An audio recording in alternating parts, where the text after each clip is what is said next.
over, and we'll call a function on taking the mouse cursor over this image. So we'll write here change size. So we'll declare it in a JavaScript file and we'll call this function on taking the mouse cursor over this picture. So next thing we are going to do is we are going to move to a JavaScript file and we'll define this change size function there. So let's go to the JavaScript part. We'll go to a JS file and we'll write here, we'll declare a function first. So we'll write here function change size, and then we have the body of this function. So we can do it without taking any variable. Like in the previous videos we were taking a variable to store the reference of the ID attribute. So this time we are going to use the document.getElementById, but we are not going to use a separate variable for storing the reference. So we'll write here document.getElementById, and we haven't provided the ID yet. So let's do one thing. Let's move back to a HTML file and we'll use the ID attribute here as well inside the img tag. We'll write here ID. Let's say the ID is img1. Fine. Save it, and we'll write here inside the JS file. We'll give the ID here as well. So we have the ID as img1. Save it, and the next thing we are going to do is we are going to use the style property with this document.getElementById method. So we'll write here dot style, and then we'll write here dot width, and then we'll specify the width. So we'll write here the width as, let's say, 500 pixels. The default width is 250 pixels, right? So save it and let's see if it's working fine or not. So here is the image on the browser, and we'll take the mouse cursor over the image and you can see the change in the size of this picture. So JavaScript makes it easy to do such tasks. Now you might have noticed that the image's size remains the same once the user takes the mouse cursor away from the image, right? So the image size is changed. Let me zoom out a little bit so it will be easy for you guys. So what we'll do is we'll refresh this page, and here you can see on taking the mouse cursor over this image, the change in the size of this particular picture. So now the image size is 500 pixel. Now the image size is not getting back to its original size. Like what we did was we used the on mouse over event and the image size is changing, and that's working totally fine. So the next thing we are going to do is we are going to use the on mouse out event, and what will happen is the image size will get back to its default size, like which is the 250 pixel. So for that we'll use another function. So first we have to use the on mouse out event here. So we'll write here on mouse out, and we have to create another function. So we'll write here change size 2. So this will be our function name. Save it, and here we have to create another function in the JavaScript file. So we'll write here function change size, and the function name is change size 2. Then we have the body of this function, and we'll use the document.getElementById method. The ID is same, which is img1, and then we are going to use the style property again, and this time we'll specify the width as 250 pixel. So this is the default size of our image. Save it. So what we did is we created a function that will be called when the user takes away the mouse cursor from the picture, and the image size will be changed to 250 pixels, which was the initial size of the image. So save it, and now you can see here on the browser the image size is changing on taking the mouse cursor over the image. The image size is 500 pixel now, and on taking the mouse cursor away from the image is getting back to its default size, right? So you can see the change here. So this is how we can use these events to make a web page more interactive. Change on taking the mouse cursor over it, and again change on taking the mouse cursor over it, and again it will get back to the default image on taking the mouse cursor away from the image. So guys, here's the code for the same, and what will happen is the image will change on taking the mouse cursor over it and gets back to the default on taking the cursor away. So guys, the HTML part will remain the same, wherein we use the img tag to add an image, and then we have two functions, one for the on mouse over and another for the on mouse out event. So in the JavaScript file we defined the two functions here. So you can see the function 1 is change image and the function 2 is change image 2. So what's happening is we are using the getElementById method again, and this time we are using the src attribute, and what we are doing is we are changing the source of image. Like we are using here the Simplilearn.png.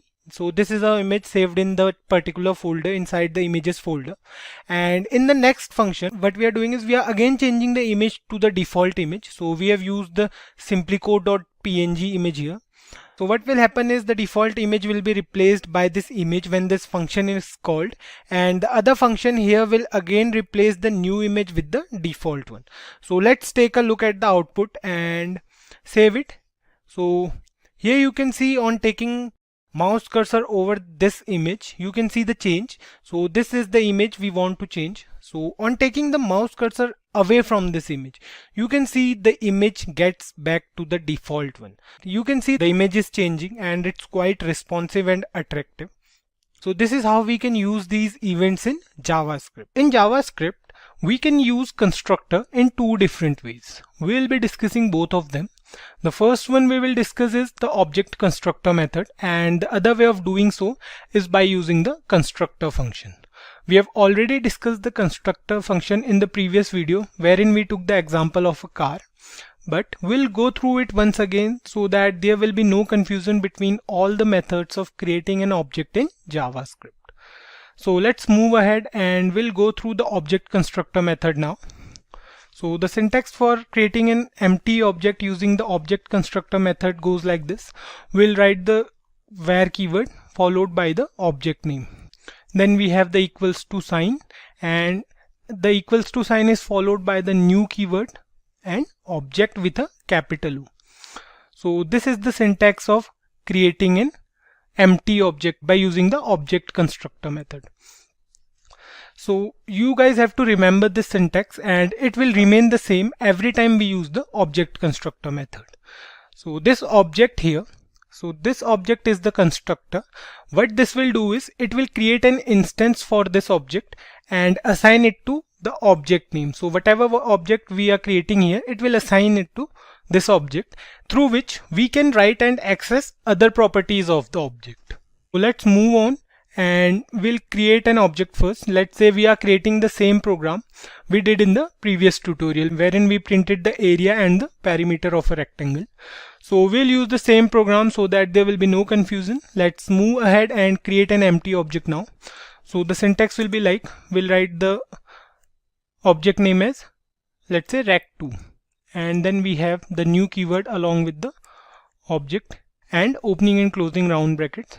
So this is our empty object. So this statement is the same as, like if you remember in the last video when we created an object using the object literal method, so we created it like, we wrote var keyword along with the object name, and then we have a pair of curly braces. So both these statements are same.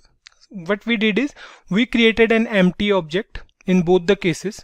So after creating an empty object, the next thing we'll do is we'll add properties and behaviors to that object. So let's move on and we'll add two properties which are length and the width of a rectangle, and then we'll add methods as well. So how to add properties to an object? We'll write here the object name dot property name. So the object name here is rect2 and the property name will be length equals to, the value of length will be, let's say, 5. And the second property we have is the width, and we'll write here rect2 dot width, and the value for this will be, let's say, 10. So we are done with the properties here. Next up, we'll add the methods as well. So let's add the two methods as well in this object. Our two methods are the getArea and the getPerimeter method. The syntax for adding methods to an object goes like this. We are adding a method getArea, right? So we'll write here the object name dot method name. So let's say our method name is getArea followed by an equals to sign, and we'll write here function and then the body of the method. So this getArea method will return the area of a rectangle, right? So we'll use this keyword again as we did in the last video. By now I hope you guys are aware of this keyword. So we'll write here return this dot length into this dot width. So this method will return the area of a rectangle. Next up we have another method which is, we'll write here rect2 dot get perimeter for printing the perimeter of a rectangle. So we'll again write here function, and then we have the body of the function. So this method will return the perimeter. So the perimeter of rectangle goes like 2 into length plus 2 into width.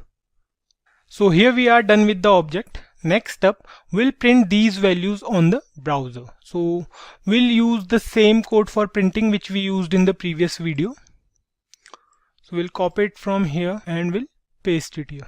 So what we have to change here is, we have to change the name of our object. So we'll write here rect2 in place of rect1 and we are good to go. Let's save this. So here you can see we have made a mistake here. So you can see that it is not printing the perimeter of a rectangle, right? So the mistake here is we forgot to mention this keyword here. So we'll write here this dot length and this dot width. So let's save this now and see, we have the length, width, area and perimeter of the rectangle.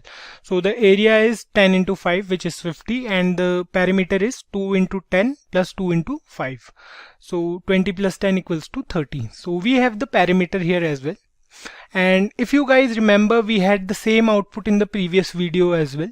So the difference between the object constructor method and the object literal method is almost negligible, right? The main difference is at the initial part of the code. So the main difference lies here. The syntax is bit different. In the object literal method we used curly braces, and in the object constructor method we use the parenthesis. Of course there are some more minor differences, but the code looks almost the same in the end.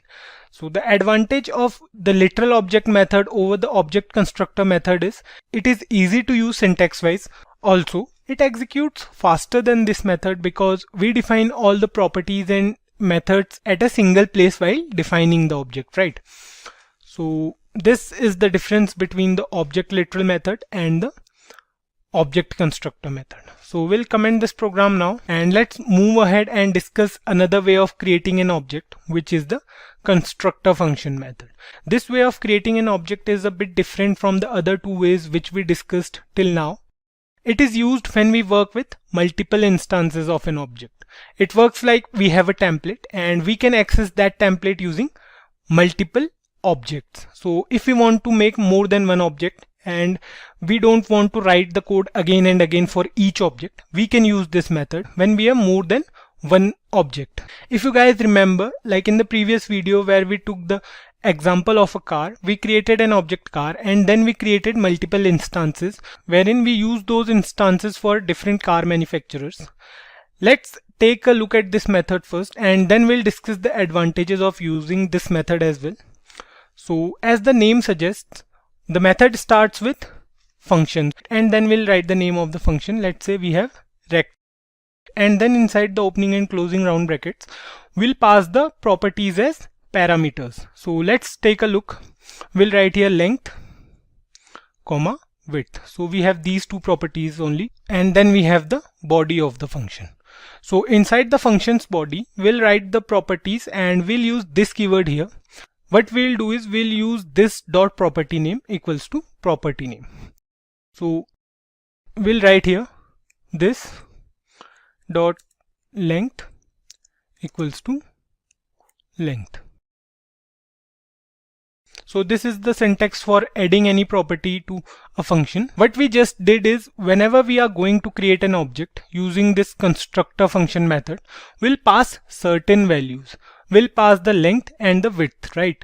So all these values will be present at the RHS. So all these values will be present here, and this dot length will be the actual property of the object. So let's move ahead and add the second property as well. We'll write here this dot width equals to width. So we had two methods as well, right? Let's add them here inside the constructor function. We'll use this keyword again. We'll write here this dot get area, and we'll write here function with opening and closing round brackets and the body of the function. So this method will again return the area of a rectangle. So we'll write here return length into width. So there's a difference in these two methods. So here we use the this keyword here, and in the previous method we used the this keyword inside the method, right? So there's a difference in these two methods. So now what we'll do, we'll add another method. So the next method is this dot get parameter, and the syntax will be the same. We'll write here function, then the body of the function. So we'll write return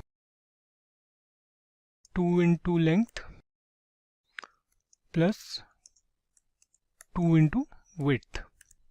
So here we are done with the constructor function. Now all we have to do is we have to create an object and we'll pass the parameters as well. So let's say we are creating an object here. For that we have to write here var and the object name. So let's say the object name is r1, and after the equals to we have to write the new keyword and the name of the function. So we'll write here rect3 and we'll pass the parameters. So let's say the parameters are 5 and 10 because we used these parameters in other two videos as well. So we'll write here 5 and 10. Let's suppose we want to print the area and parameter. So here we are done with the printing part. So what we are printing is we are printing the area of the rectangle and the perimeter of the rectangle. So we have called these two methods using the object name. So we have written here r1.getArea and r1.getParameter. Similarly, if we want to print the length and width, we can do that as well. What we have to do is we have to write document.write, and let's say we are printing them simply. We'll write here r1.length, and then we'll copy this. We'll write here width. So here we are done with the total process, and now we'll save this program and see we have the values here. The value of length is 5 because we have passed the parameter as 5, and then we have the value of width which is 10, and this is also because of the parameter. Then we have the area of rectangle which is 10 into 5, so it is 50, and then we have the parameter as 30. So the advantage of using this method is we can create more objects. If we want to add one more object here, let's say we are using var r2 and we want to print, let's say the parameters are different here. Let's say we are giving as 4 and 10, or let's say we are giving in 4 and 8. So what we have to do is we have to copy all this and we have to change the value here, as instead of r1 we'll use r2. Here again we'll use r2, and then we have to update the value of r2 here, and we are good to go now. So let's save this program and see we have the values for other object as well. So here we have 4 as length, and then we have 8 as width, and the area is 8 into 4 which is 32, and the parameter is 2 into 8 which is 16, and 2 into 4 which is 8. So 16 plus 8 is 24. Till now we came across several different ways of creating an object in JavaScript, right? We can create an object using the object literal method, or we can do it with the help of the constructor function. So by now, I hope you guys are aware of how to create an object and how to add properties and methods to an object. Like, we can create methods that perform several specific tasks. If we talk about a method in particular, if you guys remember in the previous video, we created a program for the area and the parameter of a rectangle. So in that program, we created a method getArea, which returns the area of the rectangle, right? So we had to call that method, and we can sit back and relax because we know that it will print the area of the rectangle, right? So let's move ahead, and today we will discuss a completely new topic, which is prototypes in JavaScript. So for this video, we are going to use console for printing. That's because it will be easy for you guys to understand the concept of prototypes if we use the console instead of using a normal document.write method. So let me do one thing, guys. We'll print a statement on the console. So we'll write here console.log, and we'll print, let's say, welcome to SimpliCode. So let's save this, and if we open console here in our browser, we have to go to inspect and then we have to go to console, and here you can see we have welcome to SimpliCode written over here. So in the last video we talked about creating object. Value of subject will be, let's say, JavaScript, and then finally we have the address. So let's say the value of address is Bangalore, right? This is a basic object we made, right? If we write here console.log abc, so if we want to print this object on the console, so what we'll do here, we'll write console.log and then we'll use abc. So let's save this now, and here you can see on the console that we have our object here. So we have our object with all the three properties. We have address as Bangalore, we have name as Kaushal, and subject as JavaScript. So if you guys look here carefully, you will notice that we have one more entity here, that is we have __ proto. So what is this __ proto? So alright, we mentioned all the other three properties in our object, but we didn't do anything for this __ proto. So let's discuss this now. Let's take a scenario wherein someone told us to create a website. Like, let's suppose we have to make a travel website through which people can book their travel destinations. Now, do we have to start creating the website from scratch? No, that's because we have some of the necessary conditions already fulfilled. Like, we have Chrome, we already have Bootstrap for styling and all, and we can use Bootstrap to design a website, right?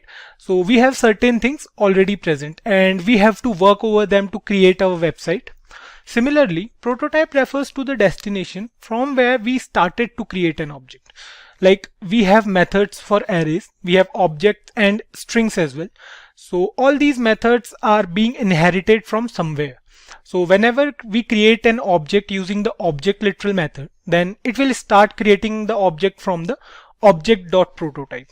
So if we click here on the __ proto, we have access to a list of methods already present within the object.prototype. So, and all of them are predefined. We can use any of them. We didn't define them. They are already present. We defined only these three properties. Like, we defined address, name, and subject only. In simple words, all JavaScript objects inherits properties and methods from a prototype. Date objects inherit from date.prototype. And similarly, when we use array objects, they inherit from array.prototype. So the object.prototype is on the top of the prototype inheritance chain. So date objects, array objects, and person objects, all these objects inherit their properties from object.prototype. So moving on now, let's create another object. So we talked about the object literal method. So here we don't have too much to do. So let's move ahead and we'll create another object. This time we'll create it with the help of a constructor function. So let's create a function here first. Let's say we have a function named as function xyz.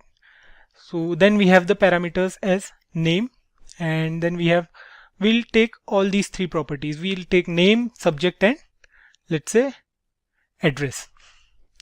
So then we have the body of the function inside which we'll use this keyword. We'll write here this.name equals to name.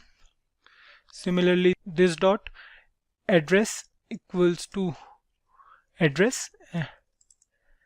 And finally we have this.subject equals to subject. So we'll create an instance now. Let's say we are creating an object. Let's say our object name is where x1, and we'll write here new, and then we'll write xyz, and we'll pass the values. So let's say the name is Kaushal, and we have subject as, let's change the subject, we'll write here Java, and we have finally have the address. Let's say the address is Earth. Okay, so the values are different from the previous example we took.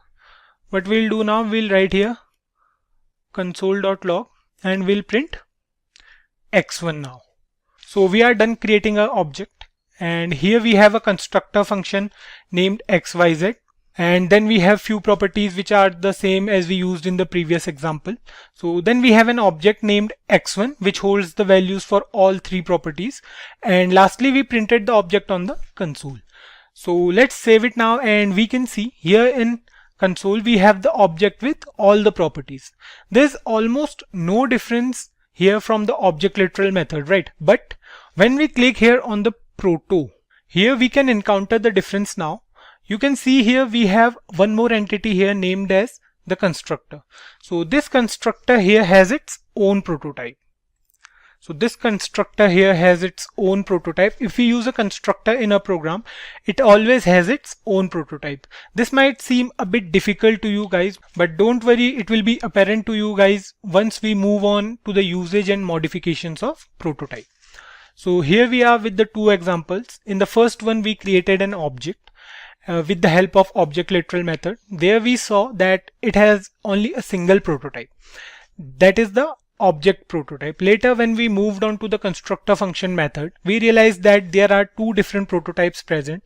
One is the prototype which is available every time. That is the object.prototype, and the other one is the constructor's own prototype. It might sound a little hard to you guys, but prototype is nothing but it refers to the point from where it all started, from where we have inherited all the properties. So we can make changes to the prototype of our own object. Like if we want to add something to our prototype, we can do it. We have a method for that in JavaScript. We'll do it later in this video. We can't make changes to the object prototype. Remember this thing, guys. I'll suggest you not to edit the object.prototype because it's not a good practice to make changes in that. If we want to edit any prototype, then we have to make sure that we are making changes in our own prototype that we made with the help of constructors. The prototype made by us is also inherited from the object.prototype. If we want to make another prototype here, we can do it. Like if we are going to add utility functions to our program, but at the same time, we don't want to do anything with the properties of our constructor function, we can make another prototype for that. We can create a prototype for separate method. So if we want to add a method in this constructor function, we can do it. We can add it separately with the help of prototypes. So for that, we have to follow a syntax, a particular syntax. We can do it this way, like we have to write here xyz dot prototype, and then we have to write the method name. Let's say we are writing here get name. Fine. We'll write here function, and then we have the body of the function. So let's suppose this method returns the name. So we'll write here return this dot name. So if we try to run this program now, we can see there's no difference from the previous one. But if we check the prototypes now, so here you can see we have another prototype named as get name. So this is how we can edit the prototype of our object. Now if we try to access this get name method with the help of x1 object, so we can do it. So let's try to do it on console. We'll write here x1 dot get name, and see here we have the output as caution. Similarly, let's create one more prototype here to remove any sort of confusion. So what we'll do, we'll create another prototype.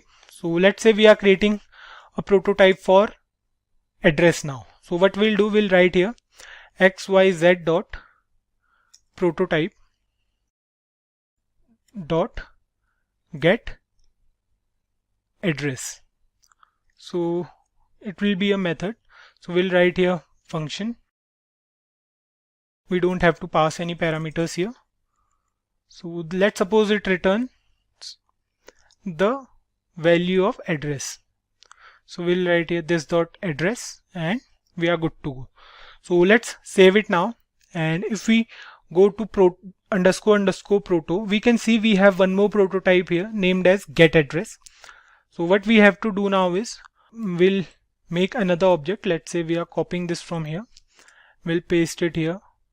So let's change the values. Let's say we write here Mars, and then we have, let's change the subject basically because we are looking for the subject. So let's change this value as well. Let's say we have here SimpliCode, and we'll change the name of the object. Let's say we have x2 now. Save it, and if we write here x2 dot, let's say get name. So here you can see the output as SimpliCode. Similarly, if we write here instead of get name, we write here get address. So here you can see the output as Mars because the value we passed while creating the object is Mars here. So we can access this value directly using the prototype method. So if we use the object constructor function, if you guys remember, we cannot add a new property to an existing object. For example, if we try to add a property here, let's say if we try to add a property to this existing function, what we can write here is xyz dot grades. Let's say the grade is A. So if we save this now, here you can see there's nothing changed here. So we don't have any change in the prototypes, or we don't have any changes in the properties as well. So we simply can't add a property to an existing function like this, but we have a method for this also. So to add a new property to a constructor, we must add it to the constructor function, or we can use the prototype property here as well. So the JavaScript prototype property allows us to add new properties to a object constructor.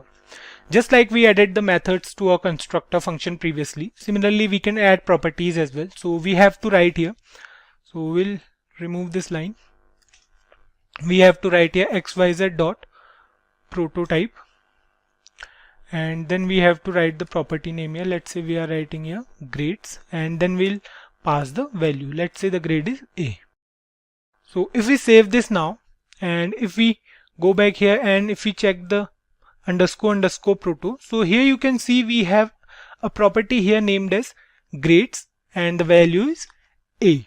So if we try to print x1 dot grade in our console, so the output will be A. So let's try to do it here. We'll write here x2 dot grades, and here you can see the value is A here. So we can add a property to an existing constructor function with the help of prototype methods. So this is the basic usage of prototypes in JavaScript. We can use prototypes to add a property or a method to an already existing constructor function. So guys, inheritance is an essential concept in any object-oriented programming language. Inheritance refers to the procedure through which one class or one constructor inherits the properties and methods of another constructor. In simple terms, let's suppose we have a constructor named as vehicle, and we know we have different types of vehicles present, like we have cars and we have bikes as well. So all these types share a few things in common, right? Now if we want to create a constructor, let's say we want to create a constructor bike, and we want it to have a few of the same properties and methods as of the vehicles constructor. So in that case, we are left with two options. Either we can copy the properties from vehicle constructor and paste them inside the bike constructor, or we can simply use inheritance to inherit those properties from the vehicle constructor to the bike constructor. In this case, the vehicle class will be known as a base class, and the bike constructor or class will be known as the derived constructor, because we derived a few properties from the vehicle constructor, right? Don't worry guys, I know the concept of classes might be new for you, and the concept of inheritance might seem a bit different from other languages. Like if you are coming from a C++ background, you may notice that there we use classes for the concept of inheritance. But in JavaScript, before the introduction of ES6, that is ECMAScript 6, the concept of inheritance was based on constructors and prototypes. So with the introduction of ECMAScript 6, the idea of classes was also introduced in JavaScript, and the usage of inheritance was also changed. We will discuss classes and inheritance in the next video. Today we are going to discuss the traditional way of using prototypes for inheritance. So don't be stressed guys if you are not clear with the syntax of inheritance by the end of this video. In the next video you will understand the concept and syntax of inheritance without any confusion. So we'll now talk about a few things. So let's start with the programming part. So guys, whenever we create an object with a method, like we can create an object with the help of object literal method, or we can do the same with the help of constructor function method as well, right? Then we have a prototype every time. You might have noticed it. We have been through it in the past few videos. So every time we create an object, we notice that it has a prototype. Now what we will do here is we'll create a prototype. So the syntax will be like, so we'll write here const. We are using const in place of variable. I hope you guys are aware of const, var and let keywords. So today we are using here const. So let's say the prototype name is employee. We'll write here equals to, and then we have the body of the prototype. Let's do one thing. Now we'll use a method. Let's say the method name is post of the employee, and we'll write here function, and then we have the body of the function. So let's say this function returns a string.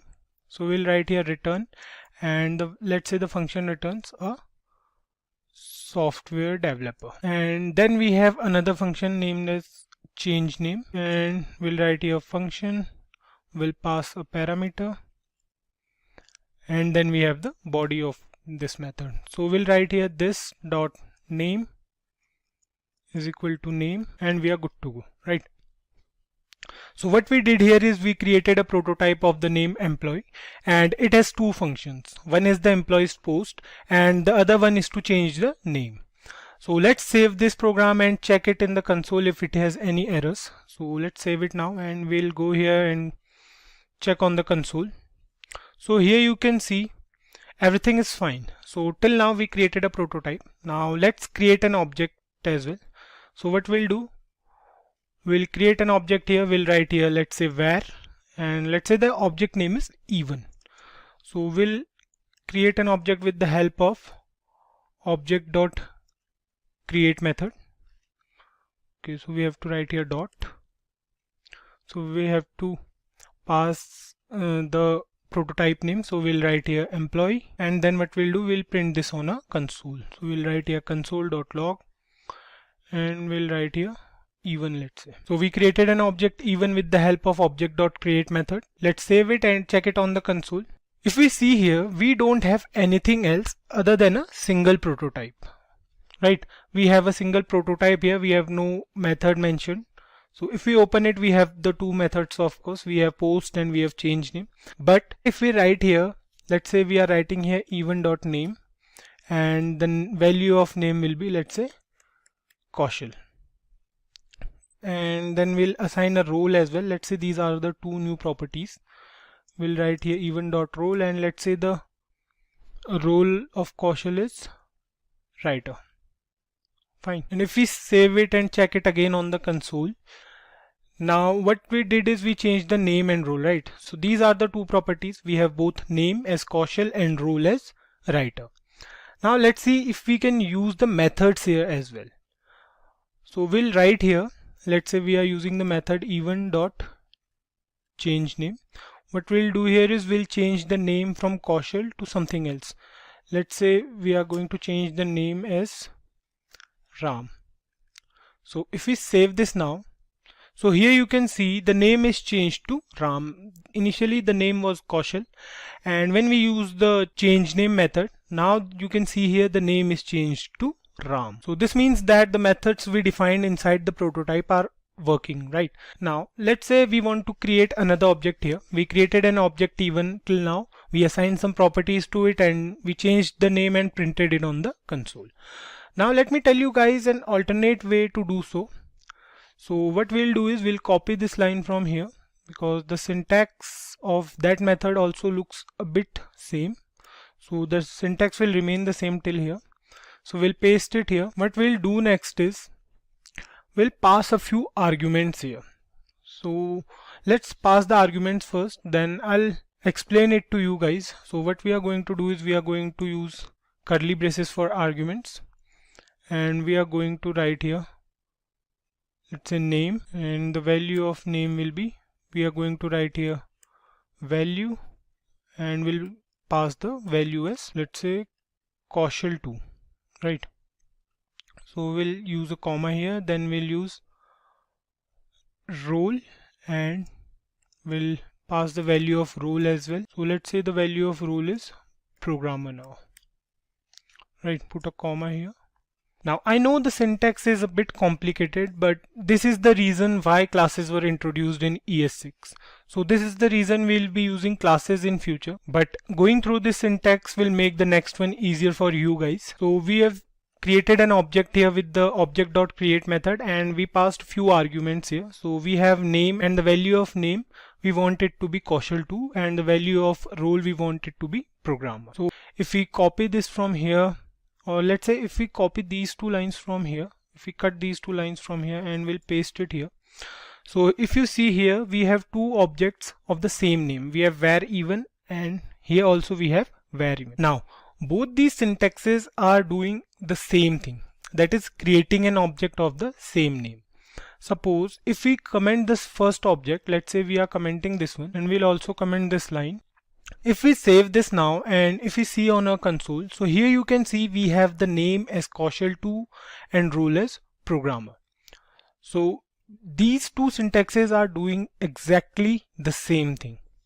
The only thing to notice here is if we use this line with this syntax, if we use even.changeName, and if we save this now, you can see it is not working in this case, right? So if we want to do it, we have to write some more code. So what we have to do is we have to write here writable, and we have to pass the value as true. So what we are doing is we are allowing this method to change the name from Kaushal2 to Ram. So if we save it now, here you can see the name is Ram now. Earlier it was Kaushal2, and now this is working totally fine, right? So both the syntaxes are doing the same things, as we can see here. The reason behind going through this is we need the syntax of creating objects later in this video. So I hope you guys understood it. Now moving ahead, let's take a look at prototypal inheritance. So what we are going to do is we are going to comment this code. So we are going to comment all this, and we are going to write a new one for prototypal inheritance. Let's say we have a constructor function. So let's create a constructor function first. So what we are going to do is we are going to write here, let's say we are going to create the same function. We'll take the same example of employee, right? So we'll write here function employee, and we'll pass the properties here. Let's say we are writing here name, and another one is ID, and the last property is salary of the employee, right? So next up we have the body of the constructor. So we'll write inside here this dot name is equal to name, then we have this dot ID equals to ID, then we have this dot salary equals to salary, right? So we know this already, right? We'll now add a method to the prototype of the employee. So we'll write here, we'll write outside this constructor, we'll write here employee dot prototype dot post. Let's say the name of the method is post. So what we are going to do is we are going to write here function, and then we have the body of the function. So let's say this returns the post of the employee. What we'll do is we'll write here return, and it will return the name plus post of the employee, right? So we'll write here this dot name plus bit of space, and then again we'll write here is a content creator, let's say, right? So we are done with the method here. As you can see, what we did here is we created a constructor employee and added a function that returns this string upon calling. So we haven't done anything extra till now. Let's create an object now. So we'll write here, let's say we are creating an object var Kaushal, and what we'll do is we'll write here new underscore employee, and we'll pass the values here. So let's say the values are Kaushal, and the ID is 4, let's say this is the ID 3432 or whatever it is, and the salary let's say is 10,000. Okay, so the next thing is we'll write here console.log, and we'll print the value of Kaushal on a console. So let's save it now, and here you can see we have all the properties here. We have ID as 3432, name as Kaushal, and salary as 10,000. Here if you see inside Proto, you can see here we have a method here, name is post, and we have constructor as employee, and then we have object as well. Now if we call the prototype post with this object, so what we have to do is we have to write here in console, we'll write here Kaushal.post, and here you can see we have the output as Kaushal is a content creator. Till now it's fine, right? We did small things which we learned in the previous few videos. So let's suppose we have another employee named Arun, and let's assume he's also a content creator, but he's a master in JavaScript as well. So we want to mention it here along with all these properties. We have name, ID and salary, which we will inherit from this employee constructor, and apart from that we'll add another property which is the subject, or which is the language property. So we have to create a new constructor here for it. So what we'll do is we'll write here function, and then we'll write the name of this constructor. So let's say the name is function programmer. So we'll write here name, we'll pass all the properties, we'll write here name, ID, salary, and finally we have the language, right? Then we have the body of the constructor. The first three properties will remain the same, right? Only subject or language, we have added language here, so only language will be added. Now we'll inherit these properties from employee. Before the concept of class was introduced, inheritance was based on prototypes only. So we'll see the concept of classes in the upcoming video. So here what we are going to do is we are going to call this employee constructor. So we'll write here employee dot call, and we'll pass the properties which we want to inherit. So we'll write here first this, and first we have to write the this keyword, and then we have to write other properties. So we'll write here name, ID, salary. What we did is we called the function employee and asked it to provide all the three mentioned properties to the function programmer. We'll set the value of language by ourselves. We'll write here this dot language equals to language. Now if we create an object for the constructor programmer, what it will do is it will take all the properties from the employee and language will be added to those properties.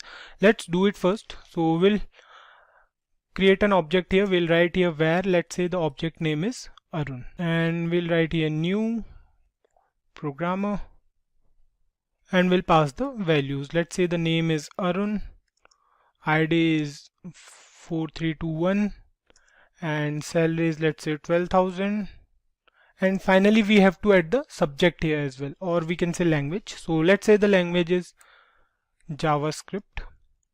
Next thing we are going to do is we are going to print this on console. So we'll write here console.log and we'll print Arun. Right, let's save it. And see here we have all the properties available with the provided values. We have name as Arun, we have ID as 4321, salary as 12,000, and language is JavaScript. So this is how we can inherit the properties in the derived constructor from the base constructor.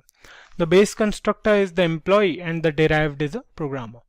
So coming back to the console, we can see here we have all the four properties, right? 3 of them are inherited and the last one was assigned by us. But I don't know if you guys noticed here that we have the properties only of the constructor. So we don't have any method here, right? So if we see here, we don't have any method of constructor employee, because here you can see we have a method as post, and if we see here we don't have any method. So if we write here, let's say if we write here in our console, we are writing here, let's say Arun dot post, and we'll run it. So here you can see it says Arun dot post is not a function, right? This is because the prototype post is not assigned to the constructor programmer. For that we have to write some extra code. We have to write here, so we have to write here programmer dot prototype equals to object dot create, and we have to mention the employee prototype.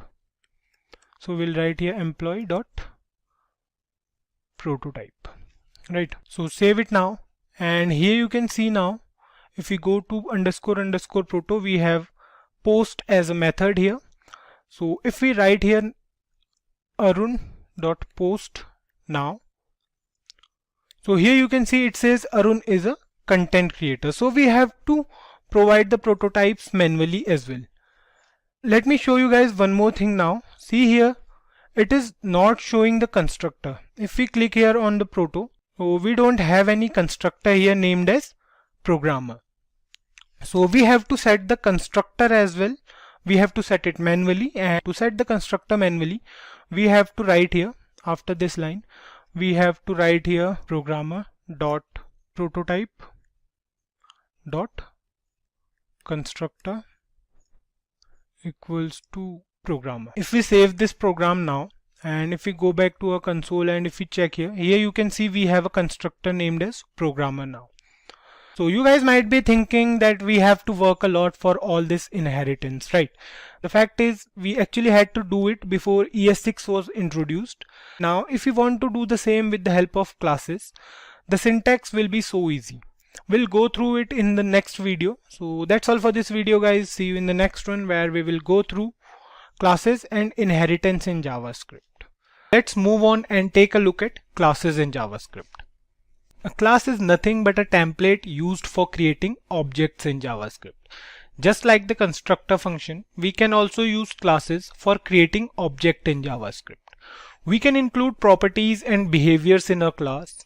Creating a class is a pretty easy job to do. The syntax is somewhat the same as that of a constructor function. So let's move on to the programming part. If you guys are coming from any other object-oriented programming language, like we have C++, Java, PHP, and many more object-oriented programming language, right? So you may have an idea about classes. The syntax for classes in JavaScript is also not so different from other languages. Don't worry if you are going through classes for the first time. We'll have a look at classes. So let's move on to the syntax. And to declare a class, we use the class keyword followed by the name of the class and the body of the class. So we'll write here class. So this is the keyword we use for the declaration of a class. Then we have the name of the class. So let's say we have the name as student here. And then we use curly braces for the body of the class. So this is an empty class named as student. We know that this student has a name, age, roll number, and many more properties, right? So the next thing we are going to do is we can define the properties here only. In fact, the syntax for defining properties is also the same as we had in the constructor function. So let's define the properties first. So let's say we have three properties here: name, age, and roll number. So we'll write here this dot name is equals to name, and then we have this dot age is equals to age, and the last property is this dot roll number. So let's say we are writing here roll, so equals to roll. So we have all the three properties of student. We have name, age, and roll number. So we have to create a constructor here, which will be executed while we create an object, or we can say an instance of this class. So the syntax for creating a constructor will go like, we have to write here constructor, and we have to pass all these three arguments here. We have to pass name, then we have age, and then we have a roll number. So all these three arguments we have to pass here, and also these properties will be kept inside the body of this constructor. So this is the basic syntax of how we are going to create a class in JavaScript. So we have all the three properties here. We have name, we have age, and we have roll number. If you guys notice here, the syntax for the constructor function looks a bit similar to the syntax of the constructor function method, which we came across in the previous few videos, right? So what we are doing is we created a class first with the name student. Then we defined all the properties of this class inside the constructor. So by now things are going easy, right? That's because the syntax for classes is relatively easy to use compared to other methods.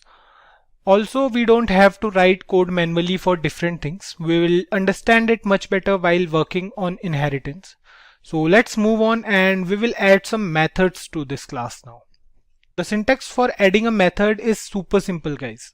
We don't have to write here a function name followed by a colon and then we have the function keyword. No, we'll just write here the function name and parenthesis.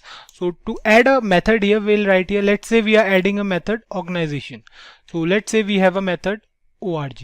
Okay, so we have to write org and a pair of round brackets. That's all. This is the syntax for defining a method in classes. So let's say we want this function to return a string along with the name of the student. So let's say we are writing a return and let's say we want it to return im.name from SimpliCode. Okay. So let's say we are passing a value here as Kaushal and we want this function to return I am Kaushal from SimpliCode. So similarly, we'll add another function here which is for the date of birth of student. So let's see, we'll write here dob and then we have the body of the function. So we want this function to return the date of birth of a student, right? So let's say we are in the year 2020. What we want to do is we have the age of student. Let's say the age is 21 and what we are going to do next is we are going to subtract the age from current year. So 2020 minus this dot age will return the date of birth of student, right? So we'll write here return. Let's say we want it to return a string as well. Let's say the date of birth of this dot name is 2020 minus this dot age. Fine. So here we are done with a string. So we want it to return the date of birth of Kaushal is, let's say, 1999. If we are providing the value as 21, then it will return 1999, right? Let's move ahead and create an object first. So let's say we have an object named as Kaushal and what we are going to do is we are going to write here new and we are going to call the class. So we'll write here student and then we'll pass the values here. So let's say the name is Kaushal, the age is 21 and we have roll number as 45. So we have all the three properties here, right? Next up we are going to print this on a console. So we'll write here console.log and we'll print Kaushal. So let's say if it's working or not. Save it and here you can see on our console we have a student class. We have all the three values. We have age as 21, name as Kaushal and roll number as 45. If we go inside this __ proto, we can see here we have both the methods here. We have org and dob. So let's try to call these methods first. So what we are going to do is we are going to write on our console kaushal.dob. So here you can see we have the output as the date of birth of Kaushal is 1999. Similarly, if we try to call function kaushal.org, so you can see here we have the output as I am Kaushal from SimpliCode, right? So here you can see both the methods are working fine. We have both the outputs here.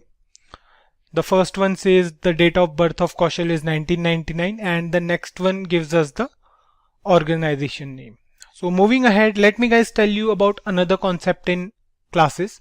We'll now discuss static functions in classes. We have to use the static keyword to define a static method followed by the method name. So if we want to define a static method, what we have to do is we have to use the static keyword. So the static keyword is always followed by the name of the method. So let's say we are creating a method here. Let's say for adding two numbers. So we'll write here the method name is add and then we have the body of this method. So what we want to do is we want to add two numbers, right? So we have to pass here two parameters as well. We'll write here a comma b and then we want it to return the sum, right? So we'll write here return a plus b. This looks fine, right? Notice here guys, we don't have to use anything from the class or the object. Like in the previous two methods, we used the name and the age property, right? So here we used this dot name and then we used this dot age as well. But here this method is not related to object at any cost. The best part about the static method is we can use static methods without creating the instances of a class. So if we want to access this particular method here, we can do it with the help of class name followed by the dot operator and the method name. So let's try to access this method once. What we are going to do is we are going to write console.log and we are going to access this method with the class name. So we'll write here student.add and we'll pass the values here. So let's say we are passing 10 and 45. Fine. So let's see if it works or not. So save it. And here you can see we have the output as 55. So this is how we can create or use static methods in classes. Let's move on now and we will discuss inheritance with the help of classes in JavaScript. By now we are clear with the meaning of inheritance, right guys? We discussed in the last video that inheritance is the procedure through which one class inherits the properties and methods of another class. So today we are going to see how we can implement inheritance with classes in JavaScript. Although the concept will remain the same, we will create another class here and will inherit the properties of this existing class with some more properties of the derived class. I hope you guys know the difference between base class and derived class. So the class we are going to create now will be the derived class. So let's move ahead and create a class. Let's say we are creating a class here. So let's say for creating a class we have to write class. Let's say the class name is student2. And if we want to inherit the properties of the above class, which is student1, we have to use a particular syntax. So we have to write the extends keyword here. So this is a keyword. Extends is a keyword which is used for inheritance. And then we will write the name of the class which we want to inherit. So we'll write here student. And then we have the body of the class. Here we have a class student1 that inherits the properties of class student. Next up, we'll create a constructor function here and we'll pass all the properties we want to be there for the class student1. So we'll pass the constructor function similarly like we did in the previous class. So we'll write here constructor and we'll pass all the properties we want to be there for class student1. So we have the first three properties are name, which we are going to inherit from the above class. Then we have age and then we have roll number, right? So let's add two more properties here. Let's say the two properties are language and then we have section as well. Fine. So then we have the body of the constructor. So you can see here we have 5 properties. 3 of these 5 are inherited from class student and the rest 2 are those properties that we want to add for class student1 exclusively. The syntax for inheritance in classes is not a tough one though. Still we have to keep a few things in mind. Mainly the next statement we are going to write here is an important one.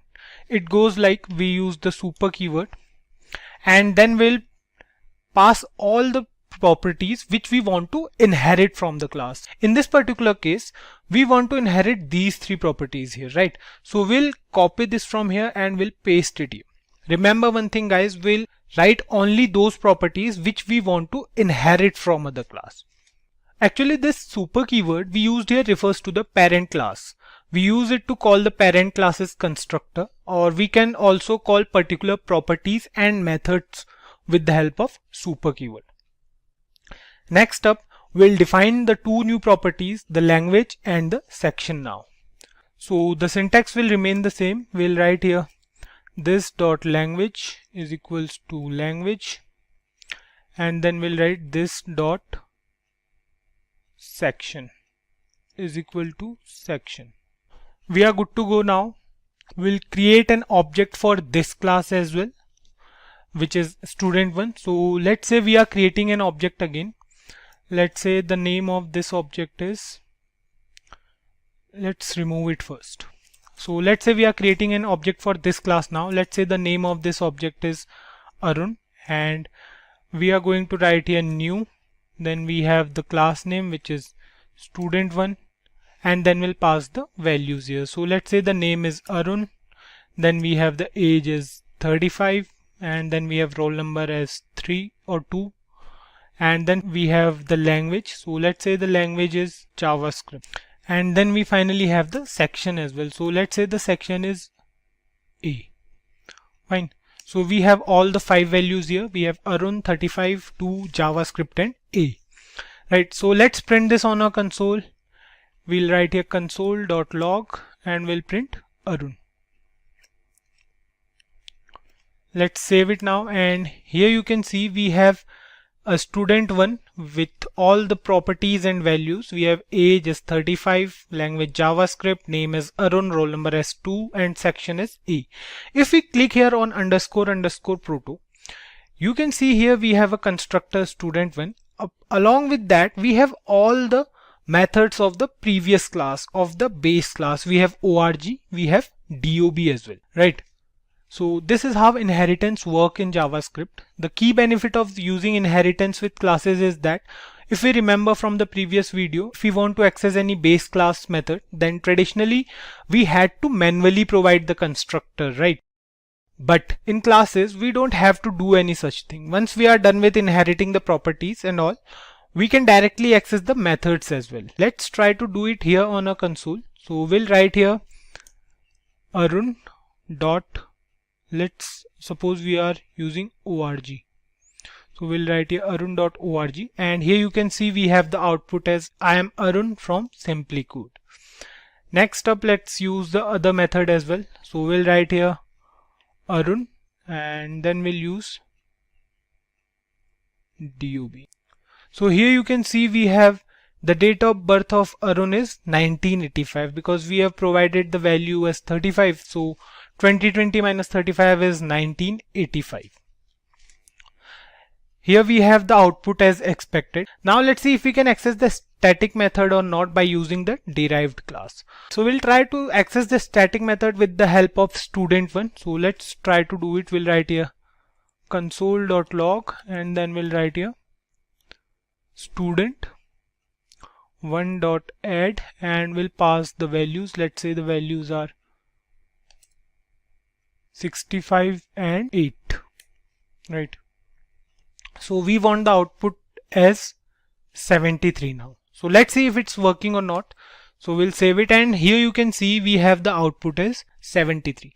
So this is a basic example of how inheritance works with classes in JavaScript. Hope you guys got it. Callback functions in JavaScript are different from normal functions, as they are used to make a function executable only after a primary function is executed.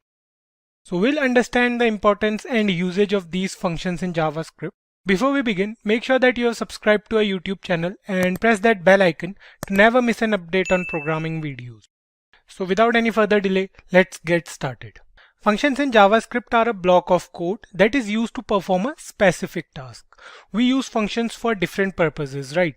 Whether it be a button click, or we want to zoom out our image by taking the mouse cursor over it, we use functions for all these tasks. In JavaScript, we can use functions as objects. At the same time, we can pass objects to functions as parameters, right? So similarly, we can also pass a function inside another function. If I take you through the programming part of this concept, the syntax will be like, we'll go to a JavaScript file, and the syntax will be like, we'll declare a function. Let's say the function is function ABC.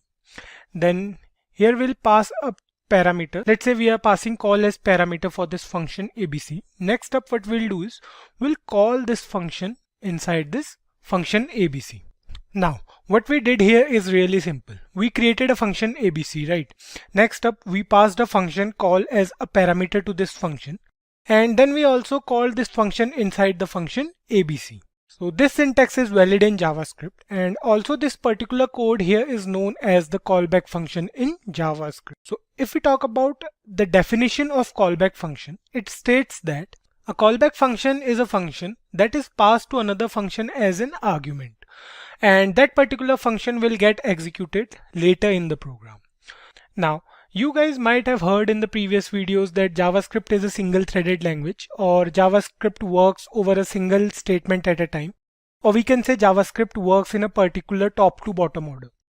So if we talk about the sequence in which JavaScript actually works while coding, so let's take an example for this and we'll see the sequence in which JavaScript will work. So what we'll do is we'll comment this code and we'll start writing our new code here. So let's suppose we have 3 functions in a single program. So let's say we have a function as function1, and then we have 2 more functions. So let's say the second function is function2, and then we have function3 as well. Now if we write something inside these functions, so we'll execute the program, and what will happen is all the 3 functions will be executed sequentially. So let's try to do it first. So what we'll do is we'll write here inside the body of function1. So let's say we are using console.log, and inside this we'll print function1 on calling this particular function. So we'll do the same for other 2 functions as well. So we'll copy it from here, we'll paste it here and here as well. So for function2 it will print function2, and for function3 it will print function3. So let's save it, and before checking the output, so what we'll do is we'll call these functions as well. So let's say we are calling function1, then function2, and then finally function3. Right, everything we have done till now is quite understandable, and we have 3 functions here, and all the 3 functions will get executed in the sequence in which we call them. So here in this case we have called function1 first, followed by function2 and function3. So let's check the output, save it, and we'll open the console in the browser. So we'll right click here, go to inspect elements, and here you can see we have a console here. So here you can see we have the output as function1, function2 and function3. So we have the output in sequence. We called function1 first, so we have the output as function1. What if we call function3 before function2? So we'll cut this from here and we'll paste function2 after function3, save it, and here you can see we have the output as function1, then function3 and then function2. So JavaScript will execute these functions in the order in which we call them. Right, now what if we use the set timeout function with function1? So let's try to do it first. So instead of calling function1 alone here, we'll write here set timeout. Then we have to pass 2 parameters here. One is the function name, so 1 is the function name here, and we'll write here the time. So time here will be in milliseconds. So 2000 milliseconds here represents 2 seconds. This means that the function will be called after 2 seconds. Right. So this set timeout function will call function1 after a specific period of time, that is in this case 2 seconds. What will happen is JavaScript will start executing all the functions, and the system will find out that there is a timer with function1. So in this case, the system will leave this particular function on execution and will move ahead and execute other functions. So function1 will be executed automatically after 2 seconds. So let's check the output, save it, and you can see here we have function3 and 2 over here, and function1 will be executed after some time. So I hope you guys got this. Here we have used the set timeout method, and function1 will be executed after 2 seconds. Now let's consider a scenario where we have only 2 functions. Let's say we have function1 and function2. So let's remove this function3 and we are left with only 2 functions. So let's say we have function1 and function2 now. Now what we want is we want to execute these 2 functions, but we have certain conditions. So the first condition is function1 will use the set timeout method and it will be executed after 3 seconds. And the second condition is function2 will get executed only after function1 executes. So till now what we have seen is if we are using these 2 functions and if we are using this set timeout method with function1, what is happening is JavaScript will keep this function on execution and it will execute this function till then. So what we want is we want to execute function 2 only after the execution of function 1. This is where the concept of callback functions comes into play. So we have to ask the computer to execute function 2 only after function 1 is done. So let me write this same code in another way. We'll use the setTimeout method within function 1.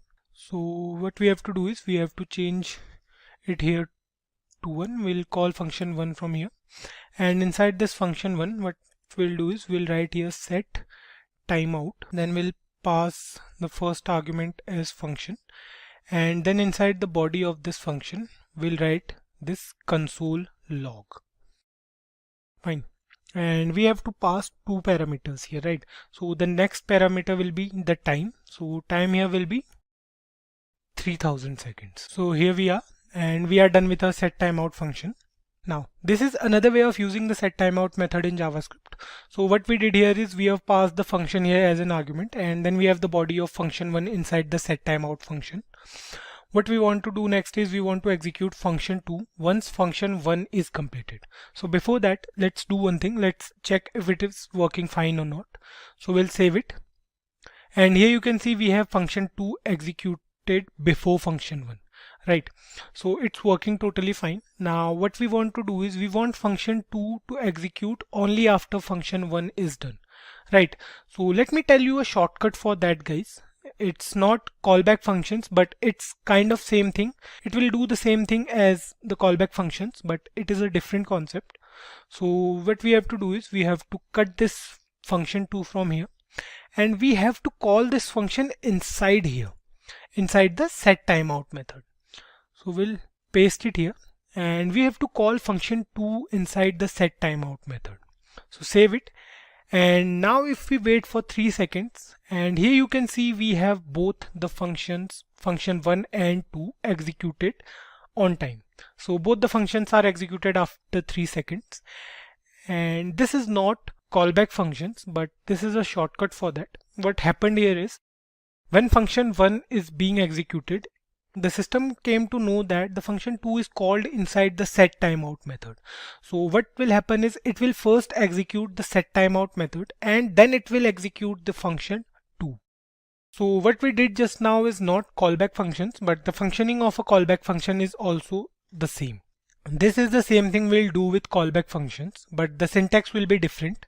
Now, by the definition of the callback function that we came across earlier, it states that a callback function is a function that is passed to another function as an argument. So keep your focus on this word argument, and that particular function will be executed later. That function which we passed as argument will be executed later.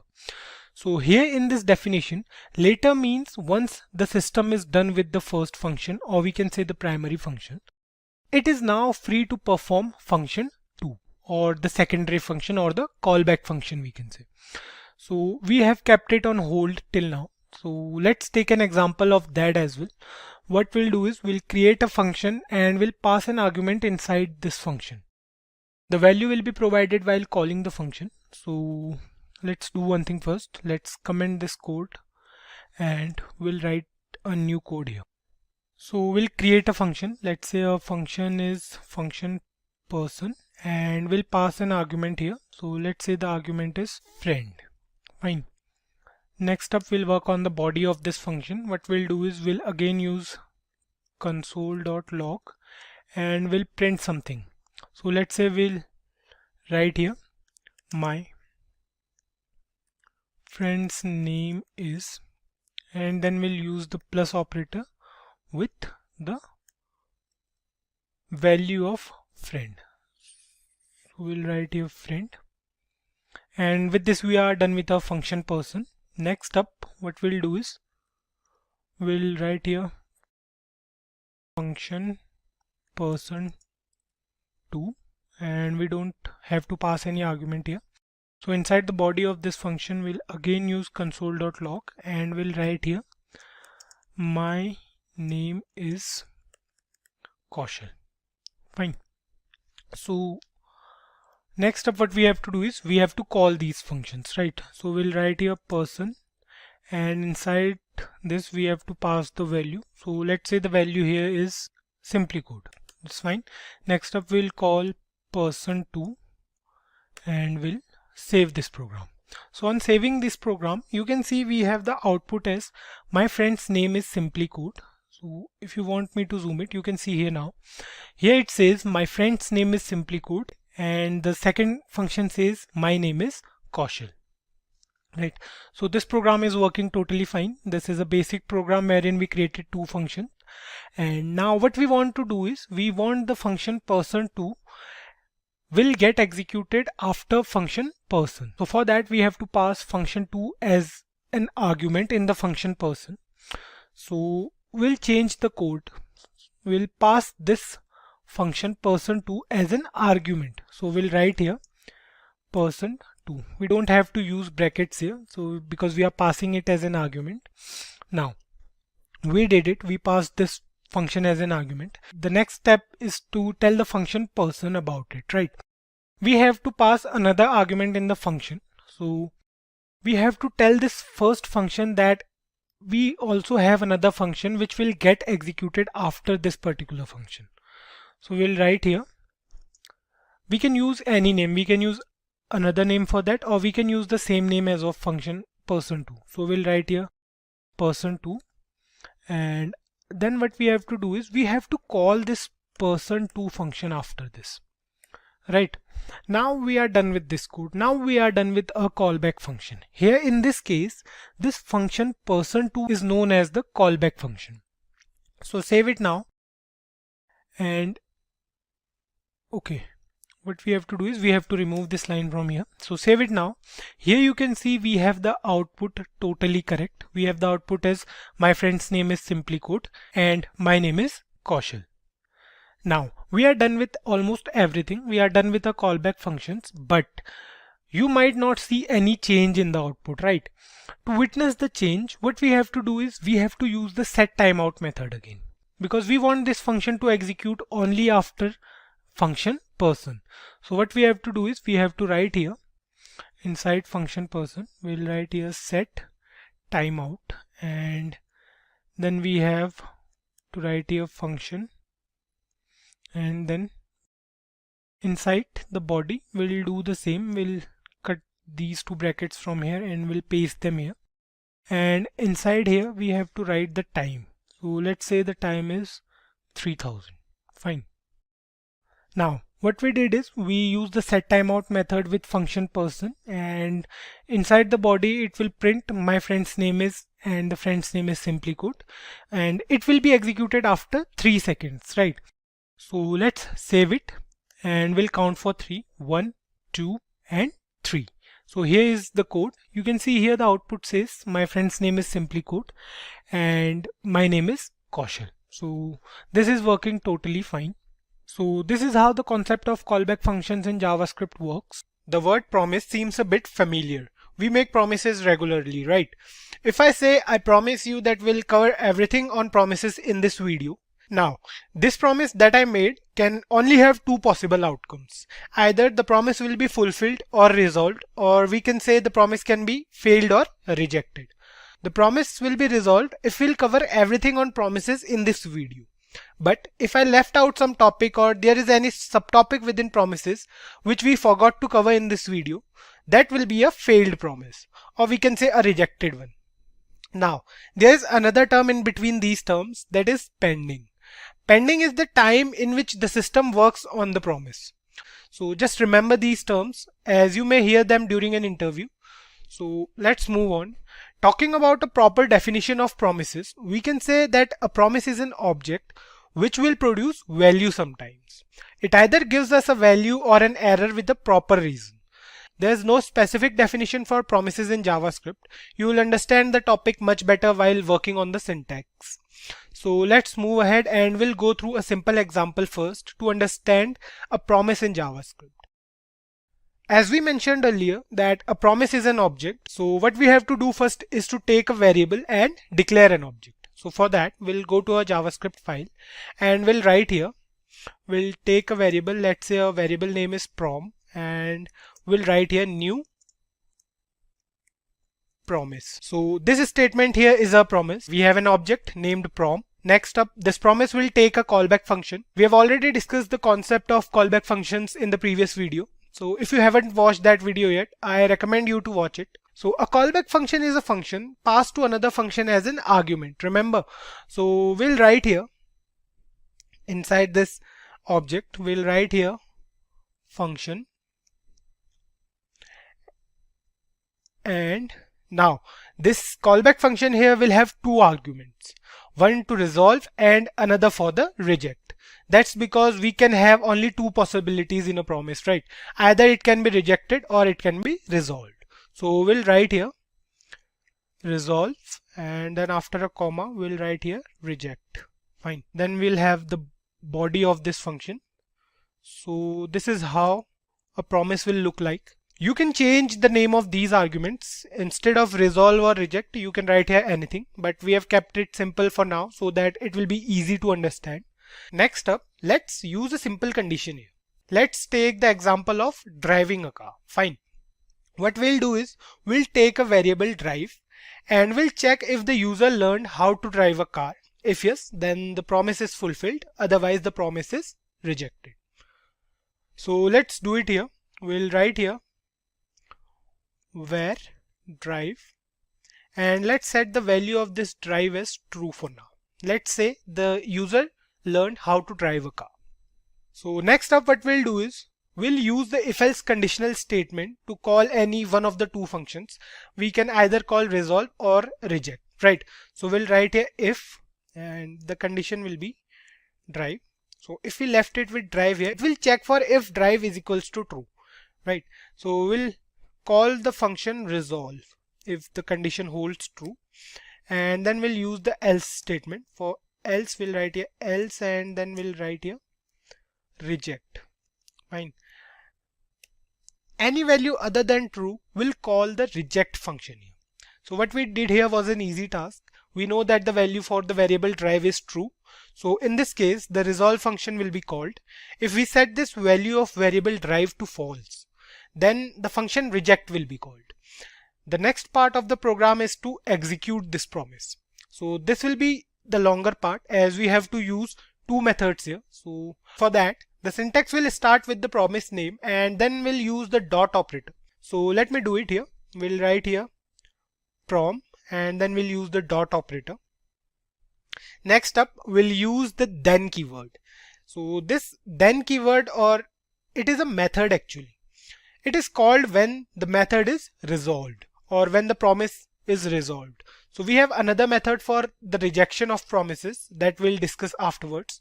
So we'll write here prom.then. Now this is a method, so we will use brackets here. When this method is called, it means that the promise is resolved. We'll use a callback function within this method. So we'll write here function and then we'll use the resolve function here. So we'll write here resolve. Fine. And then we'll have the body for resolve. So this is how the execution will look like for promises. And on filling the promise, there will be a statement printed on the console. So it will be like, we'll write here console.log and we'll write here something. So let's say we are writing here resolve and let's say the user knows how to drive. Fine. So we'll write here this. Now we are done with the part in which the promise will be fulfilled. One thing I forgot to mention here is we have to pass this resolve here. So whatever value we'll write here will be shown in console. So let's say we are writing here for true value, we'll write here yes. Fine. Now if we save this program and check for the output, we'll get the output as yes, the user knows how to drive. We can check it. So let's save it. And here you can see in the console, we have the output as yes, the user knows how to drive. Let me put a space here. So let's save it now. Now it's clearly visible. So it says yes, the user knows how to drive. So this is working fine. Now the next part will be for the condition if the promise gets rejected. So just like we had the then method for resolving the promise, Similarly, we have one more method for the rejection part. So for the rejection part, we have the catch method. So we have to chain this method here only after the then method. So we'll come here and we'll write dot catch, and the rest of the syntax will remain same. So we'll write here function, and then we'll call reject. Then we'll have the body of this reject part, and we'll write here inside this console.log, and we'll write here reject plus the user does not know how to drive. Fine. The catch method uses the reject function, and the output will be no. The user does not know how to drive. So before that, we'll have to pass an argument here. So we'll write here no and save it now. So for now it says yes, the user knows how to drive. To check for the reject method, we have to set the value of variable drive as false. So let's change the value here. Let's say we are using false here.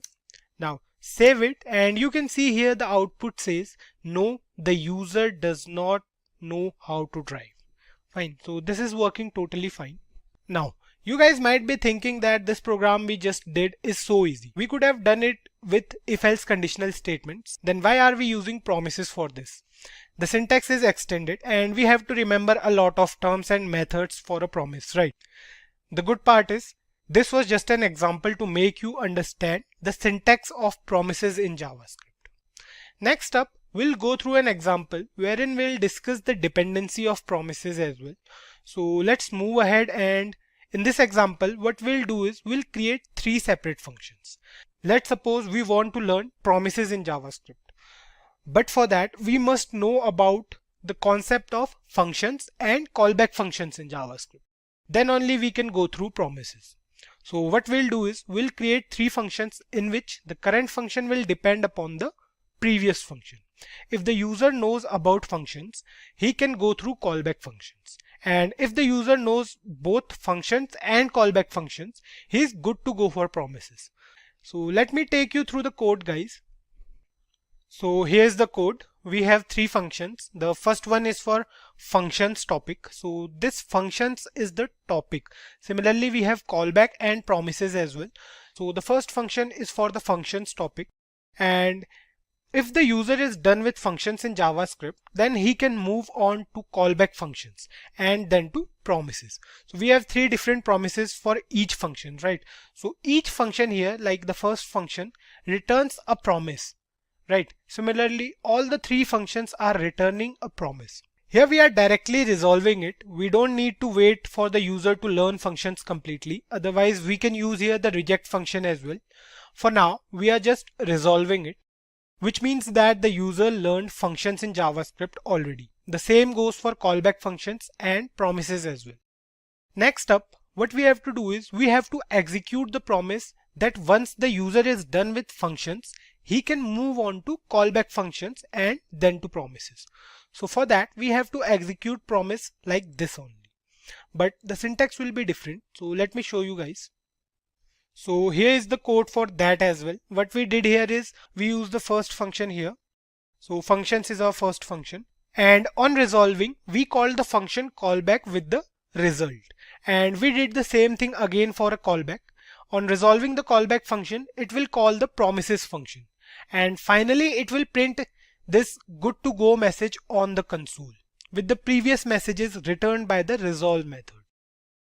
So we are basically working on the dependency of promises in JavaScript. Now let's save this program and we'll check the output on the console. So save it, and here you can see it on the console. It says good to go, and then it says learned functions, learned callback functions, good to go for promises in JavaScript. Now, this same program can be done with the help of callback functions as well, but the code will be so confusing because we have to nest all these functions inside a single function, and then it will be a mess, right? The code with promises is clean. You can see here the code is clean. All we had to do here was to create functions, then return promises on call, and then we can execute those promises with their dependency. So this is how promises in JavaScript actually works. Now, we have been using functions in almost every video since we came across this topic, whether it be DOM manipulation or using an event in JavaScript. Functions are everywhere, right? So this concept of arrow functions is just a change in the syntax of declaring and defining a function. So let's go through the concept of functions in JavaScript quickly so that it will be easy to change the syntax later. What we'll do is we'll create a function with multiple parameters and then we'll create another function with no parameter at all. So we know these concepts already. So let's write the code here. So we'll go to a JavaScript file and we'll write code here. So we'll write here function. Let's say the function name is func1. And then this function have two parameters, a and b. Now this function will return something, so we'll write here return. Let's say this returns a plus b. Fine. Now the code we wrote here is to find the sum of two numbers, right? We'll pass the two numbers as arguments while calling the function. So let's check on the console once if the code is working fine or not. So we'll save it, move back to the browser, go to inspect, and then we'll go to a console and we'll write here function name and then we'll pass certain parameters, right? So let's say the parameters we are passing are 15 and 25. So the output we are expecting is 40 and the output is correct. We have the output as 40. You can see here we have the output as 40 here. So this function is working totally fine. Next up, we'll create another function first and then we'll move to the arrow function syntax. So for the second function, we'll write here function. Let's say the function name is func2 and this function will have no parameters at all, right? So let's say this function prints something on the console, right? So we'll write here console.log and then let's say this function prints welcome to SimpliCode. We are done with it. So let's do one thing. We'll call this function here. We'll write here func2. Calling the function is pretty easy. We can do the same thing here as well. So let's save it and check the output. Here you can see we have the output as welcome to SimpliCode in our console. So this is how we were using functions till now. The simple syntax for functions, right? So let's move on to the concept of arrow functions. Now this function over here has two parameters, right? This function has parameters a and b. And what we'll do is we'll change the syntax of this function and the new syntax will be more simple once you get used to it. So let's write the newer syntax just below the previous one. We don't need the function keyword with arrow functions. So all we have to do is we have to take a variable. So let's do it first. So let's say we have a variable where arrow1. Fine. So this is our variable. This statement is simple. We have a variable named arrow1 and this will be the function name. So arrow1 will be the function name as well, right? When we use the function keyword in traditional syntax of functions, it automatically creates a variable with the function name. Here we have to declare the variable by ourselves. Next up, we have two parameters here, a and b. As you can see here, we have a and b. We'll write the parameters within parentheses now. So what we have to do is we have to write parameters. So let's say the parameters are a and b for this function as well. So these are the parameters. We have to write them within parentheses. Now we'll use an arrow that actually makes this variable a function. Now this is the main concept. To create an arrow, what we have to do is we have to write equals to and then we have to write this. So this is the arrow mark which makes this whole statement a function. And then we'll write the body of the function. So the body of function will remain same. So we'll copy the body from here and we'll paste it here. So this function here, this function arrow1 here is the same as function func1 and the output will be the same. This arrow function here has only one line here. So the advantage provided by arrow functions in this case is quite helpful. What we can do is we can make this function a one-liner. If we remove this return keyword and the curly braces here, so we can remove these curly braces as well. What we have to do is we have to make this function a one-liner, right? So there will be no difference now. So this is how the arrow function for this traditional function looks like. Now both the functions will return the sum of two numbers. The only difference is in syntax. Let's check the output for the arrow function as well. So what we'll do here is we'll save this program and we'll go to a console. So let's do one thing. We'll call func1 first, and the parameters, let's say, are 5 and 15, and then we'll call the arrow function with the same parameters. So we'll write here arrow 5, 15. Now we have the output as 20 in both the cases, right? So these two functions are working similarly. These two functions are same. The only difference is in the syntax. Next up, we have another simple function here, and what we want to do here is to convert this traditional function into an arrow function. Right, now we are talking about function func2. So let me comment this first function here. What we'll do is we'll comment this, and now we are good to go. So we have function func2 here. Now what we'll do is we'll create an arrow function for this function. So we'll write here, let's say we are writing here where arrow2, and then we have no parameters, so empty parenthesis, and then we have the arrow operator. So the body will remain the same. We'll copy the body from this function and we'll paste it here. Now we have used empty parenthesis here because we don't have any arguments here. Let's try to run this code. We'll call the function here only. So for this we have to write here arrow2 and we are good to go. So save it, and the output we are expecting is welcome to SimpliCode twice because we are calling func2 as well, right? So save it, and here you can see the output is welcome to SimpliCode. Let's change something here. So what we'll do is for arrow function we'll write here Simplilearn. Fine. So save it now, and here you can see we have the output as welcome to SimpliCode and welcome to Simplilearn. Let me zoom it for you if it's not visible. So here you can see the first output for func2, it says welcome to SimpliCode, and for arrow2 it says welcome to Simplilearn. That's working fine. Now before we wrap up this video, let me tell you another benefit of using arrow functions. So we already discussed that we don't need to use the return keyword if we are writing a one-liner function. Similarly, if we have a single parameter, we don't need any parentheses. We'll create another function here. So let's say we are writing here where arrow3, and let's say it has only a single parameter as new name. Fine. Then we'll use the arrow operator, and then inside the body of this we'll write here console.log, and then we'll write here hey there plus the name provided by us in the argument.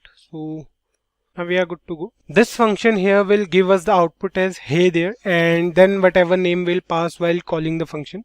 So let's check it. Let's call this function as well. So let's say we are writing here arrow3, and the name, let's say, will be Kaushal.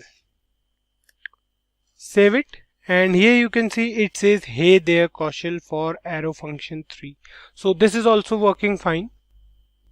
And I hope you guys are now clear with the arrow functions in JavaScript. It's not essential to use arrow functions everywhere, but now that we are clear with promises and callback functions, it will be good to write minimum code, and the arrow function will help you with that. If you guys remember, when we came across callback functions in JavaScript, we used a function there that we said will call the function after 2 seconds or 3 seconds. You might have guessed that. We are talking about the setTimeout method. So this setTimeout method is actually a predefined function in JavaScript that does some task after a particular interval of time. If we say we want a function to be called after 5 seconds when the user presses a button, so we'll use this setTimeout method, and the function will be called after 5 seconds of the user pressing the button. So it will be more clear to you guys when we go through the programming part. So let's move on to the programming part directly, and we'll create a simple button first, and then on clicking that button, a pop-up will appear on the screen with a message after some time. So we'll create a button first. So for that, we'll write here in a HTML file we'll use the button tag again. We'll write here button, and let's say the button name is click me. Fine, save it, and here we have the button on a browser.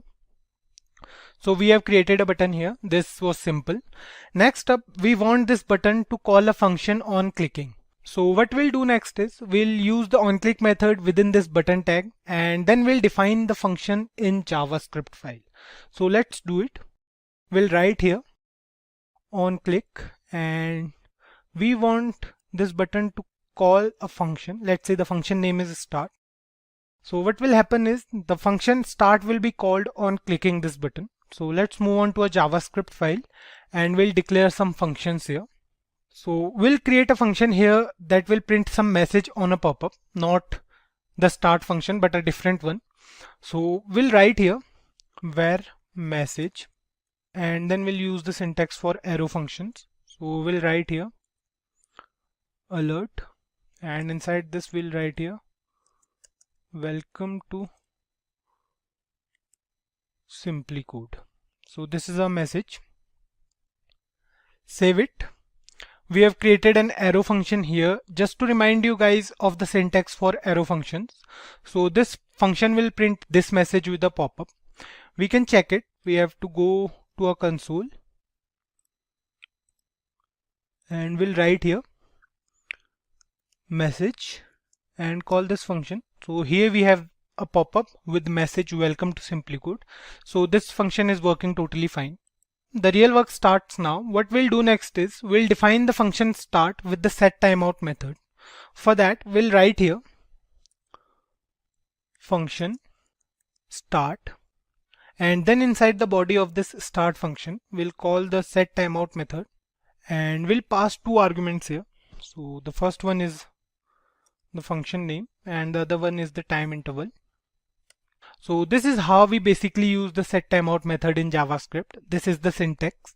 So let's check the output now, and then we'll see another syntax for the same program.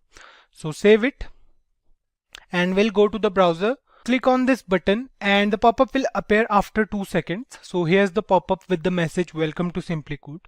So this is working fine. Now this syntax here is for the understanding purpose. The following syntax we'll go through will let you know another concept of anonymous functions in JavaScript. So for the newer syntax, we'll write here, we'll comment this piece of code,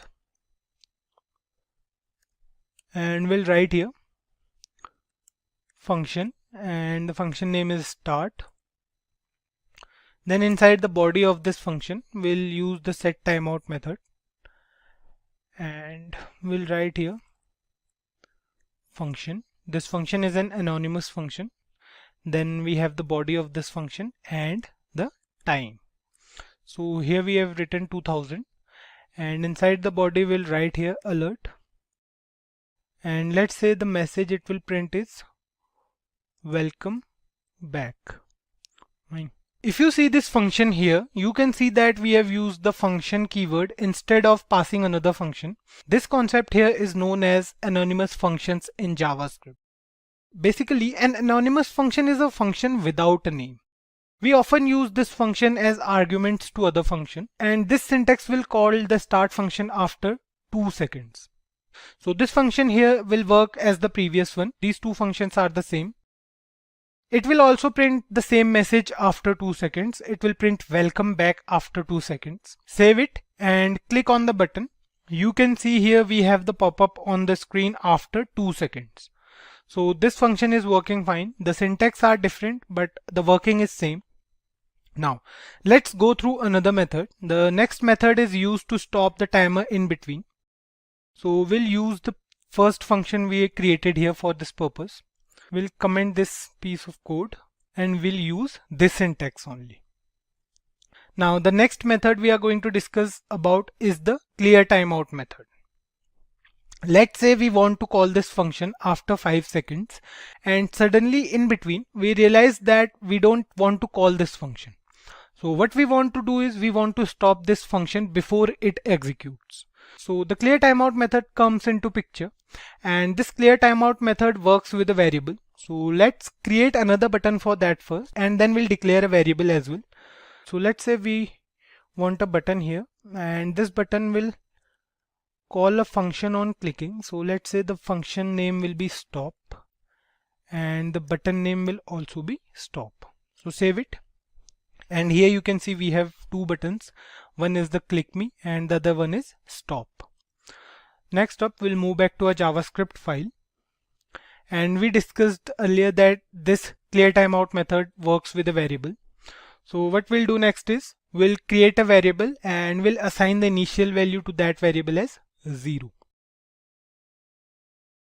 Let's say the variable name is id and the initial value is 0. Now why we assign the value as 0 to this id variable? Because we want to update the value of id variable with the value provided by this setTimeout method. So we'll assign the value of this setTimeout method to this id variable. So we'll write here id is equals to setTimeout, and the rest will remain the same. Now next up, we'll define another function to stop all this from happening. So for that, we'll write here function, and the function name is stop, and then inside the body of this function we'll use the method clear timeout, and this method takes a variable as an argument. So we'll pass id here, and we are done with it. So this function will stop the setTimeout method before execution. Let's check it out, save it, and what we'll do is we'll press the stop button in between the 2 seconds after the function start will be called. So let's change the timing here from 2 seconds to 5 seconds. So we'll write here 5000, save it now, and we'll first check if the function start is working fine or not. So press the click me button and we have to wait for 5 seconds, and then the pop-up will appear on the screen with the message welcome to SimpliCode. So this function is working totally fine. Now the next task is to press the stop button in between those 5 seconds. Let's do it. Click on this click me button, and in between these 5 seconds click the stop button as well. So here you can see the message is not printing anymore on clicking the stop button. So this function is also working fine because we stopped the process in between before the function start executes. Right. Next up, we have another method in the timing functions, that is the setInterval method. As the name suggests, this method is used to call the function repeatedly after a specific interval of time. Like the setTimeout method, this setInterval method also takes two parameters. First is the name of the function and the other one is the time interval. So we'll change this program only, and instead of this setTimeout here, we'll write setInterval. Fine. So we are good to go now. The only change we did here is to use the setInterval method instead of the setTimeout method. Now what will happen is, on clicking this click me button, the function message will be called repeatedly after 5 seconds. Let's check it out first. Save it and click here on this button. So we have to wait for 5 seconds and then a pop-up will appear. So here you can see we have the pop-up here. Now after pressing OK, we'll wait for 5 seconds again and we have the pop-up again. So what's happening here is we are getting the pop-up constantly after 5 seconds, right? So this is also working fine, and on clicking the stop button, this function will also stop. So we have clicked on this stop button and we are not getting the pop-up anymore. So that's how the timing functions in JavaScript works. Async Await works with promises in JavaScript. Now Async Await is just a syntactical sugar wrapped around promises in JavaScript. Basically it makes it easier to work with promises in JavaScript. We already know that using promises might be a bit tricky, or we can say more prolonged sometimes, because we have to create so many functions and promises in JavaScript. So before we move on to Async Await, let me take you guys through this code which has promises in it, and then we'll see how to use Async Await in JavaScript. So here is a code for promises in JavaScript. Here in this code we have two functions, make order and process order. The makeOrder function returns a promise and it will resolve it if the user enters black coffee. Otherwise, it will reject it on any other type of coffee. Then we have another function here for processing the order and it will always resolve. So this function is quite simple and it will add some extra information to the order. So here is the code for extra information. It will print this on console.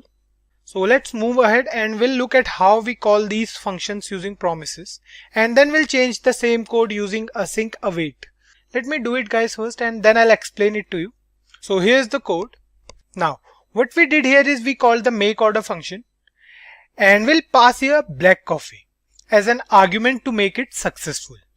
Then we have used the dot then because we are using promises here, and then we have the order that will be returned by a promise. So which in this case is a string that says here is your coffee. This is the string. If I show you, so this is the string it will return, and then we have written here console.log order has been received.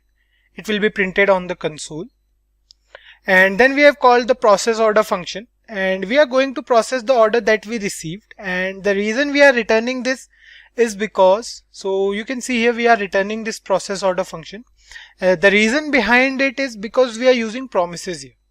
Then we have changed the event here. So we have used the dot then operator again. We are going to receive the response from the process order above. In this case, we have taken it as processed order and we have logged whatever response we will get here.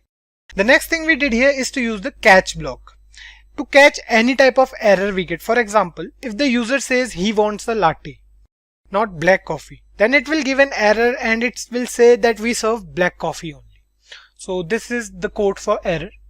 So that's all, and we are calling these functions. So if we save this program, let's say we are saving it, and if we go back to our console, so here you can see the output says making request for a black coffee, and then it says order has been processed, then it says processing order, and then at last it says extra information plus here is your coffee, have a nice day. That's how we wanted it to be, right? Now if the user says he wants a latte in place of black coffee, so let's check it out, and what we'll do is we'll pass the argument here as latte instead of black coffee.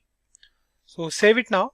Here you can see it says making request for latte. So firstly it made a request for latte and then it returned the error. The error says sorry, we serve black coffee only. So it's working totally fine, and this is how promises actually work in JavaScript.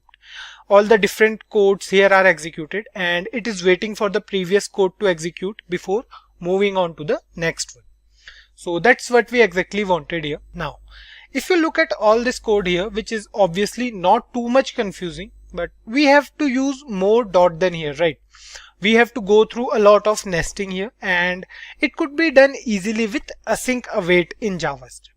And one more issue with promises is if we want to use the parameter inside this first dot then. So if we want to use a parameter here, what we have to do is we have to first create a variable and we have to assign something to that variable, which is not an easy task, right? But with async and await, we can do it more efficiently and we don't have to worry about all the dot thens and all. So now we'll do the same program with async and await, and we'll do it here only below this program. We'll write this piece of code with the help of async await, and we'll see how easy it is to use async and await in JavaScript. So let me comment this first, guys. Now the first thing we need to keep in mind with async and await is we need a function to use these terms. For example, let's create a simple function here first. So we'll write here function. Let's say the function name is func1, and then we have the body of this function. So this is a basic function here, and we'll put all our asynchronous code inside here in this function. But we need to tell JavaScript that this function will work asynchronously. For that, we have to write a keyword here before function. So what we'll do is we'll write here async, and this is the syntax. Now JavaScript will know that this function is an asynchronous function and it will handle this function accordingly. Now inside of this function, what we'll do is we'll call our different methods here. So we'll call the makeOrder method here, and then we'll call the process order method as well. So let's do it first. Let's call the make order method first. So we'll write here make order and we'll pass an argument here. So the argument will be, let's say, black coffee. Fine. Now we have called the function make order here. All we have to do is we have to write await in front of this function, which will make the code wait until this make order function executes. Then only the next part will be executed. So we'll write here await, and this make order function now will return the resolve section of the first promise we made. So we'll store this inside a variable. So we'll write here, let's create a variable here. We'll write where order. Fine. Because we have all this code inside of an asynchronous function, what will happen is as soon as JavaScript finds that await keyword, so as soon as JavaScript finds this await keyword, it will leave this function and start doing other works inside of this program. Remember, it will leave this whole function. It's not something like the set timeout method. It is different from that. As soon as the make order function is done executing, it will come back to this function and returns the result into this order variable. Next up, what we'll do is we'll write here console.log, and what we want to log here is order has been received. Now, if we look at the promises example previously and compare these two codes, so if you can see here, we are done with this part.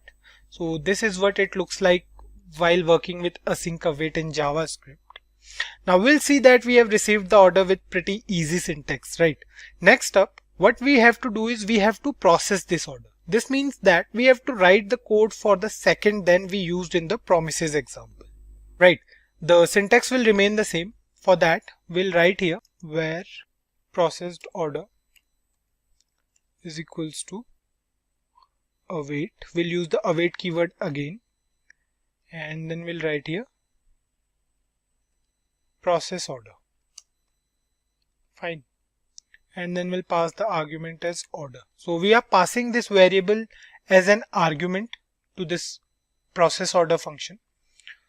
In the next line, we'll write here console.log, and we'll copy this. This line is the same, so we'll copy it from here and we'll paste it here. Fine. Now we have used the variable processed order to process the order, and then we know that as soon as the processing is done, we want it to log it in here. So we are done with this, and all we need to do now is call the asynchronous function and we are good to go. So let's call this function first. For that, we'll write here func1, and now save this program. So here you can see it says process order is not defined. So okay, we have to remove this E here. Now save this, and here you can see we have the exact same output as we had in the promises example, and with this we can say the async await are working totally fine. Now the question arising in your mind may be that we didn't do anything for the catch block here, right? What if the user enters latte in place of black coffee? So let's try to do it once. So what we'll do is we'll write here latte and save it. So you can see the first function is working fine. It says making request for a latte, and then it says sorry, we serve black coffee only. So this is a error, and caught error in promises. So we have to do something about this error, right?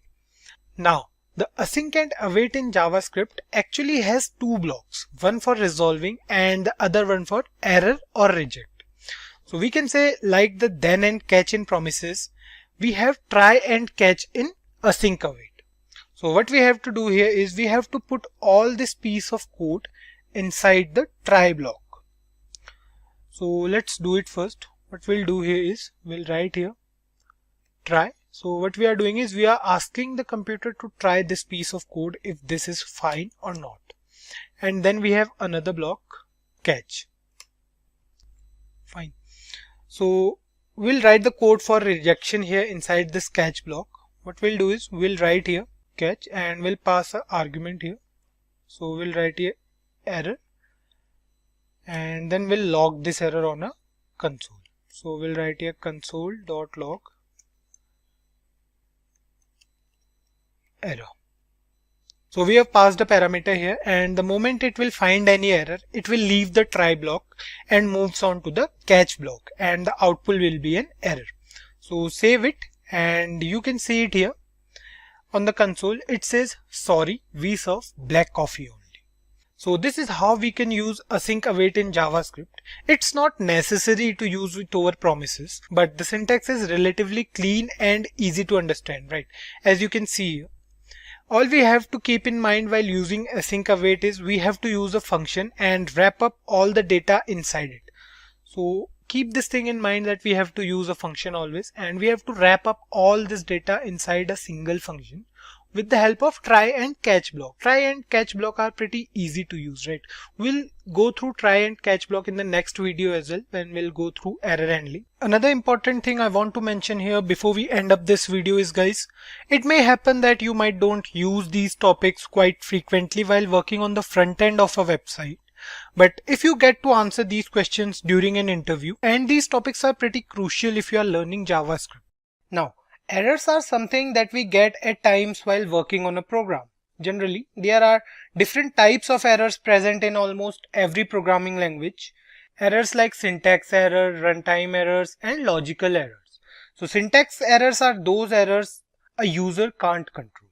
We have to correct the syntax for that. That's the only option with syntax errors.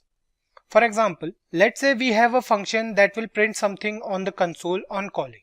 So let's create a function here. We'll go to a JavaScript file and we'll create a function here. So let's say the function name is F1. Fine. And this function will print something on the console. So let's say it prints this is function 1. Fine. Now, this is a function that will print this string on the console. But let's say we forgot to put the closing bracket of this function by mistake. Or let's say the closing part was deleted and we are not aware of it. So this part was deleted or we forgot to put it there. And what we'll do is we'll call this function. We tried to call this function. Let's call it first. We'll call function 1. Save it and go to the console. So here in console, you can see that it returns an error here. It says syntax error, unexpected end of input. And the best part is we can't do anything for it, except for we can put that closing bracket in its place again.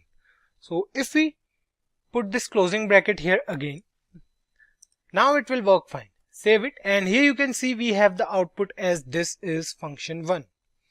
So these type of errors when occur in a program are known as syntax errors. Another type of error that occurs in a program is runtime error. Runtime errors are those errors through which the system comes across during the execution of a program. For example, let's say if we have another function here. So let's add another function here. We'll write here function F2 and the body will print something on the console again. So we'll copy this from here and instead of function 1, we'll write here function 2. Save it, and we haven't called this function yet. So let's imagine a scenario that you created a function F2 and later somewhere in the program you realize that you created a function and you need to call that function, but you are not sure of the name of that function. So let's say you called another function but the function name was wrong. So let's say instead of function 2 we called another function F4. Let's call this, let's try to do it. Save it, and here you can see our first function is working fine. But when the system reaches function F2, it encountered an error here. Although there is nothing wrong with the syntax, we are trying to call a function that does not exist. So these type of errors are known as reference error in a program. We can fix these type of error with the help of try, catch and throw block. We'll see it later. These are the different types of errors that might occur in a program. But sometimes there are situations in which we want to print an error to the user. It might be for the data entered by the user or for the data we are getting from the server. Basically, we are talking about custom errors that we create ourselves to make the flow of program more smooth. We came across the try and catch block in the previous video, wherein we used these keywords with the async await in JavaScript. So there we saw how these blocks were working to print an error when the user asks for something other than black coffee. If you haven't watched that video yet, please go through it. You can find it in this playlist. So let's do one thing here, and we'll create a small prototype of the same program wherein we will have a function that will print a string on the console. So let me comment this out, guys. Now we'll create another function here. So let's say we are writing here function make order. Fine. So this is the function we created in the last video as well. So let's say inside the body of this function we'll write something on the console. We'll write here console.log, and we'll write here is your black coffee, enjoy your day. Fine. Now we will go through the syntax of try and catch block first, and we'll see why we use these try and catch blocks in a program. So before we move on to the try and catch block, let me clear one thing, guys. It's not only the try and catch blocks we use for these purposes. We have another block in JavaScript that is always independent of these two blocks and doesn't need any condition to run. So the inclusion of the finally block in error handling depends upon the user. You can either add it or leave it. There will be no effect on the program. So now let's move ahead and we'll go through the syntax of try and catch first, and then we'll move on to the finally block, because finally block is different from try and catch. So let's go through the try and catch first. So we'll write here try and press. So we'll write here try, and you can see this is the syntax of try and catch block. The catch contains an argument with it, and it will catch the error returned by the try block. So let's write the code here and then we'll go through it. We want to run this function inside the try block, and if the function exists, the try block will execute it. Otherwise, a customized error will be thrown to the user. So we'll call this function inside the try block. So we'll write here make order, and we have called this function. Now, if the function exists, the try block will execute it. There will be no problem in that. We are asking the computer to try executing this line, and if this line does not exist, show the user the error we want to show, not the one set by default. So the customized error will write inside the catch block, and inside the catch block we'll write here console.log, and let's say it says sorry. So this is the error we want to show. The error says sorry, an error occurred in your program. Now let's execute this once and then we'll see it again thoroughly. So this code will not show an error. Save it, and it will execute the function make order, and the output will be here's your black coffee, enjoy your day. Right. But if we execute here another function that does not even exist, like we did for the runtime errors. So if we write here, let's say another function. So let's say the other function name is process order. Fine. So this function does not exist in the entire program. Now the system will go inside the try block and it will execute the make order function first. The make order function will be executed without any problem, but the moment it will come across the function process order, it will find it out that no such function exists in the program. That's when it will move to the next block and it will throw an error to the user. So save this program, and you can see here it says here is your black coffee, enjoy your day first, and then it says sorry, an error occurred in your program. So this is how you can show an error to the user, a customized error we can say.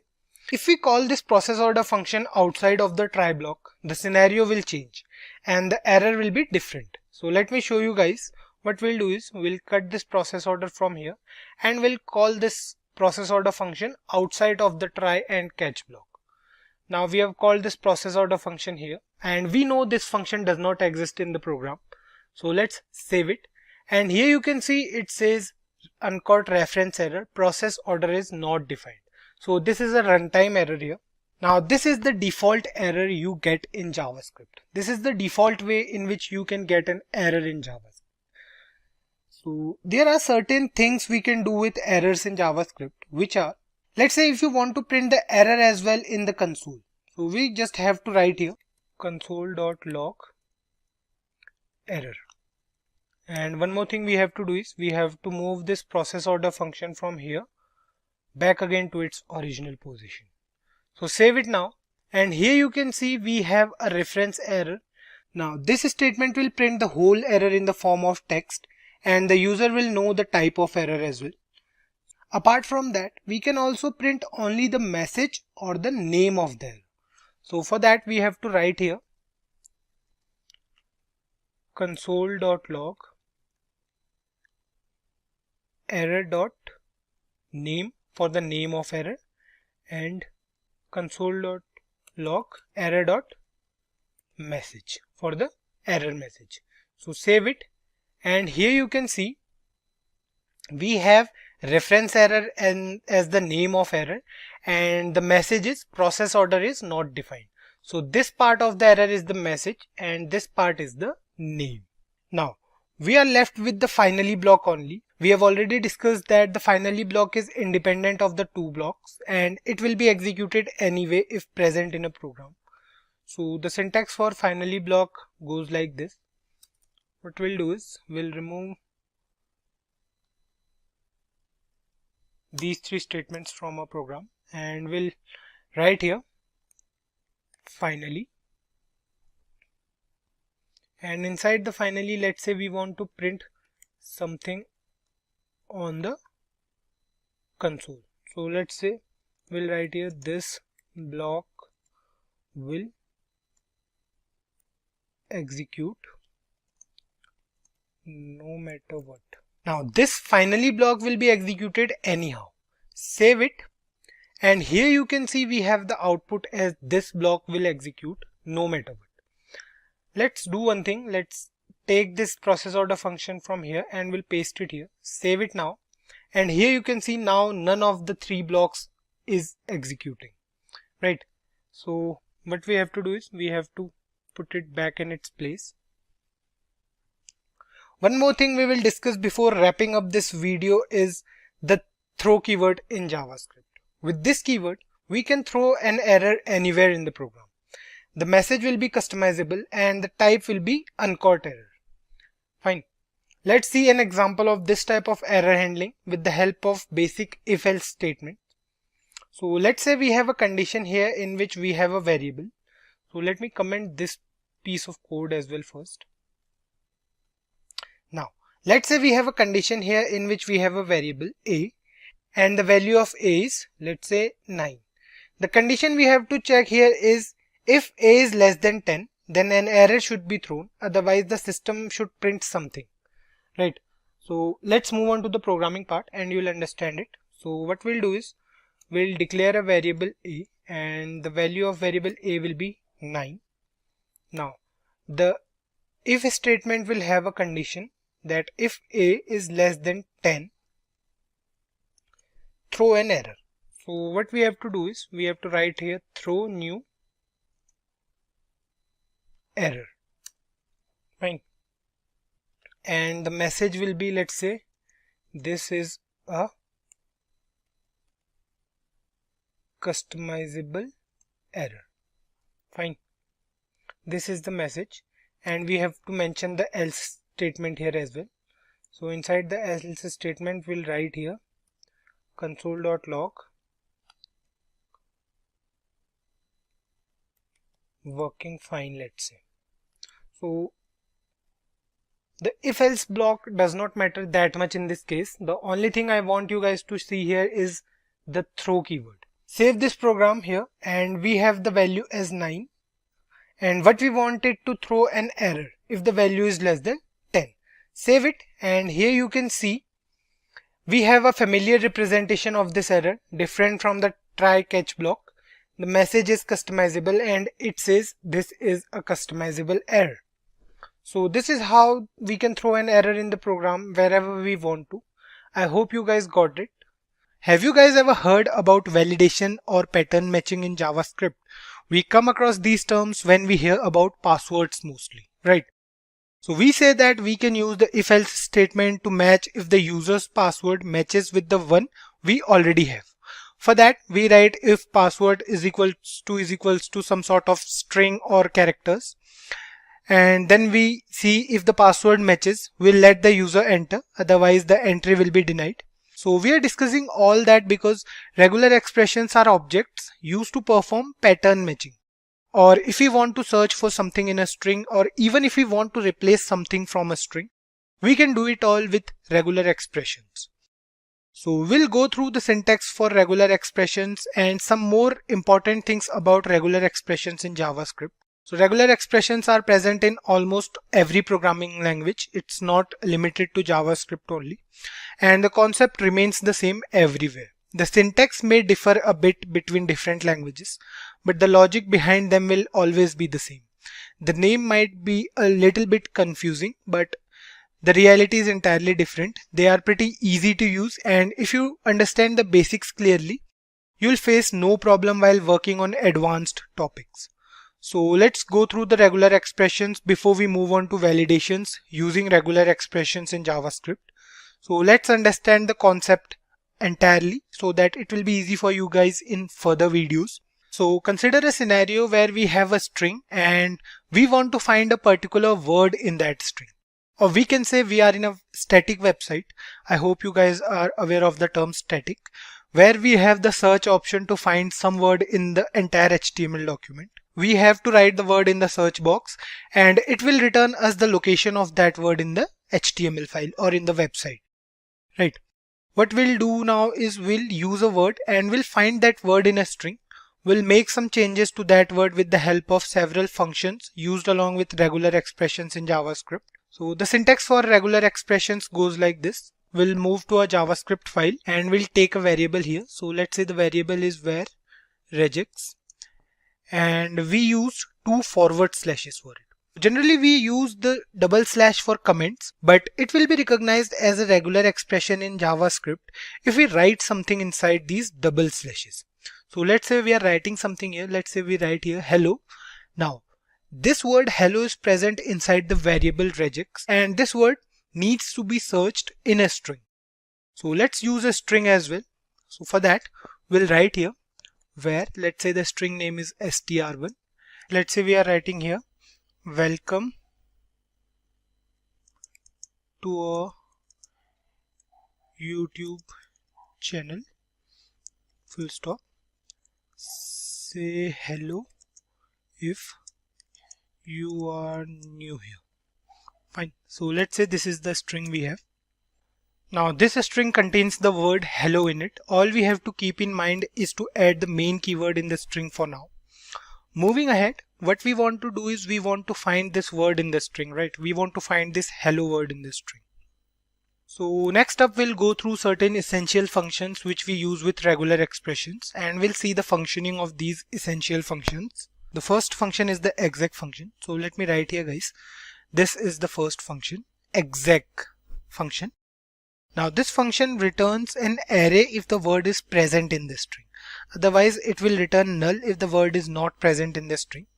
The syntax is pretty straightforward. All we have to do is to use the exec function with the variable that contains the regular expression. Now in this case the word regex contains the regular expression. We have to use it with the function, and the string name will be passed as a parameter to this function.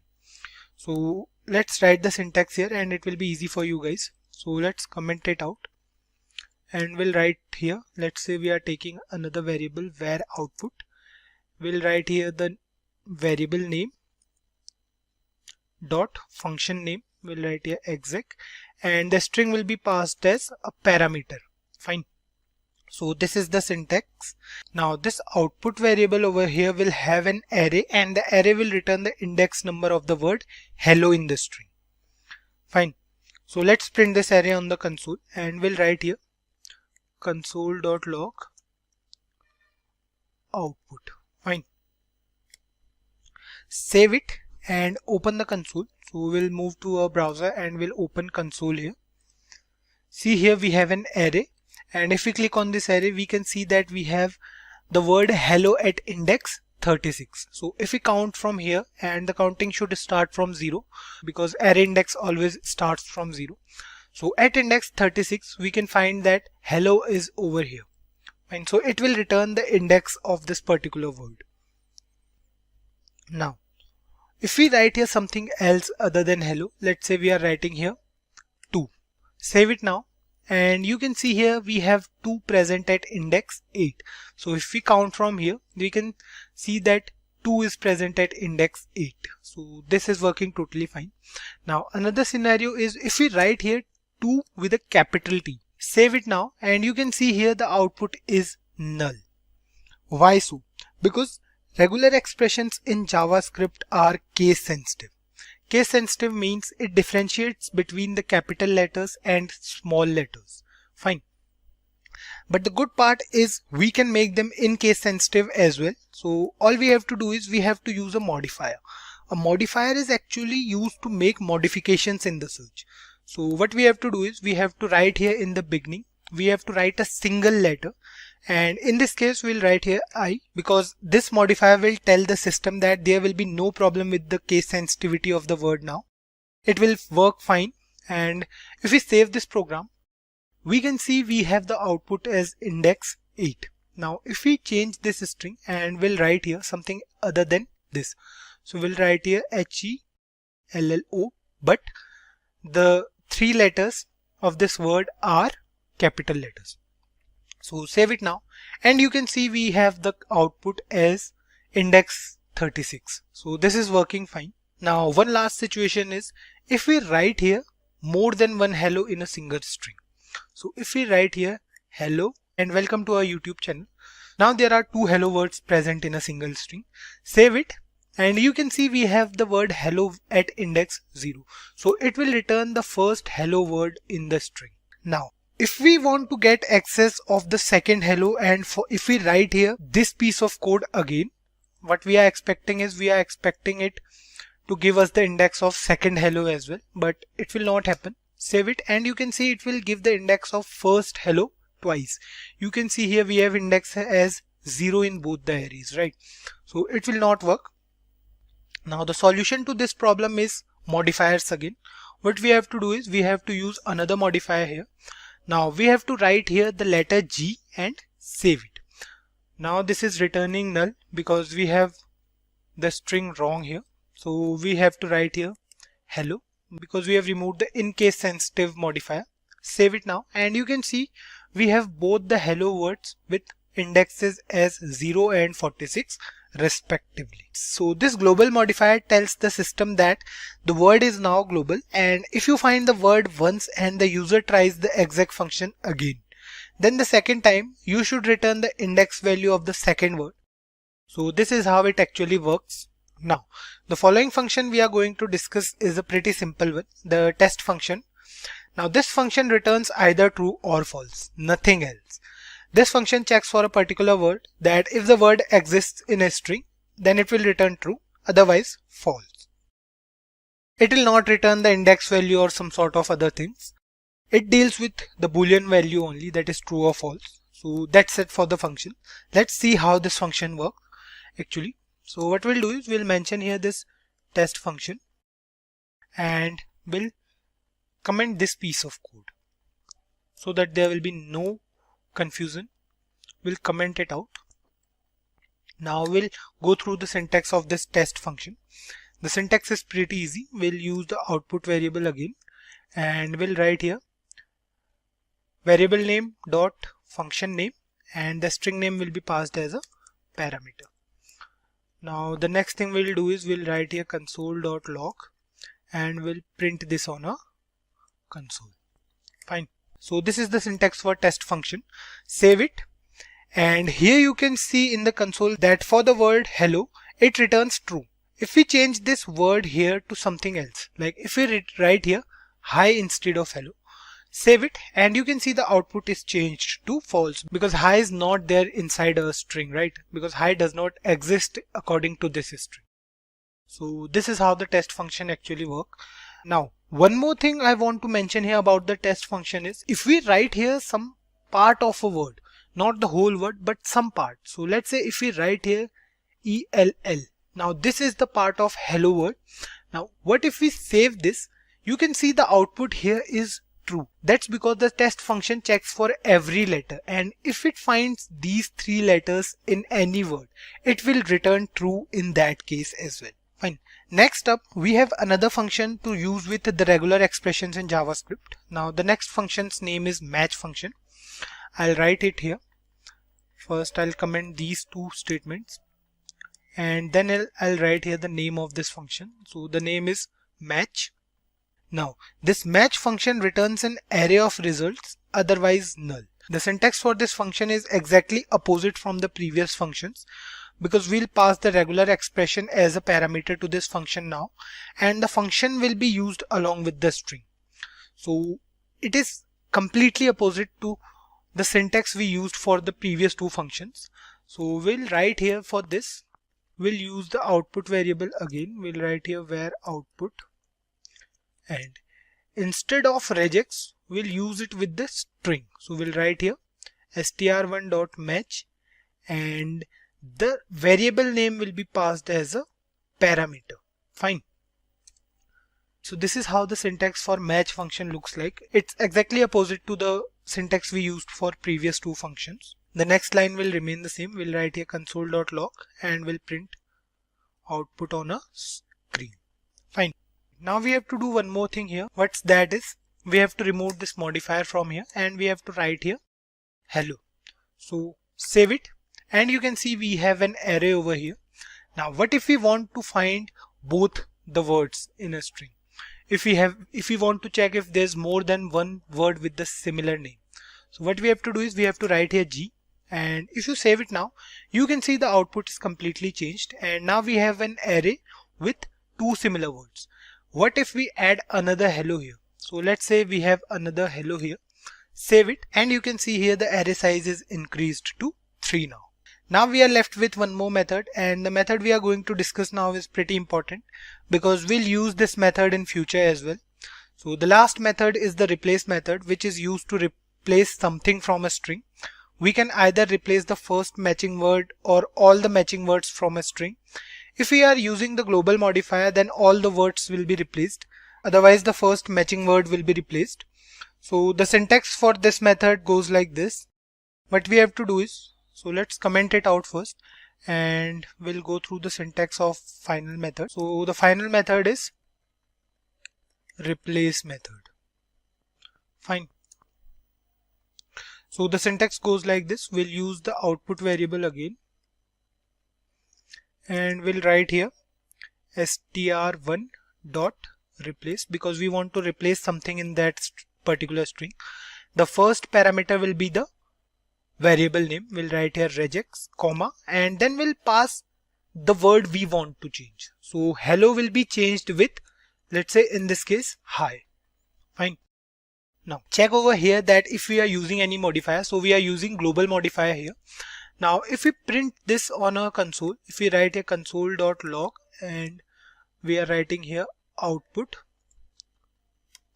if we save it now, we'll get to know that all the hello words in the string are replaced with the word hi.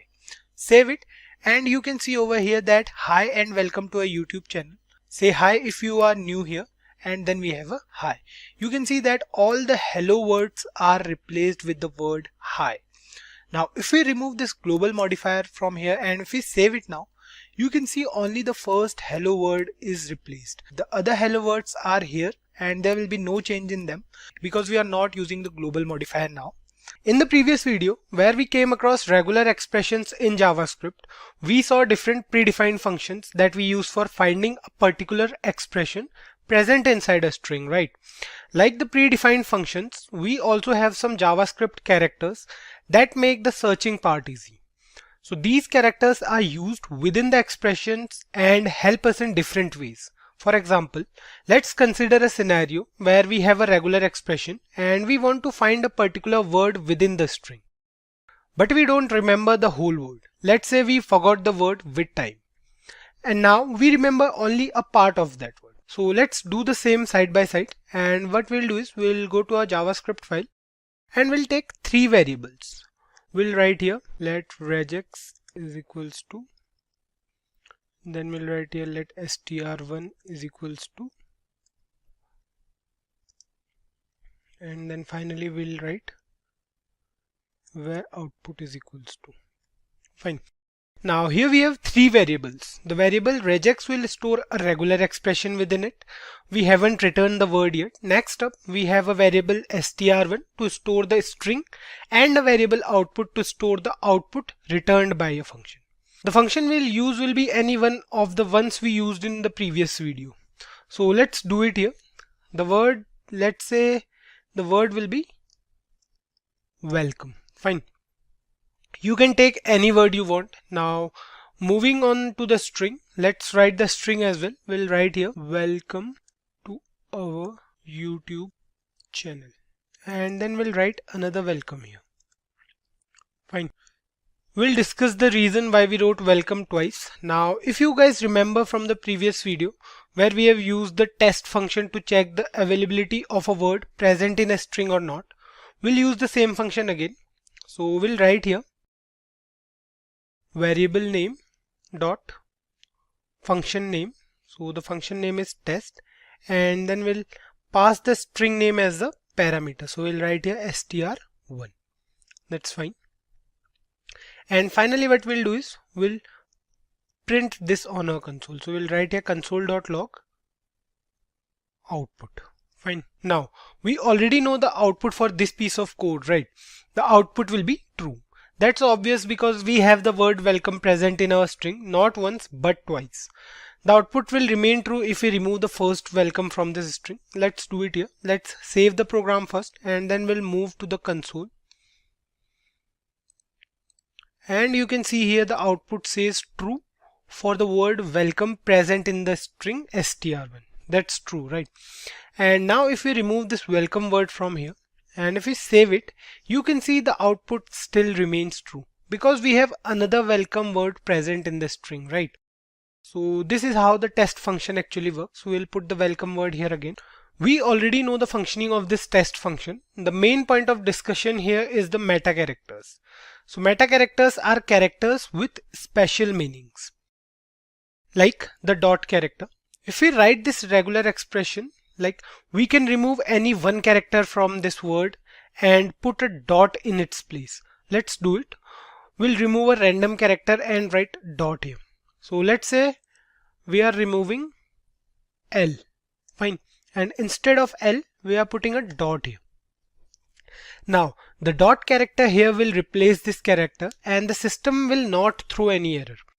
It will still find the word. We can also use exec function here to check the index number of the word. So what we'll do is we'll take another variable and we'll do the same. We'll write here regex dot exec, and then we'll pass the string name as parameters. Fine. We'll copy this console.log from here and we'll paste it here.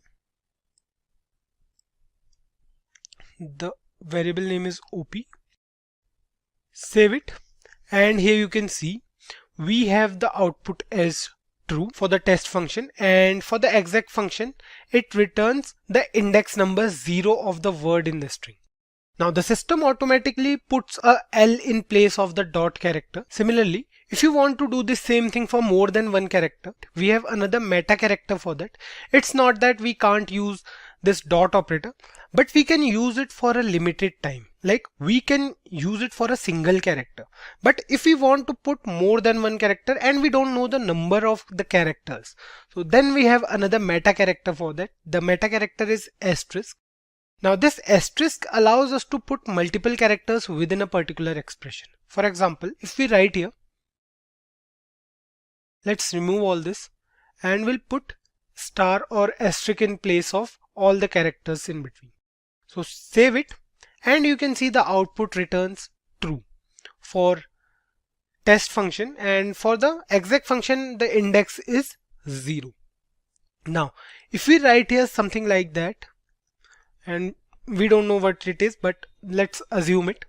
So if we save it now, you can still see the output returns true for this as well, because now we can put any number of characters in between W and E. The only thing that matters is the first and the last character of the word welcome. Now, the next character we'll be looking at does not work the same way as these characters. The caret character works upon a whole string. Let's go through the syntax, and what we'll do is we'll remove this unwanted piece of code, and then we'll come here, we'll write here welcome again, and now we'll put this caret character. Now the caret character is this character. So what this character returns is, this character returns true only if the whole string starts with the word welcome. The second welcome word does not even exist for this meta character. If we save this program now, it will return true because welcome is present at the start of this string, right? So save it, and you can see the output is true. Now if we remove this welcome from here, and if we save this program now, we know that we have another welcome present in the string, but this character does not work that way, and it will return false because the string starts with 2 now, right? Save it, and here you can see the output is false for test function, and for exec function the output is null. It will not return any index number of the second welcome or some sort of thing. So this is how the caret character works in JavaScript.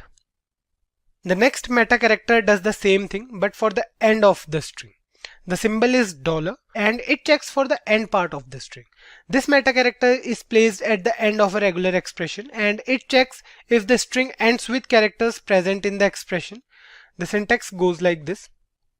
What we'll do is we'll remove this caret character, and we'll put a $U. Now this statement now will check if the string ends with the word welcome or not. In this case, the last word of the string is back, right? Not welcome. So the output will be false. Save it. Save it. And you can see here the output is false and null. Suppose we write here back in place of welcome. Now what we'll do is we'll write here back in place of welcome. And if we save this program now, the output will change to true because back is the last word present in a string, right? So this character checks for the end of the string. Save it, and you can see the output is changed to true, and the index number is 32. Fine, the exec function will return the index number of the word back. The last meta character we will discuss in this video is the optional meta character. The question mark symbol represents this meta character, and the functioning be like any character before this symbol is treated as optional.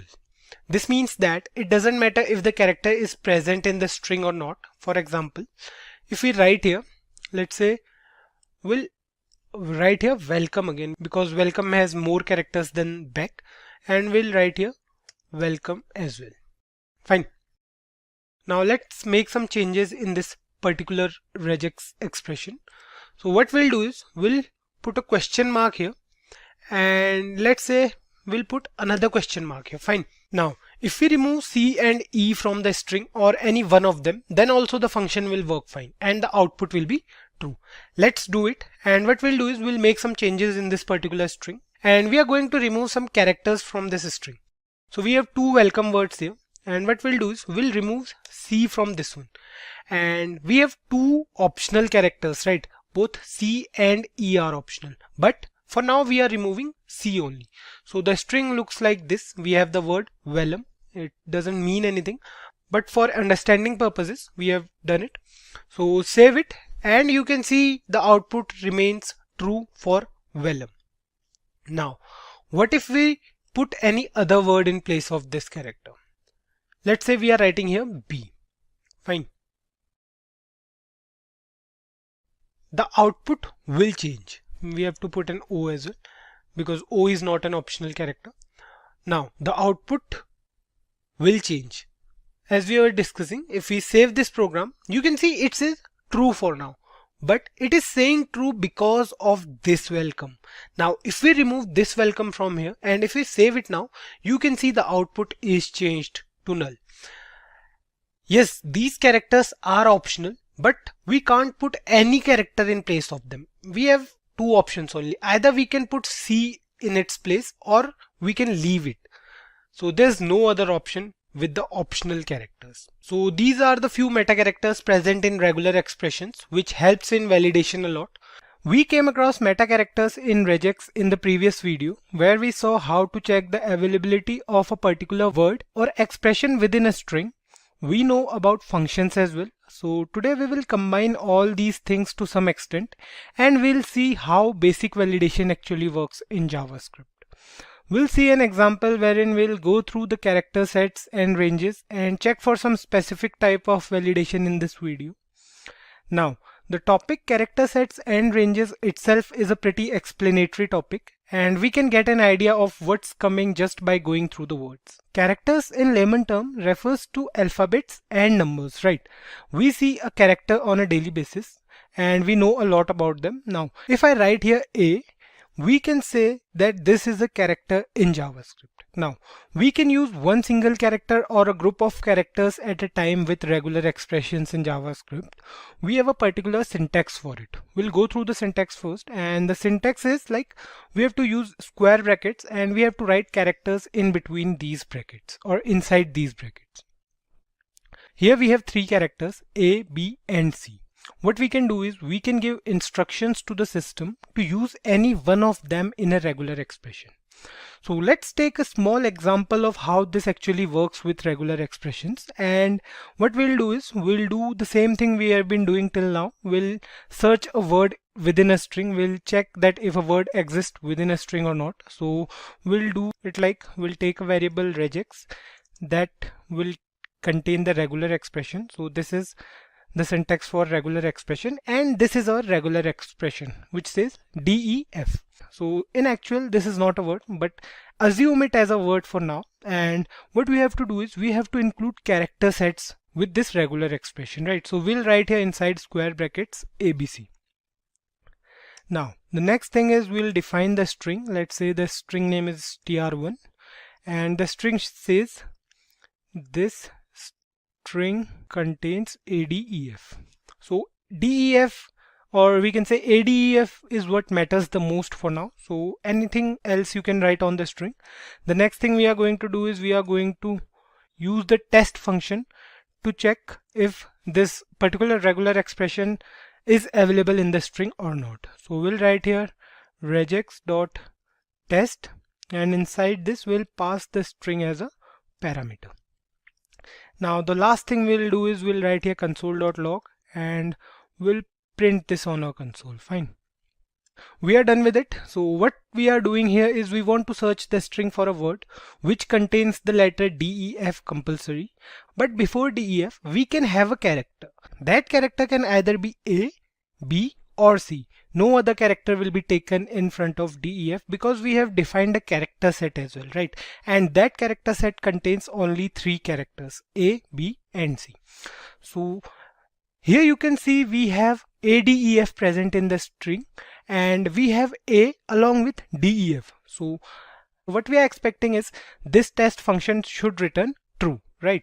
So save it and check for the output in the console. So we'll go to our console. And here you can see the output says true because we have ADEF only. Now, if we write here anything else, like if we replace this A with the character R, save it, and you can see the output is false because R is not present inside this character set. Now, what if we write here something like, let's say we are writing here Kaushal DEF. Now, this will check for this letter only, for this L only. Other letters don't actually matters in this case. In the case of character sets, the only character that matters is the character right before the regular expression. So if we save it, you can see the output is changed to false. And if we write here, let's say Kaushal ADEF, save it, and you can see the output is true because it checks for this character only. Fine. Talking about ranges, let's say we want to add any character in the string between A to Z. Now we have two options to do so. First one is we can write A, B, C till Z here, like we'll write here DEF, GHI and so on and so forth till Z. But this task is a little bit lengthy, right? And we have to spend a lot of time in that process. So the alternate to this process is to define a range of characters. To define a range of characters, it's quite an easy task. All you have to do is write a hyphen z. So this is how you can define a range of characters. Now this range will consist every character from a till z. A and z will also be included. Keep this thing in mind. If we write here Kaushal def again, so we have seen in the previous example that it returned false for this, right? Save it now and you can see the output is still true. That's because now we have a range from a till z. If we write here 5 now it will return false because 5 does not lies in between this range, in between a to z. So it will return true for any character between a till z. Fine. Now let's say we want to exclude some particular characters from this range, like we don't want the user to include def again, no character from D, E or F. So the syntax for that is also pretty easy. We have to use the caret operator and we have to write here, but we don't want to include. So let's say in this case we don't want to include DEF. Fine. So if we write here DDEF now and save it, you can see it will return false because we have included DDEF. And if we write here ADEF, save it, and you can see the output is true. Now we can't include characters D, E and F in front of this regular expression because we have defined this character set to not include these characters in the regular expression.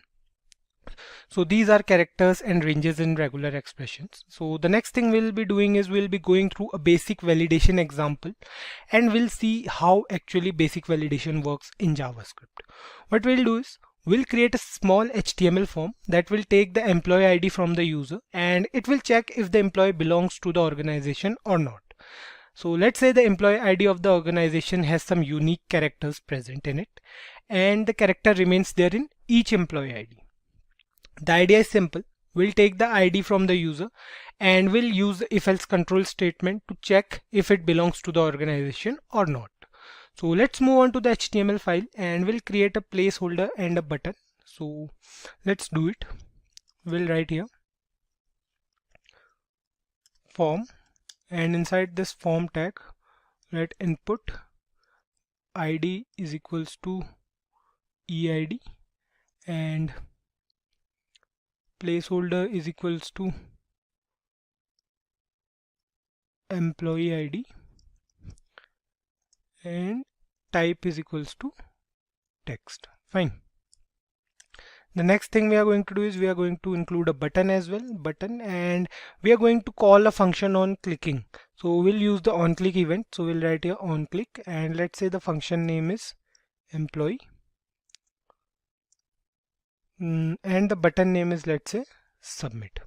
Save it and you can see over the browser that we have a placeholder along with the button. So let me give a space here, save it now, and you can see we have a placeholder and a button. So that's all what we have to do in HTML part. Now the rest of the thing we'll be doing in the JavaScript file. So let's move to a JavaScript file and comment this piece of code first.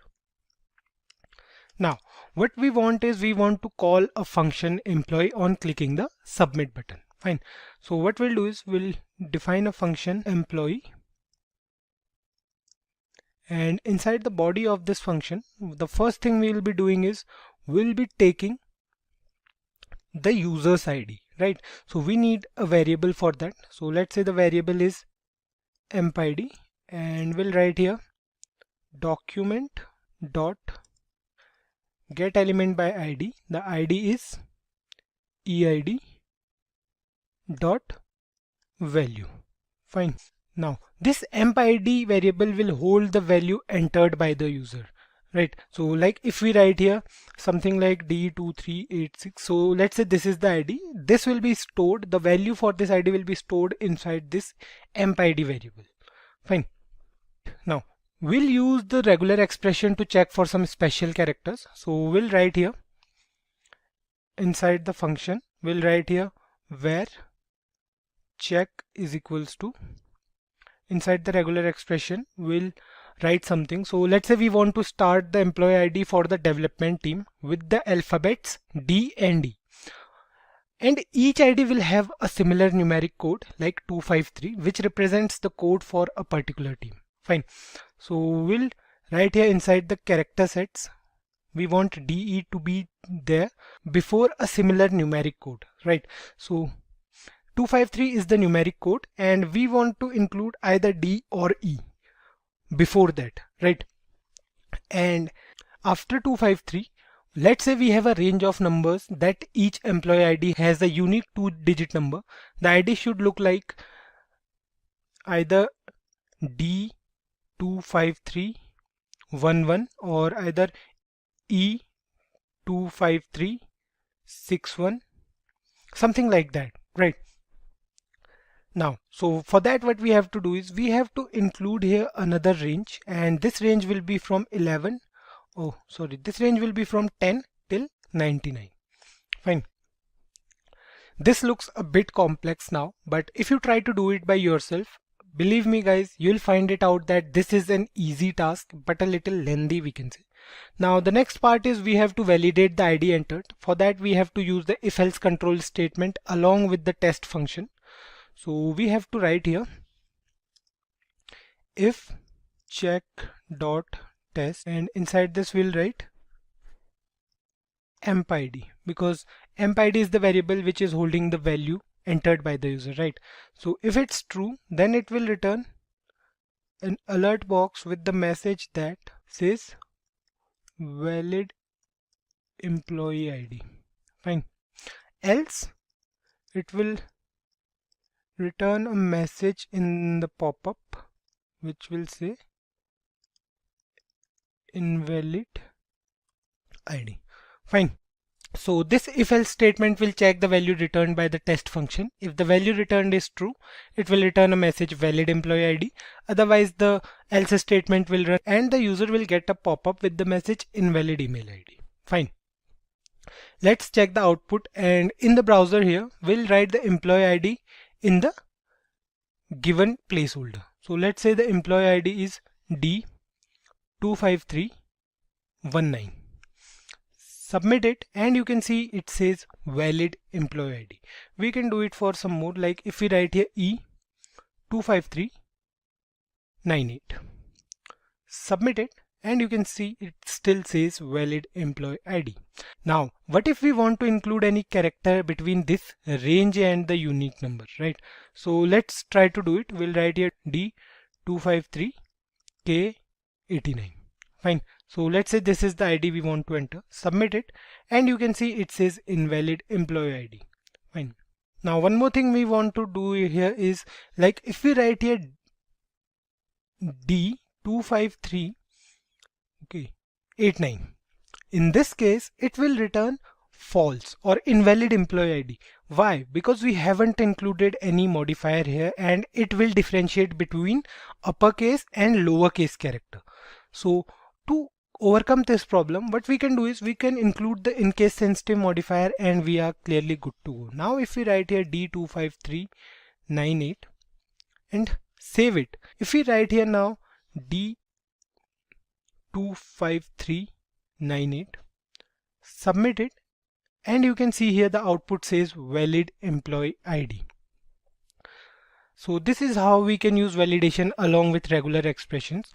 In the last video, we came across character sets and ranges. We saw how we could use them with regular expressions, and we also saw how to validate a user's input with the help of character sets and ranges along with regular expressions. Now in this video, we'll look at the shorthand character classes present within regular expressions and we'll see how they are helpful in JavaScript. If you guys remember, the regular expression we used became a bit confusing and lengthy because we have used so many ranges and character sets all in one, right? A character class can be used to overcome this particular problem, and we have several character classes present in JavaScript.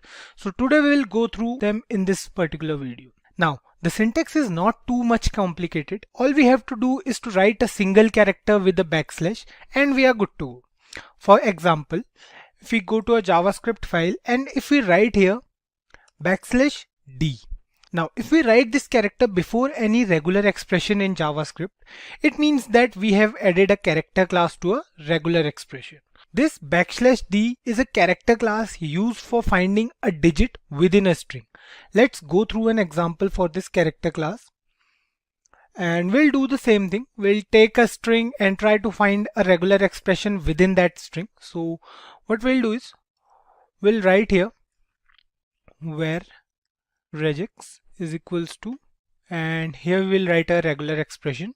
First we'll take up a string and use some functions to check the output. So let's do it here.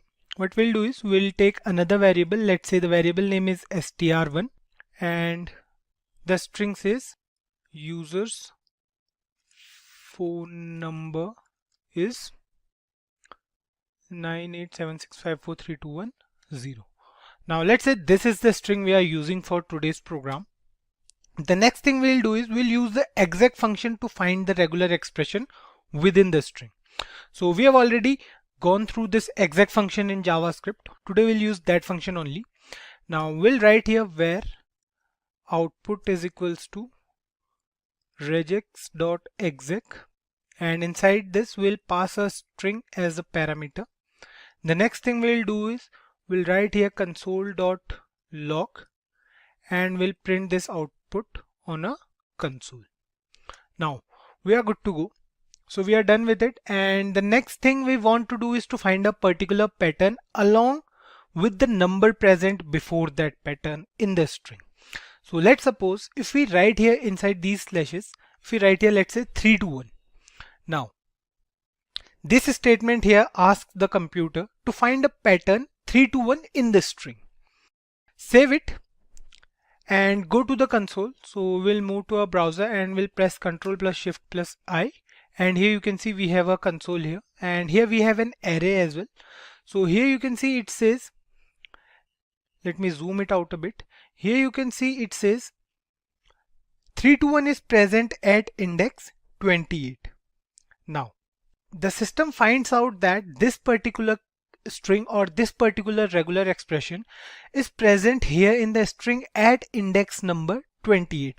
Obviously the indexes will start from 0, and the moment it will find this 3 to 1 regular expression, it will show the index number in an array in a console. Now if we add \d here, let's say we are adding here \d in front of this expression and check the output here, save it, you'll notice that we have a number present here right before that expression, right? We have 4321 here instead of just 321. The output here gives us the number 4. This means that this \d represents this number 4 in this string. Now what if we put an alphabet before this expression? Now let's do it. What we'll do is we'll write here A, and let's say we are adding only a single alphabet here. Let's say we are adding A before 321. Now the expected output is A321, but the moment we'll save it, you can see it says null. That's because this particular character class works for digits only. If it finds anything other than a numeric digit, it will return an error or it will return null in that case. Now if we want to find all the numbers before this pattern, then we have to add a plus operator in the regular expression. All we have to do is we have to write here plus, and we are good to go. Now it will return everything until it finds a space or any character other than a digit. Now let's suppose if we are writing here A after 987. Now this particular statement will return all the numbers till 6. The moment it will encounter A here, it will return all the numbers after A. It will stop at A and it will not go further. Now save it, and you can see it says 654321. That's because this \d works for digits only. Now if we write here nothing, like we have a number 9876543210, save it and it will return the whole number 9876543221, not 0 because we haven't included any number here. Now if we write here again \d after this as well, save it, and here you can see we have the output as 0 as well. We have the whole number here. Fine. So this is how this \d actually works in JavaScript. So this is a character class. Now The next thing is, what if we want to find a non-digit character before a particular pattern? If we write here before 3 to 1, let's say we are writing here A, and we want the system to return the non-digit character before 3 to 1. In that case, we use capital D instead of small d. Always remember guys, every shorthand character class in regex have an inverse that does precisely the opposite of that particular class. Like if we have small d here that works for digits only, we also have an inverse which is denoted by backslash capital D, and it does exactly opposite of this small d here. Now if we write here capital D in place of small d, what will happen is it will return the character here. It will return true for everything other than a digit. Now if we remove this small d from here and save it, here you can see it says null because we haven't included the backslash sign here. Save it, and here you can see it says A321. It will return true for anything except for a digit. Even if we put a symbol over here, then also it will return the output as true. For example, if we write here, let's say we are including $sign here. Let's say we are including $2 sign here. Save it, and it will return $2 signs. That's because we are using the plus operator here. Obviously, let's include as many signs as we can. Save it, and here you can see we have all the symbols present over here on our output. So this is how capital D character class works, or we can say inverse character class of small d. This is how it works. Now the next class we'll be going through is the wordly character, denoted by the letter W, small w, and is used in place of any character that can be an alphabet, a number, or an underscore sign. We can use this character over D if we are unsure about the character present before the pattern. For example, if we write here, let's say backslash W BER. Now here we have used the BER pattern which is present at the end of number, right? Here BER is present at the end of number. Now this statement will return M only because we are not using any plus operator here. If we use any plus operator, then it will return the whole number because it will return everything until it encounters a space or something like that. So for now we are not using any plus operator, so we'll be writing here this only. Now here it will return M because it can take up a number, an alphabet, or an underscore sign. It will return false if it finds any space or something other than these three. These three means a number, an alphabet, or an underscore sign. Fine. Now save it, and you can see on the console that the output says MBER. Let me zoom it a bit. So here you can see the output says MBER, right? Present at index 14. It will return null if we put a space before the pattern. Like if we write here NUM space BER, save it, you can see it says null for this. Now we can use the plus operator as well here for this particular character class. Now what will happen is it will return every character present before the pattern until it encounters a space or something like a symbol or any sort of thing.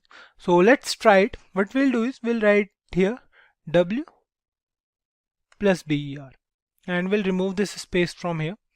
Save it, and here you can see it says number. What if we remove this space from here, remove it, save it, and here you can see it says phone number. It will return every character before the pattern until it finds any space or any other, let's say, symbol. So let's say we are including here dollar, percentage, and caret sign. Save it, and here you can see it says NE number. So it's returning it from here because it will not return true for any of the symbols here. Save it, and here you can see we have the output as phone number again. So that's working totally fine.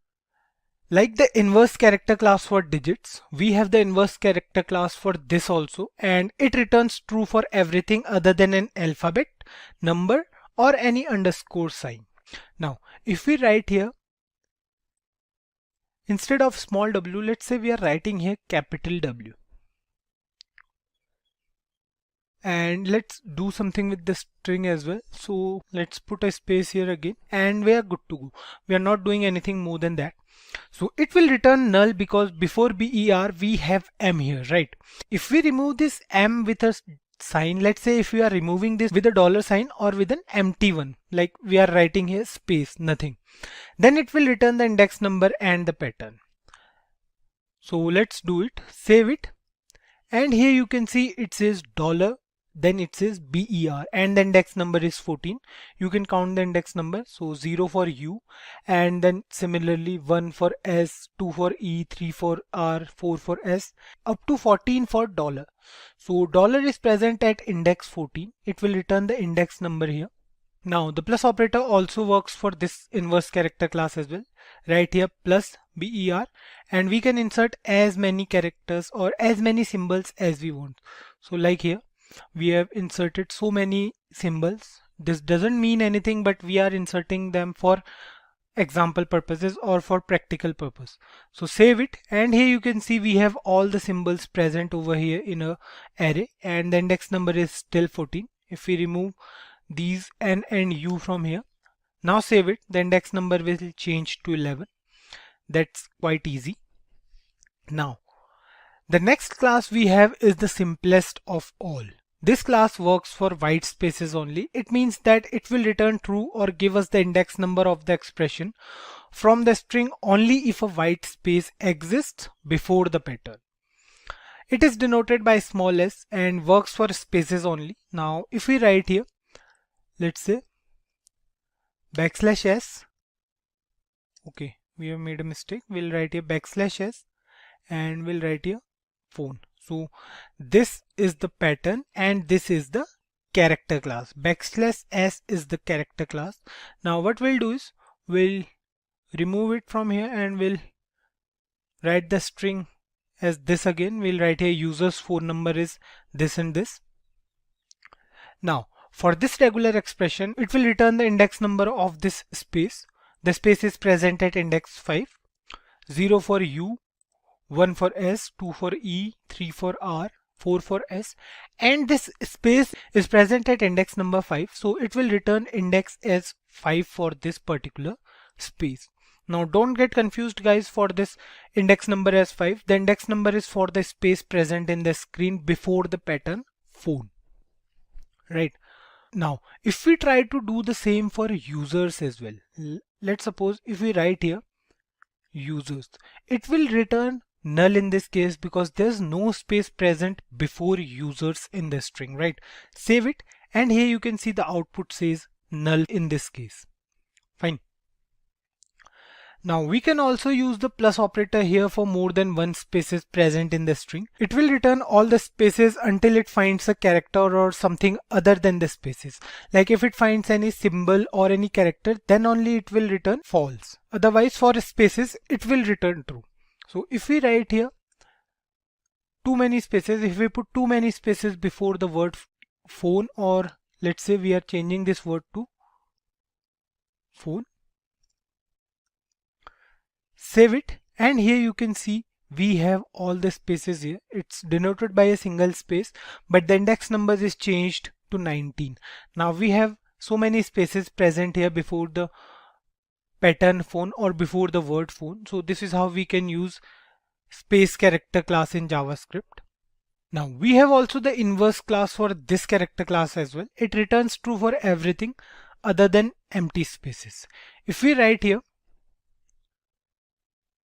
let's say we are removing this, and let's say we are let's say we are writing here users, and we are giving so many spaces here before the word users.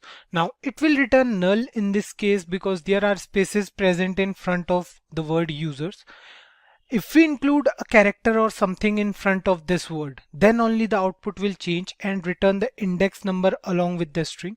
So save it first, and here you can see, okay, we have used the small s. In place of small s, we'll write here capital S. Save it, and you can see here the output says null for capital S because this capital S will return true for everything other than spaces only. Now if we put here any symbol, let's say we have these symbols here, save it, and here you can see now we have a hash symbol present before the word users. That's because we have used capital S only. Now if we use your plus operator, save it, and here you can see we have all the symbols present in a array. We have the index number as 11, we have dollar, percentage, caret and hash present over here, right? So this is how the inverse of character spaces in JavaScript actually work. So these are the character classes we have in JavaScript. If you guys see, we have two text boxes over here. One is for the username and the other one is for the password. Creating such text boxes in HTML is quite an easy task. We have to use the input tag, which we discussed a few sessions back, and we are using some more properties here. So you can see we have type as text for username, and for password the type is password. So before we move on to validation with JavaScript, let me tell you guys that we can do certain things with HTML as well. Like if we want that none of the two text boxes over here remains blank, we can write here inside these input tags. So if we write here required, save it, and now if you try to click on this submit button, you can see it says please fill out this field. It will not allow the user to submit the form until there is any value present for the name. So if we write here any random name and submit it now, you can see the form is getting refreshed. That's because we have used the form tag over here. Now if we try to submit without writing anything, we'll get the pop-up as please fill out this field. And we can do the same for password as well. Like if we write here required and save it. Now if you write any name over here for the username, and if we leave this password field blank, submit it, you can see it says please fill out this field for password as well. So HTML can let you do all this stuff, but when it comes to actual validation, like if you want the user to enter only if the name or password matches the one present in the backend, or maybe we can say in the server, we have to use something more than HTML. Now the case with JavaScript is a bit different. If we talk about validation in JavaScript, we can use JavaScript for client-side verification. The scenario here will be the one we'll discuss in today's video. What we'll do today is we'll create a basic sign-up form with 3 text boxes. One is for the username, the other one is for the password, and we'll add one more box for age. Half of the work is already done, and we have to add one more box now for the age. So age is just a number, right? So we can add a text box over here. What we have to do is we have to write here before the submit button, we'll write here input type is equals to number, and we'll provide it the ID as well. So let's say the ID is age. We'll use the ID attribute later, and inside this placeholder we'll write here age. Save it, and here you can see we have 3 text boxes over here. Inside the age we can't write any character or alphabet because we have defined the type as number for this, so we can write numbers here only. Now the next part is to link this page to another web page such that if the credentials are correct, the user will enter the home page of our website. For that we have to use the action attribute in HTML. Now the question here is, when do we want the user to enter the home page? Only if the credentials are correct, right? We have to use the action attribute with the form tag. So you can see over here we have already mentioned the form tag. Now what we'll do is we'll write here action, and what we want is we want it to redirect the user to another page or another web page, the home page of our website, after checking the credentials, and if the credentials are correct, the user will move on to the home page. So we have already a file named homepage.html. So we'll write here homepage.html and save it. Now on clicking the submit button, okay, we have to fill something for name and for password as well. So we'll write random values over here, submit it, and you can see we have been redirected to another page, and this is the home page of our website. However, it doesn't look like a home page. Still we can assume it, right? So now we know what should be done if the user has correct credentials to enter the home page. We are almost done with the HTML part. We'll make some more changes to this file later. The next thing we have to do is to validate the credentials entered by the user, right? For validation purposes, we'll use the if-else control statements in a JavaScript file. We'll create a function in a JavaScript file and call that function when the user clicks the submit button. But there is a difference. we'll not call the function on clicking the submit button. Instead, we'll call the function on submission of the form.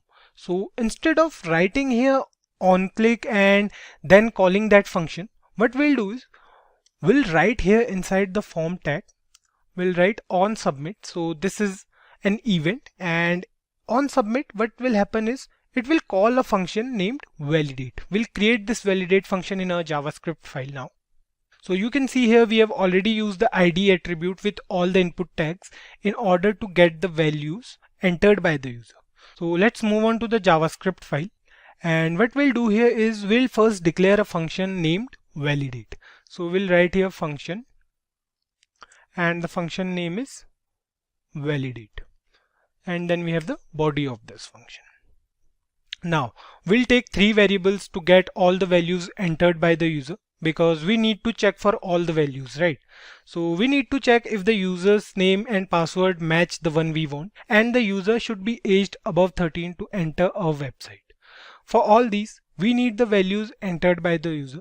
So we'll use the get element by ID method to get all the values. Now for that, we'll take three variables. So let's say the first variable is uname. It will hold the value entered in the username text box. Let me go to the form again, and here you can see we have three text boxes: username, password, and age. So we'll take three variables. For username, we'll write here document dot get element by ID, and the ID is uname. Let me confirm it once. So you can see here the ID for username is uname. For password it is pass, and for age it's age. So we'll write here dot value. The next thing we'll do is we'll create another variable for password.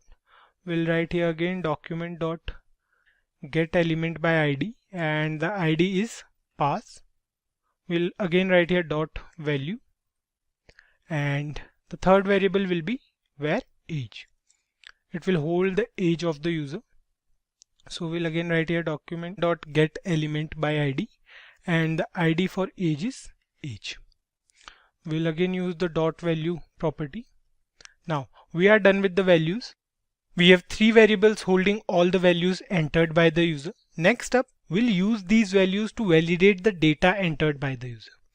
Now the first condition we can have here is that we don't want the user to leave any of the text boxes empty, right? If we click on this submit button, you can see it says please fill out this field. Now we can do it with the help of HTML as well, but for now we are using JavaScript. So we'll remove these required keywords so that we can do it with JavaScript only. Save it and submit it now. You can see it is redirecting us to the home page of our website. So it's working totally fine. Now what we'll do is we'll write a condition if the user leaves any of these fields empty. So we'll write here if uname is equals to blank, or pass is equals to blank. Okay, pass is equals to blank, or age is equals to blank. Now what will happen is it will give the user a pop-up with the message. Let's say the message is missing credentials. Fine. Save it. And if we leave any of these fields empty now, a pop-up will appear with the message missing credentials. So the first condition is done, but there's a loophole in this condition. So let's check it out first. We'll leave username and password empty. Submit it. You can see it says missing credentials, right? Now the next thing is if we write here, let's say a random name and password as well, but we are leaving this age text box empty. Submit it. It still says missing credentials because we haven't entered the age, and it's working totally fine. Now there's a loophole in this condition. The exciting part is it will work fine if the user enters more than one space in all the fields. Like if you are giving here spaces for more than once, and similarly for password as well. Submit it, and you can see it says missing credentials because we haven't filled the age. So let's do one thing. We'll write some spaces for username and password, and for age we'll say the age is 4. Submit it, and you can see we have no error over here. Now, to overcome this problem, we have a predefined JavaScript method that treats all the spaces the same. No matter the number of spaces, whether it be one or more than one, it will treat all the same. We have to include the trim method within the if-else statement. So what we'll do is we'll write here dot trim for username, and similarly for password as well, we'll write here trim, and for age as well, let's say dot trim, and save it now. Move back to our sign up form, and if we try to give more than one spaces here, and let's say the age is 4, submit it, you can see it says missing credentials for more than one spaces as well. So this is working totally fine. Now the following condition will be for validating the name. Let's say the required name is Kaushal or anything else. The required password is, let's say, 12345, and the age should be more than 13. Then only the user can enter the website. So for that we have to use the else if statement, and what we'll do is we'll write here else if, and inside this we'll give our conditions. So let's say the conditions are uname is equals to Kaushal, and pass is equals to 12345, and age should be greater than or is equals to 13. Then it will give the user a pop-up, and which states that we'll write here alert, we'll write here sign up successful. Fine, save it. Now the user can enter the website with these credentials only, otherwise a pop-up will appear. So let's give the else condition as well. What we'll do is we'll write here else, and we'll use another alert. Inside this we'll write wrong ID and password. Fine. Now we have all the conditions here. Save it, and now we'll check for different inputs. So let's move back to our form, and what we'll do is we'll write the username is, let's say, Ravi, and the password is, let's say, any random numbers, and the age is, let's say, 6. Submit it, and you can see it says wrong ID and password. Now what we'll do is we'll give it the correct credentials. We'll write here Kaushal, and the password will be 12345, and the age is, let's say, 21. Fine, the age should be greater than or equals to 13. So submit it, and you can see it says sign up successful. Now we have different conditions over here. Like if we write here any random name, and if we write here any random password, now it will return wrong ID and password. But if we write here correct ID and password and correct username as well, let's say we are writing here Kaushal, and let's say the age will change to 11. Submit it, and you can see it still says wrong ID and password. We can add one more condition over here, like we'll write here else if age is less than 12, it will give an alert that you are underaged or some sort of that. So we'll write here else if age is less than 13, an alert which states underaged. Fine, save it, and what we'll do is we'll move back to our form, and we'll write here Kaushal, password is 12345, and age is, let's say, 11. Submit it, and you can see it says underaged now. So it is working totally fine. Now one thing that seems a bit irritating as well is it redirects us to the home page every time, right? It doesn't matter if the credentials are correct or not, it redirects. To overcome this issue, we have to make some minor changes in the HTML file and include the return keyword in a if-else conditional statements. So let's go back to our HTML file, and what we'll do is we'll write here inside the form tag. Now we have on submit over here, so what we'll do is we'll write return before validate. So save it, and we'll move back to our JavaScript file. Now this return keyword will let the form perform any action only if the value returned by the function validate is true. Otherwise, it will not allow the form tag to perform any action. The action here is redirecting the user to the home page, right? So let's do it here. We know that the function should return true only if all the credentials are valid. So we'll write here, for all other conditions, we'll write return false. Fine. For this one, we'll write return true, because this is the condition when all the credentials are correct. And for all other conditions, we'll write return false. Similarly for else as well, we'll write here return false. Now save it and we'll move back to a sign up form. Save the HTML file as well once. And what we'll do is we'll write here Kaushal, password is 123 and age is, let's say, 4. Submit it. You can see it says underaged. Click on OK, and now it is not redirecting us to the home page, right? Now if the credentials are correct, what we'll do is we'll write here the password is 12345 and the age is, let's say, 21. Submit it. Now you can see it says sign up successful. Click on OK and you can see we are in the home page. It is working totally fine.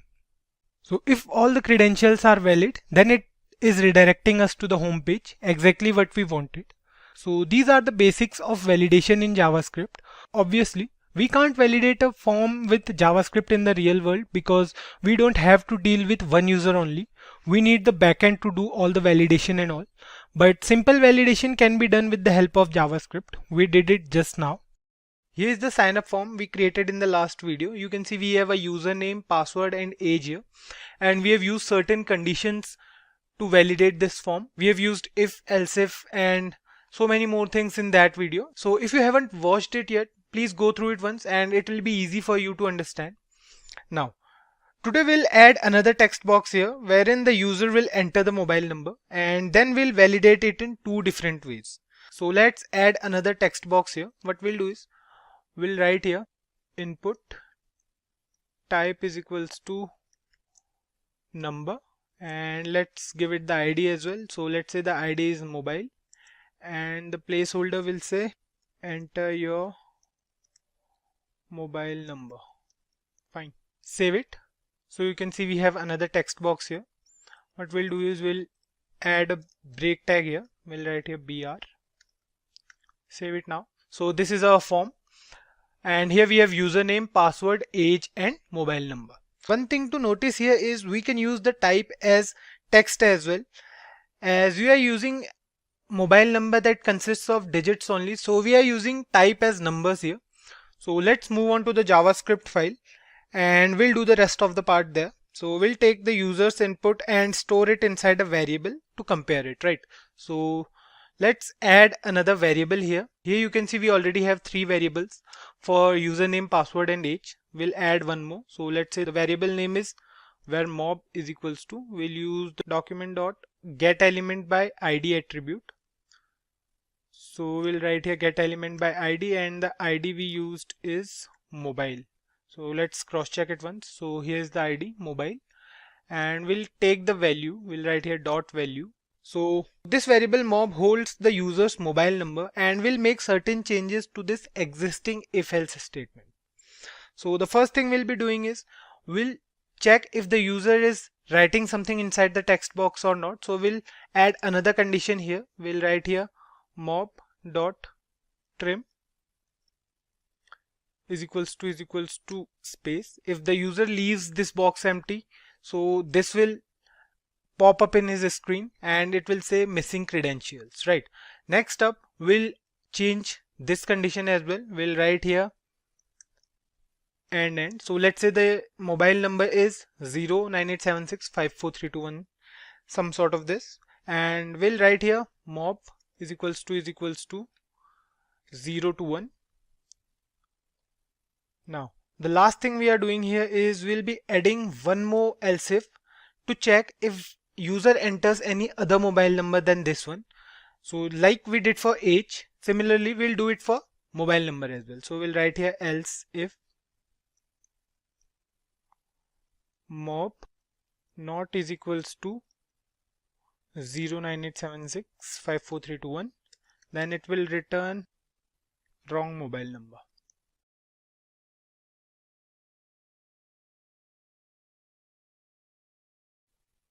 And it will also return false. Save it. Now we have made 3 changes here. First one is we added the mob.trim so that the user won't leave this space empty. The next one is we checked if the number entered by the user matches the one we have in our system. And the last one is for the number entered by the user doesn't match, then it will return wrong mobile number. Fine. So we are done with it. You can check it here. We have a condition here. If the mobile number does not matches, it will return wrong mobile number. So let's do it here. We know the username is Kaushal, the password is 12345, and the age should be above 13, right? So let's say we are writing here 15. Now here we are in the mobile number. So let's add a random number here. What we'll do is we'll write this and submit it. You can see it says wrong mobile number. Fine. Now the next thing is we'll write here 09876543221. Let's suppose this is the mobile number. Submit it and you can see it says sign up successful and it will redirect us to the home page. Now this is working totally fine, and this is the traditional way of checking the phone number of a user. Only if we already know what the user has to put in the text box to enter the website. Now the next thing we'll be doing is pretty simple as well, but for that method one should have a clear understanding of regular expressions in JavaScript. Now we'll use regex to validate the user's phone number. And if you haven't watched the previous videos on regular expressions yet, I suggest you to go through it before mobile number validation in JavaScript, and this task of validation will be so easy for you guys.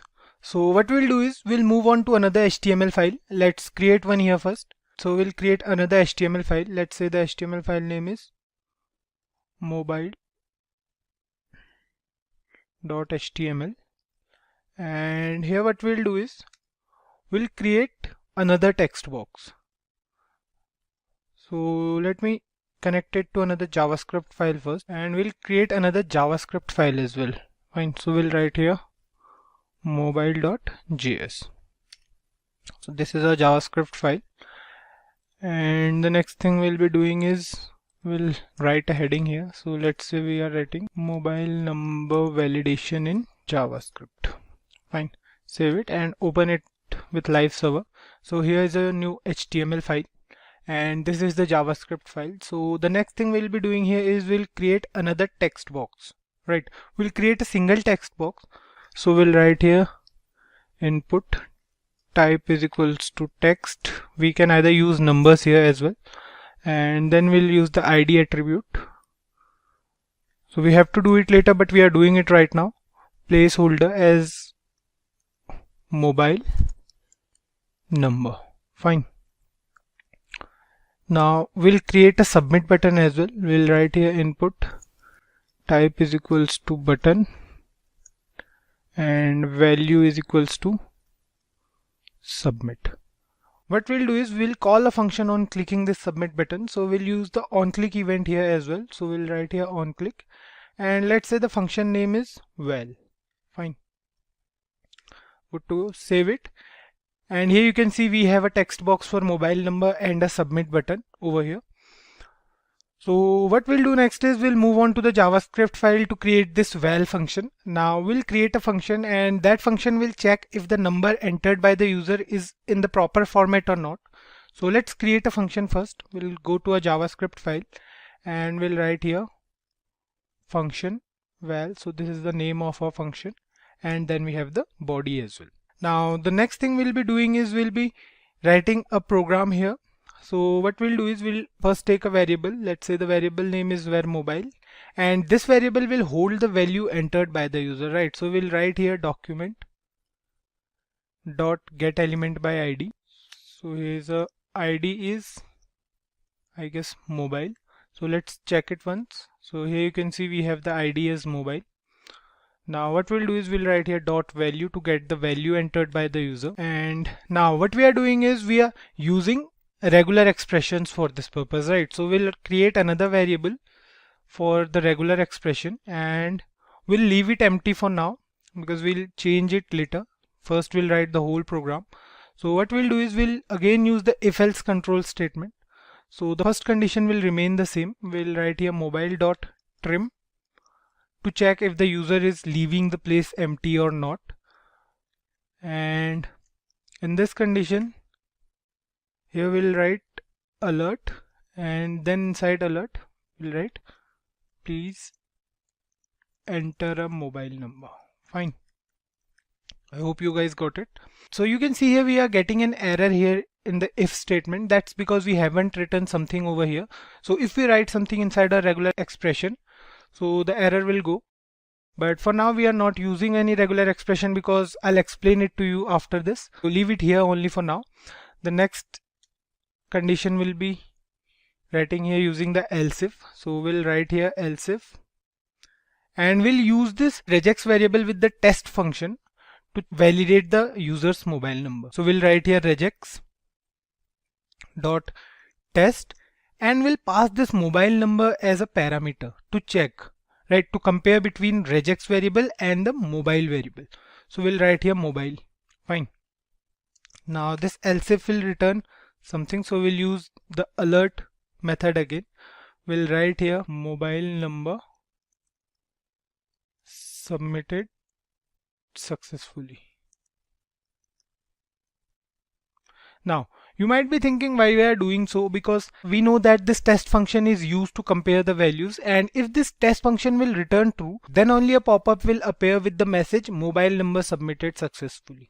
I hope you guys already know about this test function. We have already discussed it a few sessions back when we came across regular expressions in JavaScript. So I think it might be easy for you guys. And at last we'll write here else for any other input. So we'll again use the alert method and we'll write here wrong mobile number. Fine. Here we have written everything inside this function, even the conditions as well. We have three cases over here. The first one is if the user leaves the field empty and tries to submit. The next one is for checking the number entered by the user, and the last one is for everything else. So we haven't written the regular expression yet because let's discuss it before writing. So guys, what we want is we want a 10-digit mobile number, and the number should start from either 7, 8 or 9, because we know mobile numbers generally starts with these digits, either 7 or 8 or 9. Fine. Then it has 10 digits only. Now for checking the length of the mobile number, we could have used the mobile.length property, right? But the regular expression gives us a simple and easy method to do so. We discussed the shorthand character classes in regex a few sessions back, right? So now we want all the inputs to be digits only. So what we'll do is we'll write here inside this regular expression \d. So this is a shorthand character class, and we'll use these curly braces and we'll write here 10 inside this. So this statement over here will check the length of the string, but we have to do some more things here. The next thing we need to do is the initial digit of a mobile number. That can be 7, 8 or 9. So for that, what we'll do is we'll define a range for initial number, and we'll write here before this character class. What we'll do is we'll define a range over here. So we'll use square brackets and we'll write here 7 to 9. Now this particular statement defines a range that consists of only 3 numbers, 7, 8 or 9. Now this regular expression is sort of complete, we can say. Now one thing we have to keep in mind, that we have to write here 9 now instead of 10. That's because we have already defined the first number, right? And we need 9 more digits apart from that particular digit. So let's check it out. Save it and we'll write a mobile number here. So let's say the mobile number is this 1 2 3 4 5 6 7 8, and what will happen is it will return wrong mobile number. That's because the number here starts from 1 instead of 7, 8 or 9. So submit it and you can see it says wrong mobile number. Now we'll try for another condition. We'll leave this field blank and submit it. You can see it says please enter a mobile number. So this is also working fine. Now the next thing we'll be doing is we'll be starting the number from 9, and let's say the number is this. So this is a 10-digit mobile number. Submit it, and you can see it says mobile number submitted successfully. So this is also working fine. Now the only problem here is if we write anything before this particular phone number, like if we write here before 9, if we let's say we are writing here A, B, C, D, E, any character or alphabet as well, submit it, you can see it still says mobile number submitted successfully. Now it will not give any error because it finds the expression present in the string. Right, we have to mention the starting and the end points of a regular expression for this purpose. We have two meta characters. One denotes the start, that is the caret character, and the other one denotes the end of the string, that is the $sign. So we'll add both of them in our expression. What we'll do is we'll write here caret. This will denote the start of the string, and here we'll write $. This will denote the end of the string. Save it. And now it will work fine. And one more thing guys, don't misunderstand this caret character with the one we use inside the brackets to exclude any particular string. Like if we remove this from here and if we insert this caret character inside this bracket, what will happen is it will exclude this particular range. It will exclude 7, 8 or 9. We have already discussed the use of this caret character. Now if we write it here, it will denote the start of a string. So you will not get confused if the concept of meta characters and character sets are clear to you. So let's check the output, save it, and we'll check for certain phone numbers now. We'll check for that particular condition only. We'll write here 9876543210. So this is a correct mobile number. If you submit it, it will say mobile number submitted successfully. But now if you write here something before this 9876. Now if we write here any characters or alphabets and submit it, you can see it says wrong mobile number because we have used the caret character and we want at the start of the string either 7, 8 or 9. Now similar thing will happen at the end as well. If you write here anything and submit it, you can see it says wrong mobile number because we have added $sign as well. Fine. Remove it. And if you are adding any numbers here as well, save it.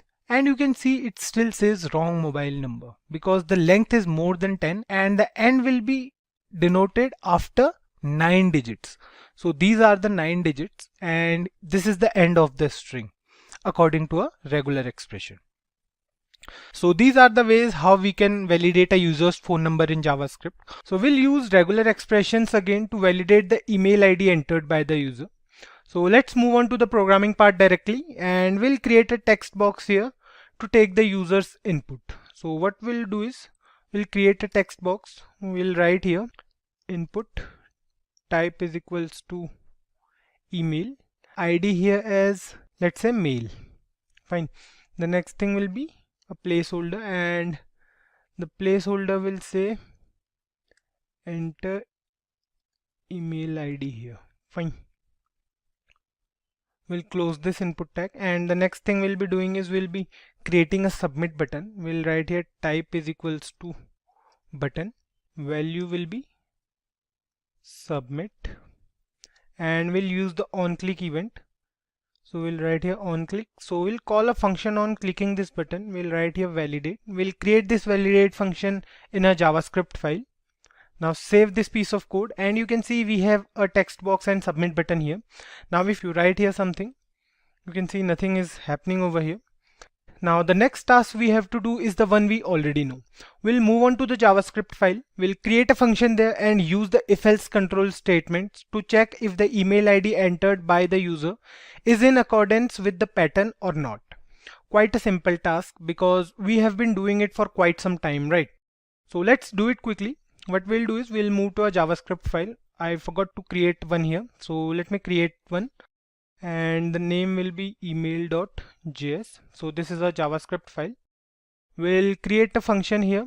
So we'll write here function validate. The next thing is the body of this function. So we'll write here everything other than the regular expression because the rest will remain the same as mobile number validation. So we'll write here, we'll create a variable here, we'll write here where email is equals to, we'll write here document.getElement by ID and the ID is mail. Now we'll use the dot value attribute. The next thing is we'll again take a variable for regular expression and we'll leave it for now. We'll move on to the next part. What we'll do here is we'll use the if else control statement again. So the first condition will remain the same. We'll write here if email dot trim is equals to null. Then what it will do is it will give a pop-up. So we'll use the alert keyword and inside this we'll write please enter a valid email ID. Fine. The next thing we'll do is we'll use the test function in regular expressions. So we'll write here else if regex dot test and we'll pass this email variable as a parameter. Here it will check if the input given by the user matches the pattern of the regular expression. We'll check for it. So we'll write here alert and inside this we'll write email submitted successfully. Fine. And at the last we'll use the else statement and we'll write here alert wrong email ID. Fine. Save it. Now we are almost done with everything apart from the regular expression. We didn't define the regex until now because we'll discuss it first. Because you know guys, using a regular expression for email validation is slightly different from other things. Like we have several parts for a regular expression. Let's discuss it first. So let's take an email ID first. So let me write here. Let's say we have an email ID as kaushal@simplilearn.com. Fine. We can't write here two dots. So this is what a primary email ID looks like. An email ID consists of 4 parts. The first part is the name. That can be anything. It can have alphabets, digits, or sometimes dot and underscore as well. So we can have the name as, like if we write here, let's say Kaushal11, or if we write here Kaushal.11, or we can write here Kaushal_011. Right. So these names are allowed in an email ID. The next part is the @ symbol. It's mandatory to add the symbol in each email ID, as you know. So the third part is the domain name. That can be the name of any particular organization. Like here Simplilearn is the domain name. Or it can be Gmail or Yahoo or Hotmail or any of these. So that depends on the user where they have their email ID. Now the last part is the extension, which comes after a dot.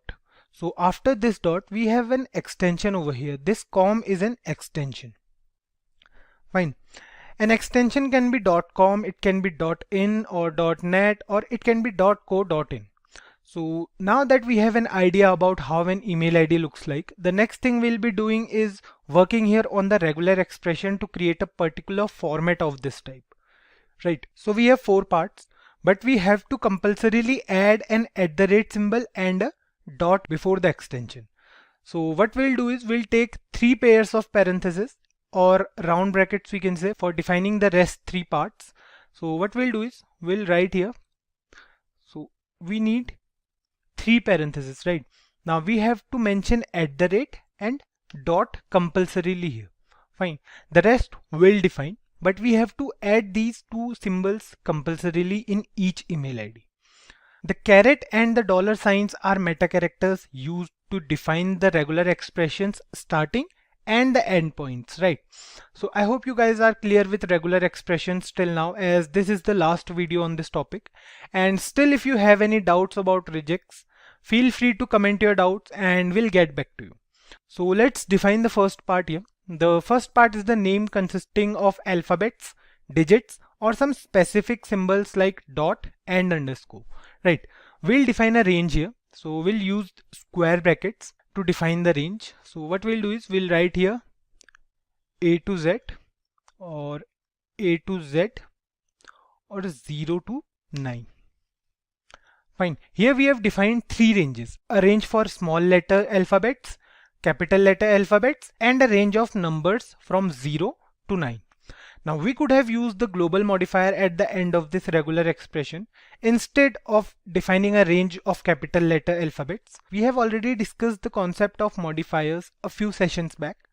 Now the next thing is to add specific symbols like dot and underscore. We can't write them simply because if we write here dot or underscore, the meaning will change and it will return true for any character in place of dot. The concept of meta characters, remember? So we have to put a backslash before writing the symbols. What we'll do is we'll put a backslash over here. Now we have added the special symbols as well. The next part is the length of this name. Now it can be either 10 or maybe 20, or we can say in some cases, let's suppose it can go more than 20. Now what we can do is we can either define the length inside curly braces like this. We can write here 2, 20. So this is the range for length, but we can't do it here because we are keeping this thing in mind that the username might go above 20 characters. So what we'll do is we'll use the plus operator. The plus operator will let the user enter the name as long as they want. Instead of using these curly braces over here, what we'll do is we'll use the plus operator here. Fine. Now the next part is for the domain name. After this @ symbol over here, what we'll do is we'll write the domain name. That has to be there in each email ID, right? The domain name can be the name of any organization, as we have already discussed. We don't need digits in the domain name, right? So what we'll do is we'll simply write here A to Z and A to Z. So we have defined two ranges for domain name, one for the small letters and the other one is for the capital letter alphabets. Fine, we did it almost the same as name. Now again the domain name can be of any length, so we have to use the plus operator here. What we'll do is we'll first put them inside square brackets. I forgot to mention them here, and then we'll use the plus operator. Now the regular expression looks a bit complicated, right? But we don't have to worry about it because these all are easy things, just a little bit lengthy we can say. So the next thing we'll be doing here is we'll be going through the last part of a email ID. After this dot symbol, what we have to do is we have to define another range for the extension. Right, the extension can be any alphabet with a length not more than 6 to 7, right? So what we'll do is we'll write here A to Z only consists of small letters, or we can include capital letters as well. So what we'll do is we'll write here A to Z as well. Now the next thing we'll do is we'll define the length of this extension. So we don't need the plus operator here because the length of any extension can't be more than 4, 5 or 6 maybe, right? So what we'll do is we'll define a range of length. We'll write here 2 and 6. So 2 is the minimum length of extension and 6 is the maximum length. Now save it and let's check the output. So we'll check for several email IDs now. What we'll do is we'll write here abc@gmail.com. Fine, submit it. You can see it says email submitted successfully. Let me zoom it out a bit. The next thing we'll do here is we'll write here abc_11@gmail.com. So one thing we have forgotten here is to include the caret character and the dollar character. So we have to specify the starting and the end point here. So what we did is we have included the caret character and the dollar sign here. Now we'll write here abc_11@gmail.com. Submit it and you can see it says email submitted successfully. So this is a valid email ID. Now the next thing we'll be doing here is we'll be using any random symbol. So let's say we are using here abc*@gmail.com. Submit it and you can see it says a wrong email ID. Now the next thing we'll be doing here is we'll write any number here, let's say, and we'll write here Kaushal112.3. Fine. So this will return wrong email ID because we have included numbers in domain name, and we haven't defined any range of numbers for the domain name. Submit it and you can see it says wrong email ID. Now remove these numbers from here and submit it. You can see it says email submitted successfully. So this is working totally fine. Now the last thing is, what if we have an email like kaushal112.3@gmail.co.in. Submit it and you can see it says wrong email ID. In this case, we have to define another range in the regular expression that can be optional. So we have the question mark symbol that acts as an optional character. It means that any range or anything written before this meta character will be optional. So we'll use this symbol and we'll write here before this $sign. We'll again use parenthesis and we'll write here dot A to Z, and then we'll define the range as 2,6 and we'll use the question mark sign here, or we can say this optional meta character here. Save it. And now what if we write here kaushal@gmail.co.in. Now submit it and you can see it says email submitted successfully, and this is totally optional. If we write here kaushal@gmail.com, submit it, and you can see it still works fine. So this is how we can validate a user's email ID in JavaScript. We have been using the console for a long time now. We have seen how we can use it to print the output of a program in the console. That's quite simple. Now debugging refers to finding and fixing errors in a program. Now to remove those errors, we need to identify them and analyze the solution for them as well. So in this video, we will see how to identify an error in a program with Chrome Developer Tools. And what we'll do today is we'll create a simple HTML program and we'll try to understand the concept of debugging in JavaScript with the help of that program. So let's do something here. Now we'll create two text boxes over here. So what we'll do is we'll take the user's input to add two values entered by the user in those text boxes. So what we'll do is we'll write here input type is equals to number, because we want to perform addition of two numbers, and then we'll write here ID as, let's say the ID for number 1 is N1, and then we'll write here placeholder, right here let's say number 1. Fine. Now we'll do the same for second number as well. We'll write here number ID is equals to N2, placeholder is equals to number 2. Fine. The last thing we have to do is we have to insert a submit button. So we'll write here input type is equals to button, and we'll write the value as submit, and we'll use an event over here. So we'll write here on double click, we'll call the function add on clicking. Fine. Now save it, and you can see we have two text boxes over here and a submit button. Fine. We tried a new on click event here. Instead of using the regular on click event, we have used the double click event. Now the functioning will remain the same. The only change is that we have to double click on the submit button to call the add function. Now we are done with the HTML part. The next task is to create a function that can perform addition over the values entered by the user. So let's move on to the JavaScript file and we'll create a function here. So we'll write here function. The function name is add, and then we have the body of this function. We'll take three variables. We'll write here var number 1.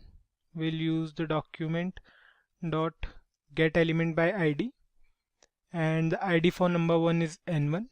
We'll write here dot value. Fine, we'll do the same for number 2 as well. So we'll copy it from here and we'll paste it here. Instead of number 1, we'll write here number 2, and the ID will be number 2, and then we'll take another variable where number 3 that will hold the value after addition. So we'll write here number 1 plus number 2. Fine. Let's give some space between them. And the last thing we'll be doing here is we'll be using the alert keyword and we'll be printing the output on a browser. So we'll write here the sum is plus number 3. Fine. Now save it. And here we have created a simple function to add two numbers. The value of the first number will be stored inside variable number 1 and the second value will be held inside variable number 2. For instance, if the user enters 10 in box 1 and 20 in box 2, the expected output will be 30, right?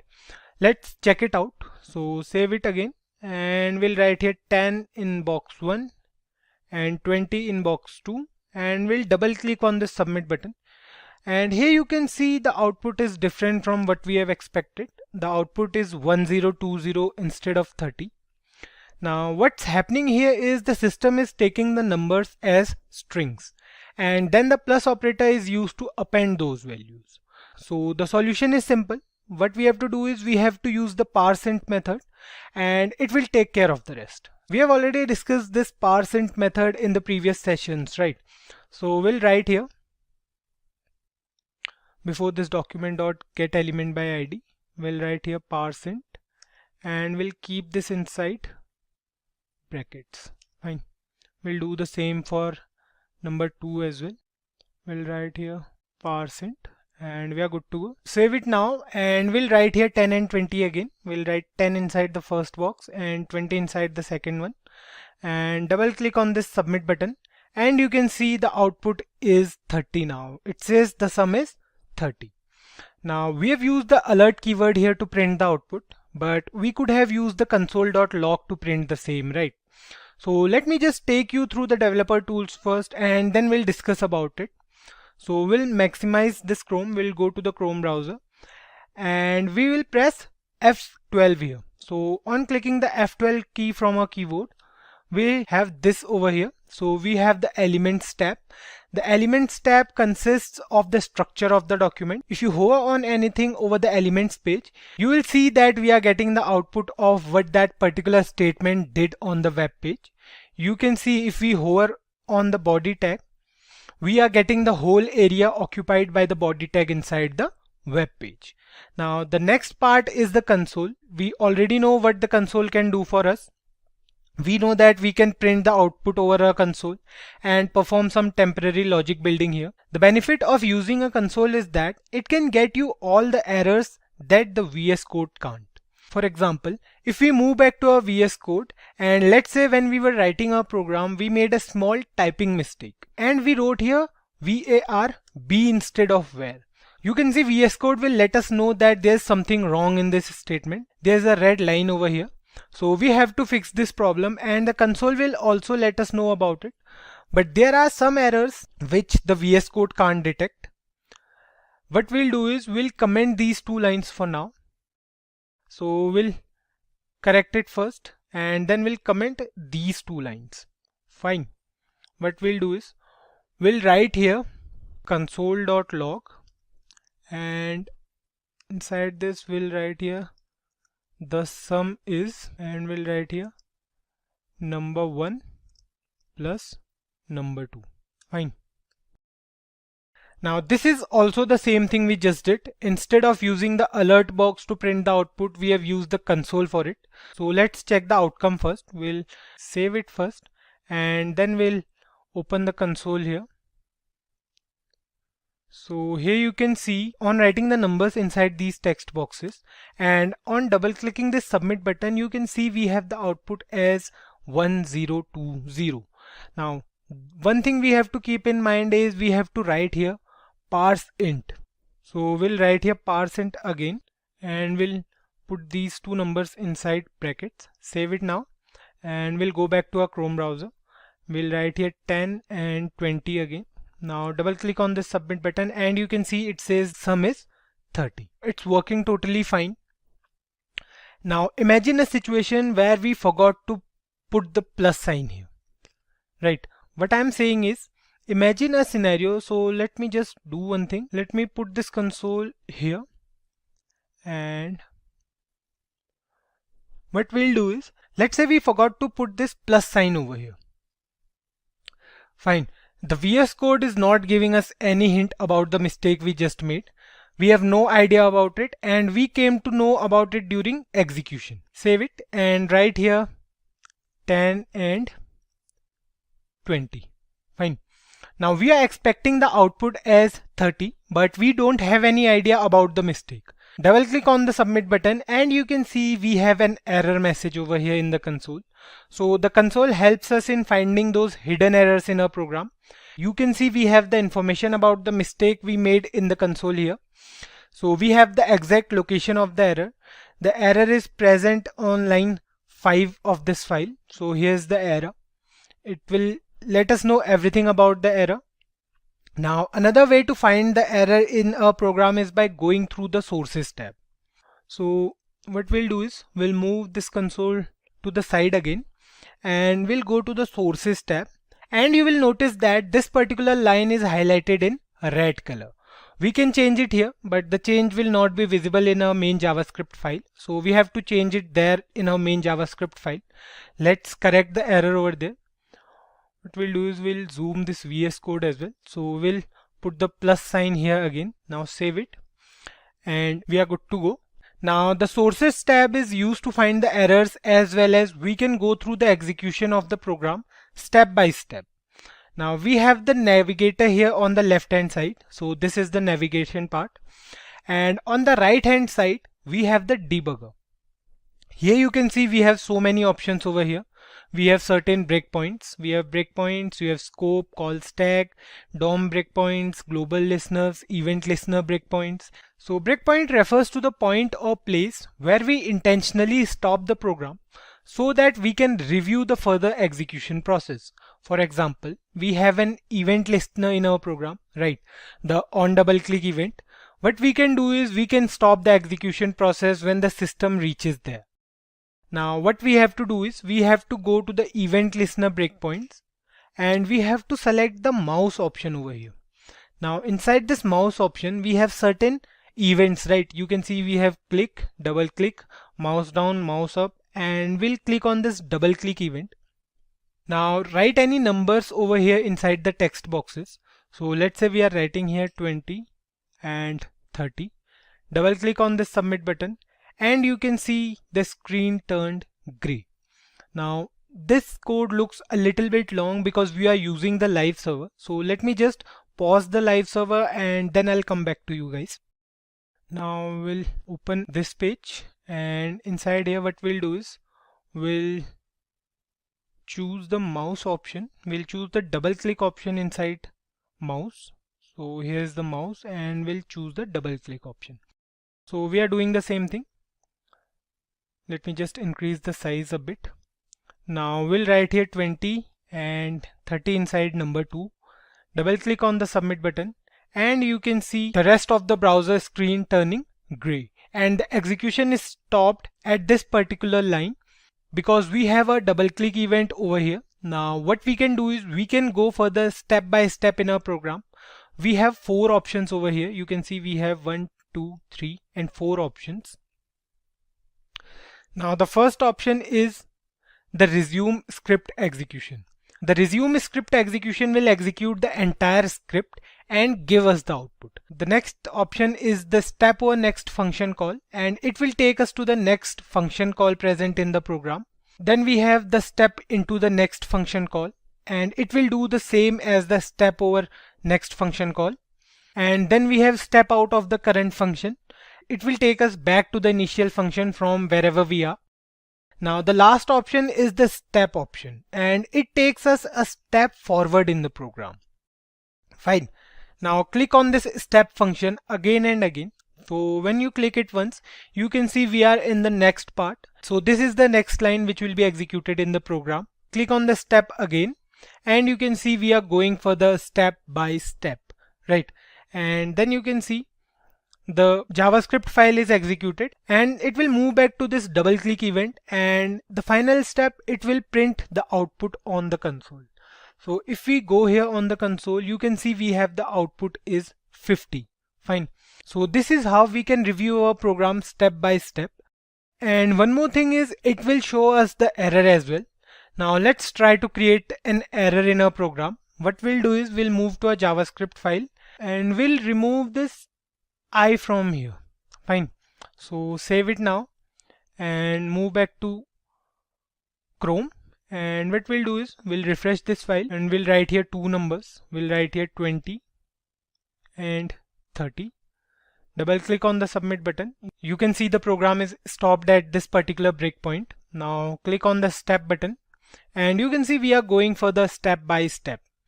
The moment it will execute this line, it will give us an error, and you can see the moment it executed this particular line, the line turned red. Fine. If we go to our console, you can see here we have the error over here. It says parseInt is not defined or parseInt is not defined. So this is a reference error. And this is how the Chrome developer tools help us in finding those errors and fixing them. Now a big question here is why we are using the developer tools. The program is small and we can find the error by ourselves. So guys, this was just an example to illustrate how we can find those minor hidden errors in a program. The scenario can be different at times. Suppose we have a program that has over 1000 lines of code, and in that case we simply can't go through each line to find that particular error. We need something with which we can see the error quickly and more efficiently. So that's where the developer tools come into picture and help us. Almost all the browsers these days support developer tools. So there's no such problem that you can't use the developer tool with any particular browser. So try it in the browser you are using and let us know about your experience in the comment box. You can see we have an image slider over here. The images present inside this box keep on changing. We can also click on these radio buttons to go over a specific image. If we click on this last radio button, you can see we are moving to that particular image. Now suppose you go through the home page of any website like Amazon or Flipkart, you will notice that these websites contain such image sliders at the top for different type of sales and offers going on, right? That looks quite nice. So we'll do something interesting in today's video. We'll go over some specific animations like fading of an image on several events. We'll see how easy it is to make those style changes in JavaScript, which we can't do with CSS or HTML. We are particularly talking about style changes during events.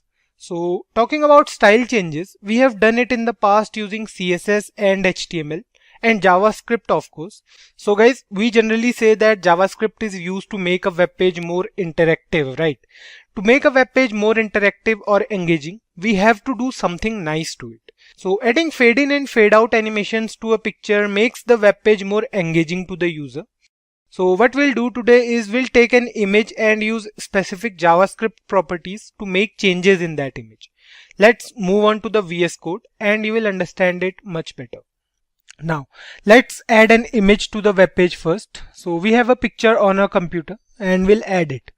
So what we'll do is we'll write here img, src source will be html.png, and the next thing we'll be using the alt attribute. We'll write here, let's say JavaScript. So we can take any random image. We are doing this for experimental purpose only.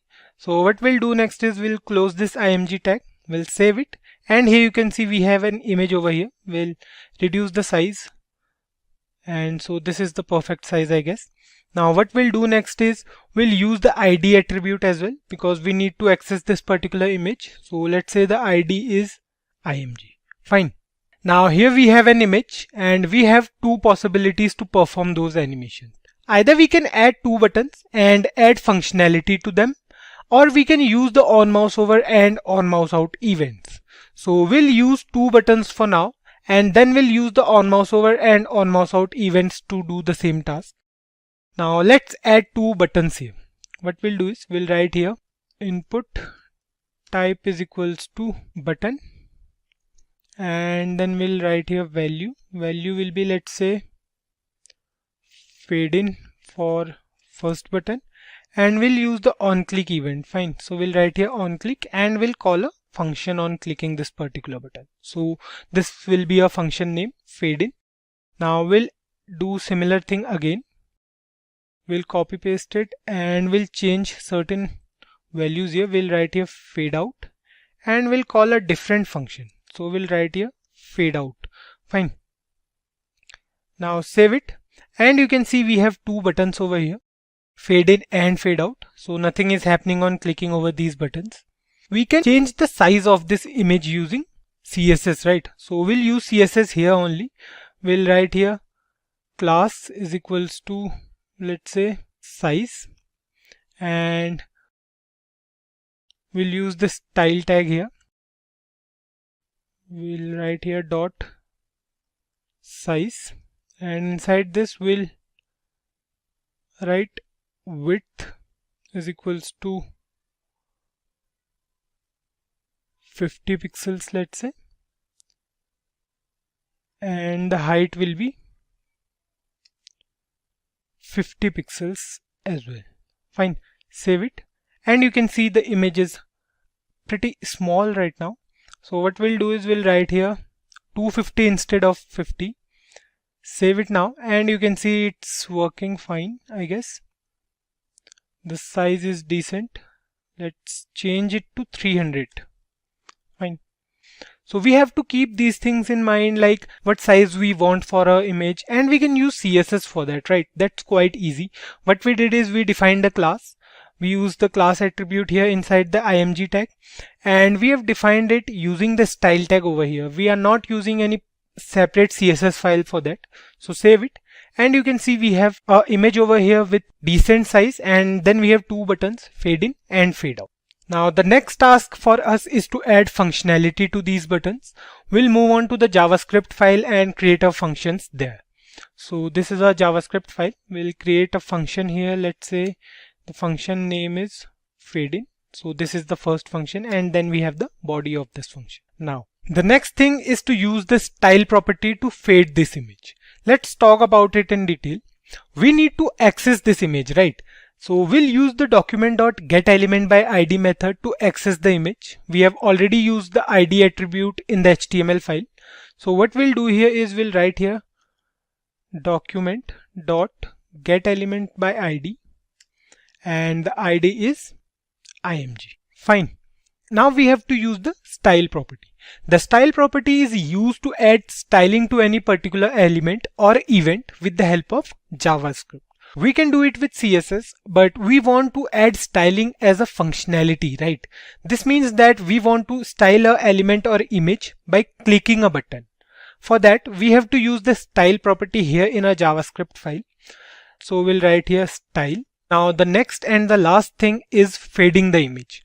Now we have a term named opacity in programming. Opacity refers to the fact of being opaque.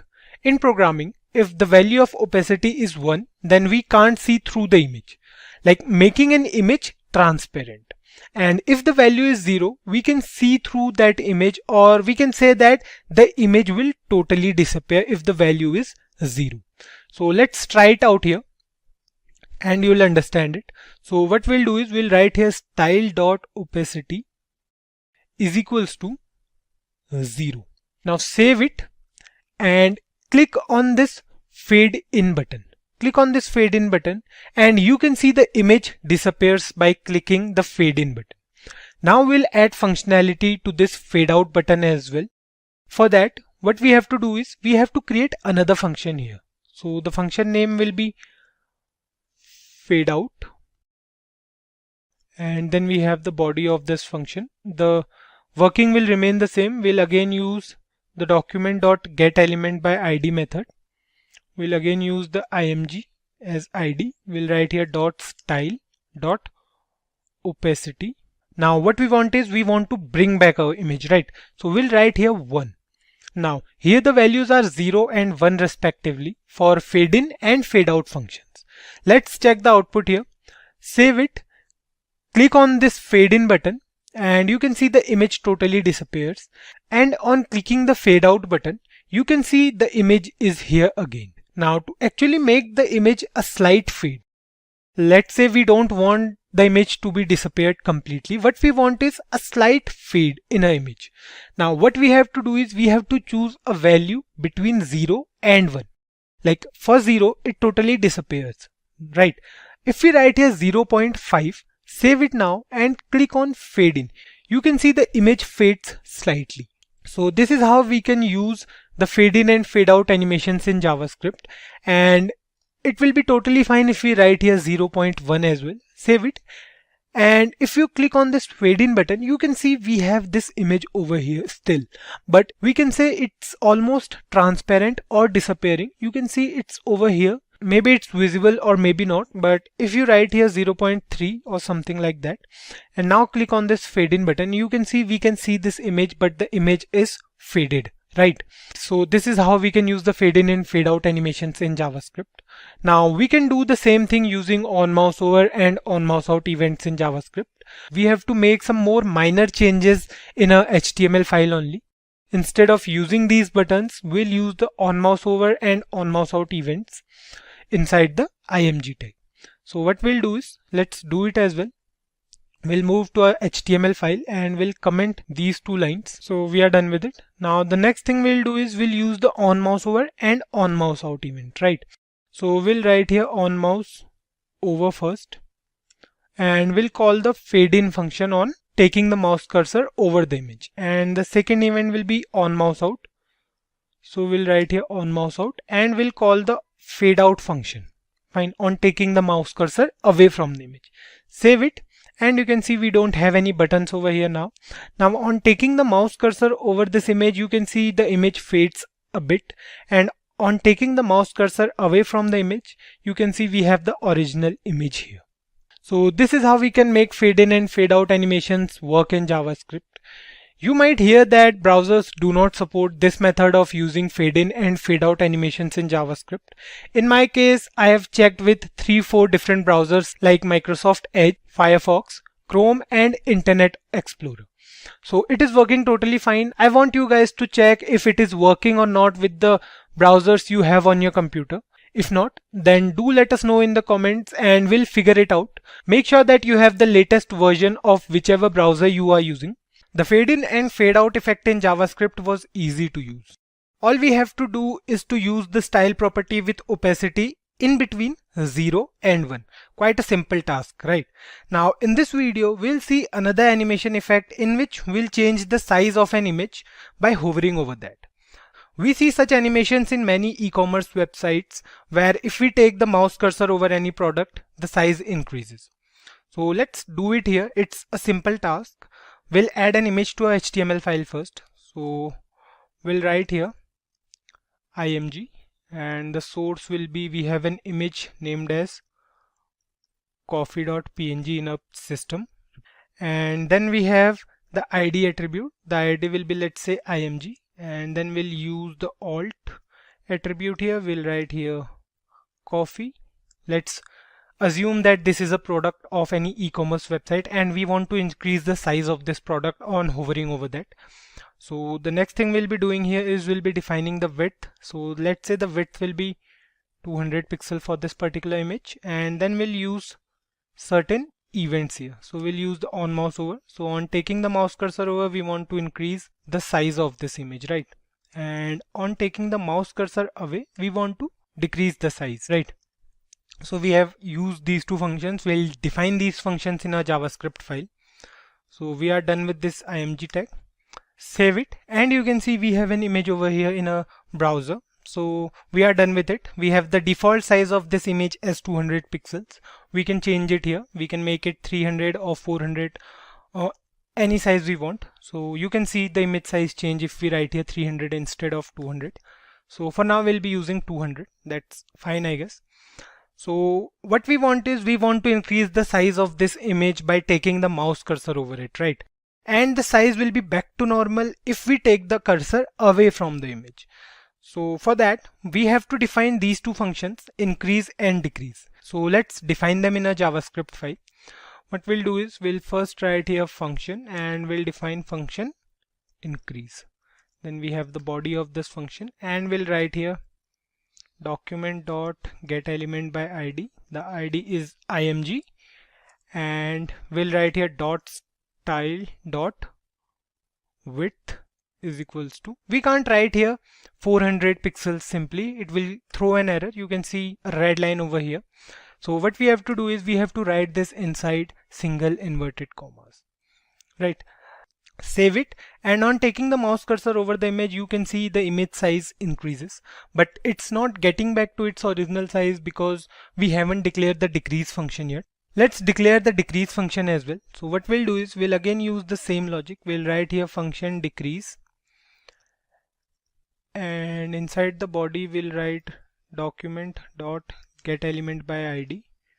We'll write here img dot style dot width is equals to the width, let's say, will be default, so the width will be 200 pixels.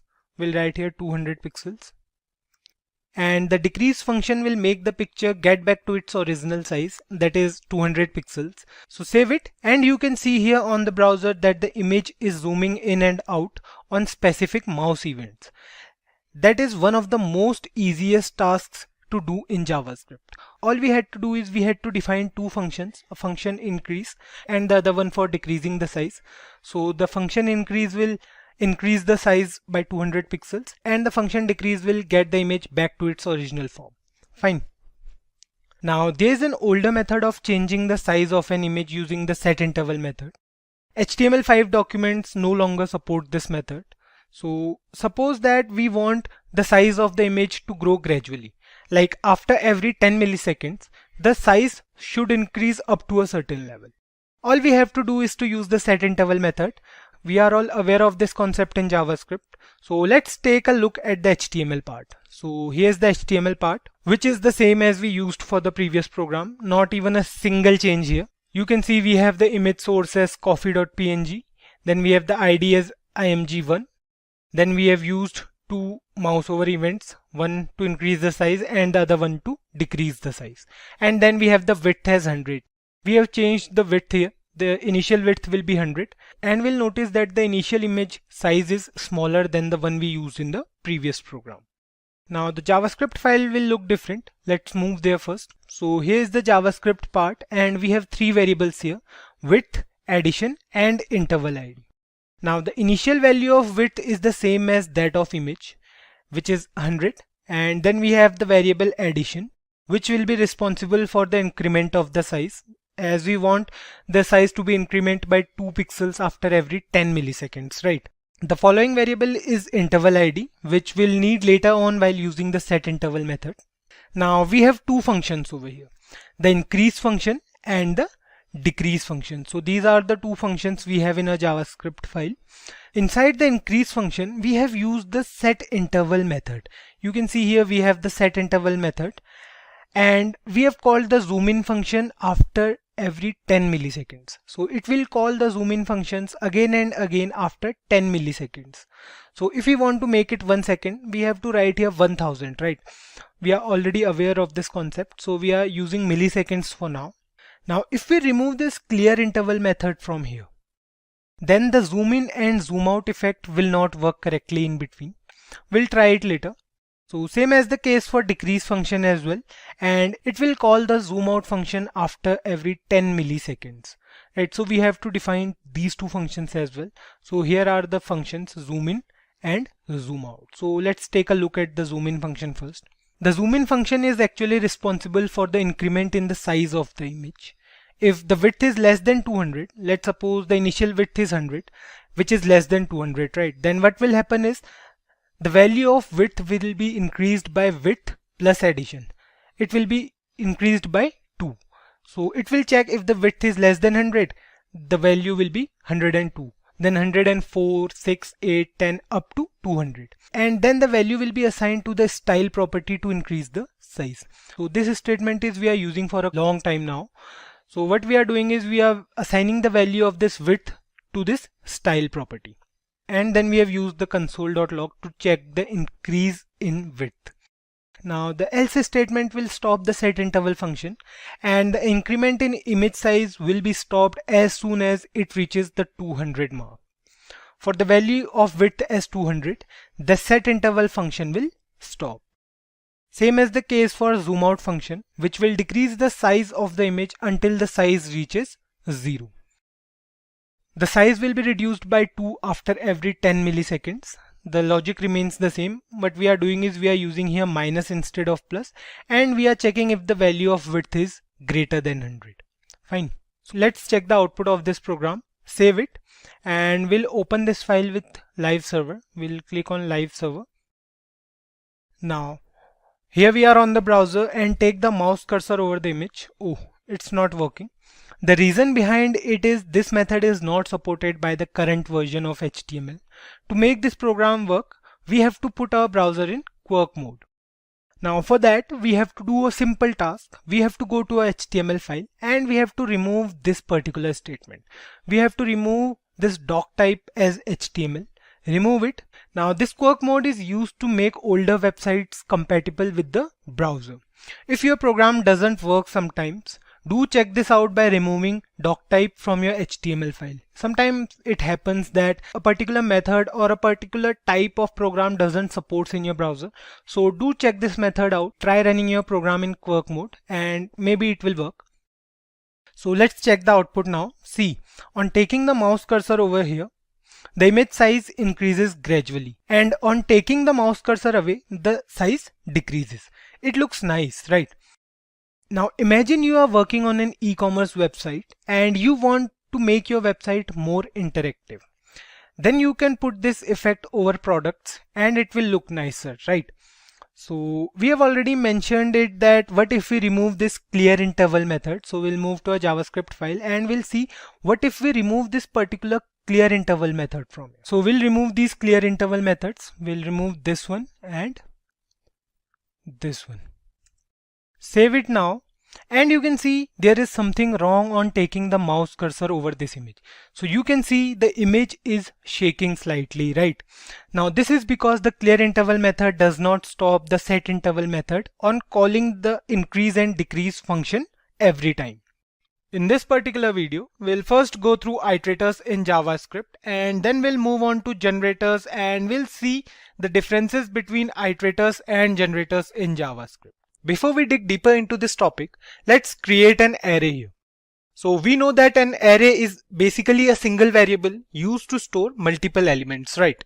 So let's create one array here. We'll move to a JavaScript file and we'll create an array over here. So we'll write here where arr is equals to. So this is the syntax for array. Let's add some elements as well. We'll write here BMW. Then we'll write here, let's say Audi. Then we have Mercedes, and then finally let's say we have a company named Honda. Fine. So this is a simple array with 4 elements. They all are car manufacturers. So let's print this array on the console. We are doing some basic tasks as of now. So we'll write here console.log and we'll print this array in a console. Let's also print the length of this array. So we'll write here console.log and we'll write here arr.length. Fine. We know that arr.length is the array property and it is used to determine the length of a particular array, right? So let's save this program. We'll open a console inside a browser. So here you can see we have array and this is a array. We have 4 array elements: BMW, Audi, Mercedes and Honda, present at index 0, 1, 2 and 3 respectively, right? And then we have the length of the array as well, which is 4. So 4 is the length of the array. Now this was the primary task. We haven't done anything extra yet. So let's talk about iterators in JavaScript now. Iterator itself defines the meaning of the term. It means to traverse something.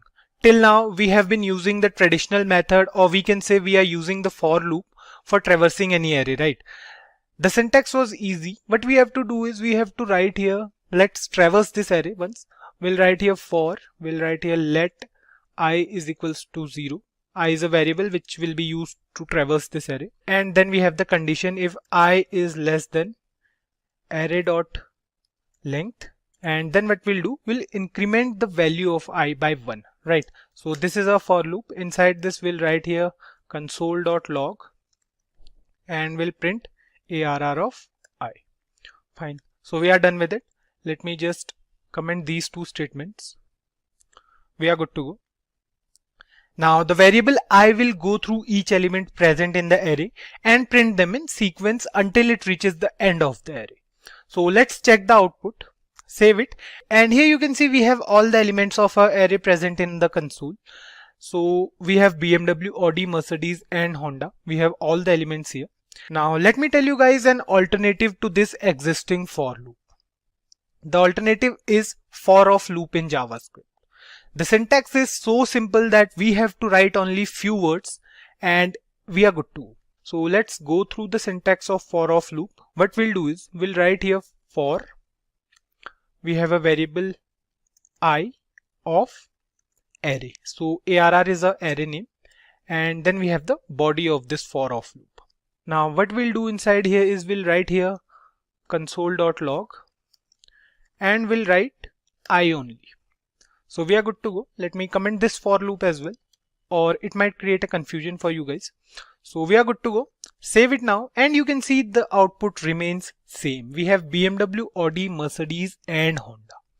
Now this variable I over here will traverse through the array and print all the values in the console. Now you guys might be wondering why we are discussing this concept of for of loop in JavaScript, as the syntax of for loop is also pretty straightforward, right? But there is a problem with the for loop that if we try to nest a loop inside any loop, the complexity grows. Also, the chances of any error increases if we have several variables inside the loop. Now that's why I told you this alternative to for loops in JavaScript. So let's move ahead and we'll move on to iterators in JavaScript now. Now an iterator is an object that uses a method to return an object with two properties. The two properties are value and done. We'll discuss these two properties later on in this video. Now talking about traversing an array, we can do it with for loop or the for of loop we can say. But you know guys, we can do the same thing with iterators in JavaScript. We can traverse each element present in the array one by one. We are not going to traverse all the elements present in the array at once. We are going to do it one by one. We'll traverse a single element, then we'll print it, and then we'll move on further. Now the concept of iterators is a little bit tricky, but you'll get it if you go through it keenly. What we have to do is we have to create a function first. So let's create a function. We'll comment all this piece of code, and here is our array. We'll be working on this array only. Now let's create a function over here. We'll create a function, let's say cars, and then we have the body of this function. Now this function cars over here will have arrays passed to it as parameters. Let's create a variable that will traverse the array just like we had the variable I in for loop. So let's create a similar variable here. What we'll do is we'll write here let index is equals to 0. So this is a variable. This index variable will go through each element present in the array, and this cars function will return an object. By the definition of iterators, we know that an iterator is an object that returns an object with two properties, right? So what we'll do here is we'll return an object. What we'll do is we'll write here return, and we'll use curly braces over here. Now this function cars will return an object, and this object will use a function next that will return the two properties we are discussing about. It might sound a bit tricky, but let's do it here and you'll understand it much better. What we'll do is we'll write here inside this next. So this next will be a function, and then we have the body of this function. Now next is a function here which will be called to print the current element's value, and it will take the index variable to the next array element. It will return the properties as well. The two properties are value and done. Now the traversing of the array starts here actually. What we want is we want the index variable to traverse the array until it reaches the end. So we'll use the if else statement to do this task. We have the array length property. Now we'll write here if index is less than values dot length. What will print over here? We'll write here value is equals to values, and we'll make an increment in the value of index. We'll write here index plus plus, then we'll use comma, and we'll write here done, and the value of done will be false. Fine. Now the if condition will be checked and this object will return the value and done properties. We can write here anything other than done as well. The program will work totally fine. It's not that we have to follow specific rules in iterators. We can also write here end or reached end in the place of done. That's up to you guys. So let's include the else part as well. We'll write here else and then we'll write here return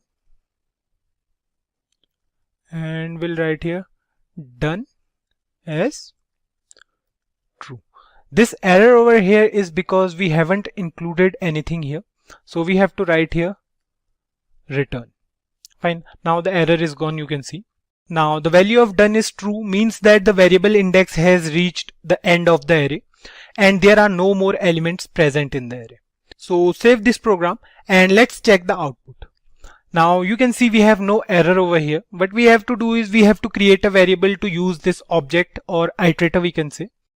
What we'll do is we'll move over here and we'll create a variable here. So we'll write here var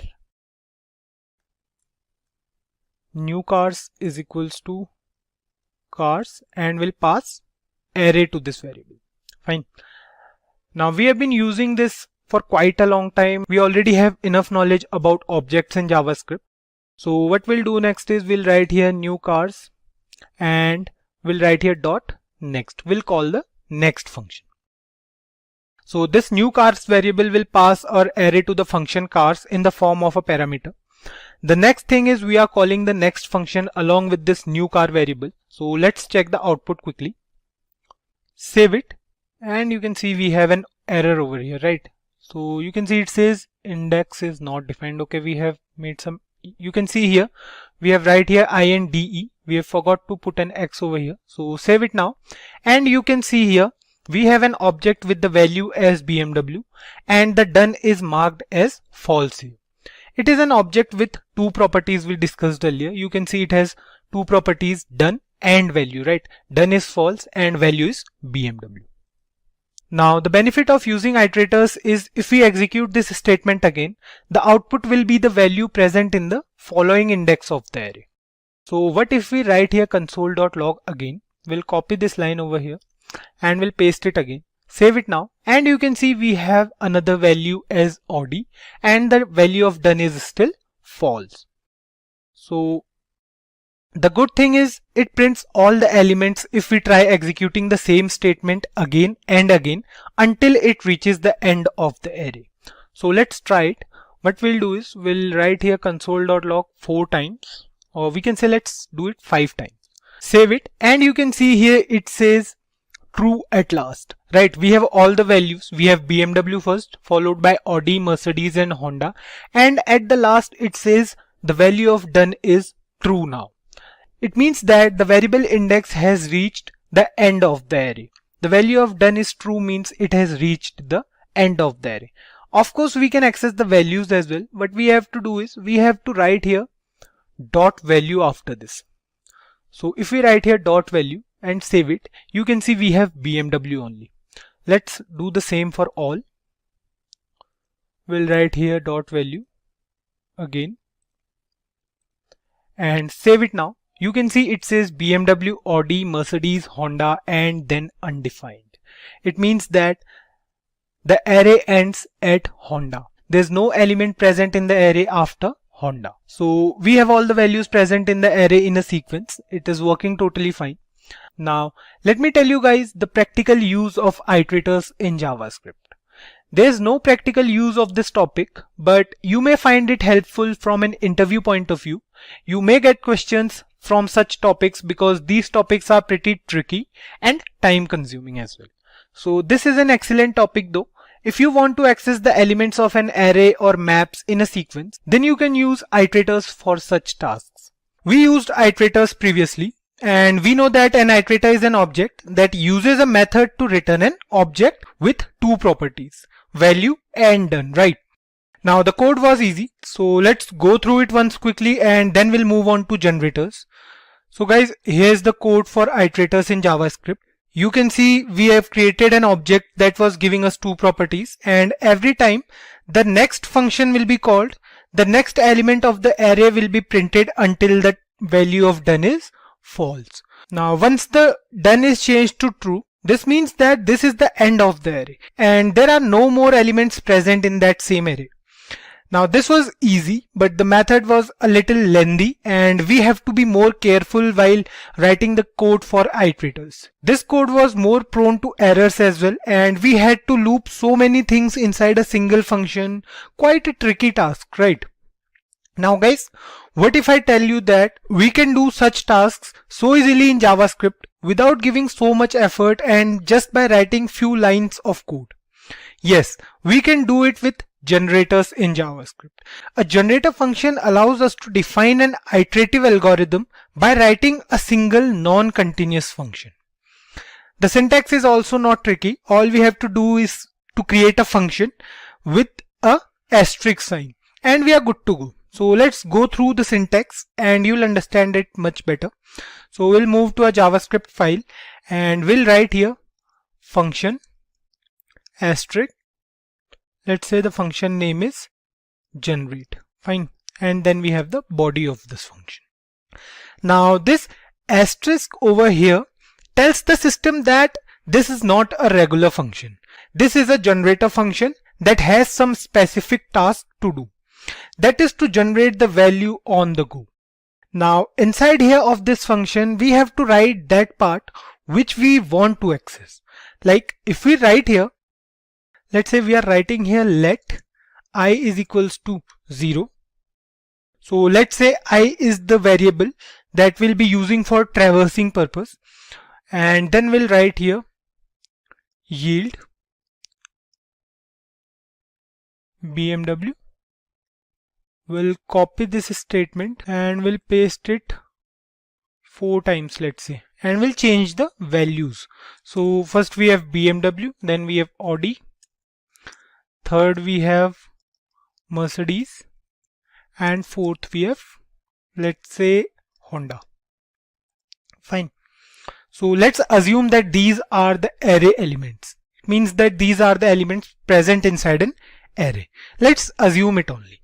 Now the yield keyword is used to stop the generator function and it returns the value following it. Think of it as a return that is generator based. It returns the value to the user upon calling the generator function.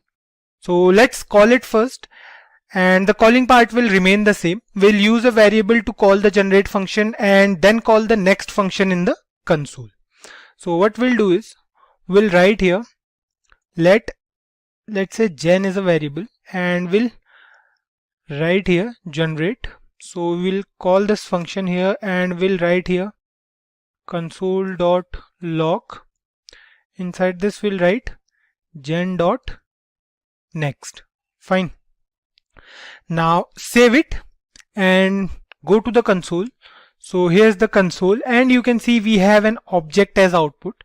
Click on this object and you can see we have done as false and value as BMW. Now the good thing with generators is that we don't have to specify this next method anywhere in the code. It has the next method predefined that makes the task sort of easy for us, right? Now if we write this statement here again and save it, so what we'll be doing is we'll be copying this particular statement and we'll paste it here, save it, and here you can see we have the value as Audi and done is still false. Now we have Audi here with done as false because this is not the last element present, right? It will return done as false until the values are printed. Once it reaches the end, done will change to true and the value will be undefined. Easy task, right? We have been through it already. Copy it and we'll paste it several times now. Save it.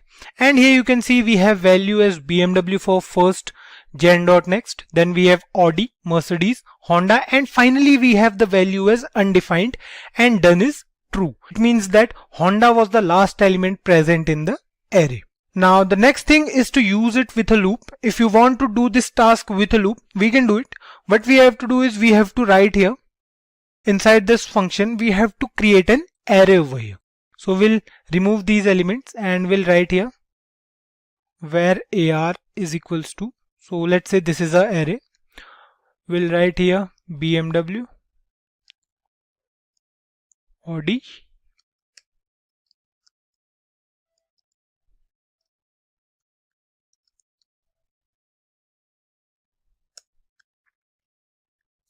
Fine, this is our array. Now what we'll do is we'll take a loop. Let's say we are using while loop. We'll write here while I is less than ar.length. So this is an array property, and inside this we'll write yield. Yield keyword we have already discussed, and we'll yield ar of I. Fine. And then we'll increment the value of I by 1. We are good to go. So what we'll do is we'll remove this piece of code. Now save it, and you can see we have the first value as BMW and done is false. Now use console.log again here for the second element, which is Audi, and then we'll use it again for Mercedes. And finally, if we paste it here again, you can see we have Honda over here, right? So Honda is the last element present in the array. If we do it once again, press enter, save it, and you can see the value is changed to undefined and done is true now. Now we can also write here gen.next.value. So if we write here dot value, the output will be BMW only, of course the value only. So we can do it for each console.log. Save it now, and you can see we have the values here: BMW, Audi, Mercedes, Honda, and undefined. Now we did the same thing with iterators as well. So we concluded that the concept of generators is easy and more reliable than the concept of iterators in JavaScript. Both can do the same task, but generators can do it more easily, right? Creating an object in JavaScript is what we have been doing for a long time now. We'll not go deep into that topic, but let's create an object here with some properties just to brush up some things. So the syntax was simple. What we have to do is we have to write here where, let's say my object name is my car. We'll write here new object, and then we have the body of this object. Now we'll add some properties to this object. We'll write here my car dot manufacturer is equals to, let's say, Ford. Fine. And then we'll write here my car dot name is equals to, let's say, Raptor.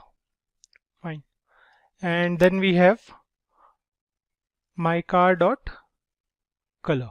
So let's say the car color is black. Fine. So this is our object. Now we have created an object here named my car, and we have three car properties: car, manufacturer, name, and color. So we can access the whole object. Now to access the whole object, what we have to do is we have to write here console.log, and we'll write here the object name. Fine. So this is our object. Save it and go to console. So here you can see we have an object over here. Now on clicking this object, you can see we have all the properties of our object. We have color as black, manufacturer as Ford, and name as Raptor.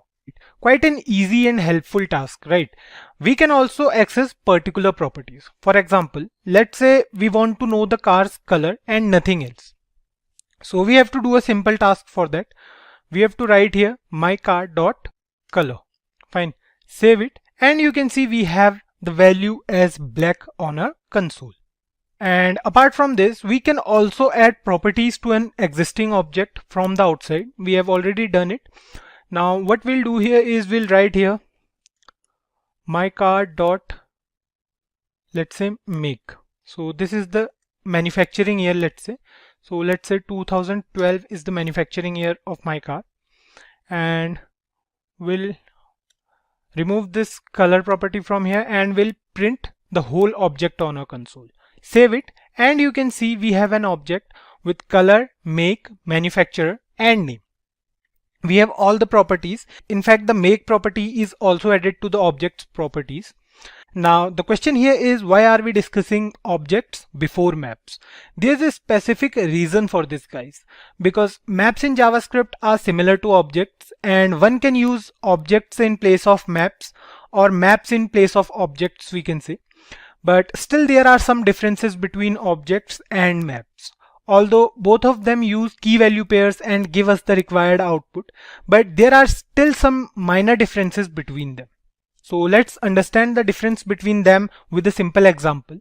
What we'll do is we'll create an empty object. So here's our object. What we'll do is we'll remove all the properties of this object. So this is an empty object. Now what we'll do is we'll create an empty map as well. Right. So the syntax for maps is quite similar to that of objects. We'll write here where my car is equals to new map, and then we have the body of this map. Fine. And we'll write here console.log my car. Fine. Now we have two different objects here. One is a simple object and the other one is a map object. There's a slight change in the object name you can see over here. The map object here is with 2R. So let's check the output on the console. Now save it. You can see here the difference between a regular object and a map object. Click on this empty object. You can see the prototype is object and the prototype for map object is a map. Fine. Now let's move on to VS Code again and we'll go through maps now. So this is a minor difference between maps and objects. So let's discuss maps now. What we'll do is we'll add key value pairs to our map now. So like objects, we have several methods for maps as well.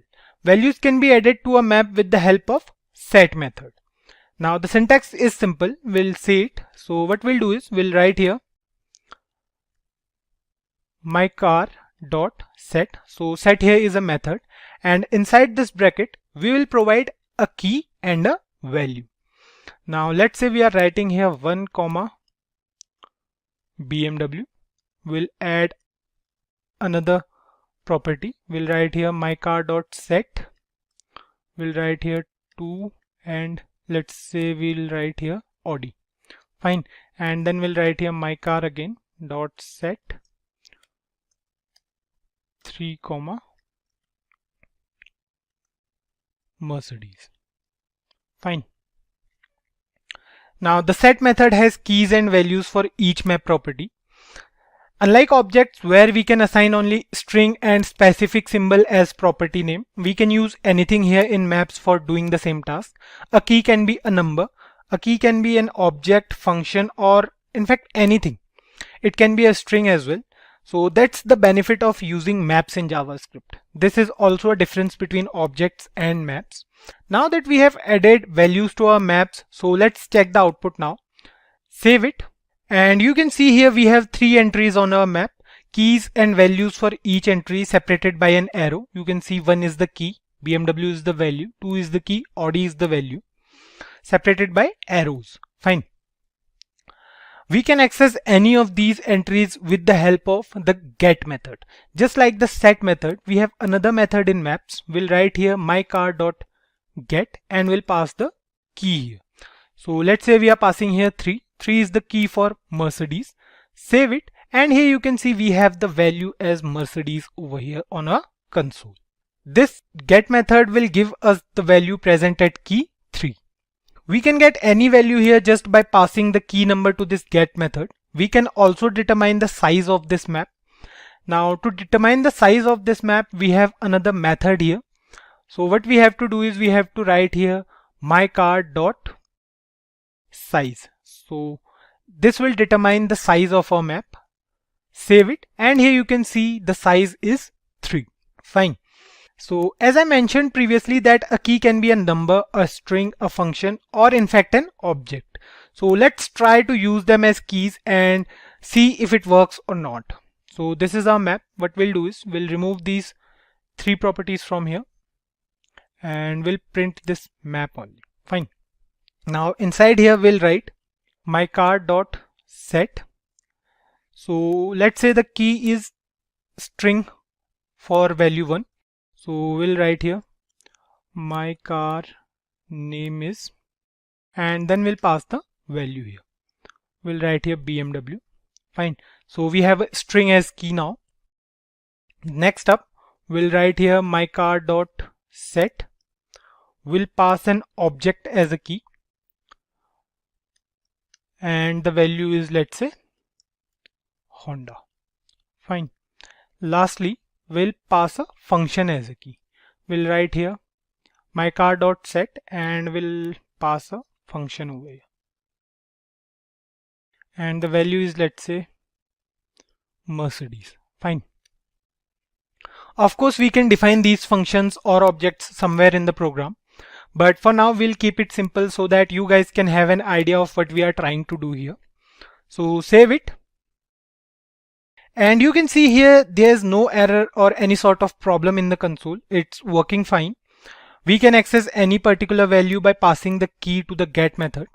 You can see here we have my car name is BMW present at 0, and then we have an object at 1 and a function at 2. So we can pass any function or object as a key as well. Now we simply cannot pass this curly braces to the get function to get the value, or even the function we cannot pass, so it will return undefined. To get a particular output, what we have to do is we have to use variables first. We have to define these functions and objects using variables, and then we can use those variables. So that's a different task.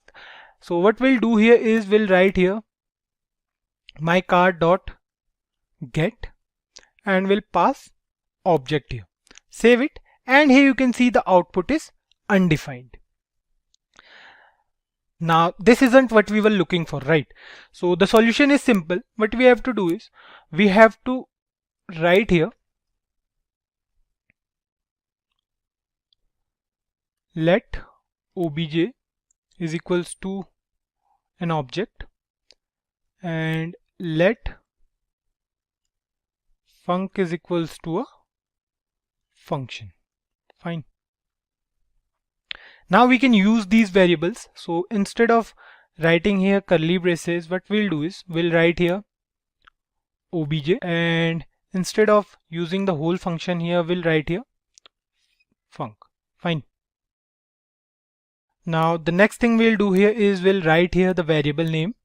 So we'll write here func, save it, and here you can see we have the value as Mercedes present for function here, right?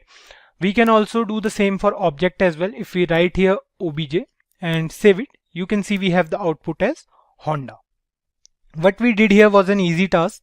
We just used separate values for the object and function and then used the variables as keys. Now the next thing is maps can be used with arrays as well. All we have to do is to define an array with key value pairs and pass the array to map as a parameter, and the rest is the same. So let's do it as well.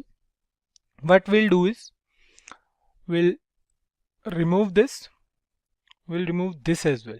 Fine. We'll write here where my ARR is equals to, we'll write an array over here. We'll write here 1 comma BMW, then we'll write here 2 comma Audi, and finally we have 3 comma Honda, let's say. So this is our array. This is our key value pairs. 1 is the key, BMW is the value, 2 is the key, Audi is the value. Now what we have to do is we have to pass this array to the map. Fine. We'll cut this from here and we'll paste it over here. Now this is our map, where my car is our map. Now we have to pass this array here. We'll write here my ARR. Fine. We can remove these curly braces. Now if we write here myCar.get, or let's say if we write here console.log myCar. Fine. Save it, and you can see we have a map with keys and values. We have the same map over here, but this time we have used arrays, and we can access any particular element as well. We'll write here .get and we'll pass the key here. Let's say we are passing 2. Save it, and here you can see we have the output as Audi. Good to go with it, right? Now we can also use the for of loop to traverse this array and get the keys and values. It's a simple task. I hope you guys are getting all this. So for the for of loop, what we have to do is we have to write here for let, and we'll write here key comma value of my car, and then we have the body of this for of loop. We'll write here console.log, and we'll print the keys and the values. Fine. So we'll write here key, then space, and then we'll write here value. Save it, and here you can see we have keys and values here. We have 1 BMW, 2 Audi, and 3 Honda. Fine. We can also print keys and values separately as well. What we have to do is we have to make some changes here. We have to write here only key, and instead of my car we have to write here my car dot keys. So this is a method, so we have to put brackets over here, and we have to remove this from here. Save it, and here you can see we have all the keys 1, 2, and 3. Similarly, we can access all the values as well by writing values in place of keys. So we have another method here as mycar.values. We have to use that for values. Now the last thing before we wrap up this video is we can also clone maps in JavaScript. Now cloning refers to creating a copy of something, right? So let's say we want to clone this particular map. We have an array over here. We'll remove this statement, and then we have used the for loop. So let's remove the for of loop as well. Now we have an array over here. Array contains 3 key value pairs, BMW, Audi, and Honda. Now we want to clone this map. So this is our map, my car is our map, and we want to clone this, right? So let's say we have another map over here. We'll name it as where your car, and then we'll write here is equals to new map, and we'll pass my car as an argument here. Fine. Now we have a clone of our map here, and we'll write here console.log. Instead of my car we'll write here your car. Fine. Save it, and you can see we have a new map over here with the exact same key value pairs, right? We have 1 BMW, 2 Audi, and 3 Honda. But the fun part is these two maps are not equal. It means that if we write here console.log, and if we compare these two maps, if we write here my car is equals to your car, save it, and you can see the output says false. They are not equal. Set in JavaScript is an object that lets us store unique values inside it. We have seen the difference between maps and objects in JavaScript previously. So we know that maps are another type of object present in JavaScript and different from traditional objects. Now sets are similar to maps in JavaScript. It means that they are also objects, but they perform various activities other than maps. So the syntax is almost the same, and even the properties are also the same to some extent. So let's take a look at sets in JavaScript. As we mentioned earlier, sets let us store unique values. It means that if we create a set and try to keep a single value inside the set more than once, it will not allow us to do so. So let's see an example of it first. What we'll do, we'll go to a JavaScript file and we'll write here where my set is equals to new. So here we'll write set, and this is the syntax of sets in JavaScript. Next up we'll write here console.log, and we'll print my set. Fine. Now save it, and here we have created a new set and we don't have any values until now. We'll add values in a moment. So open the console on the browser. You will go to a browser and we'll open console here. So here you can see we have an empty set over here with no entries. If we click on it, you can see we have no entries, we have no properties, and the size is 0. Now let's add some values to this set. What we'll do is we'll write here my set dot add, and we'll add a value over here. So We'll do it for 3 or 4 values. We'll write here mySet.add. We'll write here 2. We'll copy this, paste it here for 2 more times, and we'll write here 3 and 4. Fine. Now we have added these 4 values to our set, a basic task, right? The same add method we used for maps is what we did for sets as well. Now save it, and you can see here on the console that we have the size as 4. Now you can see here we have values 1, 2, 3 and 4, and the size is also 4. And we can add as many values as we want to our set, but we can't add any value to our set again. For example, if we write here, let's say if we are writing here mySet.add, and then we'll write here 3.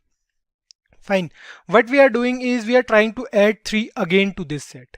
Our set has a value 3 already, so this is the value 3. Now it will not allow us to add 3 again. Save it, and you can see we still have 4 values present in our set.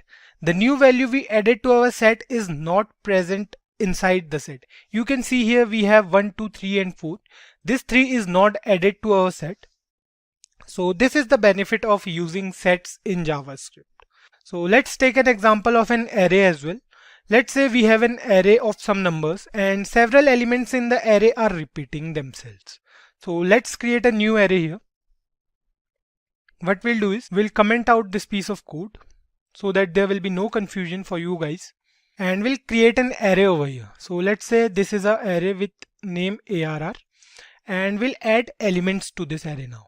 We'll write here 1, 2, 3, 4, 2, 3 and any values, any random values we are adding to this array. So you can see we have so many elements here which are repeating themselves, like 2, 3 and 1 and so many elements, right? Now we have an array here and the elements inside the array are repeating, right? So we have 2, 3, 4 so many times. Now what we want is we want unique elements from this array. Traditionally, we had to follow a particular pattern to achieve this task, wherein we had to iterate through each element in the array using nested for loop, and we have to check if the element present inside the array are repeating or not. Quite a lengthy task, right? Or a hectic task to do. But with sets in JavaScript, we do not have to follow this method anymore. All we have to do is to pass that array as an argument to the set, and we'll get the unique elements of the array. So to do so, we have to write here. So let's say we have a set named mySet2. So this is a different set from the previous one we used. We'll write here new set, and we'll pass this array as an argument. So we'll write here console.log, and we'll write here mySet2. Now save it, and you can see we have all the distinct elements of our array. You can see here we have 1, 2, 3, 4, 45, 5 and 6. The size of the array is, or we can say the size of the set is 7. Fine.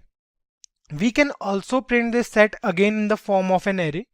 We just have to write here let my ARR. So this is a new array, and we'll write here array.from. And now what we'll do is we'll pass this mySet2 as an argument to this array. Now we'll write here console.log, and we'll print here my ARR. So this is our array. Save it, and here you can see we have an array over here with all the unique elements. We have 1, 2, 3, 4, 45, 5 and 6. The length is 7, and here you can see we have the set in the form of an array. Fine. We can also traverse all the elements present inside the set or array just by using the for of loop in JavaScript. So we have to write here, let's say for, we'll take a variable let item of, we'll use set this time. We'll write here mySet2, and we'll print this item on console. We'll write here console.log, and we'll print item. Fine. all of this is easy, right? You must have got it. We have all the methods present for sets as well, just like we had for maps in JavaScript. Now save it. And here you can see we have all the elements of this particular my set. So my set 2 consists of all the elements of this array, all the unique elements we can say. So here you can see we have 1, 2, 3, 4 and all the unique elements of my set. Now if we comment out this, or we can say if we are using an array in this for of loop, if we write here my arr and save it, here you can see the output still remains the same. We have all the elements of array now. We have all the elements of my arr and all the elements are unique. Now we can also delete a particular entry from the set by using the delete method. The delete method is same for maps as well. What we have to do is we have to write here my set2 dot delete and we have to pass that particular element. So let's say we want to delete 45 from this set. Now save it, and what we'll do next is we'll print this set again and we'll write here my set 2. Fine, save it, and here you can see we have the size as 6 now. You can see we have the elements 1, 2, 3, 4, 5, 6. 45 is not present here. And here you can see initially we had the elements as 1, 2, 3, 4, 45 as well. So you can do it with the help of delete function in JavaScript. Now same thing we did for maps as well, and if we want to delete all the entries from the set, we can use the clear method. What we'll do here is we'll write here my set2 dot clear and we'll run this statement and we'll print set again. Fine, we'll write here my set2, save it, and here you can see the size of this set is 0 now. If we comment out this piece of code as well, now save it, and here you can see we have the size of set as 0.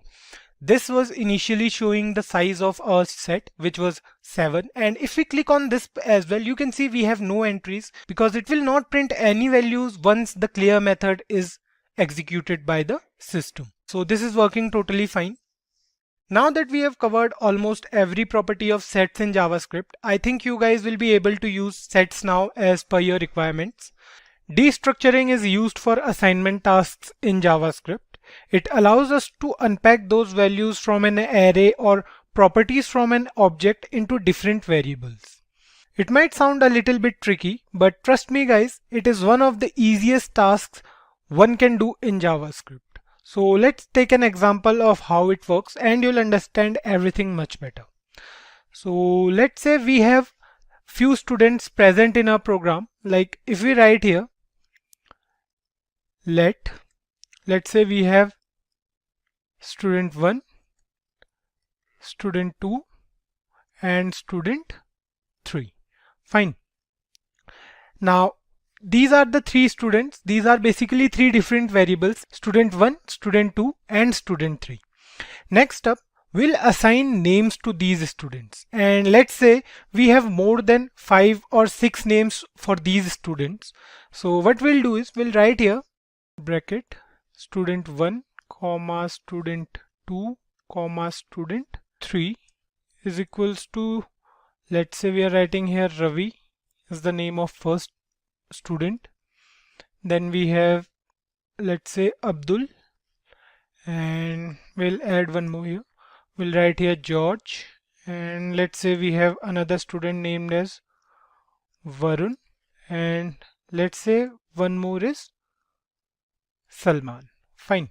So here we have 5 names. We have Ravi, Abdul, George, Varun and Salman, and we have 3 variables only: student 1, 2 and 3. Right.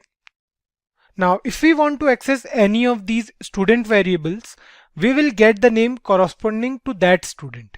So student 1 will get Ravi, and similarly student 2 and 3 will hold Abdul and George respectively. So let's print them on the console. We'll write here console.log. We'll write console.log 3 times because we have 3 different variables. So we'll write here student 1, then we have student 2, and then finally we have student 3. Fine. Now save it and open the console on the browser. So here we are, here we have our console, and you can see we have the output as Ravi, Abdul and George. Rest of the two names are not here. Either we can use two separate variables to print those names, like we can add here student 4 and 5 as well. But instead of that, we can also use destructuring assignment syntax to assign all the last three names to a single variable. What we are talking about here is the student 3 will get all the three names. The three names are George, Varun and Salman. We'll save these three names inside a single variable. Fine. So destructuring assignment will do this task for us. So let me give you an example and you will understand it much better. So what we'll do here is we'll write here before student 3, we'll put 3 dots over here. Fine. And we are good to go. So rest of the program will remain the same. All we have to do is to add 3 dots here before the variable. And now we'll get the remaining values inside a single variable in the form of an array. You can see here, if we save this program, you can see we have Ravi for student 1, Abdul for student 2, and for student 3 we have an array of 3 different values, right? We have George, Varun and Salman present at index 0, 1 and 2 of the array. Fine. The length of this array is 3 and we can access any particular name from this array. Like if we write here console.log student 3 and we'll pass the index number. Fine. So if we write here index 1, so it will return the value present at index 1 of this particular array. Save it and here you can see we have Varun over here. So if we comment this piece of code and save it now, you can see here we have Varun as the value present at index 1 of the array. Fine. It's easy to understand, right? We can in fact do the same thing with arrays as well. For example, let's say we have an array of several elements. So what we'll do is we'll create an array over here. We'll comment this piece of code and we'll create a new array now. Fine.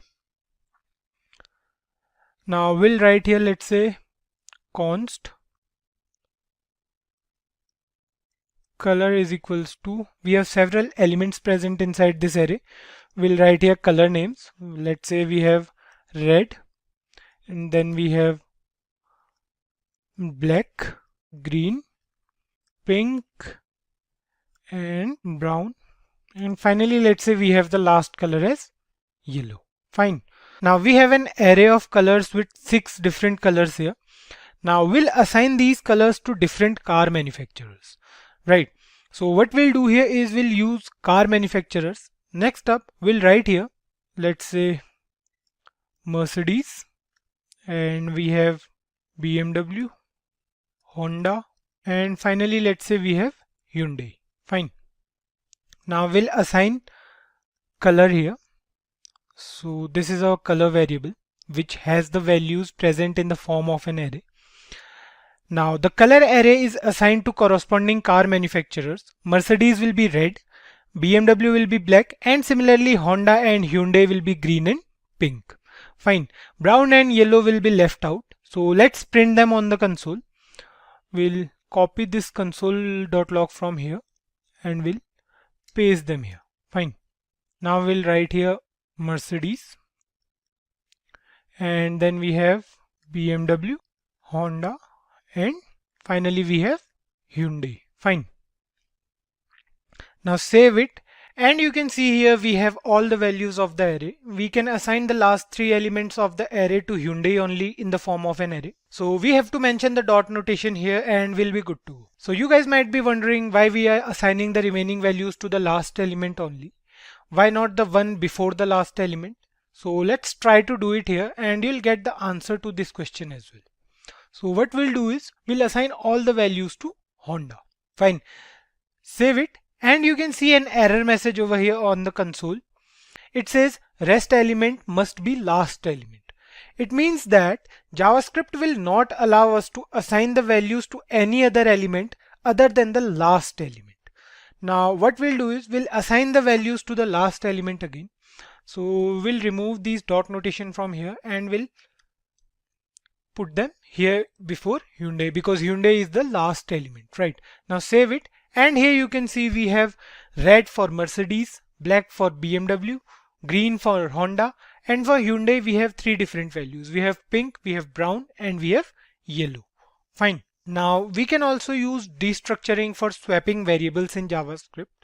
The easiest way to swap the value of two variables, we can say.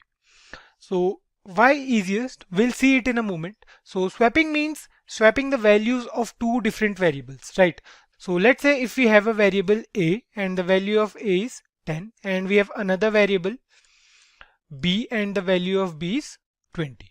Fine. Now swapping refers to the value of a will be changed to 20 and the value of b will be changed to 10. So how to achieve this in JavaScript? We have different methods to do this, but for now we'll be using the destructuring assignment syntax. So what we'll do here is we'll comment this piece of code as well. Now we'll write here let a is equals to 10, and we have another variable let b is equals to 20. Fine. Now what we'll do here is we'll write here a comma b is equals to b comma a. Fine. Now we'll print both the variables on our console. We'll write here console.log a and then console.log b. Fine.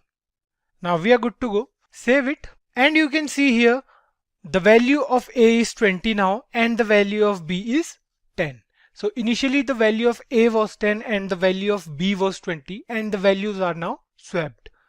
Right. It was simple and easy. So we can do the same thing for objects as well. For example, let's create an object over here first. We'll comment this piece of code as well so that there will be no confusion. We'll create an object. We'll write here const. Let's say the object name is car, and this is the body of our object. Now we'll write here properties. So let's say the first property is manufacturer, and we have the manufacturer as Mercedes. Then we have color. The color of a car is black. We have to write here colon instead of equals.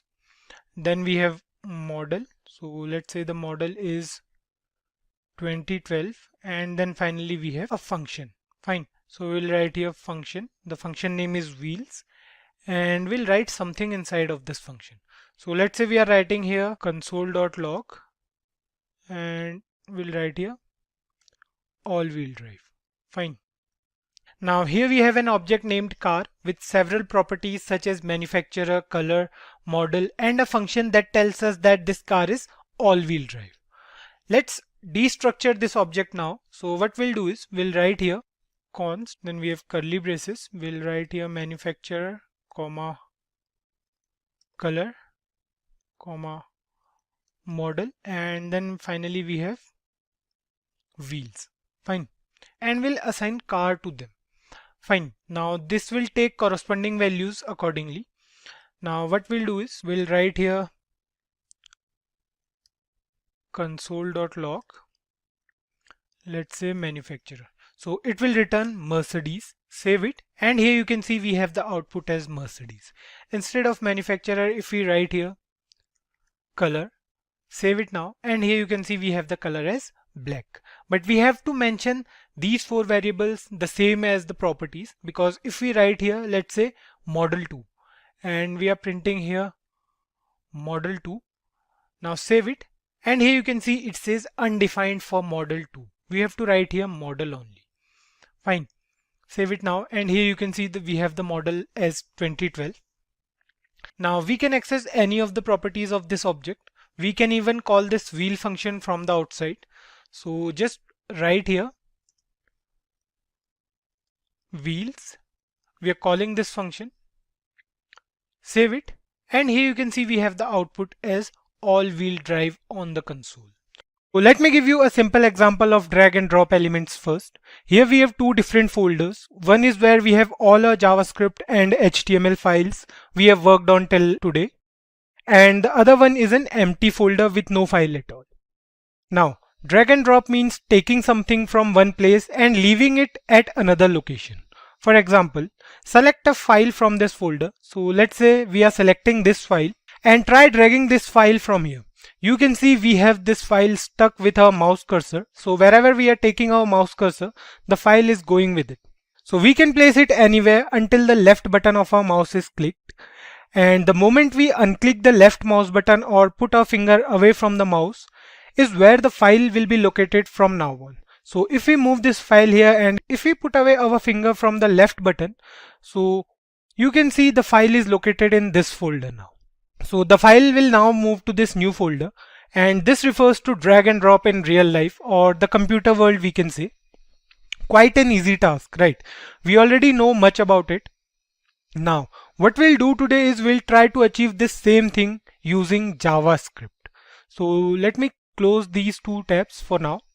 Now, let's start with the programming part and we'll see what we can do to achieve this drag and drop elements in JavaScript. First of all, we'll try to do some part with the HTML and CSS in which we'll add some specific space in our web page, like 2 boxes or something sort of that, so that it'll become easy for us to track the drag and drop effect. So let's write some code now. Enough of this theoretical part we did. Now what we'll do is we'll write here inside the body tag.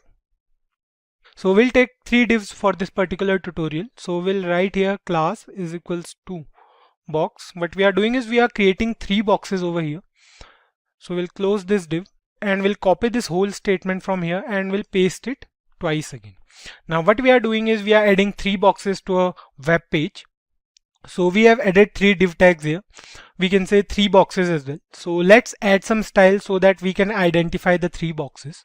What we'll do is we'll use inline CSS, or we can say we are defining our CSS part in this particular HTML document. We are not going to use a separate CSS file for styling. So what we'll do is we'll move to our head part and we'll write here style.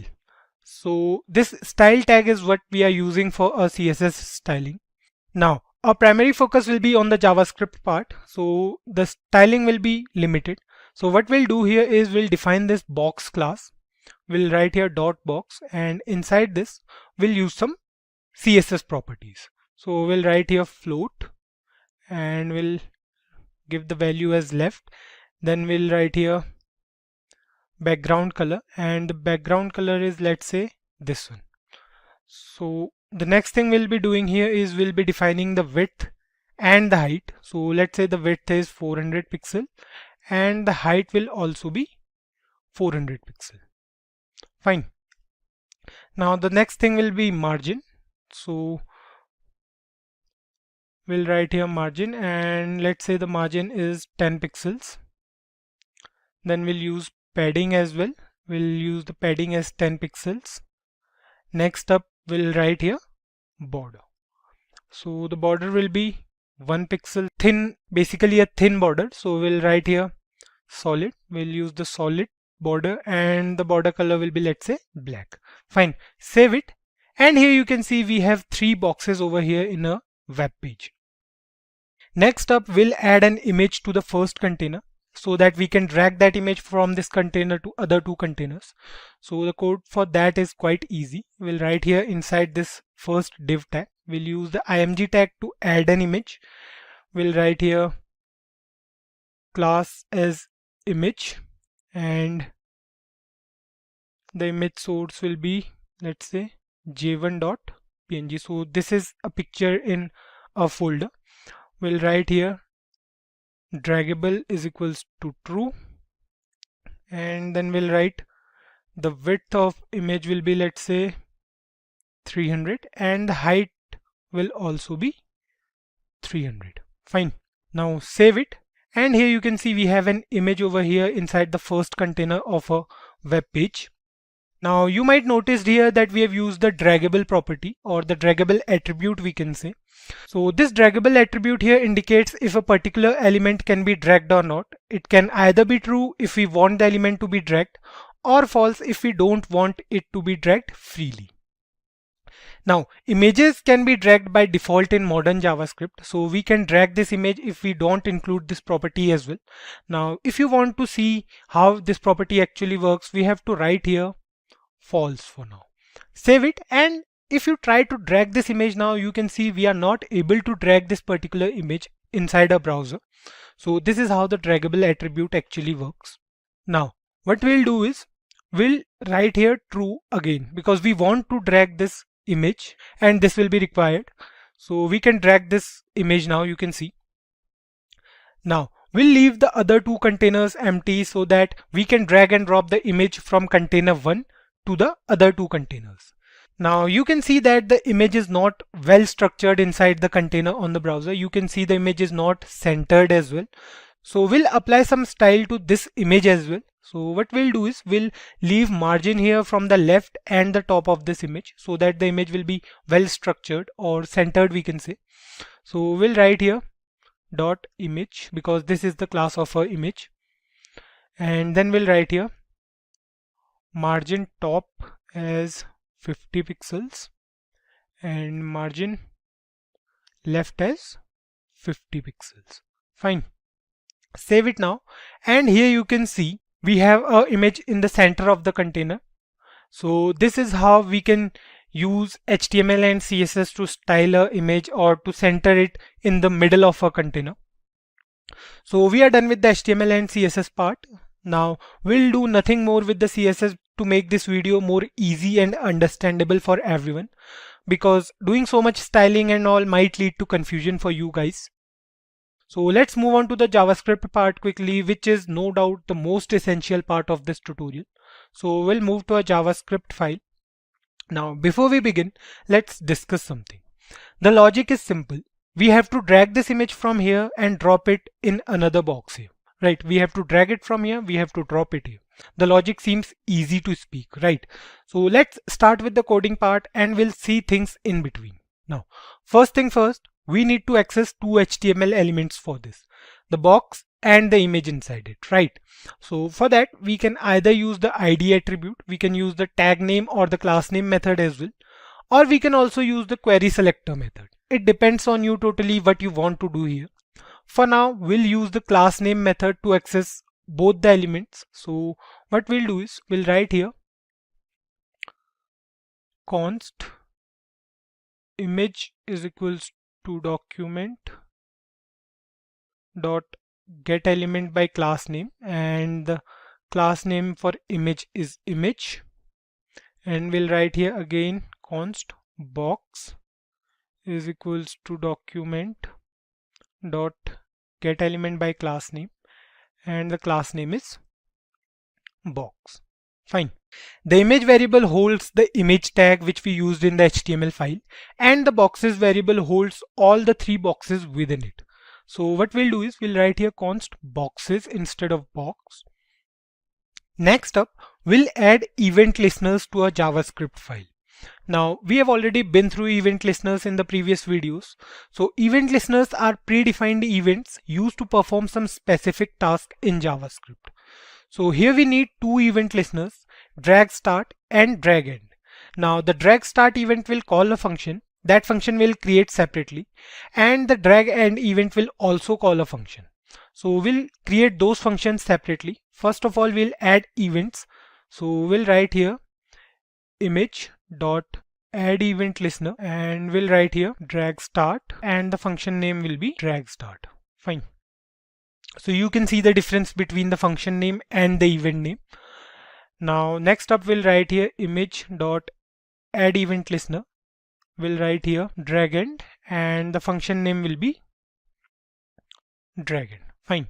Now remember that we are using these events on the image only for now to drag this particular image from one place to another. We could have done it on the HTML file as well, wherein we can include these events inside the img tag like we were doing in the earlier videos, but it can be confusing because we have to include so many functions there, which is a bit confusing. Now moving ahead, we'll create these two functions now, the drag start and the drag end function. So the drag start function will obviously start the dragging part, and the drag end function will stop it. So for that, we'll write here function drag start, and then we have the body of this function. Similarly, we'll create another function which will be drag end, and we have these two functions here. One will start the dragging event and the other one will end the event. For your ease, we'll write here for now console.log and we'll see when the functions are being called. Fine. So we'll write here console.log and inside this we'll write dragging. And here we'll write console.log and dragged. Fine. So let's understand the working.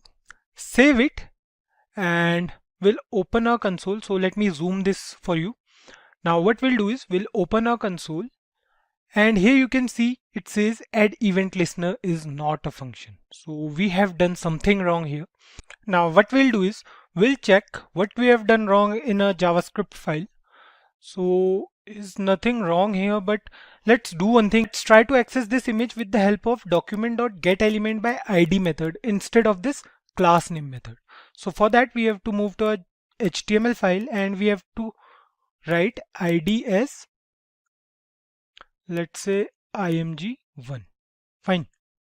Save it here and we'll move back to a JavaScript file and we'll write here, instead of document.getElementsByClassName, we'll write here document.getElementById, and the id we have given is img1. Fine.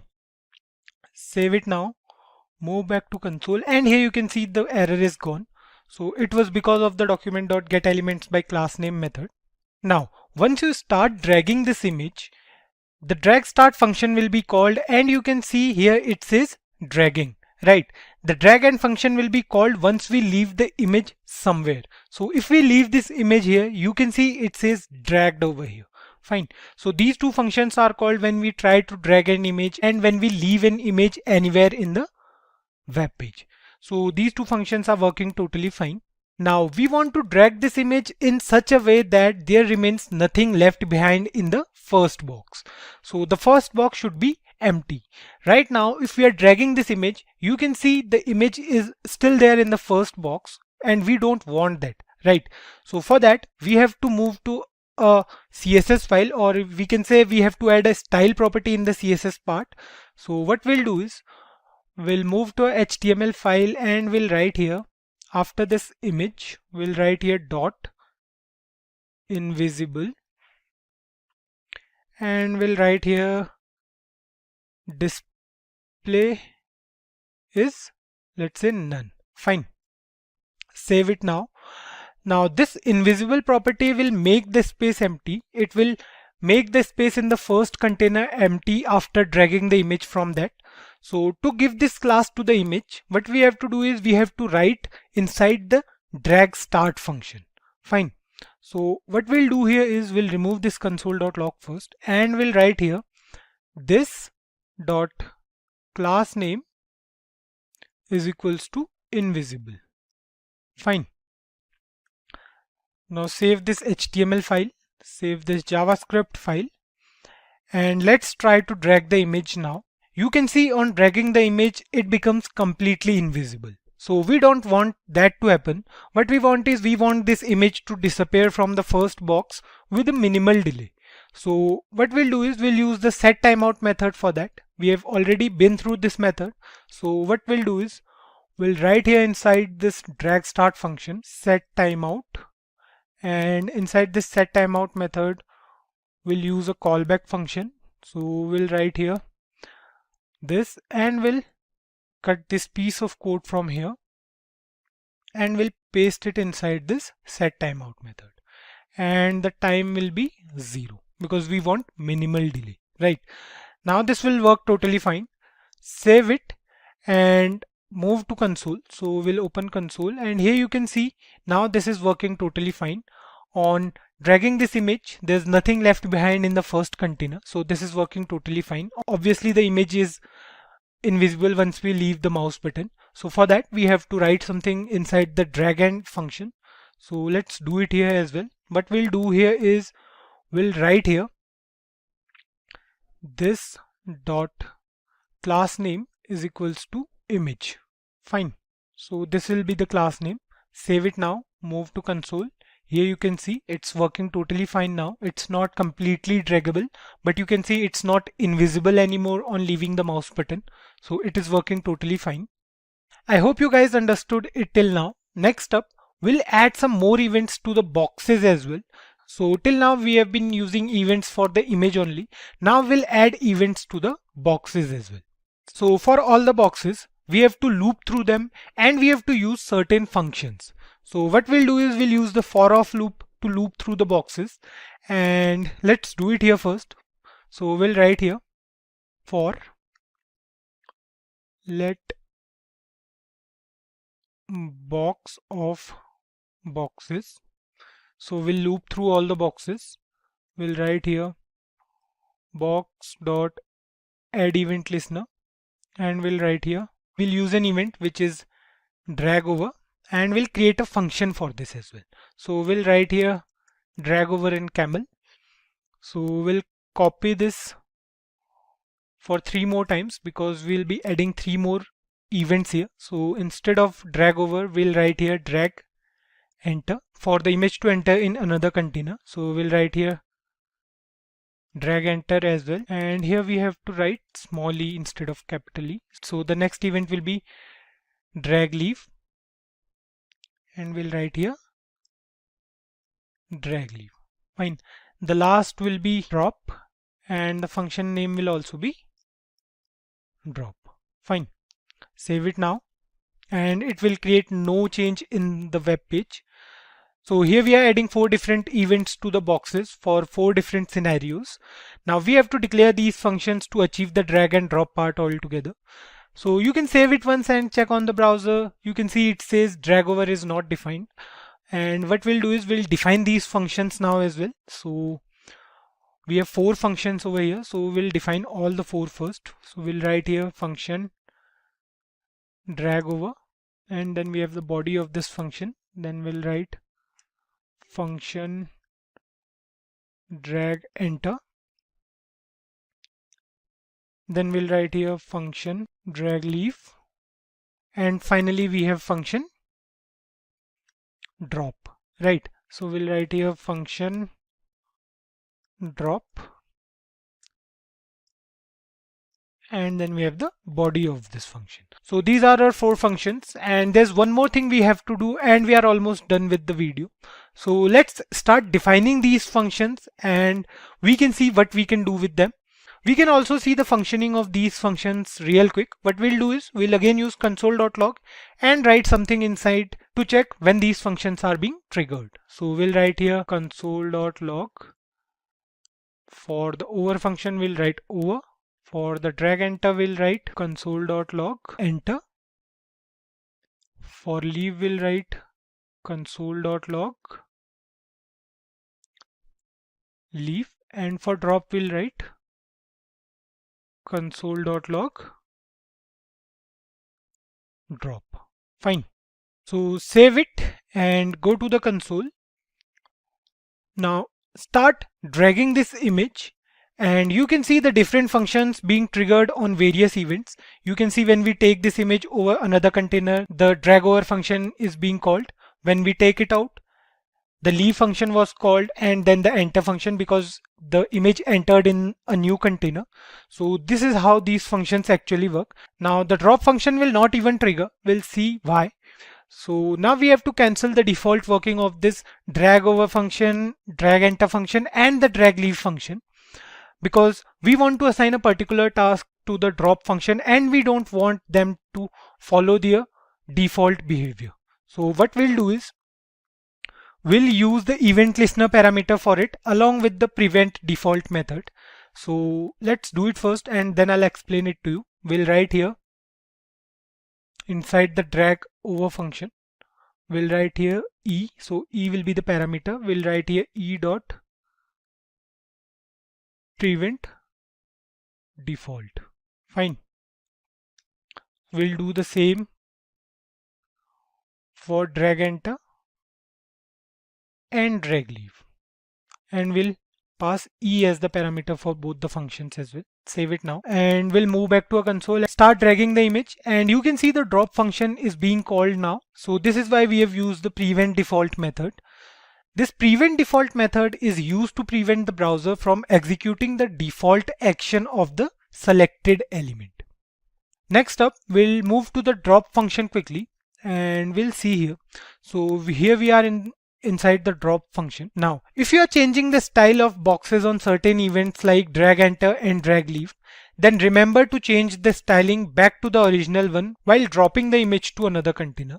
So for that, we have to use the class name again. So what we'll do is we'll write here this dot class name is equals to box, and we are good to go.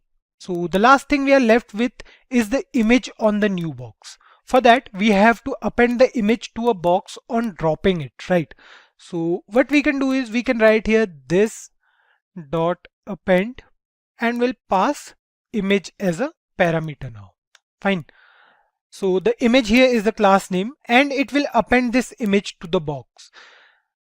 Save it, go to the browser, close this console here. Now start dragging this image, drop it here, and you can see we are good to go now. We can drag an image from anywhere and we can drop it on any of these containers. We can drop it here, we can drop it back and forth, we can do anything.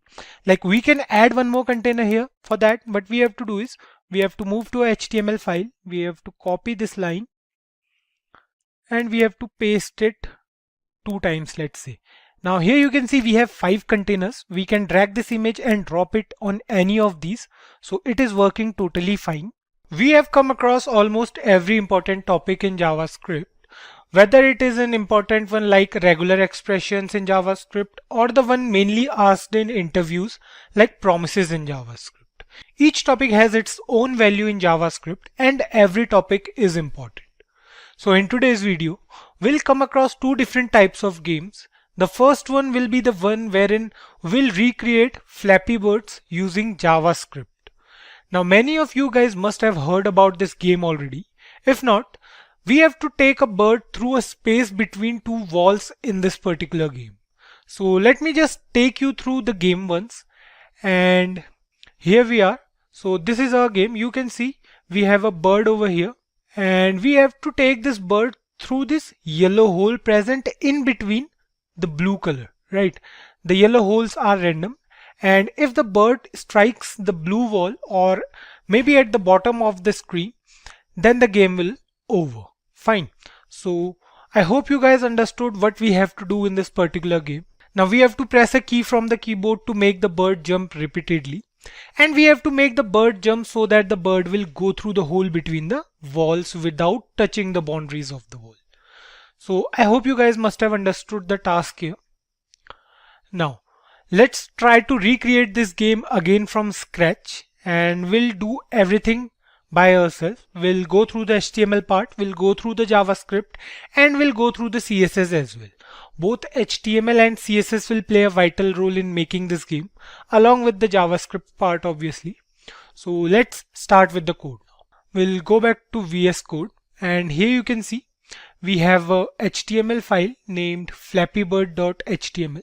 So we'll change the title of this as well. We'll write here, instead of document, we'll write here Flappy Bird. Fine, save it. Now, first of all, we'll take a container for the game to run. So as you can see here, we have a container over here. Fine. So this is our container. Now we have to create this whole container. Now what we'll do for that is we'll go to the body tag and we'll write here div id is, let's say, game, and we'll close this div. Now inside this particular div, we'll create 3 more div tags. So we'll write here div id is equals to block, or we can write here pipe as well for the wall, or for the pipe we can say.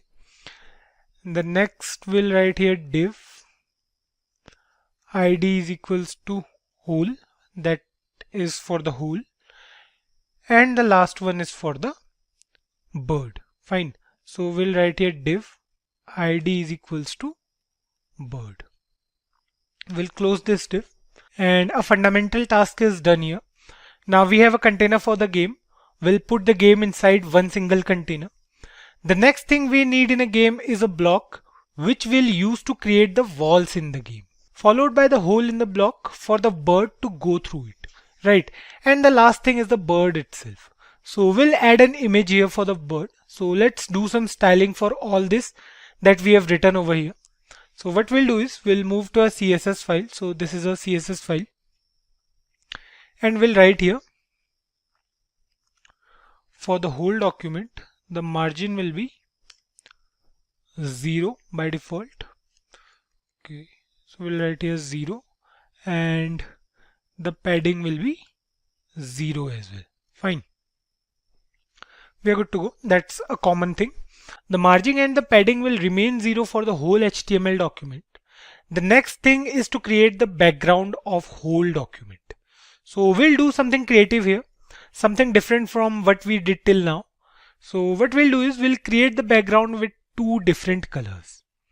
Now you might be thinking of what these 2 different colors are. So what we'll do is we'll write here body, and then we'll write here background color. We'll take any background color. Let's say we are taking cadet blue. Fine. Now save it, save this part as well, and open this on live server.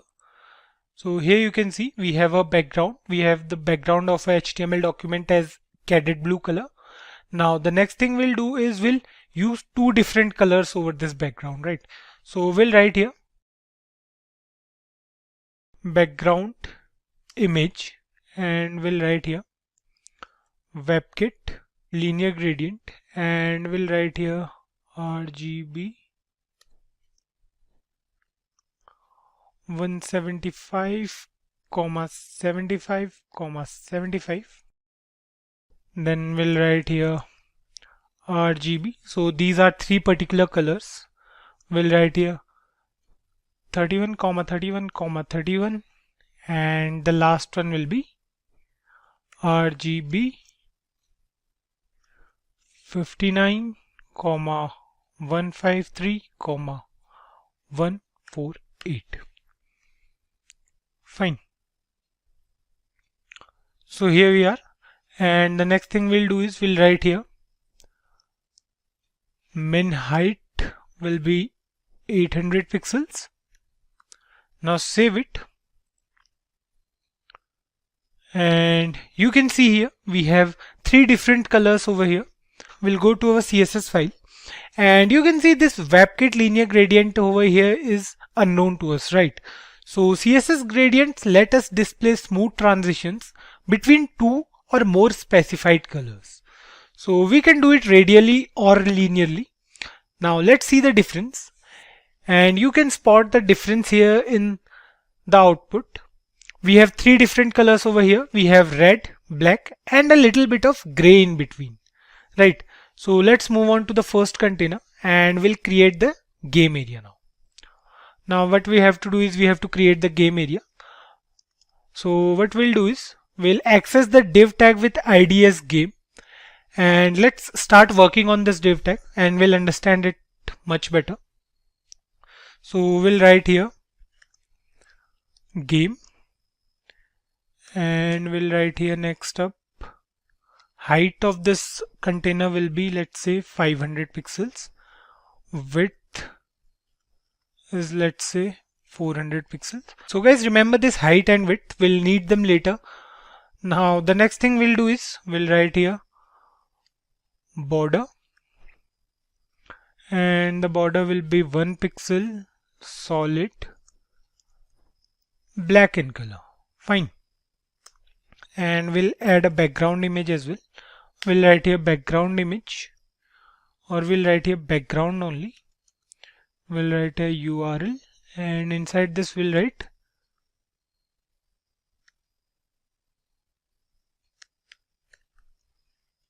fine.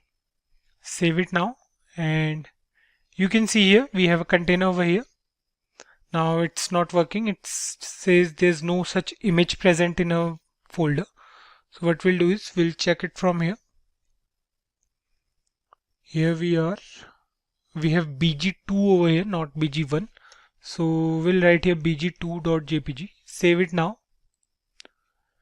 and move back to the browser. And here you can see we have an image over here. So it's not quite visible till now. So what we'll do is we'll write here background size as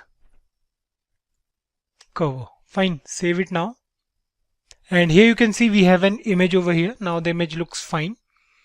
The next thing we'll do is we'll write margin, and we'll write here margin, and the margin will be 1 rem and auto. Fine. Save it now. You can see we have the block in between. Now the next thing we'll do is we'll use the overflow property here, and it will not show the bird going out of the box. So we'll see it in a moment what this overflow property will do. So what we'll do is we'll write here overflow is equals to hidden. Save it now. You can see it's not making any difference as of now, but we'll understand it later. Now we have a box over here on the browser, and the game will be played inside this particular box. Now we have to work on the div for the block. So we have to create a block, and that block will move again and again through the screen with holes present at a random place every time. Fine. I hope you guys got it. So let's style the block now. What we'll do is we'll go to a CSS file and we'll write here hash block. Fine. So this is the ID for the block. Now inside this we'll use width as 50 pixels. Then we have height. So the height will be 500 pixels, equal to the height of the whole container. The next thing we'll write here is background color, and the background color will be, let's say, blue. Fine. We'll write here position as relative, and then we'll write here left 400 pixels. Fine. Now we know that after saving this piece of code, the block will not be visible anymore. So why is it not visible? It's a question, right? It arises in every person's mind. Save it, and here you can see the block is yet not visible. Now what we have to do is we have to set the left property as 200. Let's try to do it 200 once. So what we'll do is we'll write here 200 pixels. Save it now. And here you can see we have a block over our screen. Now the value of left property as 200 means the block is present to 200 pixels from the rightmost corner of the container. If we write here 400 and save it, you can see we don't have any block here. It means that the block is present right after this entire container. The block starts here and goes till here. It's a 50 pixels wide block, and it's not visible because we have set the left property as 400. So now the next thing we have to do is we need some animation over this box, right? Or we can say we need some animation over this block, right? So what we'll do is we'll write here animation, and we'll write here block. We have to perform it on a block, and the animation time will be 2 seconds. We'll write here linear, and it will go till infinite. Fine. Now this animation property will help us in moving the box again and again after every 2 seconds. And the moving points we have to define here. So for that, what we have to do is we have to write here @keyframes. After this we'll write here block, and inside this we'll write 0%. Left will be 400 pixels, and at 100% animation, what we'll do is we'll set the left property as -50 pixels. Fine. Now you guys might be wondering what we are doing here, but this keyframe here is a rule that specifies the animation code, and it will help the block move again and again from 400 pixel in the right to -50 pixels in the left. Fine. Save it, and we'll go to the browser. You can see the box is moving again and again after every 2 seconds or 2 milliseconds. Now the next thing we have to do is with the hole in the block. So we have to put a hole here in the block, and for that we have to access another div with ID as hole. Fine. So we'll move to a CSS file and we'll access that particular element with ID as hole. So we'll write here hash hole, and inside this we'll write height of the hole will be 150 pixels less than that of the block. Width will be 50 pixels, same as the block. And then we'll write here background color. Fine, so let's say the background color is yellow. This is for practical purpose. You can change it by yourself. The next thing we'll write here is position. Position will be relative. Left will be 400 pixels and top will be minus 500 pixels. Fine. Then we'll write here animation. Again we'll write here block. We'll write here 2 seconds. We'll write here linear, and we'll write here infinite. Fine. Now this hole will also go with the same animations as the block. Save it and open the browser, and here you can see the hole is not properly over the block. They are both at different locations. So we can try to refresh this code, and here you can see the hole is now present at the top of the block. So here is the hole. This yellow part represents the hole for this particular game. Now it is working totally fine. And this is an empty space. To make this hole randomly come anywhere in the block, we have to do some magic with JavaScript for that.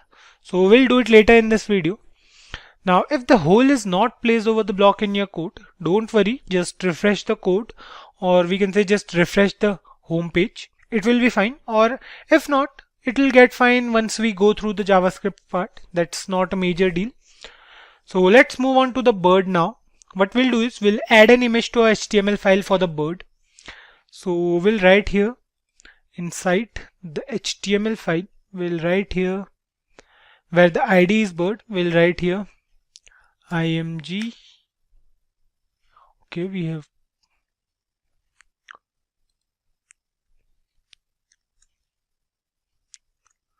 we'll write here src is equals to bird 1.png. So let me check if this file exists in our system or not. So here we have bird.png, not bird1.png. Save it, and what we'll do is we'll write here alt as bird. We'll close this img tag, save it, open the browser, and you can see the bird is not visible as of now. To make this image visible, we have to work on the styling. So we'll access this image with the ID bird. What we'll do is we'll go to the CSS file again, and we'll write here hash bird. The next thing we'll write here is position. So position will be fixed, and top of bird will be 100 pixels. Then we have height as 50 pixels, and width will also be 50 pixels. Fine. We'll do the same for image tag as well. So we'll write here bird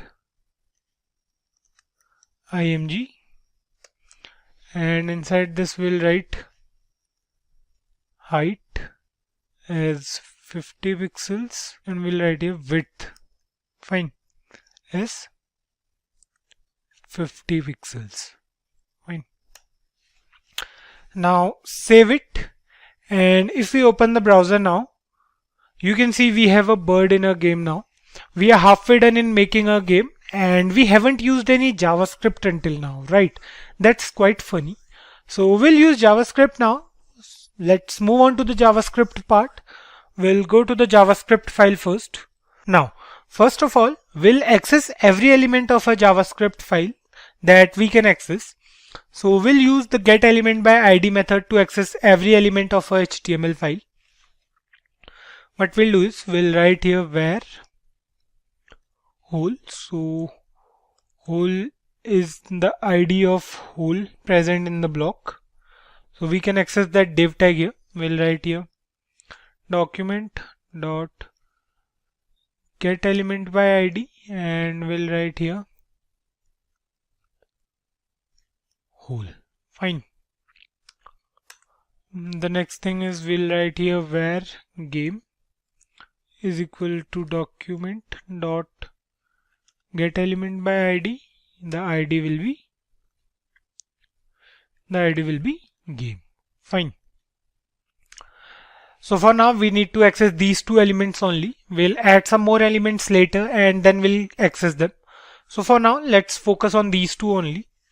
Next up, we need the whole to be placed in random places in the block every time.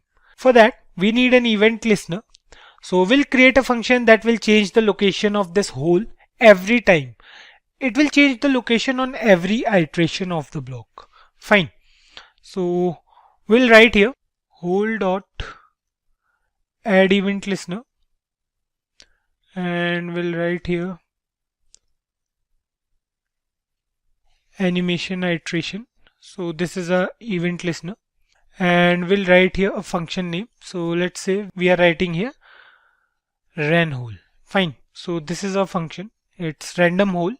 So we'll write here ran whole. Now we'll declare this function as well. We'll write here function ran whole and inside of this function we'll take a variable random, let's say. So this is a variable. We'll write here minus math.random. So this is a function and we'll multiply this value by 350. So this means that it will take any random value between 0 and 350. Fine. And then what we'll do is we'll add 150 to that particular value and the whole value will be changed to minus. We'll see it in a moment why we are doing so. So the next thing we'll write here is whole dot style dot left. Now whole dot style dot top is equals to random plus pixels. Fine. I hope you guys got it till now. So this math.random function will pick any random value between 0 to 350 and 150 will be added to that particular value because we don't want the value to go down as low as 10 and the whole will go out of the container's borders. So the initial value of the whole was, let's check it out. So here we are in a CSS file. So you can see the initial value of whole was minus 500 pixels for top. Fine. So the new value will be random plus pixels.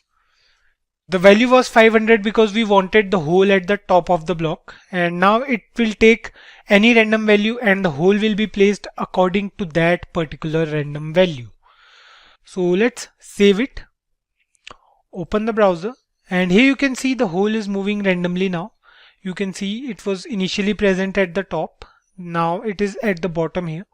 So it will change the location randomly according to the random number picked up by the math.random function. So let's get back to the JavaScript part. Now, before we move on to the fall and game over function, let's discuss the game over scenario first and we'll finish out all the necessary HTML and CSS tasks for the game over. So the game will be over when the bird strikes the pole or either the bird falls down to the ground.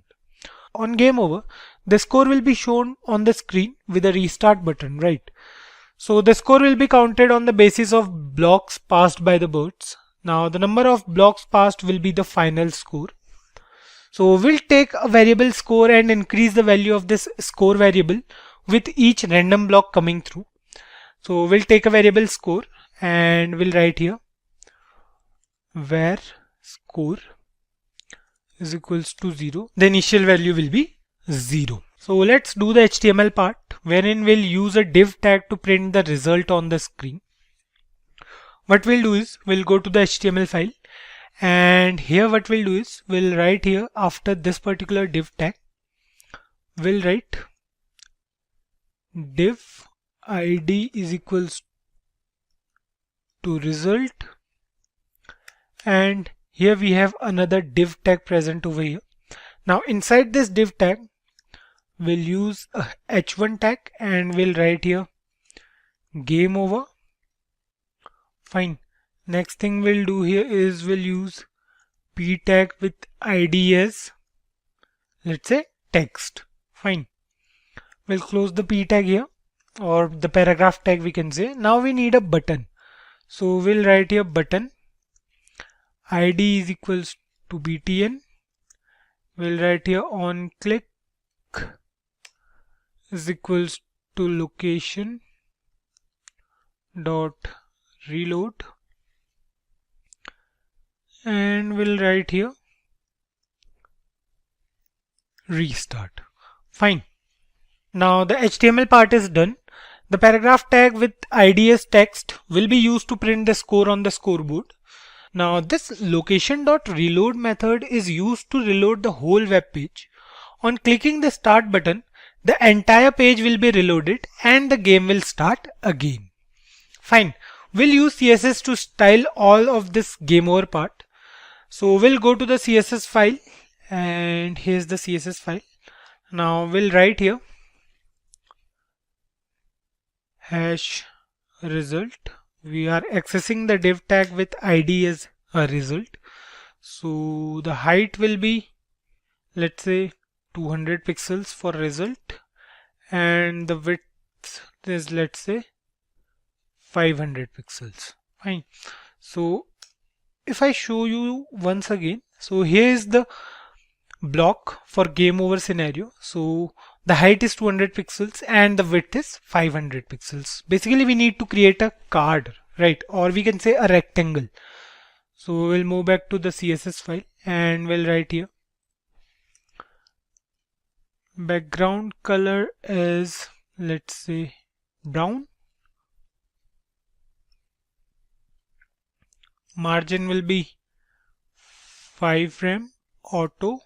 So margin top will be 5 rem, and then it will do it automatically. Then we'll write here border. So border will be 2 pixels solid and the color will be white. Fine. We'll write here border radius. So the border radius will be, let's say, 20 pixels. We want rounded borders, and the display will be none. Fine.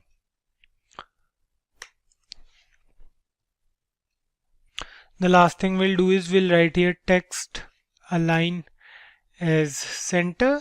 It will align the text in the center, and the next thing we are left with is the button. Fine. So we'll write here hash btn, because the id of button element is btn. So we'll write here padding 0.5 rem and 1 rem. Fine. The border will be none because we don't need any border for this button. We of course want the button to be round from the corners, so we'll write here border radius is 11 pixels. Background color is green. Color is white. Font size is 1.5 rem. We'll write here text transform uppercase. We'll write here margin top 1 rem. So guys, you can see we are using this rem again and again. So I might wonder that if any one of you knows the exact definition of this word rem. If yes, then do let us know in the comments below, and let's see how many of you guys know the actual definition of this term.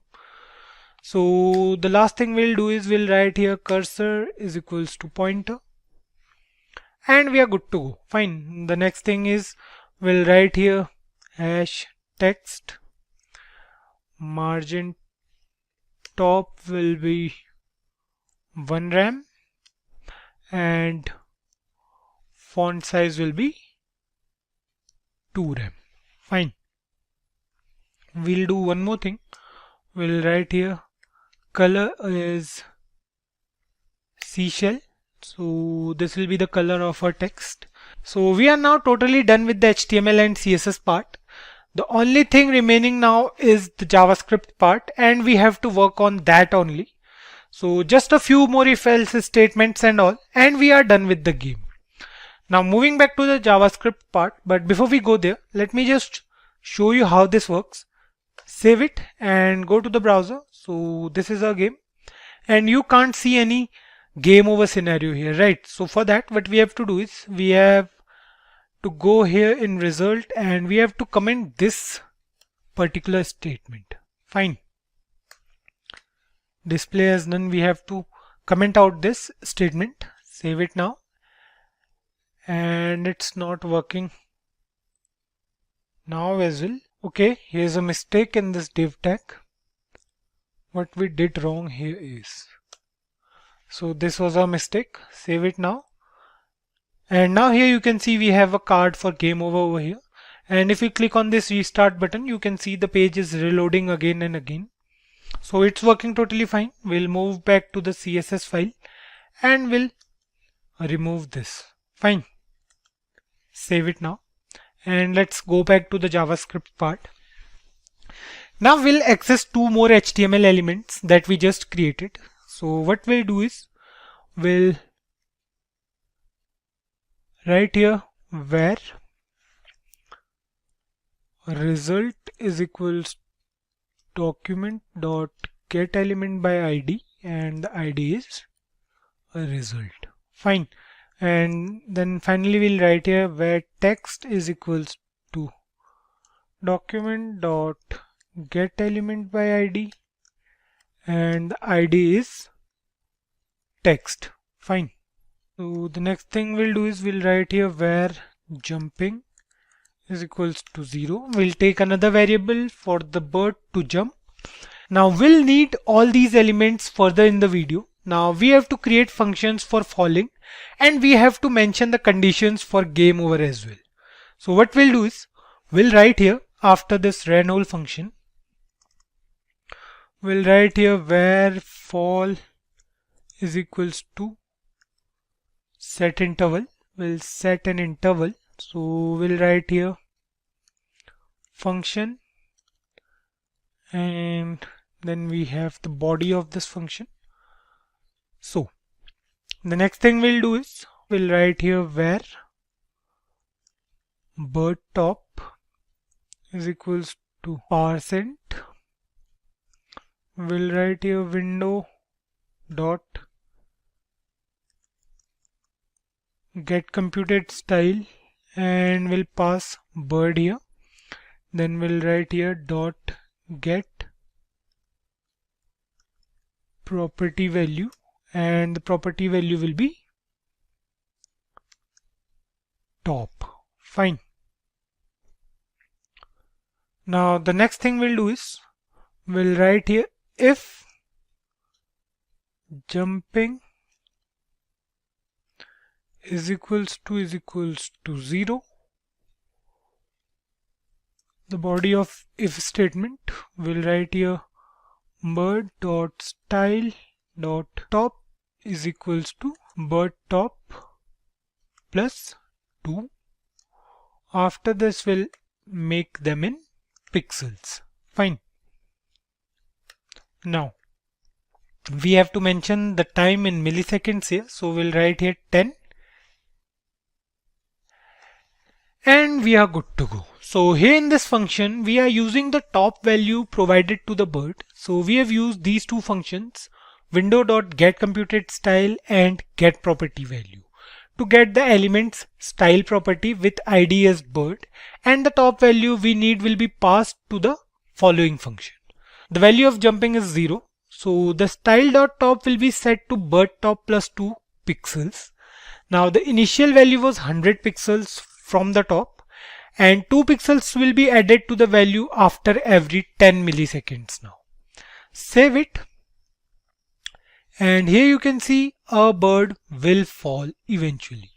Fine. So what's happening here is 2 pixels will be added to this value of top after every 10 milliseconds now. Fine. Now we have to define those conditions here, wherein we'll check if the bird touches the ground, then game over. For that, we have to write inside the same function only. So we'll move back to a function and we'll write inside this particular function only. We'll write here where block left will take the left value of block, and we'll write here % window dot get computed style. So we need the computed style for block now, and we'll write here dot get property value. Fine. So we'll write here left because we need the left value, and the value will be stored inside block left, and then we have where whole top. Fine. We'll write here % window dot get computed style. We'll write here whole, and then we'll write here get property value, and we'll write here top. Fine. Now what we'll do is we'll write here where htop. So this is another variable. So the value of htop will be 500 plus whole top. So any value returned to the whole top variable will be added to 500, and that value will be assigned to htop variable. Fine. Now we have to write here conditions. So the conditions will be if bird top is greater than 450 or block left. So we have made a mistake here. We have to put one more bracket over here, and then we'll write here block left is less than 50, and then we'll write here block left greater than minus 50. Then we have bird top is less than htop, or bird top is greater than htop plus 100. Fine. I'll explain it to you in a moment. Now what we have to do is we have to write here result dot style dot display. We have to change this style to block now, which was none till now. So then we'll write here text dot inner text is equals to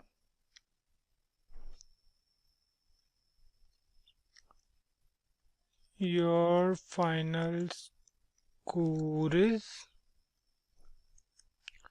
colon, we'll use here $, and then we'll print the score here. Fine. Now the next thing we'll do is we'll write here game dot style dot display is equals to none, which was block until now. Now the last thing we have to do is we have to change the value of score to 0 again, so that the game will restart from 0. Now let me explain this to you guys. So we have to write here bird top first, not bird yop. So now if bird top is greater than 450 means that the bird is touching the ground, or we can say the bottom part of the container. Now you can get all these values correct by going through the inspect elements, and I hope you guys already know how to use it in JavaScript to get the exact values in pixels. So I want you guys to check it, to cross check it once if it's fine or not.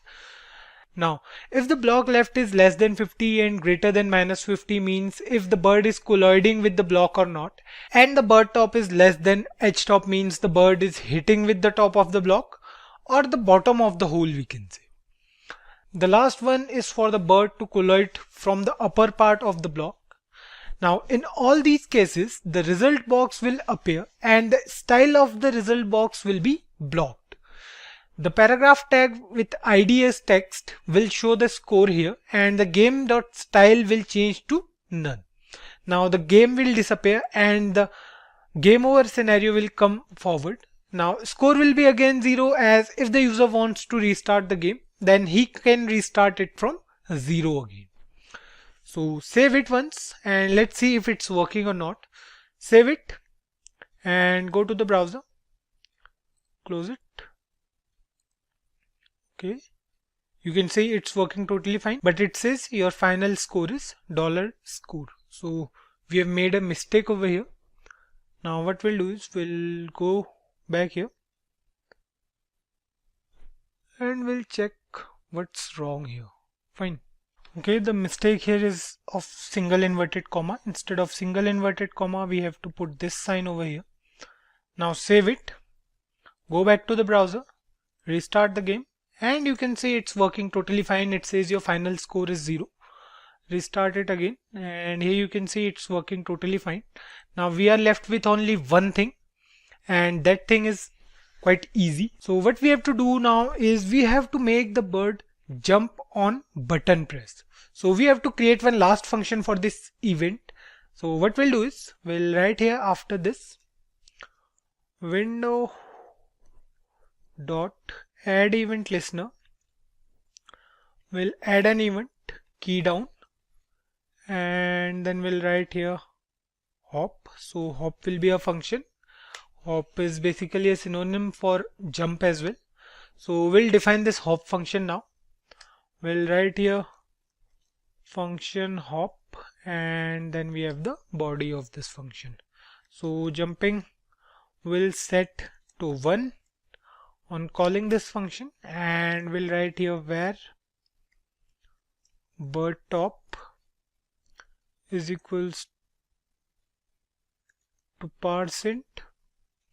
We'll again write here window dot get computed style, and the style will get from bird, and the property we want is top. Fine. Now we'll write here if bird top is greater than 6, then we'll write here bird dot style dot top minus 60. Fine.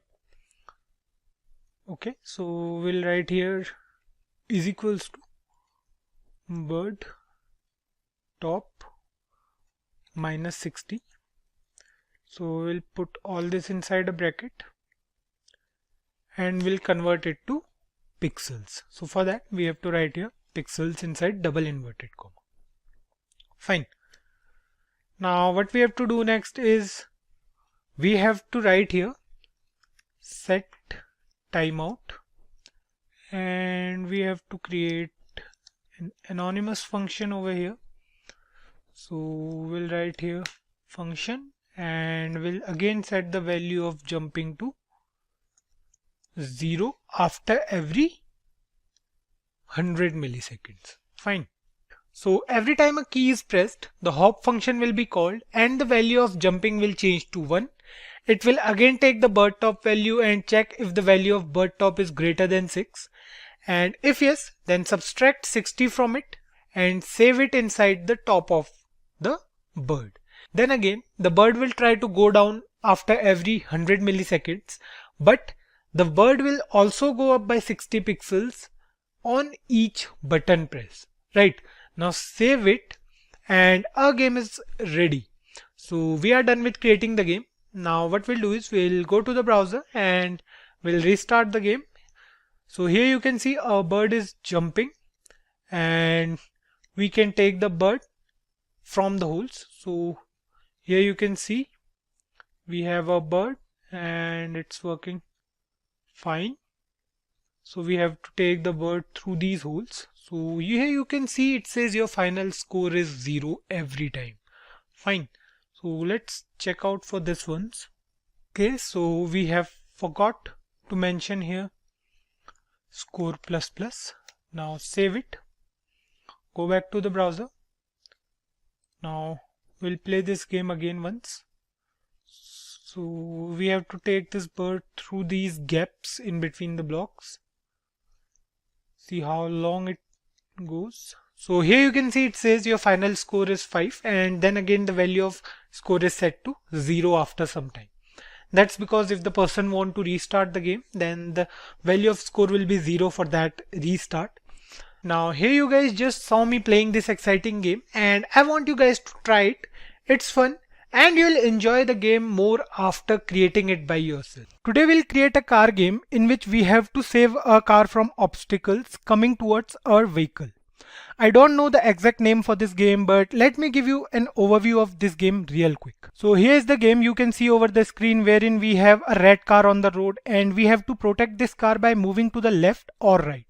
All we have to do is to protect this red car from collision with the blue one. Now, I know the graphics for these games are not too much appealing, but if you want to make a high-end graphics game, then JavaScript is not the only language you can use. We have to use many different JS libraries and maybe several other programming languages along with JavaScript to achieve this task. So let's focus on these small games for now, and we'll go ahead step by step. Now, in this particular game, if you see here, we have 3 images. One is of red car, the other one is of blue car, and a road behind them, right? So let's move on to the programming part directly. And most of the parts will remain the same, like that of Flappy Birds. Let's move on to VS Code. So here is a game. This is the HTML file, and then we have a CSS file and a JavaScript file for this game. Now, what we'll do first is we'll create a div tag. We have to protect a block, right? We have to move the container either to the left or to the right. So for that, we have to create div tags. So first of all, we'll write here div. We'll take this particular div tag for the game, and we'll write here another div with ID as game. Fine. Now we have 2 div tags over here. Now what we'll do first is we'll add images for red car and for blue car. Right, so what we'll do is we'll take 2 div tags and we'll write here ID as blue car for the blue car, and then we'll write here img src. The source will be blue.png. So we have a file named blue.png which is actually an image, and what we'll do is we'll write here alt. So the alternate will be blue car. Fine. We'll copy this piece of code and we'll do the same for red vehicle as well. So instead of blue car, we'll name the ID as red car.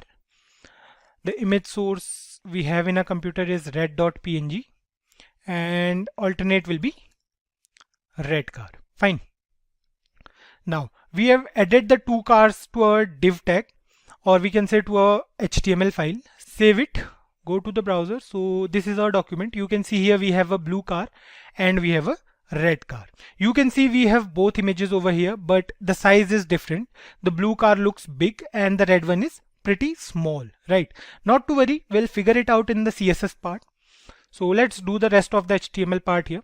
What we'll do is we'll move to our HTML file again. And now one thing you might have noticed in the game here is on collision, we are getting a card for game over. So we have to create this div tag as well.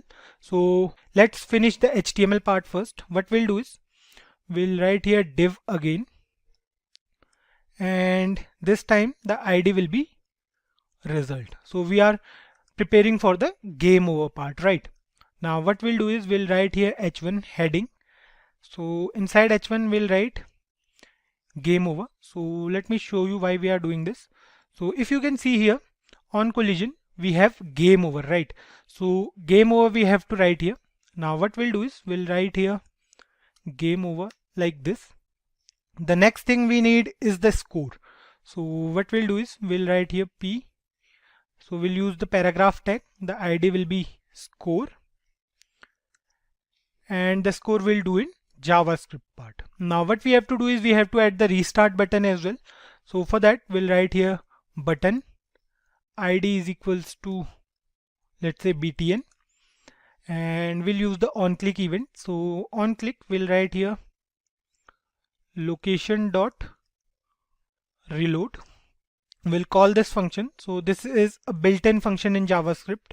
What this function will do is it will refresh the whole page. Fine, the game will start again. So we have added another div tag for the score here. We have a heading game over and a paragraph with ID as score, and then we have a button to reload the web page. Now let's style these elements and make them look like a game. So what we'll do is we'll move to the CSS file. Now here's a CSS file. We'll first write here some code for the whole HTML document. So for inside this we'll define margin, and the default margin will be 0. Similarly we'll define padding as well. So the default padding will also be 0. Now the next thing we have to do is we have to write here some code for the body. Fine. Here what we'll do is we'll use two colors at a specific angle of 45 degrees. We have already been through the WebKit linear gradient property in the previous game, which is Flappy Bird. So what we'll do is we'll write here, let's take a background color. Let's say the background color is this kind of sky blue. Now the next thing we'll do is we'll take a background image, and inside this we'll write WebKit linear gradient. We have already been through this in the previous game. So we'll write here 45 degree. This is the angle, and then we'll define two colors here. So our two colors will be gray, and the next one will also be gray but a little bit different from this one. So we'll write here 45%. It will take 45% of the screen, and then we'll write here hash. So this is the code for dark gray color, and it will take the rest 55% of the screen. Fine, save it for now. Go to the web browser. So you can see here we have two different colors present over here in a web browser. The colors are divided at an angle of 45 degree. What we can do here is we can write here 50-50 instead for both the colors. Save it now. Move to the browser, and here you can see, you can clearly spot the difference here. So here you can see these two colors are different now. We'll leave it here. You can do this thing as you wish. So moving ahead, we'll write here min height will be 800 pixels. Fine, save it now. Move to the browser, and here you can see we have a background color set for this particular web page. Now, so after the body tag, we'll do some styling for the game container. So here you can see we have the ID as game for the first div tag. So what we'll do is we'll write here game. We'll write some properties here. We'll write here height. So the height will be 500 pixels. Then we'll write here width. The width of the box is, let's say, 300 pixels. And the border will also define. So the border will be black, and the border will be 1 pixel thick, solid, and black in color. Fine, save it. You can see over here. So we can't see anything for now. So let's style this first completely. What we'll do is we'll write here margin. So the margin will be 1 rem. Auto. Now right here we'll write background image. So the background image is the one we already have in a folder. The name for that image is road1.png. Now we'll write here background size. So we'll write here contain to fit this image inside the container, and we'll write here overflow as hidden. Fine, save it, move to the browser, And here you can see now we have a div tag present over here. We have a container over here and we have the blue image only for now. Now what we'll do next is we'll style these images as well. So first we'll do the same for blue car. We'll write here blue car, and inside this we'll write height as 100 pixels, width will be 130 pixels. So there's a specific reason behind writing this 130 pixel. We'll understand it later. Now the background color for this car will be, let's say, blue for the blue one, and we'll write here position. So the position will be relative. Next up we'll write here top. Top will be 0 pixels. So remember the value for these properties. We'll need them later in the JavaScript part. Now what we'll do next is we'll write here left as 0 pixels. Now next up we'll write here text align as center, and animation. So this animation we have already been through it. Now what we'll do is we'll write here move. After 1 second the animation should be linear and it should be infinite. Fine. Now this animation we have to define, but before that we'll write here blue car img. So here what we'll do is we'll define the height of image. We'll write here height as 100 pixels. Fine. Now save this, go to the browser, and here you can see we have a blue car present at the top left corner of a container. Now what we'll do is we'll define the animation for this particular div tag, right? So here is a car present at the top left corner. So what we'll do is we'll move this box to the middle of the screen. So we have already done it, I guess, but there is some mistake.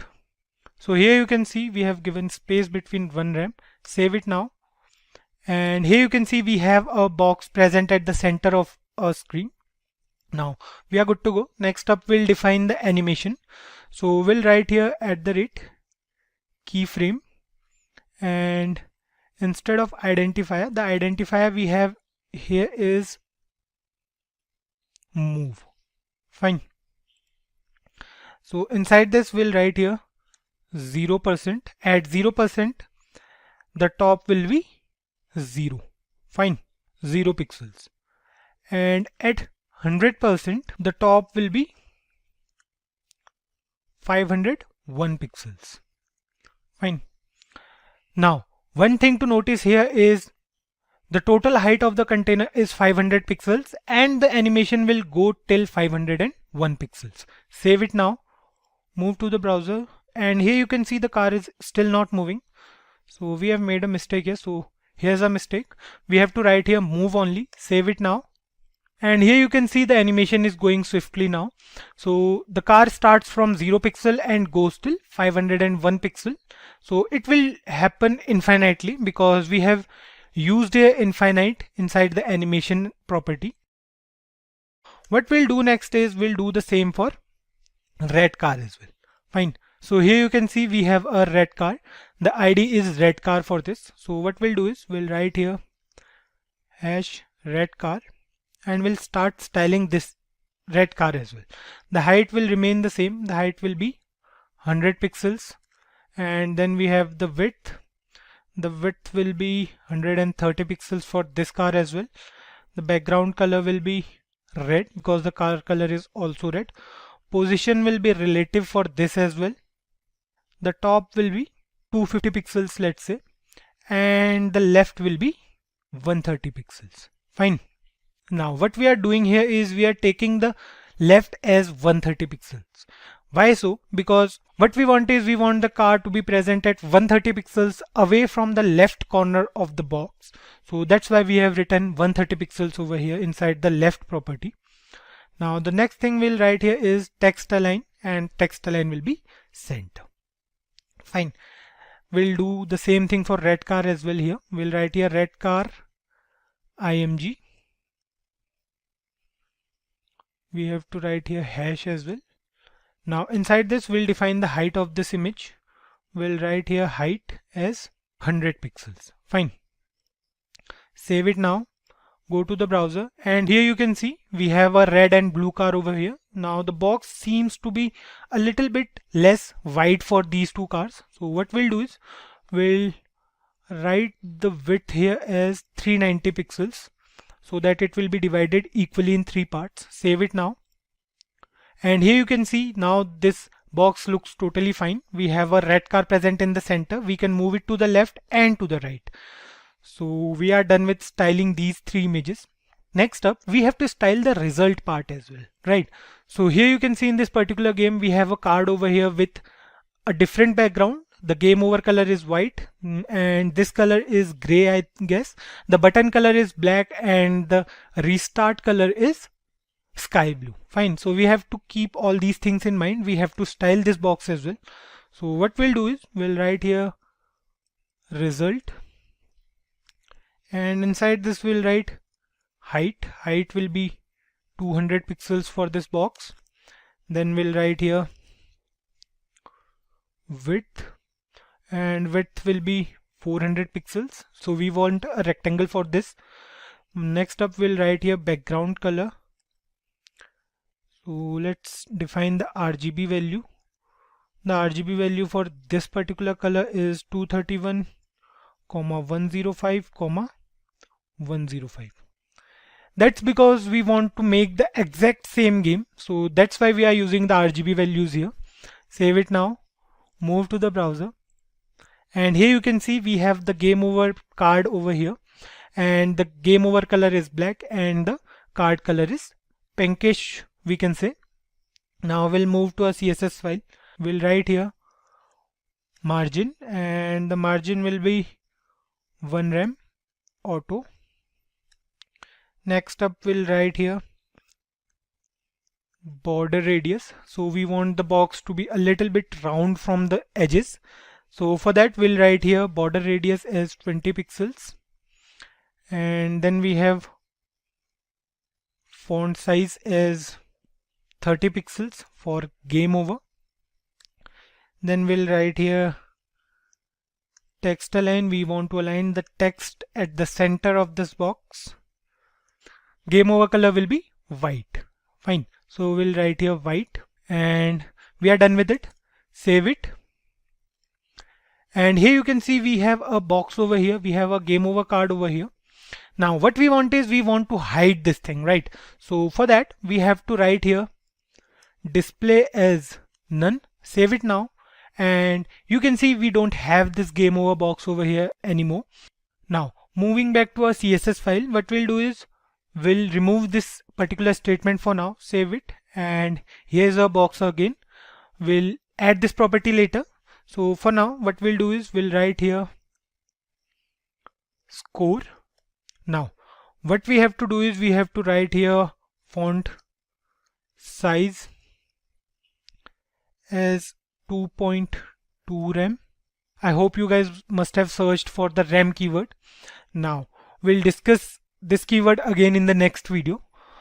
So for now we'll write here color, and the color will be, let's say, take any color of your choice.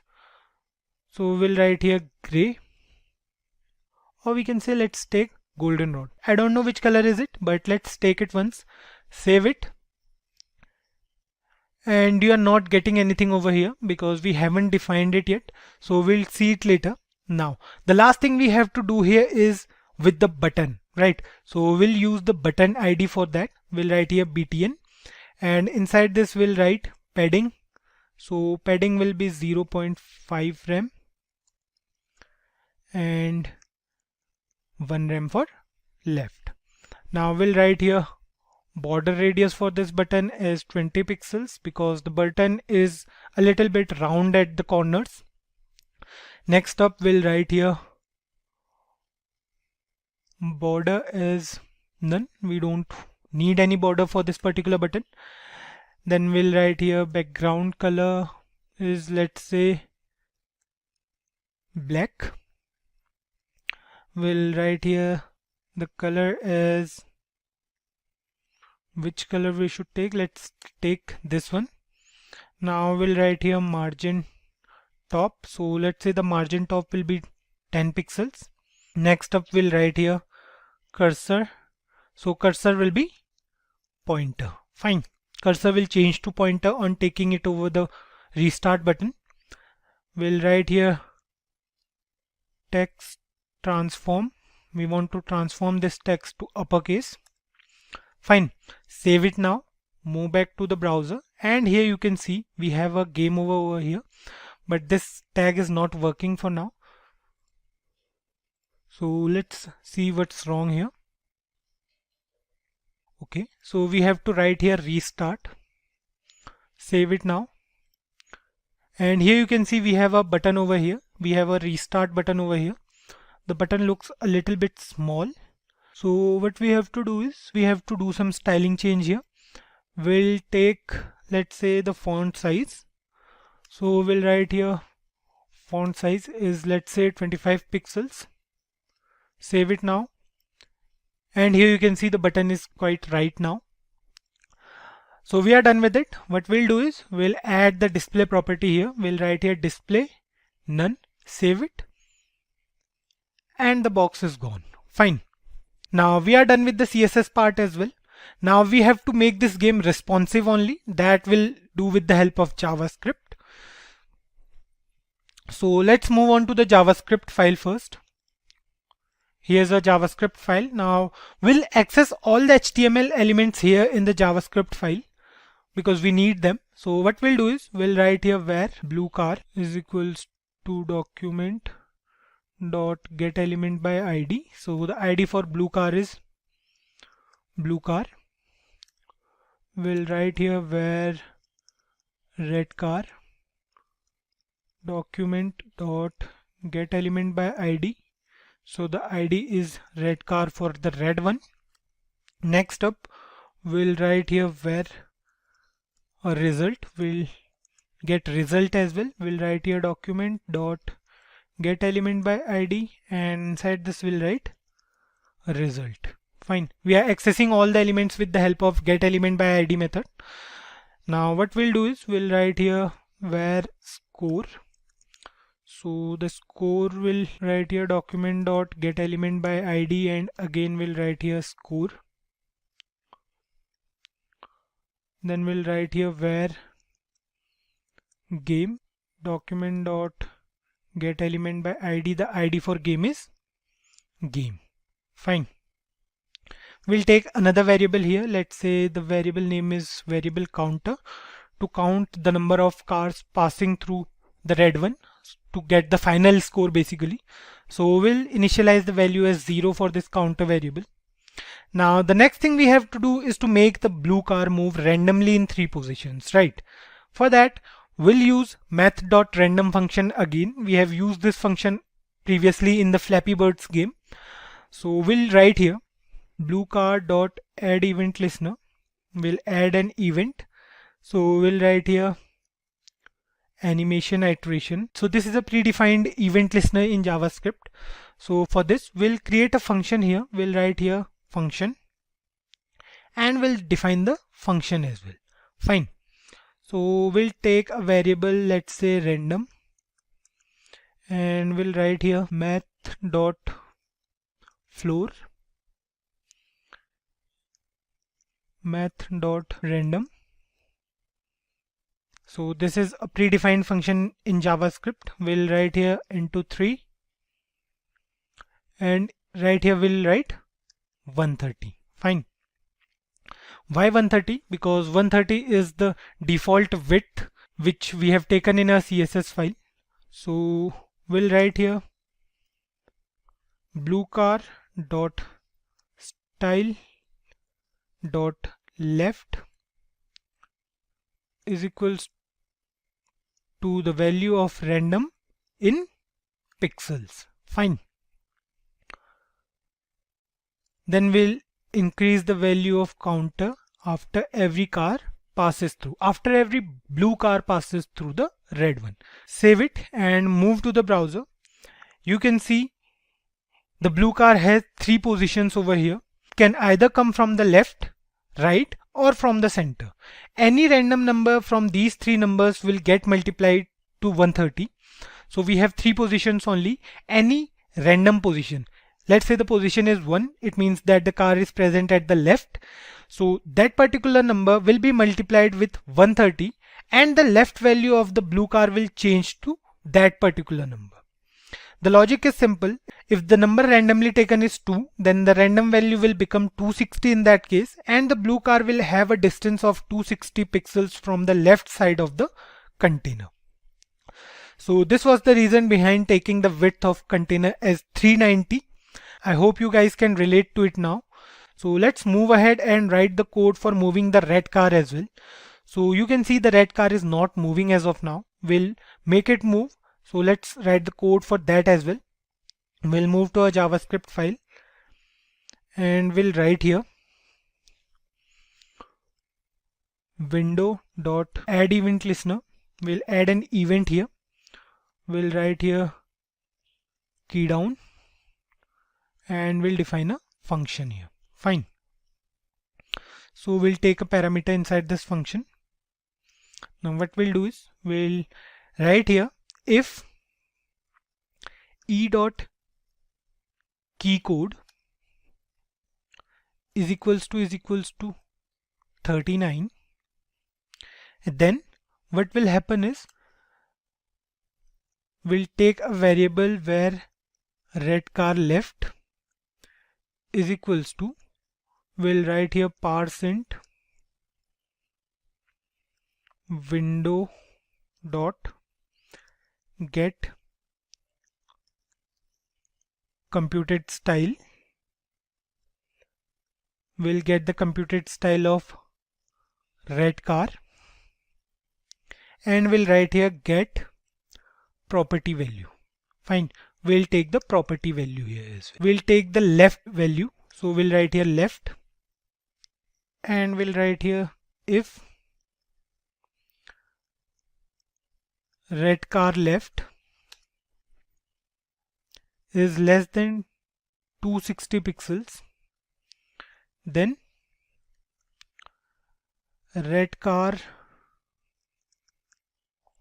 dot style dot left will change to red car left plus 130 and the value will change to pixels as well. Fine. Now we'll write the code for another key as well. So we have to add two keys over here. What we'll do is we'll write here if e.keyCode is equals to 37. This key code over here represents the left and the right arrow key of our keyboard. So that's why we are using here key code as 37 and 39. 39 is the default key code for the right arrow key and 37 is for the left arrow key. So what we'll do here is we'll write here where red car left is equals to parseInt. So what we'll do is we'll copy this from here and we'll paste it here. Fine. This will remain the same. Now what we'll do is we'll write here if red car left is greater than 0, then it will change the style. So we'll write here this, and here what we'll do is we'll change the value of red car to red car left minus 130 pixels. So we are moving the car to the left or to the right. Fine. Now we are done with it. Now save it and move to the browser. And now here you can see we are able to move the red car to the left or to the right as well. Fine. Now we are good to go. So the next thing we have to do is to write the code for collision of these two cars, or we can say the function for game over as well. Fine.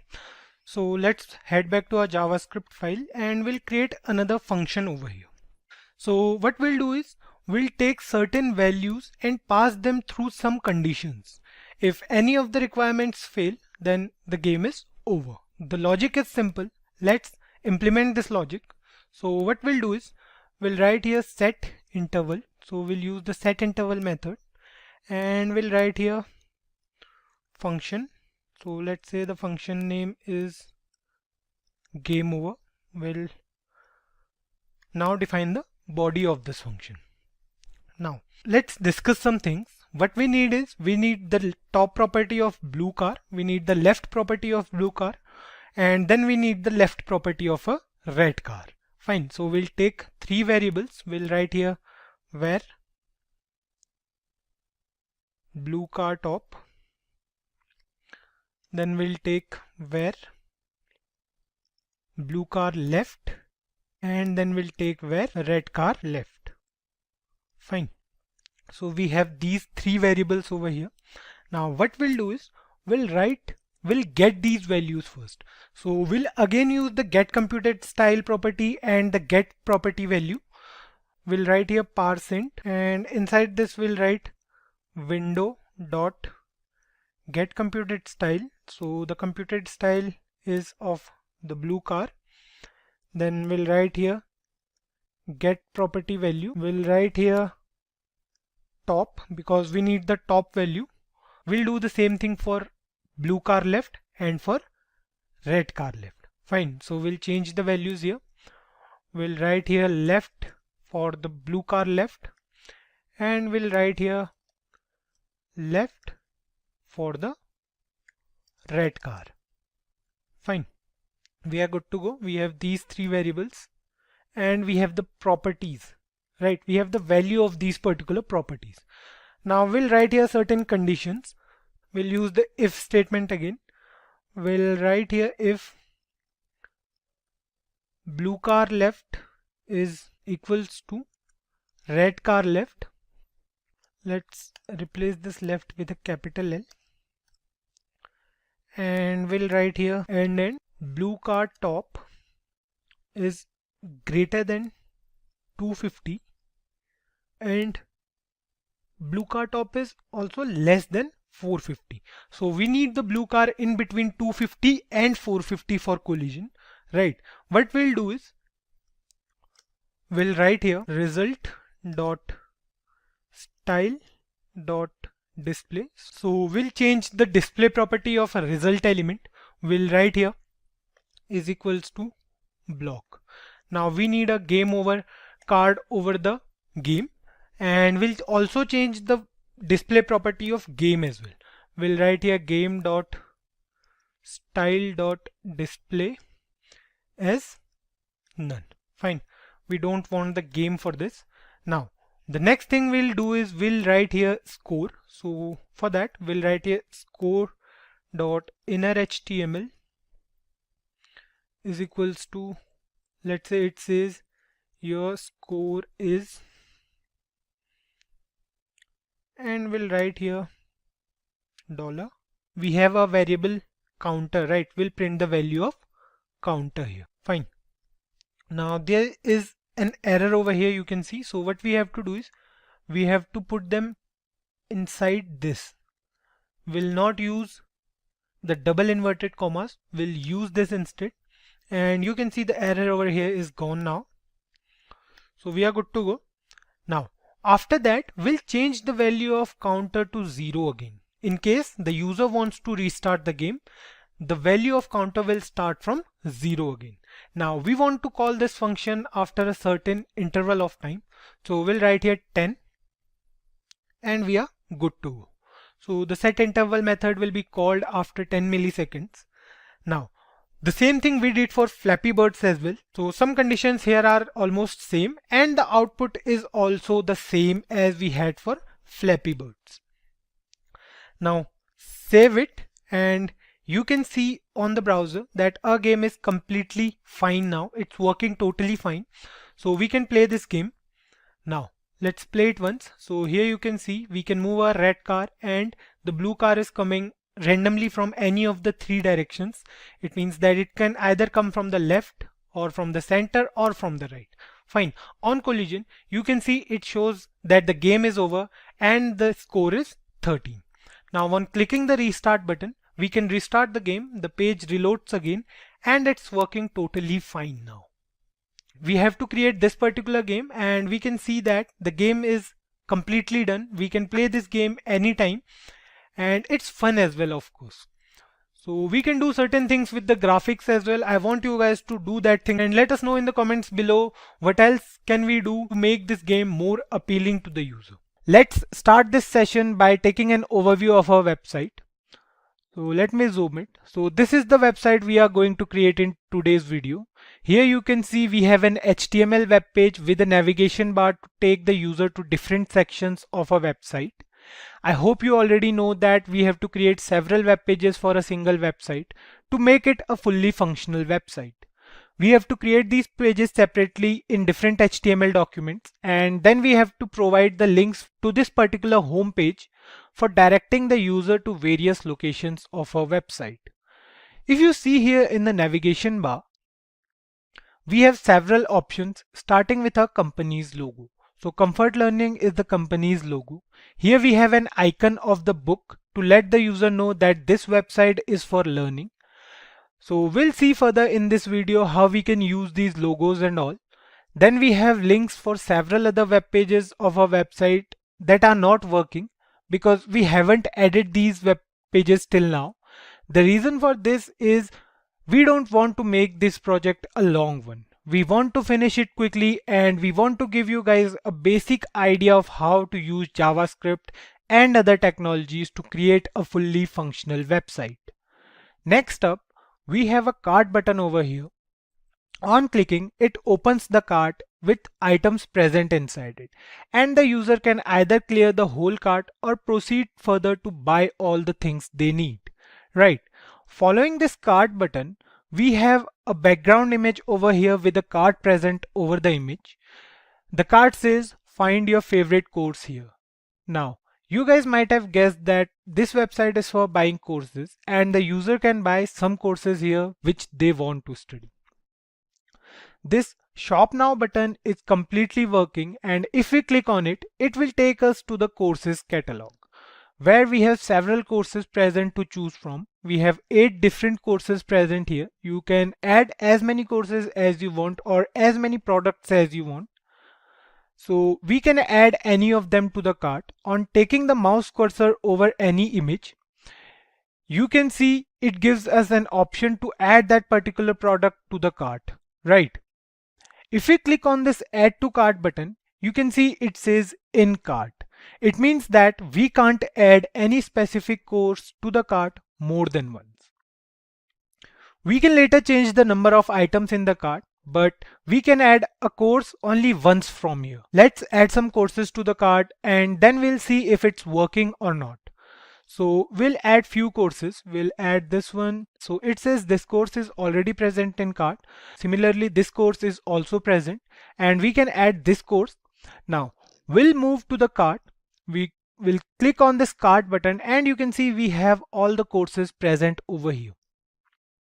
Now, if you notice here, we have these small arrows present, right?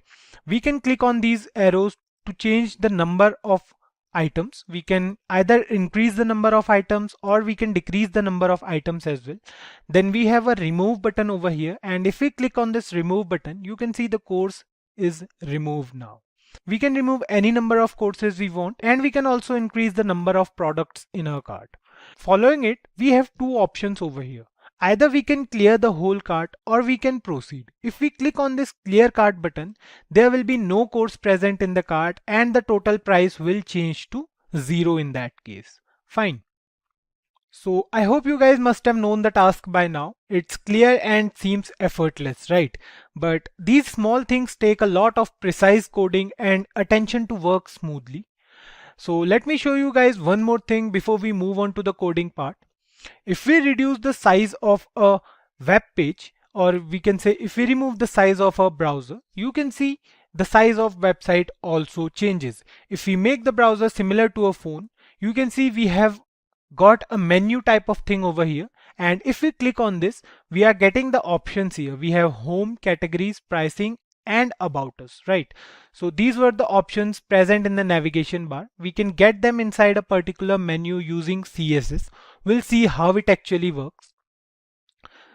So a website is responsive, right? We'll do it with the help of CSS. So let's move on to the programming part now.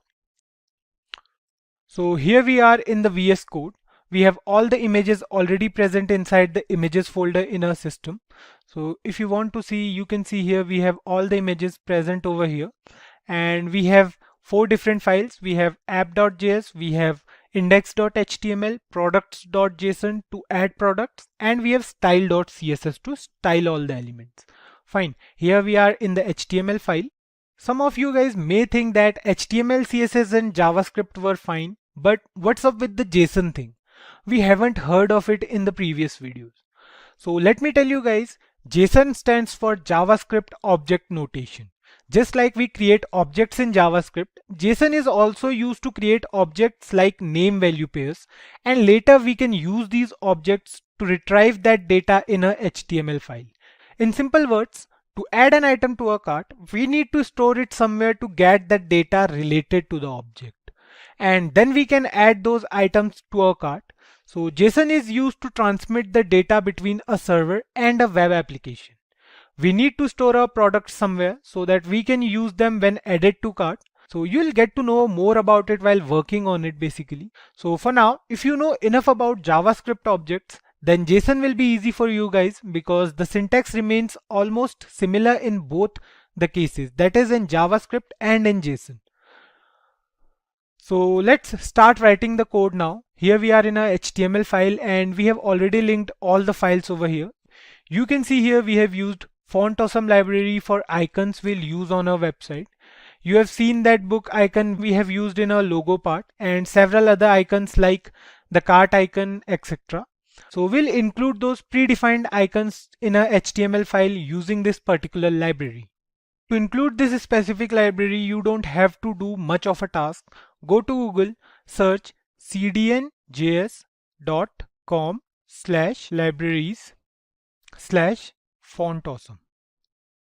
Go to Google and search for this and then select version 4.7.0 under the version option. Copy the third URL with min.css as extension and paste it into your HTML file. As simple as that. I'll let you know about the classes we'll use while working on the website.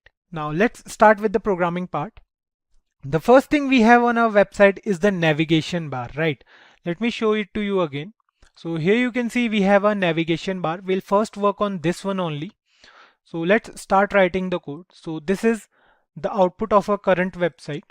So what we'll do is we'll minimize the browser and we'll start writing the code here only. So what we'll do is we'll write here nav class is equals to navbar. Then inside this we'll write div class is equals to burger, and inside this we'll write 3 div tags. Fine, we'll write here div class is equals to layer 1. We'll close this div, we'll copy it from here and we'll paste it again 3 times. Fine.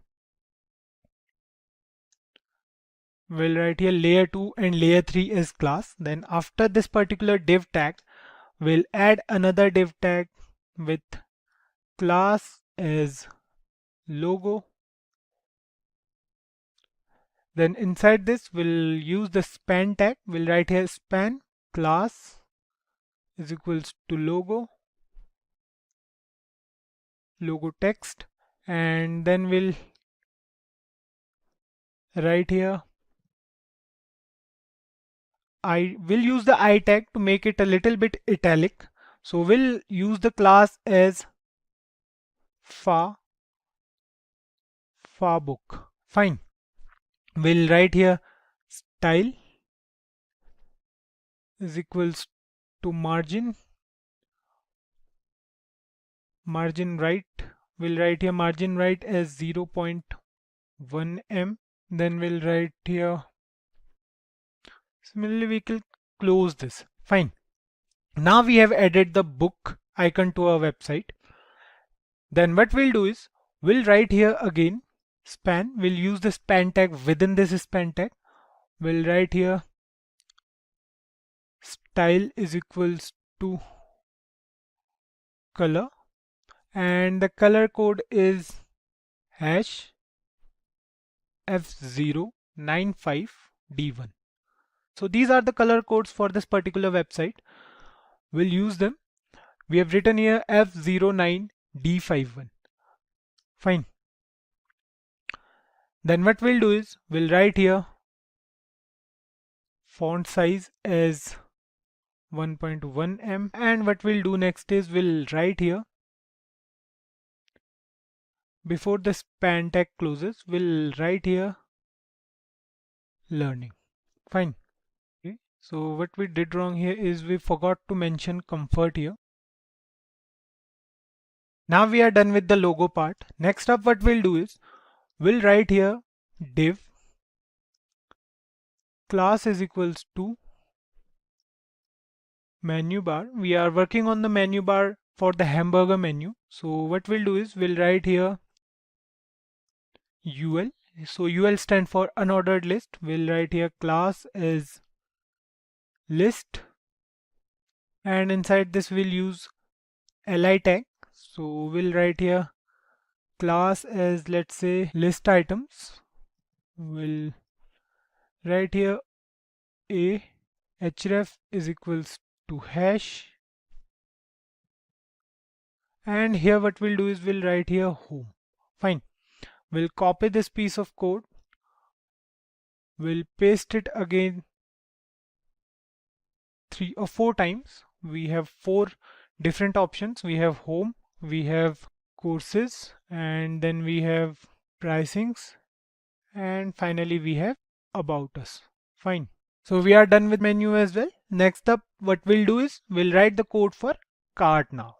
So we'll write here div class is equals to cart, and inside this we'll write I class is equals to fa shopping cart for 1x. So here we have used this special class to include the cart icon to a web page. Now next up what we'll do is we'll write here div class is equals to number of items, and then we'll write here span class is equals to, let's say, noi. Now what we'll do is we'll write here 0 inside this. Fine. I hope you guys understood what we did till now. We are working on the navigation bar only. We have created the navigation bar. So this is the code. Firstly, we have used a class navbar for this particular navigation bar. Then we have used the div tag for burger menu. We have 3 different layers, layer 1, layer 2 and layer 3. So this is actually the icon of burger menu. You can see here if we reduce the size of our website. So we have defined this burger menu, and inside this we have 4 other options which we defined later here inside the menu bar, and we have 4 options, right? We have home, courses, pricings and about us.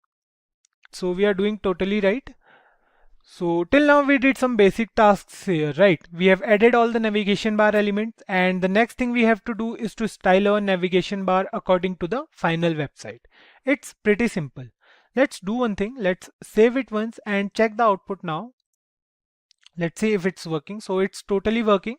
We have a book icon over here. We have comfort learning written over here. We have cart icon over here, and we have 0 written over here. Fine. Now we have to style those elements accordingly to make it look like this.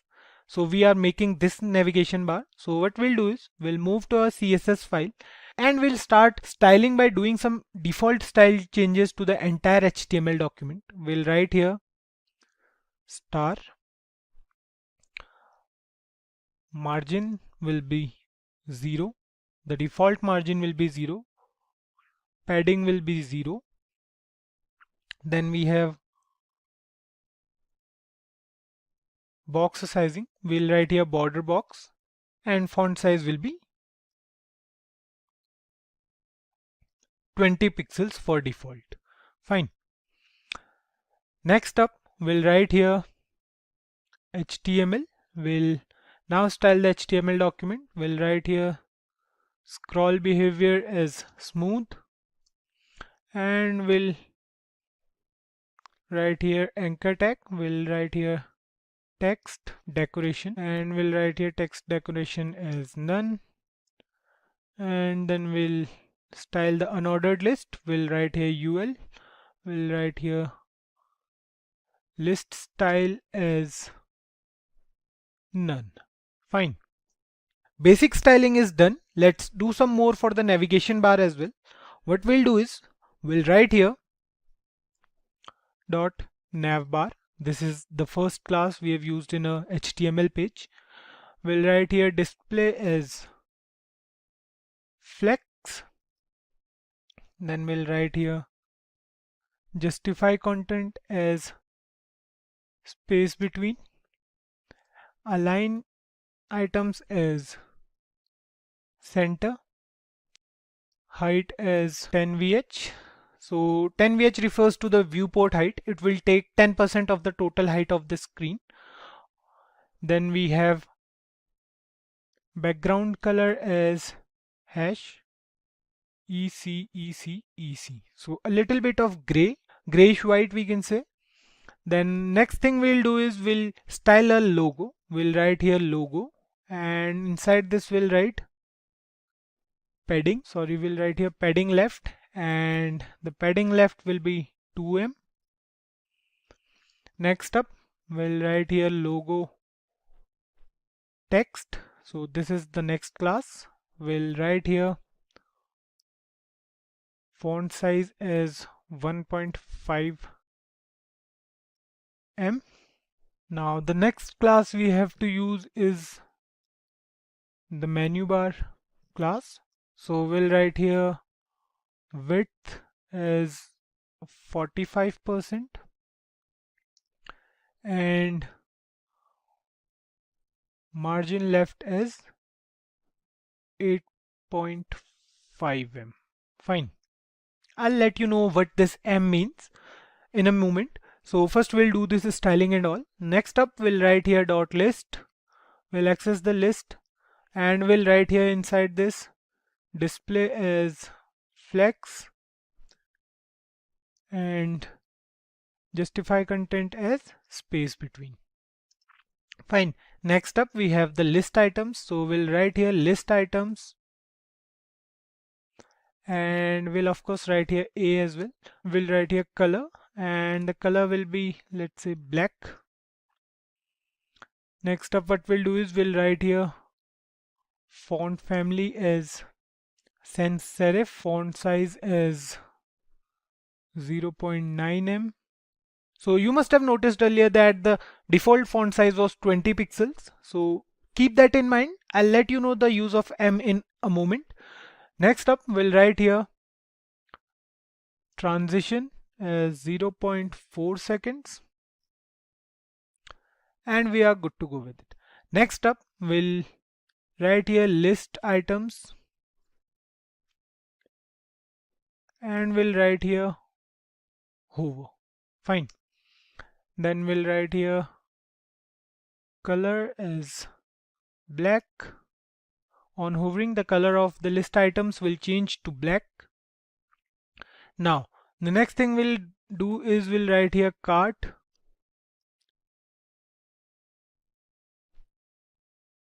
padding right will be 2em and position will be relative.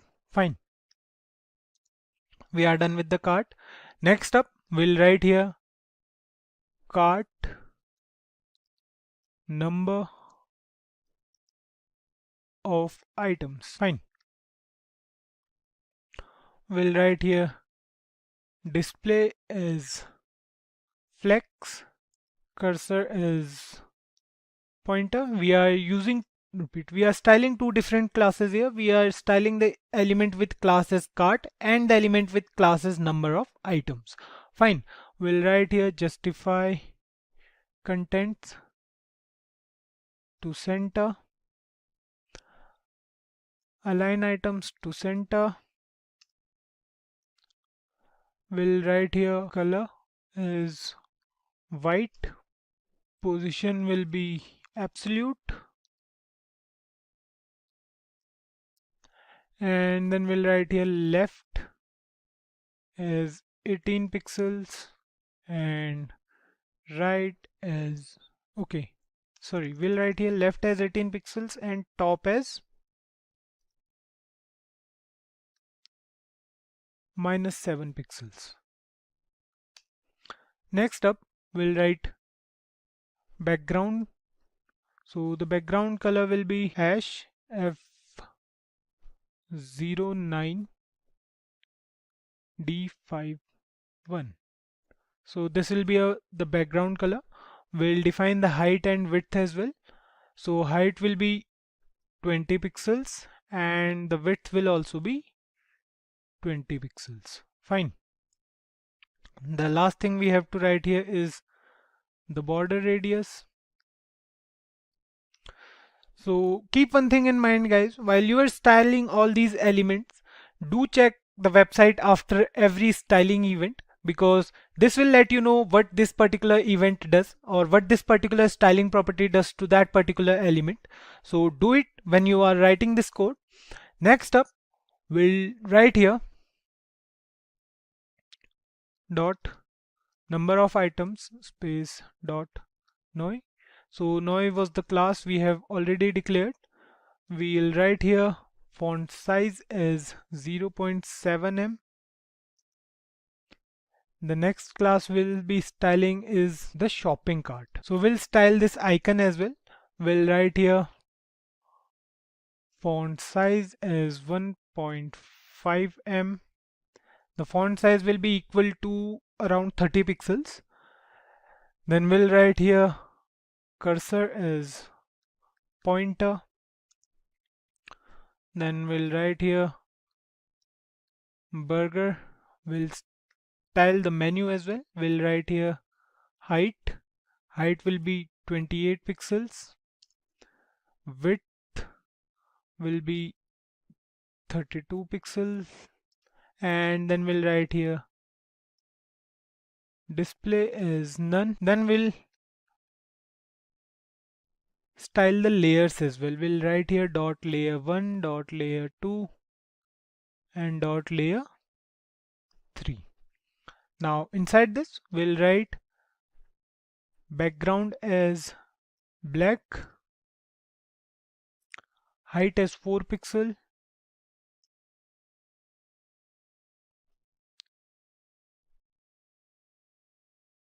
margin top is 4 pixel, width as 100%, and we'll write here border radius as 10 pixels. Fine. You have seen that hamburger menu, you have seen that icon, we were styling that till now. Now you might have noticed here that we have used m here in this CSS file. So I'm talking about this particular m, or we can say em as well. Until now we were using rem or pixel to define the size of anything while studying, but today we are using m because m uses the font size. For example, if the font size is 30 for the parent class, in this case the font size is 20, the default font size is 20, and the padding is defined as 2em, then the padding will be 40 in that case. It uses the font size to determine the size of the property. That's why we are using m, and if you try it yourself you'll get to know better. So just try using m, and you can also use rem or pixel in this case, but for now we'll use m. So this might be a little bit new for you guys, but try it and you'll understand it much better. Now save the CSS file, move back to the browser, and you can see here that we have a navigation bar ready. Right, it's looking fine, although the icons are not visible. The book icon and the cart icon is not visible. So let's go back and see what's wrong in this CSS file. What we'll do is we'll move to HTML file and we'll see if something is wrong here or not. So nothing is wrong in this case. The error is because we are not connected to internet. So if this error continues, just try to connect your laptop or your PC to the internet and the icons thing will work fine. So you can see here we have our icons over here. We have the book icon, we have the cart icon, and what we have to do is we have to increase the size of this logo and text a little bit, right? So here you can see the Comfort Learning is a little bit small when compared to this particular website. So what we'll do is we'll move to a CSS file and we'll write here instead of 1.5 rem, we'll write here 2m. Fine. Save it and here you can see it's looking fine now. Actually it's equal. The difference is because of this scroll bar. We don't have this scroll bar in our website until now, so this is why it looks a little bit different to you guys. It's working totally fine other than that. So let's move on to the next part. And the next part of our website is the background image with the card present on it, right? So let's write the code for this section as well. What we'll do is we'll move to our HTML file, and right here we'll write section class is equals to section 1. So we are using the section tag to define a particular section in the web page. Now we'll write here div class is equals to banner, and here we'll write inside h1 tag find your favorite courses or course here. Then inside this what we'll do is we'll write here a href is equals to products. So the products file will be using JSON for this, so leave it for now. We'll write here shop now. So shop now is actually not a button. What we'll do is we'll use a link and we'll define it later. So let's save it and move to the browser. Open this website and you can see here it says find your favorite course here, and it says shop now. It's not inside the banner because we need to style this particular section to make it look like a website. So let's do the styling part as well, and then we'll talk about it. So we'll move to the CSS file now, and here what we'll do, we'll write here dot section 1 height. We'll use the calc function and we'll write here 100 vh minus 10 vh.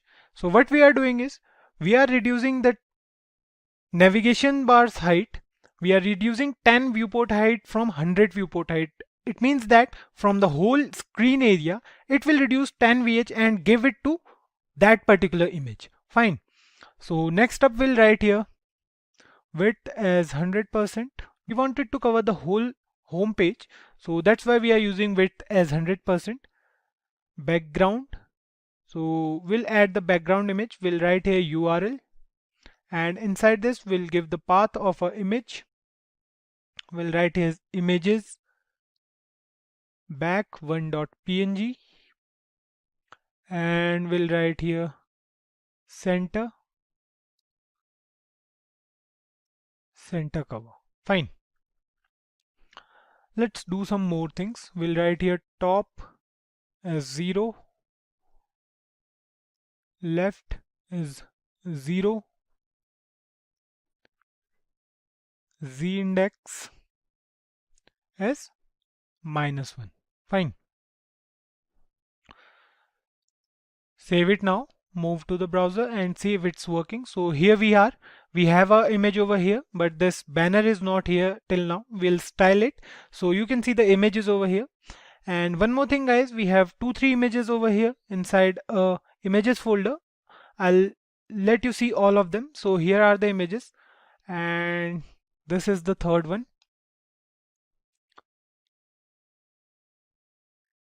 Okay, so this is the third one. So I was not sure which one to use, but if you guys liked any of these images, do let us know in the comments below and we'll use that particular image. For now, we'll use my personal favorite image. We'll use back1.png, save it now. And this is the image we are going to use in this particular video. So let me know if you have any other preference or if you know any other image. We'll use that as well. Then we'll write here section 1, and we'll style the banner as well. For that we'll write here banner. height is going to be 170 pixels, width is going to be 600 pixels, background is going to be a little bit grayish, so we'll write here RGBA 255, 255, 255, 0.7. So this is the particular RGBA value. And next up, we'll write here position as relative, top as 50%, left as 50% of the image. We want the banner to be present at the center of the image, right? So next up, we'll write here transform, translate, and inside it we'll write minus 50% to minus 50%.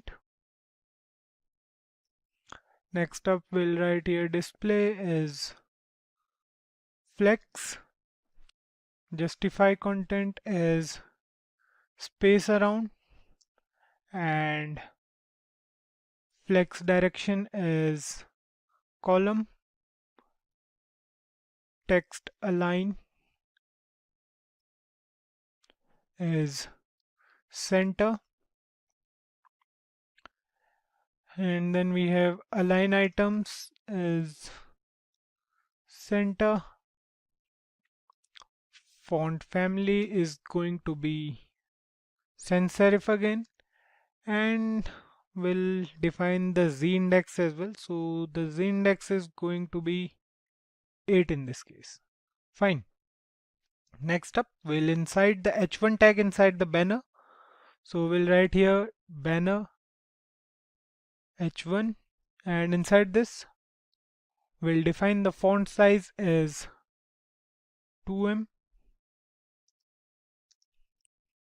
Now we need to define the link for shop now. So for that, we'll write here display as flex, justify content as center, padding is going to be 1em, space 2.5em. Next up, we'll write here font size as 0.8em. So this is the font size for the shop now button, which looks like a button, but it is actually a link. So what we'll do is we'll define the color of this button as white, and here the background color is going to be hash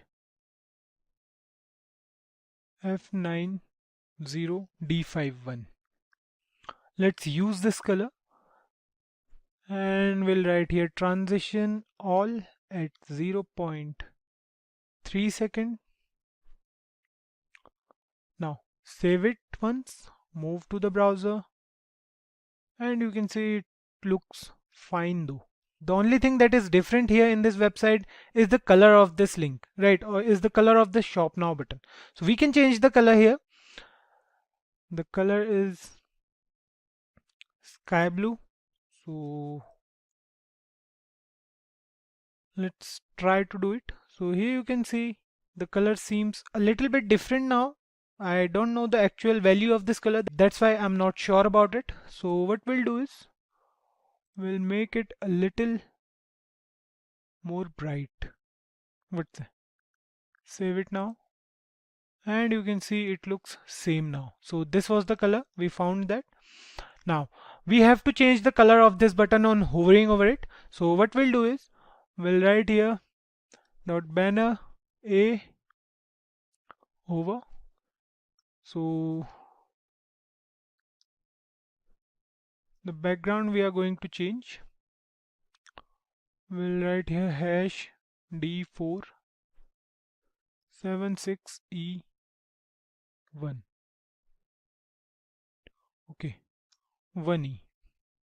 The color codes are pretty hard to remember, so we are not using this particular color, so we'll change it to a little bit blue. Save it now, move to the browser, and you can see it looks nice, right? In the actual website it's a little bit dull, but in our website it looks nice, right? It's a little bit dark than the original color, so that's fine. You can change the color according to you. So you have seen that this part is also done. It looks nice, right? Till now the task we did was quite easy. The next thing we have to do is to add products to our website, which are the courses. We'll add those images to our website using JSON only. So let's do the HTML part first. Let's finish up the HTML part and then we'll move on to the JSON part. So we'll move to the HTML file again, and inside this, now what we'll do is we'll define the section for products. So we'll write here section class is equals to section 2 and ID is equals to products. Fine, we'll use both the class and the ID attribute for this particular section. We'll write here div class is equals to title, and here what we'll do is we'll write here h1, and inside this we'll write courses we offer.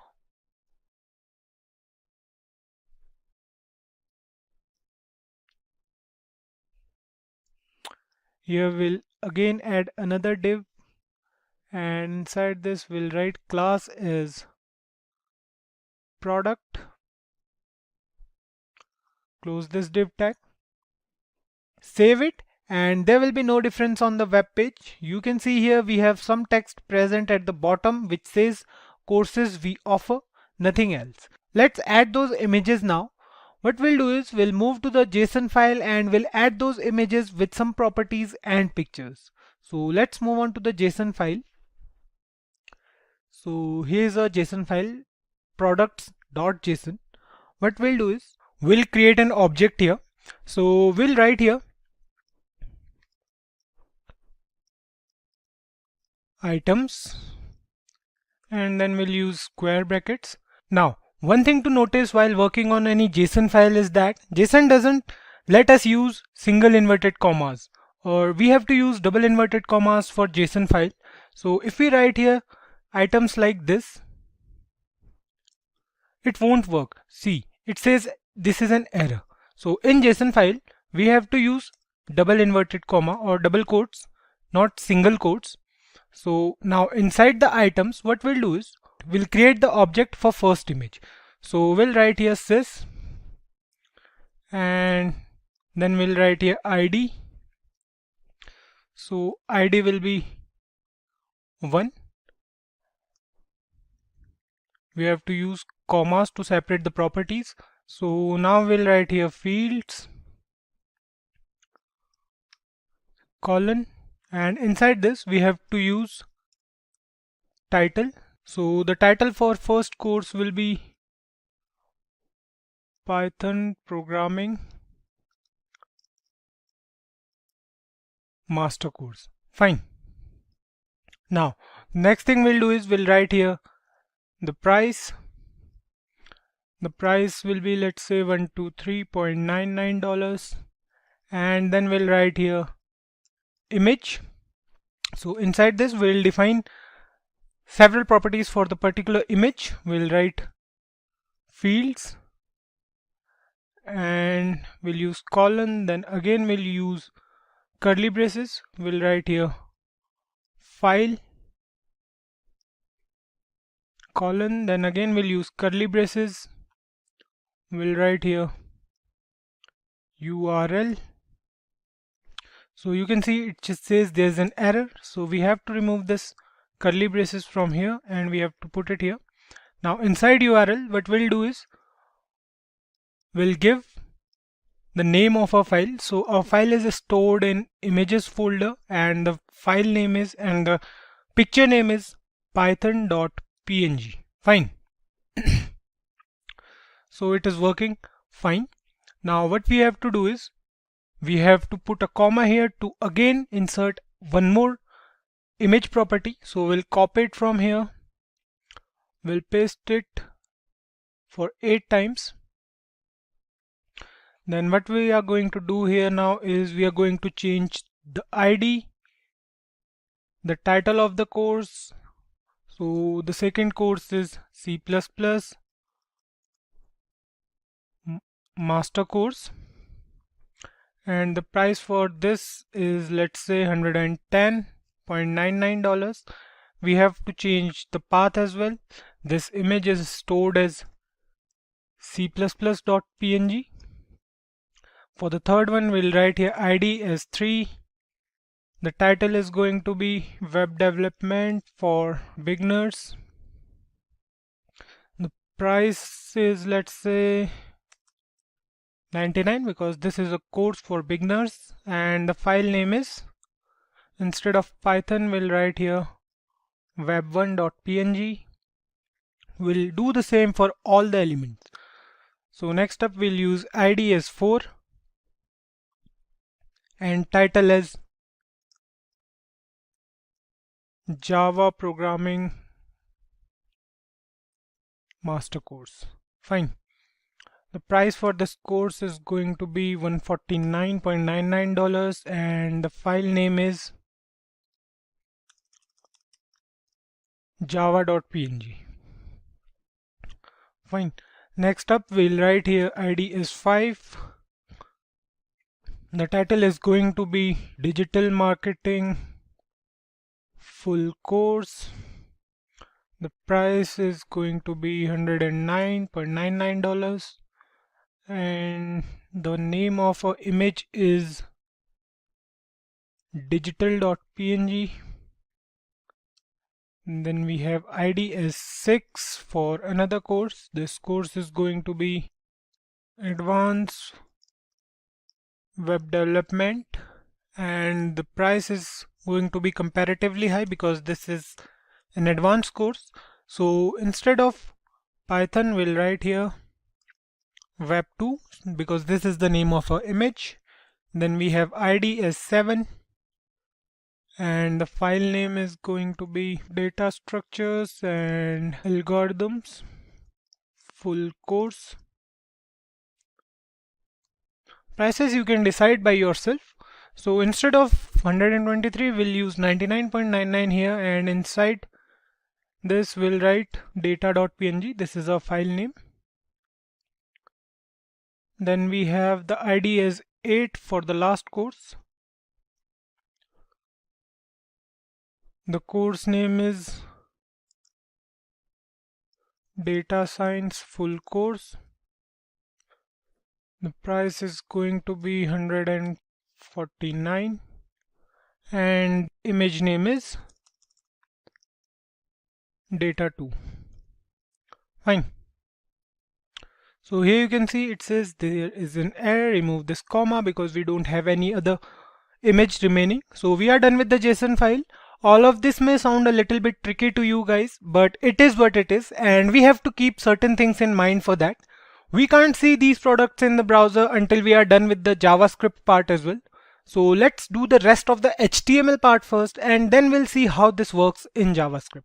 Save it once, go to the browser, and here you can see we are not able to see those products till now. So what we are going to do next is we are going to move to a HTML file, and inside this we are going to do the remaining of our HTML part. So what we'll do is we'll write here div class is equal to cart sidebar. Now we are creating the structure for our cart sidebar. It means that when we use the hamburger menu or when we decrease the size of a web page or web browser, the cart will open at the side. So we are doing the coding for that. We'll write inside this div class is equals to cart, and inside here we'll write span class is equals to close cart. Now inside this we'll add an icon. We'll write here I class is equals far times, and we are done with it. Now next up what we are going to do is we are going to write the code inside of our cart. We are going to write here h2. It will say your cart, and inside this we'll write div class is equals to cart content. Next up we'll write here div class is equals to total sum, and we are going to use dollars, right? So we'll write here h1, we'll write here your total, and we'll use the dollar sign here. After this we'll write span class is equals to total amount. Let's say we are going to change the class name, it will be total amount. We'll close this here, and inside this we'll write 0 because at the start there will be no element or no product present in the cart, so the total price will be 0 at the initial point. So that's why we have written 0 here. Now we are going to write here div class is equals to clear cart, and inside this we are going to create a button. So the button class will be btn clear cart btn. So this is going to be a class, and here what we'll do is we'll write here clear cart. Fine. We are going to do the same for proceed button as well. So we'll write here div class is equals to clear cart. We are going to use the same class for both the buttons because I'll let you know why we are doing this at the end of this project. Now we'll write here button class is equals to button clear cart button. Fine. We'll write here proceed. We are done with the cart function. Now what we are going to do is we are going to write some code for the menu bar, side menu bar. So we'll write here div class is equals to, let's say, menu sidebar. Inside this we'll write div class is equals to close menu,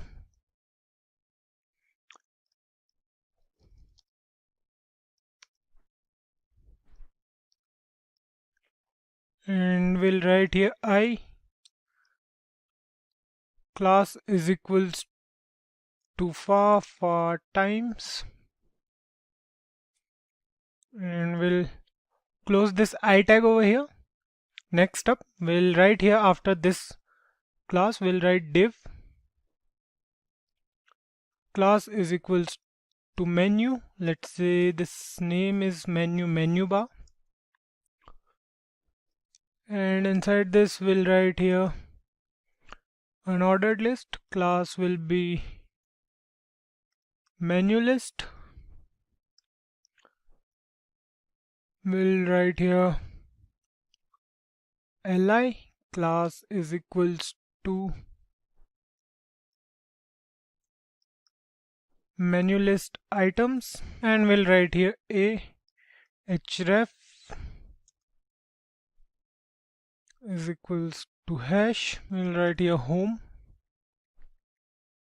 and we are good to go. Fine. We'll do the same for categories, pricings, and about us. So we'll copy this statement, we'll paste it for 4 times. Here we'll write instead of home categories, pricings, and about us. Fine. So we are done with the whole HTML part now, and we are left with CSS and JavaScript only. Let's do that as well. Let's move on to the CSS part first and do the rest of the styling except for the products. We'll do it for products at the last. So let's move on to the CSS file first. And what we'll do is, so that it will not create any confusion, we'll write here menu bar, because we have to write the code here between this banner style property and this menu bar for the products section. So that's why we'll start writing the code from here, and later we'll add a code here in between. So we'll write here dot menu sidebar, display will be none, and then we'll write here dot cart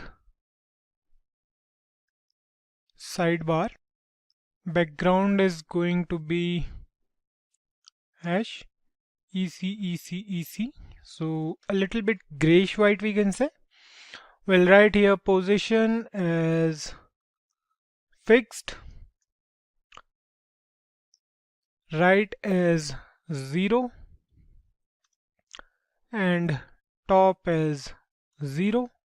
So these are the properties we are defining in our CSS part. Then we'll write here width as 450 pixels and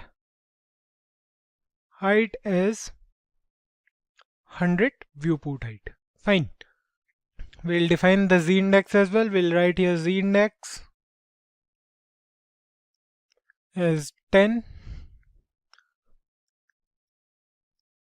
Transition is all at 0.3 seconds, and the transition will be linear. Fine. Next up we'll write here transform, and inside transform we'll write here translate x. Fine. So inside here we'll write 100%. It will go along with the x-axis, that's why we have written it over here. We'll write here overflow scroll. We are done with it. Next up we'll write here dot cart sidebar, and we'll write here dot cart as well. So we'll define padding here. We'll write here padding as 0 in both the cases. Next up we have dot cart and close cart, right? So we'll write here for both of them, we'll write here dot cart space close cart. The font size is going to be 1.3 em. Padding is going to be 1 em, and cursor is going to be pointer. Fine. We'll write here dot far times. Inside this we'll write margin top as 0.5 em, and we'll write here cart h2 is text. Text align will be center for the heading of a cart, which is your cart. So we'll write here width as 100%. Margin bottom is going to be 1 em. And what else we have to do? We have to include the font size as well. So we'll write here font size is 1.1 em, slightly bigger than the default font size. Then we'll write here font family. Let's use only one. Fine. Let's use Verdana only. So we'll write here Verdana, and next up we'll write here dot cart product space dot product dash image space img. Now we are going to write here something. Now we are going to write the code for all the images present inside the cart. So that's why we are writing here width as 130 pixels. of that particular image, the width is going to be 130 pixels and the height is going to be 90 pixels, let's say. Fine. We are done with this as well. Next up, we'll write here dot cart product content. Fine. Now we'll write here display as flex. Flex direction is column. And we have justify content as space around. And align items at the center. We'll write here margin left as 1 em and height as 80 pixels. Fine. We are done with this as well. We'll write here dot plus dash minus. This is for increasing or decreasing the product number in our carts. Those arrows you must have remembered, which we have seen in the website. Let me show you again. So these are the arrows I'm talking about. Let me add a product. Now go to cart, and these are the arrows I'm talking about right now. So we are going to style those arrows as well. So we'll write here display as flex and transform. We are going to rotate them, so we are going to write here rotate at 90 degree. That will look cool. So we'll write here color is again hash F09D51. So this is the color code for a particular color. We'll write here font size is 1.5 em and we'll write here cursor as pointer. Next up, we are going to do the styling for total sum. So we'll write here total sum, text align at the center, and margin is going to be 1 em, 0, 0.5 em and 0 again.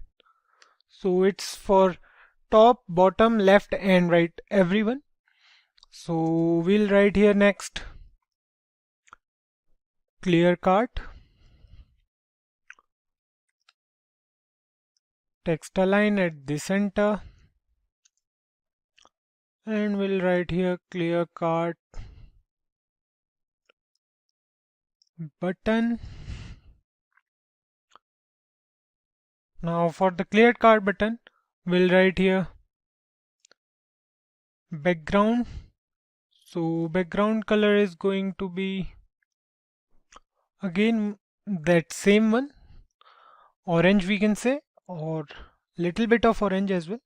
I don't know the exact name for that color, but it doesn't matter, right? We can do anything. We can use any color. So the font color is going to be white.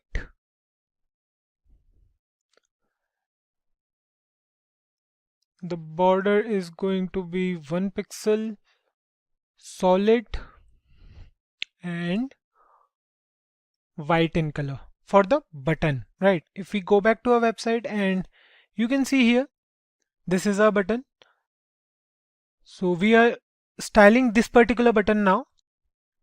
Let's go back here and we'll write here padding is 0.5 em and 1.7 em. Fine. Cursor will be pointer, and of course transition is going to be at 0.3 seconds and linear. Fine. Next up, we'll write here clear cart dot button. On hovering over it, what we want is, we'll write here hover and we'll define the property now. So we'll write here border. Okay, we'll write here border. Border is going to be 1 pixel thick, solid in nature, and of this color. So we'll write here D4761E. Fine. On hovering, the color will change, obviously. So we'll write here this. And now what we are going to do is we are going to write here background is transparent and color is black. Fine. Done with this as well. Next up, we'll write here overlay. For overlay, the height is going to be 100 viewport height. The position is going to be fixed. The top is going to be 0. Similarly, the left will also be 0. We'll define the z index as well. We'll write as z index as 9 and width as 100%. The background color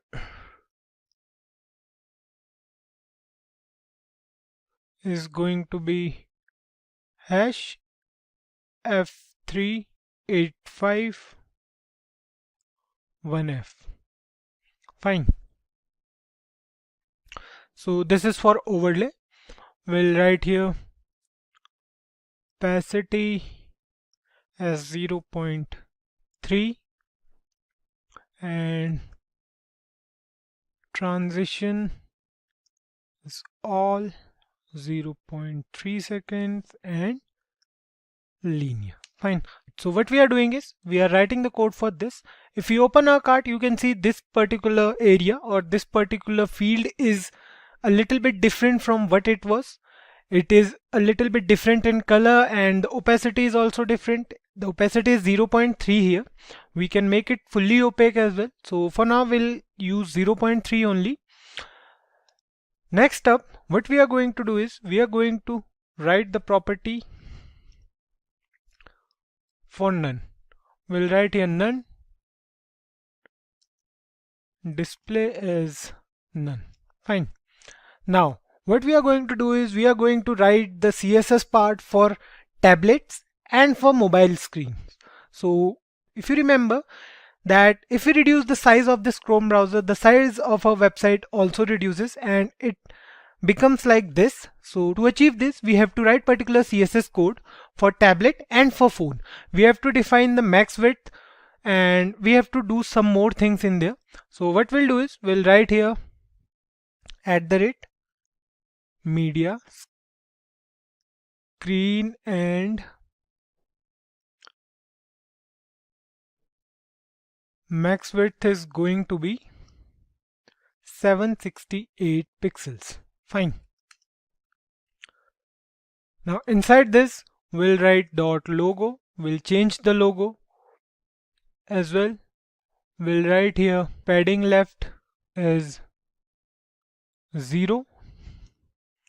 And after this we are going to write here .cart. Padding right is 2em. After cart we'll write here .menu bar. So we are going to change all the properties here, almost all the properties which we'll require. So we'll write here display as none. The menu bar will disappear. We'll write here .burger and inside this we'll write margin left. The burger sign will come into existence now. We'll write here 2em for the margin left. For display we'll write here block. Next up we have to do something for section 1 and for product section as well. So we'll write here section 1 and we'll write here banner h1. So we'll write here font size is 1.5em and we'll write here banner A. We are going to change the size of a shop now button. So we'll write here font size is 0.6 em and padding is 1 em and 2 em. Fine. We are done with this as well. Next up, we'll write here dot section 2 dot title, and we'll write here h1. Inside this we'll write font size is 1.5 em. So we haven't defined the section 2 and title styling part yet. We'll define it later, but we'll write the code for that as well. Now next up we'll write here menu sidebar. Display is going to be block. Position is going to be fixed. Left is going to be 0, top is going to be 0. So we'll write here left is going to be 0 and top will also be 0. Then we have width is 100%. Height is 100 viewport height and z index is 11. Background is going to be gray again, so we'll write here EC. Then we'll write here overflow is hidden and transform is translate. So we'll write here -100%. And transition is again same, we'll write here 0.3s and linear. Fine. Next up we'll write here menu as menu bar, and inside here we'll write display is flex, height is 80%, justify content at the center, and we are done. So next up we'll write here menu list. We'll change the style of menu list as well. So we'll write here height is going to be 100%. Then we'll write here display as flex. We are rewriting the code again and again, but each time we are doing it for different class, we are doing it for different element. So keep these things in mind. And we'll write here flex direction as column, align items at the center, and justify content. Justify content as space around. Now it's time to do it for menu sidebar, and for close menu. Both will use the same styling properties. We'll write here position as absolute. Right is going to be 30 pixels. Font size is going to be 1.4 em. And after this we'll write dot menu list items,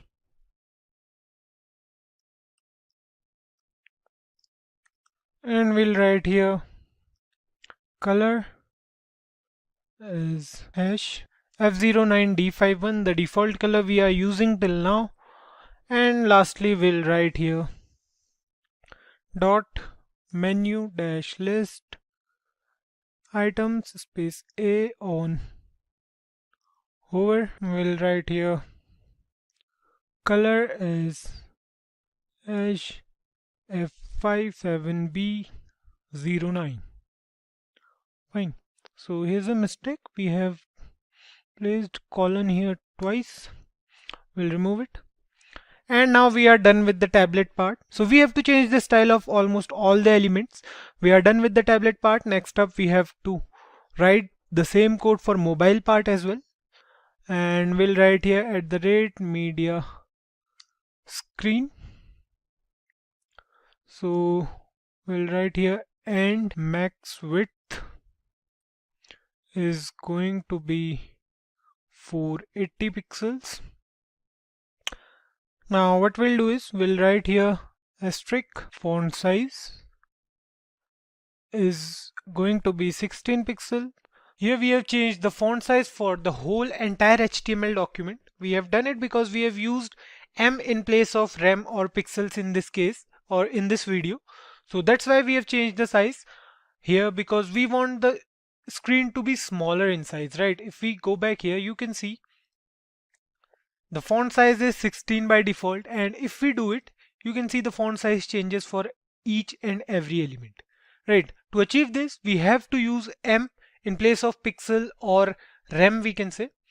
Now the next thing we are going to do is we are going to write here dot section 1 dot banner, and we'll write here width as 280 pixels for both, and we'll write here height as 100 pixels. Fine. You can see here the height of this image is 100 pixel, or we can say the height of this banner is 100 pixel and the width is 280 pixels. So this is why we are changing the style of all these elements, because we want all these elements to fit inside a smaller screen. That's why we have to change the height, or we have to change the width as well. Now what we'll do is we'll write here section 1 dot banner. We'll write here h1. Inside this we'll write font size as 1.2 em. Display is going to be, no, we don't have to use display here, I guess. Let's leave it. So we are done with this. Next up we'll write the code for burger. We'll write here burger, margin left is going to be 1 em. For mobile the display is going to be block, and the width is going to be 30 pixel. Fine. We'll do the same for cart sidebar. We'll write here width as 100% of the screen. The cart will take whole screen, and we'll write here at the last for product. So for product we'll write here margin is 0, display is flex, justify content at the center, align items at the center, and flex direction is going to be column. So we have covered almost every HTML element in the CSS file. We are done with the styling for everything except products. We'll style them later. Let's move on to the JavaScript part now and see how we can fetch those products. So we cannot witness every style change right now, but we'll witness them while covering the JavaScript part. So let's move on to the JavaScript part first, and we'll start with the cart section and the hamburger menu thing. So save it, and if you want to witness the changes we made, you can go here and you can see the cart is not opening because we need to write the JavaScript part for that, and everything else remains the same. If we reduce the size of our browser, you can see we have a menu over here. We can increase the size, and we have our image adjusting itself accordingly. So we can use it, and it's quite responsive as well. Let's move on to the JavaScript part now. We'll open the JavaScript file, and first of all, we'll access all the HTML elements with the query selector method. So we have several HTML elements, right? Here you can see we have several elements present in our HTML file. We are going to access few of these elements. So what we are going to do is we are going to write here const cart is equals to document dot query selector. We are going to write here nav space dot cart. Then we are going to do the same for a long time. So what we are going to do is we are going to copy paste this piece of code again and again for several times. We are going to change the name of variables. So we'll write here cart sidebar, and instead of this we'll write here dot cart sidebar. And the next one we'll write here dot close cart, and here the variable name will change to close cart. Fine.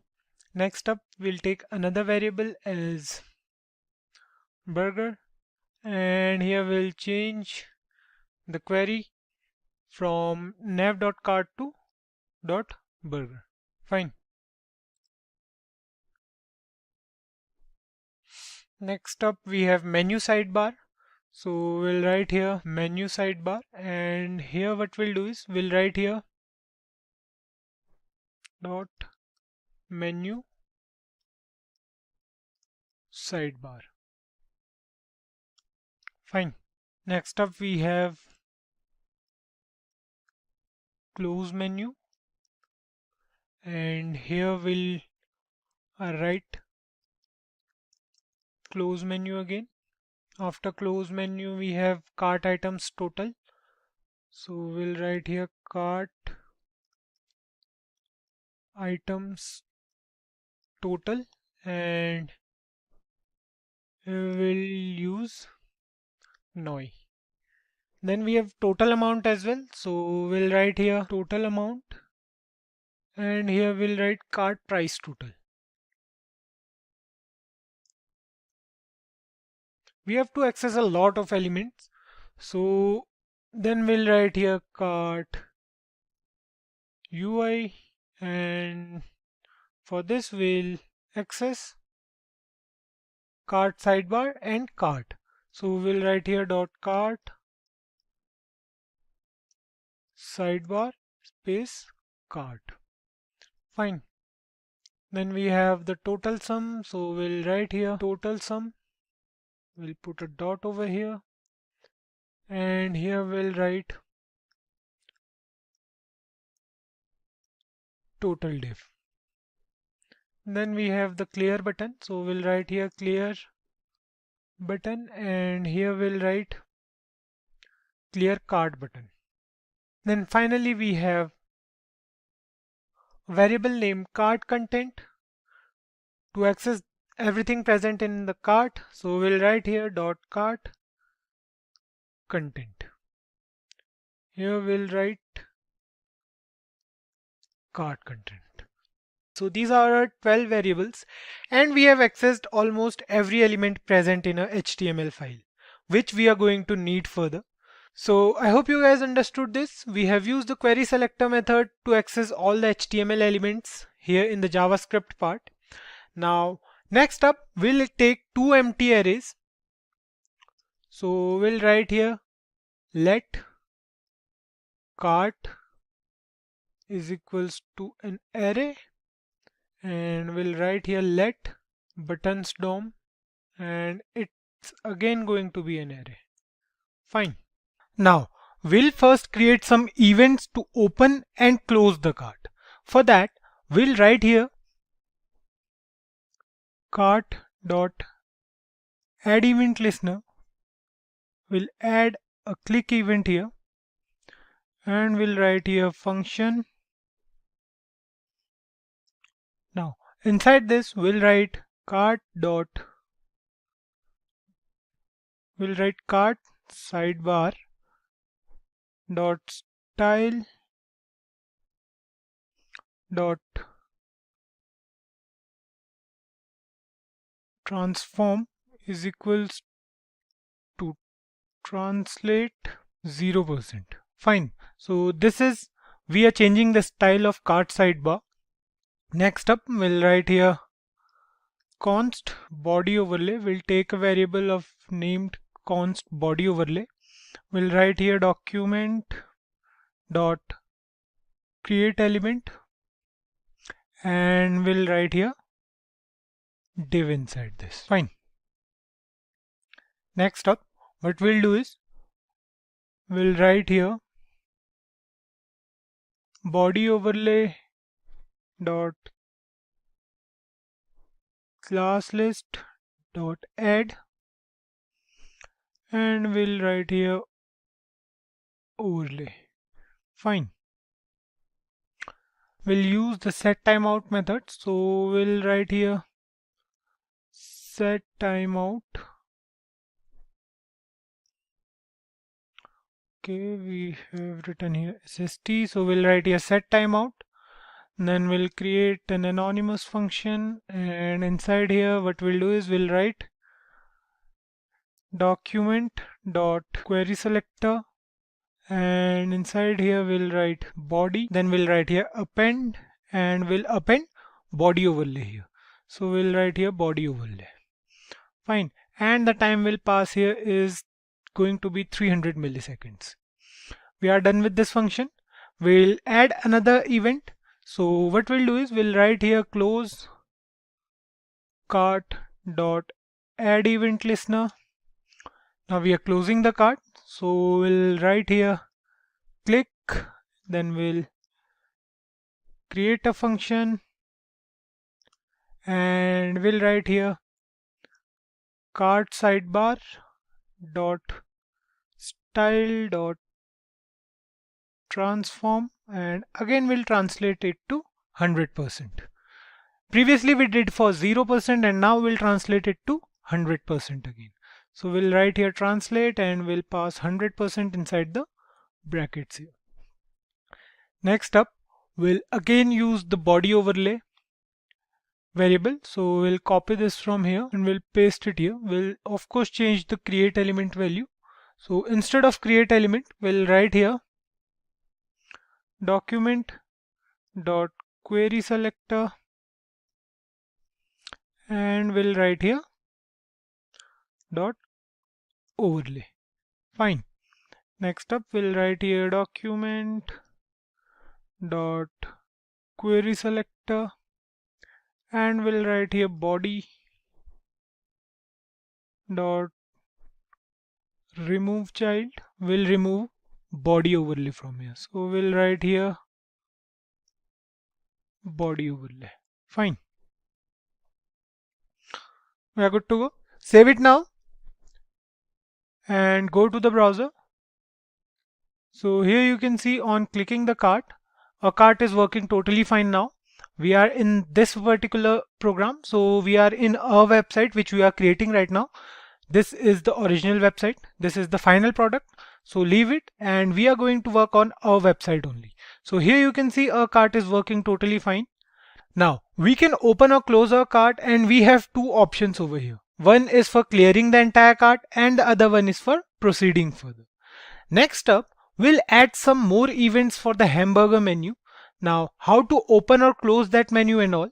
So for that, we'll move to a JavaScript file again, and we'll write here burger dot add event listener, and we'll add a click event. We'll write here click, we'll write here function, and then we'll write here menu sidebar dot style dot transform, and what we are going to do is we are going to translate, again we are going to translate it to 0%. Now the same thing we have to do for this as well. We'll write here burger dot add event listener. Inside here we'll write click, and then we'll write a function which will again do the same task. It will translate to -100%. We'll write here menu sidebar dot style dot transform, and we are again going to translate it to minus 100% now. Fine. Save it and go to the browser. Now, if we decrease the size of a web page, or if we decrease the size of a browser, you can see, okay, let me decrease it first. So you can see the hamburger menu over here, and on clicking, it's not working right now. So let's inspect those elements once, and there's no error, but let me check if there's any mistake. Okay, so we have to write here close menu. And now I guess it will work fine. We'll save it again and we'll move to the browser, reduce the size, click on this hamburger menu, and you can see it's working totally fine now. Right. So this part is also done. Now what we have to do next is we have to create a class to get those products from the JSON file. So keep your eyes open now, guys. We'll see how it actually works. So what we are going to do is we are going to create a class named product. So this is we'll write here const response is equals to await, and while awaiting it will fetch products.json. Fine. Then we'll create a variable. We'll write here const data is equals to await response.json. Fine. Next up we'll write products is equals to data.items, and we'll write products is equals to products dot map function we are going to use. So we'll write here again item, then we'll use arrow function. We'll write the body of this function here. We'll write here const. Inside this we'll pass title and price of the product, and we'll write here item dot fields. Fine. Similarly, we'll do the same for ID as well. Inside curly braces we'll write ID, and we'll write here item dot sys.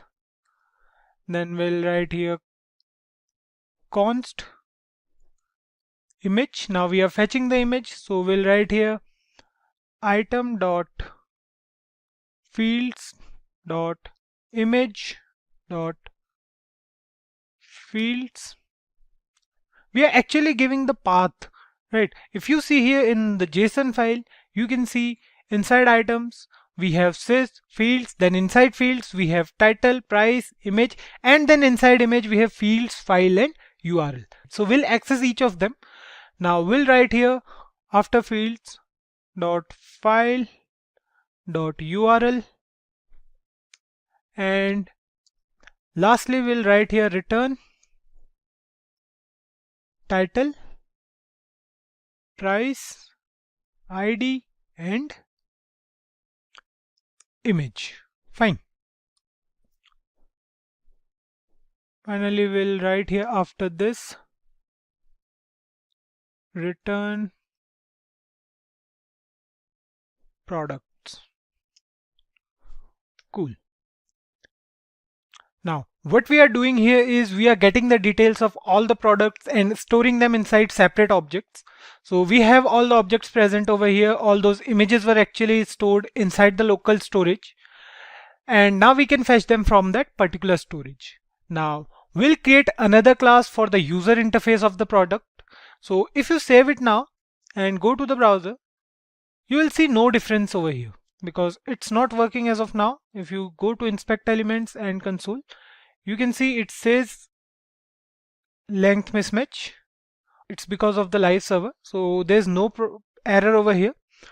Now we'll create another class for the user interface of the products. We'll add those products to the cart and we can delete them from the cart. We'll do everything inside one single class. So let's do it. What we are going to do is we are going to write here class. Let's say the class name is UI and we'll write here display products and we'll write here products. Then we'll write here inside this let result be a variable and we'll leave it empty over here. Next line we'll use the for each loop. So we'll write here products dot for each and inside this we'll create an arrow function. So we'll write here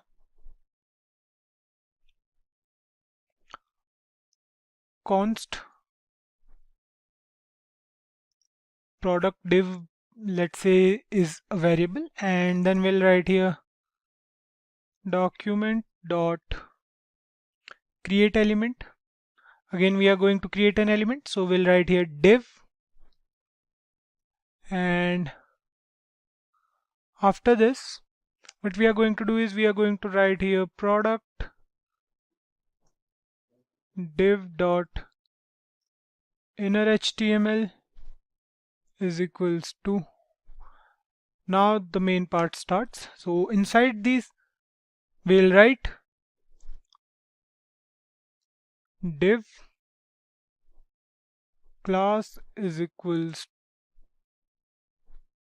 to product card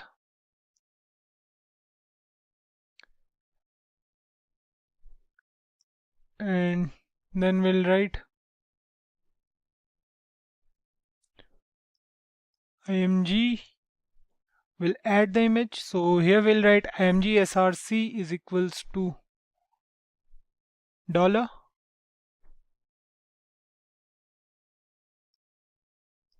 product dot image. We are going to fetch it, and instead of alt, in place of alt, we'll write alt as product.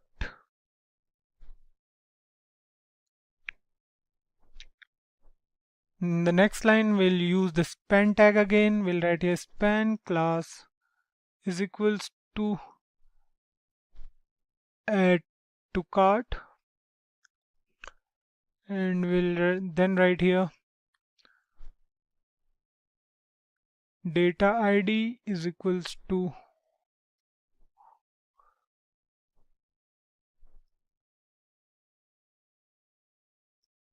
product dot ID.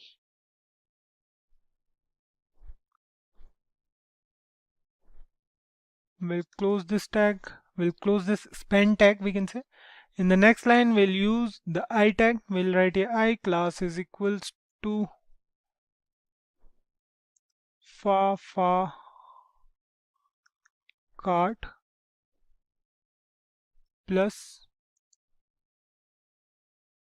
far1x.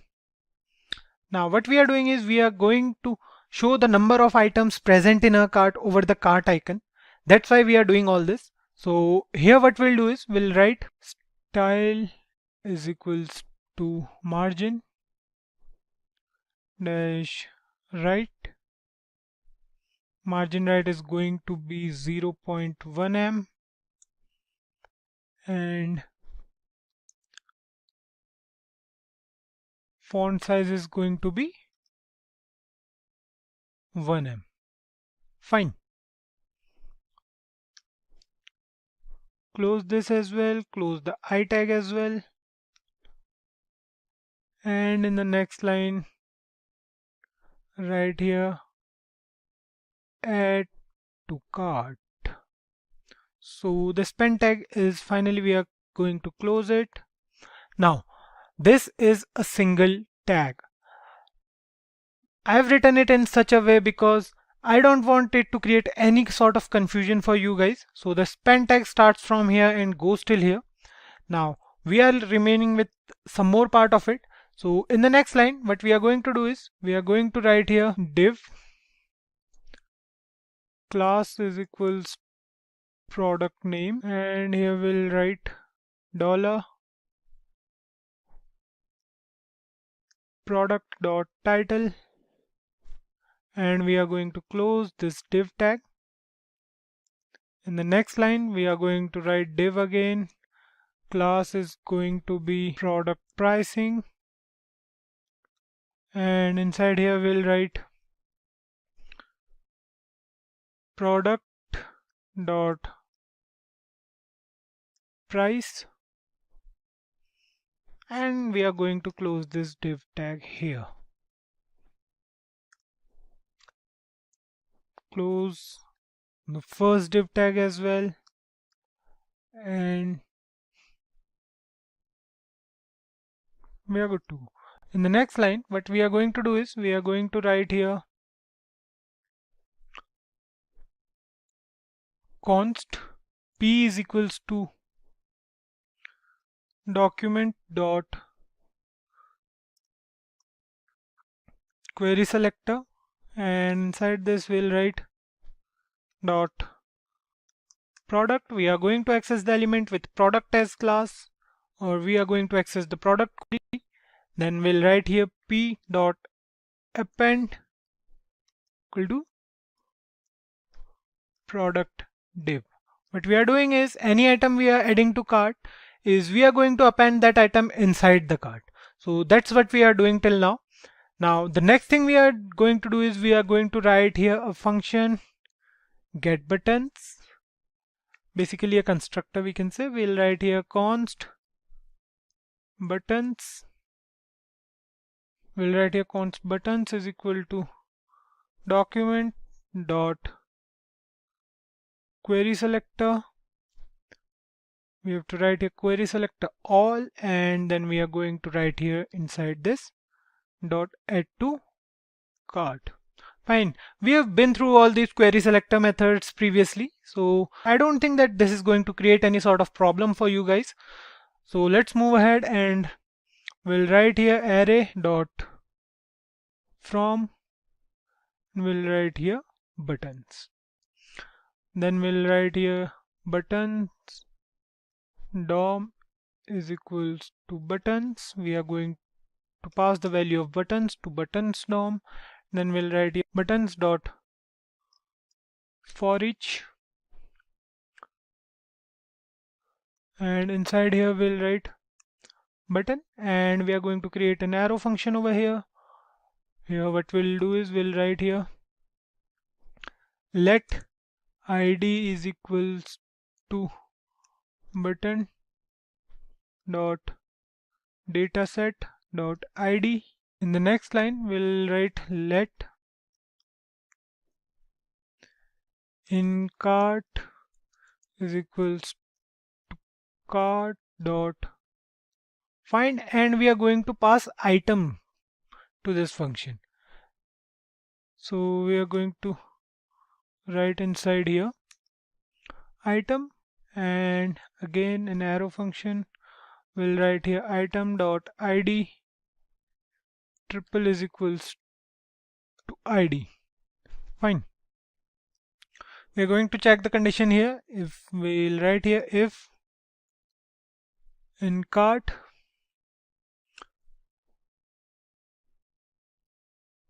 then we'll write here btn dot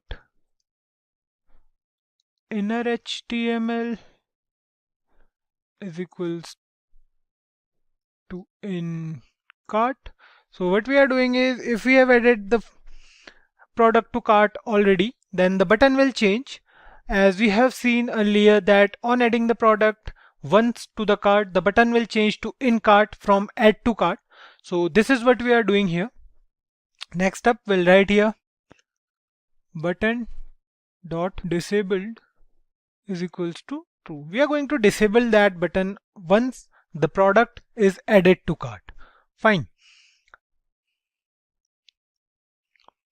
Next up we'll write here button dot add event listener, and we are going to create an event. We'll write here click and we'll write E here, then we'll use the arrow function and we'll write it here E dot current target dot inner HTML is equals to in cart. Then we'll write here E dot current target dot inner HTML. Okay, we'll write here E dot current target dot style dot color is equals to white. E dot current target dot style dot pointer events equals to none, and we are done with it. Next up, we are going to store the products in the cart. So for that, what we are going to do is we are going to write here let cart item is equals to, so we are going to use a little bit of JSON now. We'll write here dot storage dot get storage products. We'll write here ID comma amount, and the amount is going to be 1. We'll write here cart dot push. We are going to push the cart item to the cart.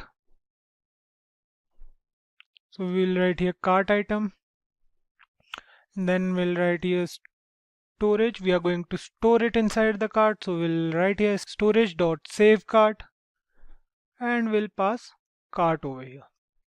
Fine. Now we have to calculate the total and we have to set the total items as well. So for that, we'll write here this dot set cart values.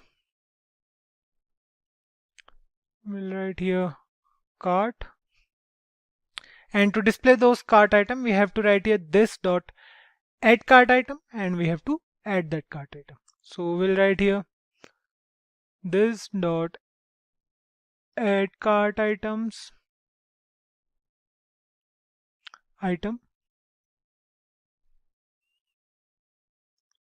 and we'll pass cart item over here. Fine. We are done with the working of cart as well. Next up, what we are going to do is we are going to change the total value of cart. We are going to change the value of cart on increasing or decreasing the cart products. So first of all, we have to write here set cart values, and we have to pass cart over here. We have to write here, let's say we have a variable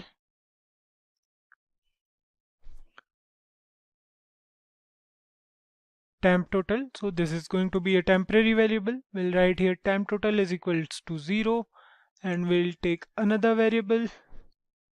For that we'll write here item total. So item total is also going to be 0. Now we'll map this cart. So for that we'll write here cart dot map. We'll write here item. We'll use arrow function. So for that we'll write here temp total plus is equals to item dot price into item dot amount. So this is how we are going to get the total amount, and then we'll write here item. Basically we are swapping all of that. So we'll write here item total is equal to item dot amount. We have to add these two values. So we'll write here item total plus is equals to item dot amount. Fine. Now we'll write here parse float, and we are going to change these values. Just like parseInt, we have parse float as well. So inside parse float we'll write temp total dot to fixed, and we are going to fix it until 2 decimal units. Fine. Next up, we'll write here cart items total dot inner HTML is equals to items total, and we'll write here cart price total dot inner HTML is equals to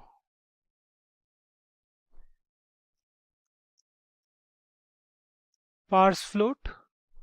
We'll write here temp total dot to fixed, and we'll fix it up to 2 decimal units. Fine. Next up, we'll write here add cart item. Now we'll write here cart item, and inside this we'll write let cart item UI is equals to document dot create element. We'll write here div, we'll write here cart item UI dot inner HTML is equals to, we are again going to do the same task. So we are going to use the backtick for that. So here we'll write div class is equals to cart product, and we'll write here div class is equals to product image. We'll write here img src is equals to, we are going to fetch the image again, so we'll write here dollar, and inside this we'll write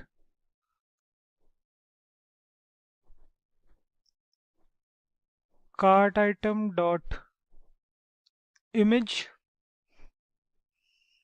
and alt will be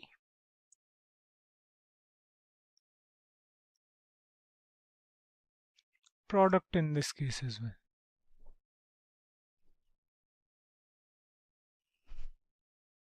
Next up, we are going to close this div tag, and we are going to start another div tag here. So we'll write here div class is equals to cart product item,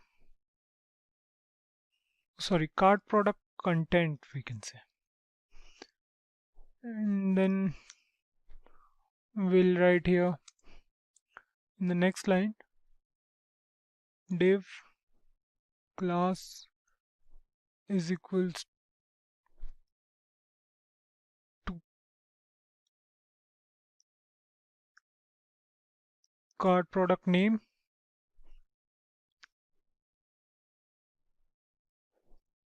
we'll write here inside h3 tag.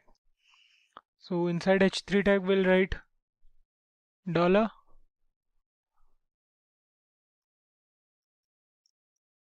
cart item dot title, and we are going to close this h1 tag over here, h3 tag, sorry, h3 tag over here. Then we'll close this div tag as well. We are again going to create another div tag. This time we are going to write the class as cart product price. We are going to fetch the price now. We'll write here again h3. So our price is in dollars, so we'll use dollars for now. We can use rupees here as well. So we can write here cart item dot price. The price is going to be in dollars. Then we'll close this tag, and we are also going to close the div tag here. Fine. In the next line we are going to create the product remove cart. So we are going to create a div tag for that, and the class is going to be cart product remove. Data ID is going to be cart ID. So we'll write here cart item dot ID, and then we'll write here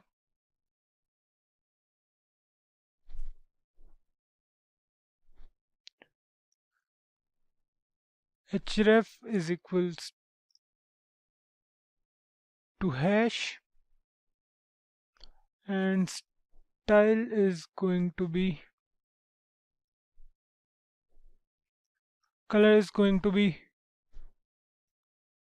red,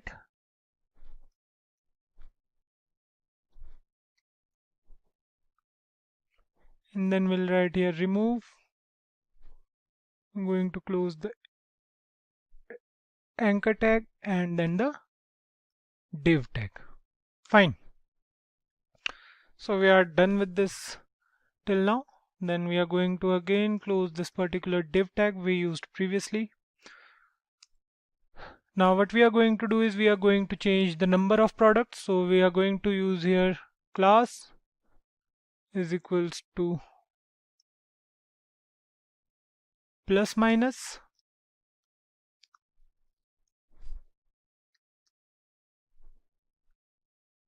and here we'll write inside the I tag class is equals to far angle left add amount. Fine.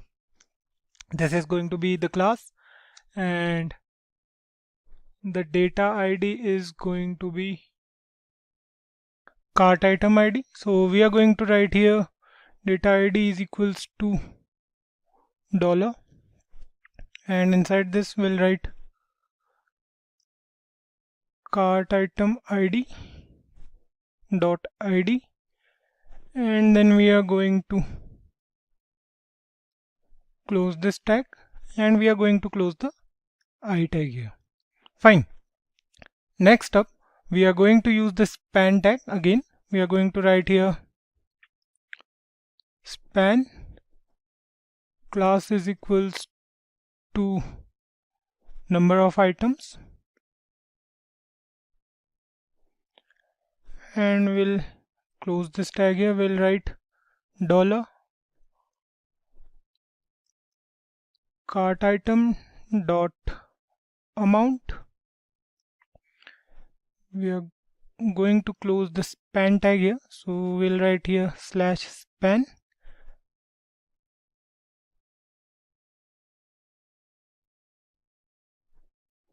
In the next line, we are again going to use data ID, and here what we'll do is we'll write here $, and we'll write here cart item dot ID. We are going to close the I tag again, and in the next line we are going to close the div tag and one more div tag. Fine. Now we are done with it. Let me close this first, and next up we'll append this cart content to the cart item UI. So we'll write here cart content dot append, and inside this we'll pass cart item UI. Fine.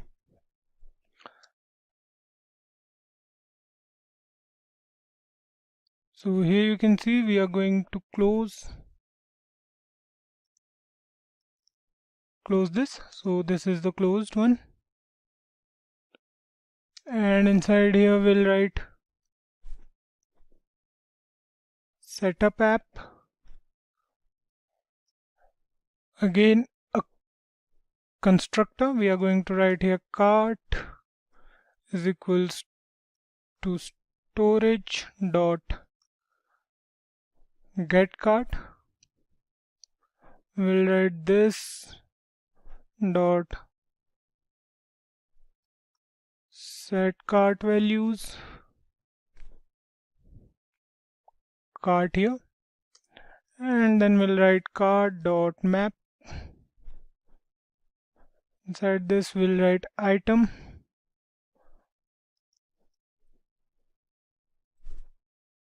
and inside the body we'll write this dot add cart item. Fine, I hope you guys are getting this. Next up we'll write the cart logic here. We'll write here cart logic,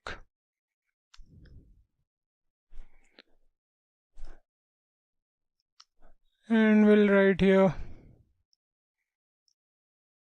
clear button dot add event listener. We are going to create an event again. We'll write here click comma a function.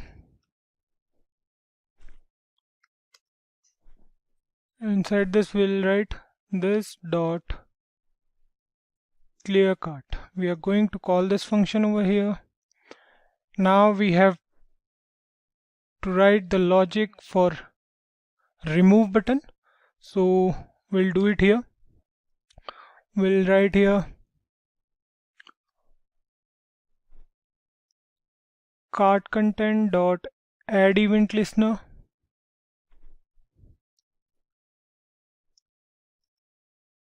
click comma event, and we'll write here inside this if event dot target dot class list dot contains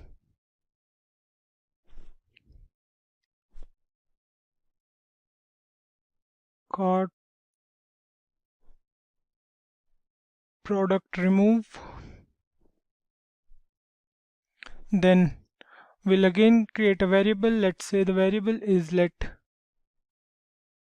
Okay, we have made a mistake over here. We have to close this bracket here, and then we have to write here let id is equals to event dot target dot dataset dot id. In the next line we'll write this dot remove item, and we'll pass id here. Fine. In the next line we'll write here let div is equals to event dot target dot parent element, and we are going to use parent element for quite some time now, so we are going to write here dot parent element again for 4 times. So we'll write here parent element dot parent element. So we have written it 4 times here. In the next line we'll write here div dot remove child, and we'll write here event dot target dot, we'll copy it from here and we'll paste it here. Fine. Now in the next line we are going to close this bracket, and we are going to start writing here else if event dot target dot class list dot contains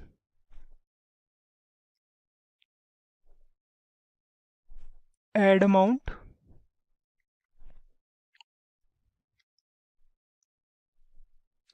Then what we are going to do is we are going to use the id variable again. We are going to write here let id is equal to event dot target dot dataset dot id.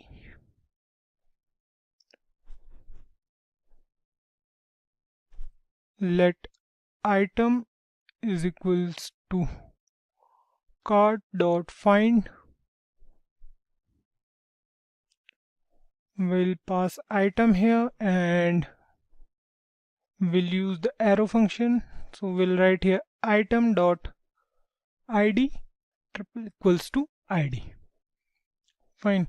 Then we'll write here item dot amount plus plus. So we are going to increase the amount of items. Then what we are going to do is we are going to write here storage dot save cart and we are going to pass cart here. We'll write here this dot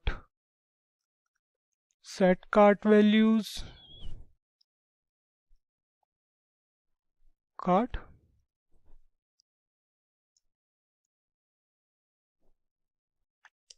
We'll write here event dot target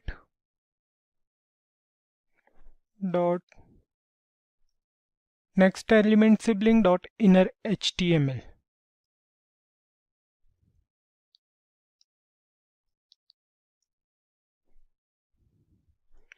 Is equals to item dot amount. Fine. Now we are going to use another else if here. So we'll write here else if event dot target dot class list dot contains reduce amount. So we are going to change the number of products in our cart. So for that what we'll do is we'll write here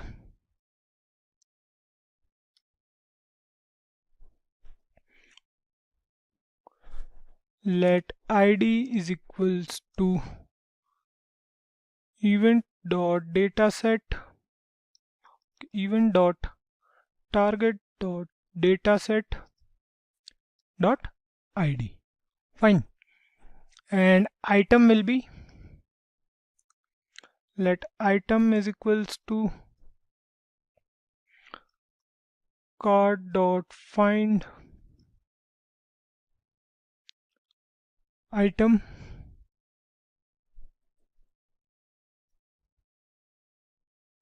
item dot id triple equals to id. If we are again going to use an if statement, so we'll write here item dot amount is greater than 1. If the number of items is greater than 1, then item dot amount minus minus and store it inside the cart. So we are going to write here storage dot save cart and we'll pass cart here. Then we'll write here this dot set cart values and we'll again pass cart here. In the next line we'll write here event dot target dot previous element sibling dot inner HTML is equals to item dot amount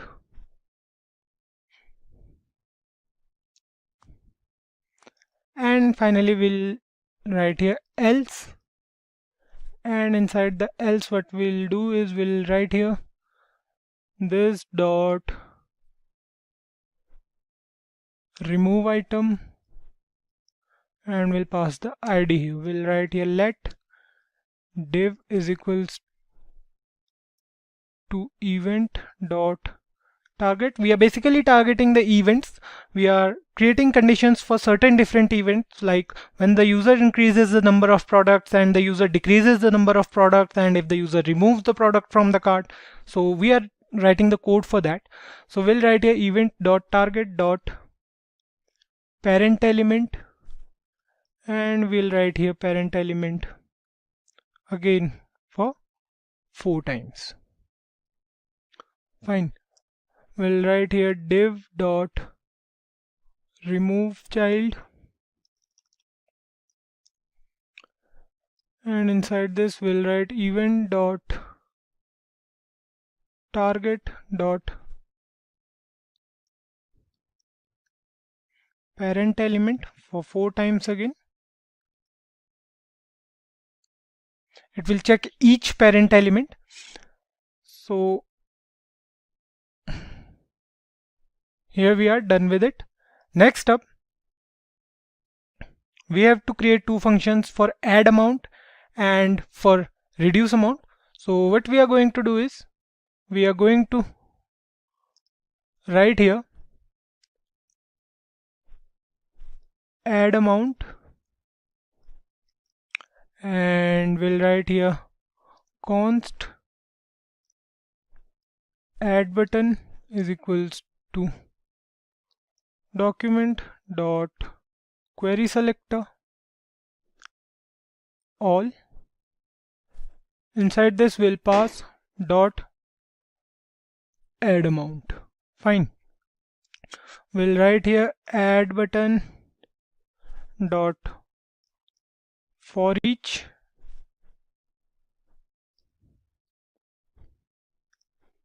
and we'll write here inside this button dot add event listener, and we'll add an event over here. We'll write here click comma event, we'll pass event here, and then we'll write here like this, let id is equals to event dot current target dot dataset dot id. Fine. We'll write here cart dot map, and we'll pass item over here. We'll write here again arrow function, and inside this what we are going to do is, we are going to write here item dot amount plus plus storage dot save cart. We are going to pass cart here. We'll write here this dot set cart values. We are again going to set the cart values, and we'll again use amount UI, a new variable, and we'll write here event dot current target dot parent element dot children. Fine. So we are targeting the parent element along with the children. So we'll write here amount UI dot inner HTML is equals to item dot amount. So we have forgot to mention here if item dot id is equals to id, then do it. Fine. Now we are going to do the same thing for reduce amount as well.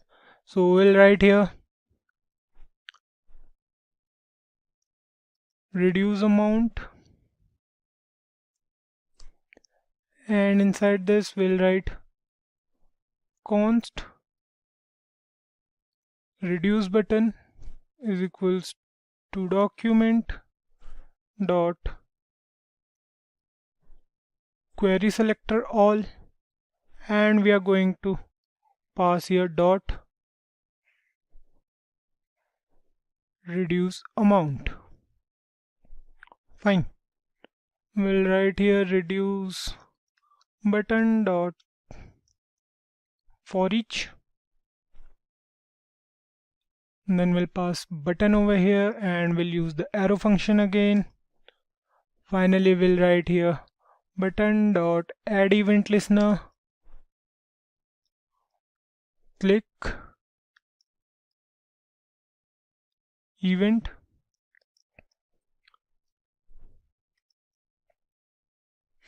let id is equals to event dot current target dot dataset dot id. Fine. We'll write here cart dot map, we'll map it to cart, and we'll write here item,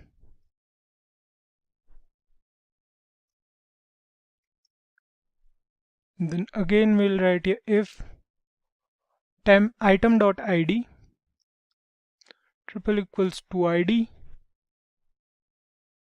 then we'll write here item amount minus minus, so we'll write here item dot amount minus minus, and if item dot amount is greater than 0, then what it will do, it will store it inside the local storage. So we'll write here storage dot save cart, and we'll write here cart, then we'll write this dot set cart values cart const amount ui is equals to event dot current target dot parent element dot children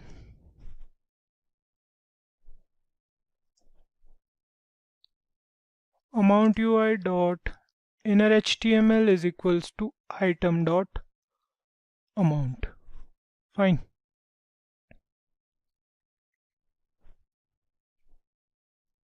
Again we'll write here else what will happen, we'll write here event dot current target dot parent element. So here instead of parent element we'll write remove child, and we'll write here event dot current target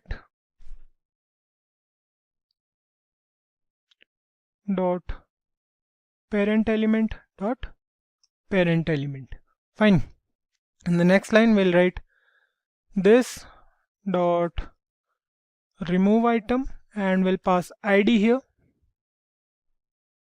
We are done with this part as well. Next up we have to clear the cart, so for that we'll write here clear cart. We'll again do something for that. We'll write here let cart item is equals cart dot map. Inside this we'll write item implies item dot id cart item dot, we'll again use the for each loop here. We'll write here this, then we'll provide id here, and we'll write here this dot remove item. We'll pass the id over here. Then we'll write here const cart product. We'll create a new variable here. We'll write here document dot query selector all, and we'll write here dot cart product. We'll write here cart product dot for each item. What we are going to do is we are going to create an arrow function here, and we are going to write here if item is true, if item is there, then item dot parent element dot remove child will remove the item. Now we have to remove the item, so for that we'll write here remove item and we'll pass id to that item. We'll write here cart, will update the value of cart as cart dot filter. We'll write here item and then we'll write here item dot id not equals to id. This dot set cart values and we'll update the cart then. Similarly, we'll again write here storage dot save cart and we'll pass cart here. Then we'll write here let button is equals to this dot get single button. We'll write here id and we'll change the button style. We'll write here button dot style dot pointer events is equals to unset. Then we'll write here button dot inner HTML is equals to backtick. I class will be far cart plus. We are going to close the I tag here and we'll write here add to cart. Fine. Next up we'll write here get single button. We'll pass id over here and we'll write the code for here. We'll write here let btn, then we'll write here buttons dom dot for each button. What it will do is we'll check if button dot dataset dot id is equals to id, then btn equals to button. Fine. Here we'll return button.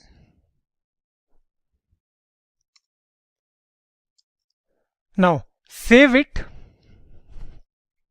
Save this program, go to browser, and this is our website. Go to browser and you can see nothing is visible till now. We have to write a little more code to make everything visible here. Now we have to store the data in local storage so that on refreshing the web page we don't lose the data. So what we'll do is we'll go back to a JavaScript file and we'll write here class storage equals to static save products. We'll pass products here.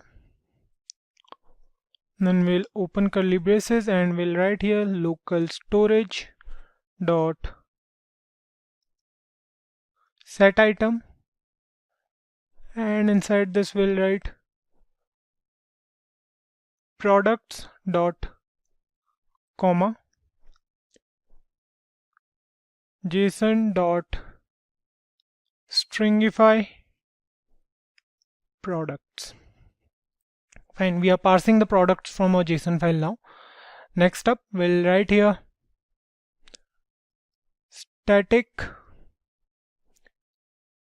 get storage products. We'll pass the ID here and we'll write here let products is equals to JSON dot parse local storage dot get item, and we'll pass products here. Fine. In the next line we'll write return products dot find. We'll write here item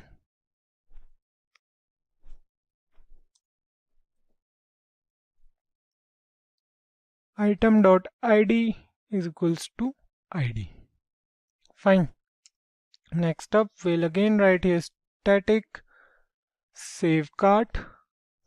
Now we are saving the products in our cart, so we'll write here local storage dot set item. Inside here we'll pass cart, and here we'll write JSON dot stringify, and we'll pass cart over here. Next up we'll write here static get cart. We are getting the items from the cart. We'll write here return local storage dot get item cart. Here we'll write question mark. We'll parse the JSON file here. We'll write here JSON dot parse local storage dot get item from the cart. Fine. Here we have to put a square bracket, a pair of square brackets, and lastly we have to write a few lines of code. So we'll write here document dot add event listener, and we'll write here DOM content loaded. So we are adding one more event to our JavaScript file, which is the DOM content loaded. So we have to write here DOM content loaded, and here we have to write inside the function const products is equals to new product,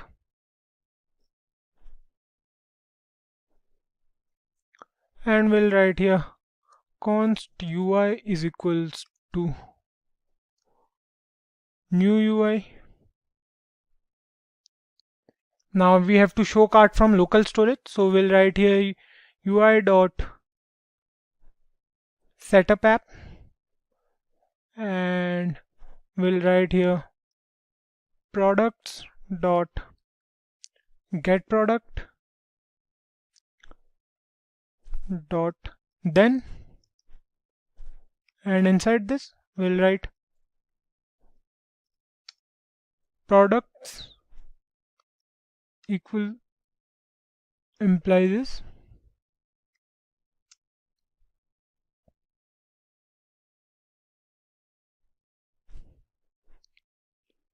UI dot display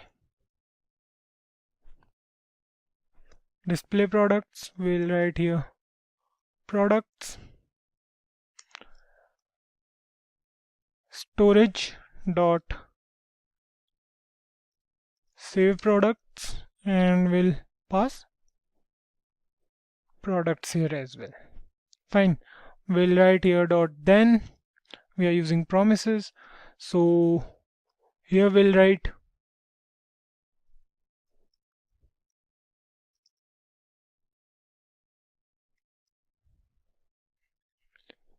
UI dot get buttons and UI dot cart logic. Fine. Now the JavaScript part is done. We have used JSON here to make our web page more responsive towards several aspects. Apart from that, we have used JSON for adding products to our website as well. Now we are left with one more task only. Let's do it, and then we'll see the final outcome of this extended code. So we'll move to the CSS file and we'll start starting the products part. Let's try if it's working or not. Let's save this piece of code and go to browser, click on shop now, and it's not working, we can see.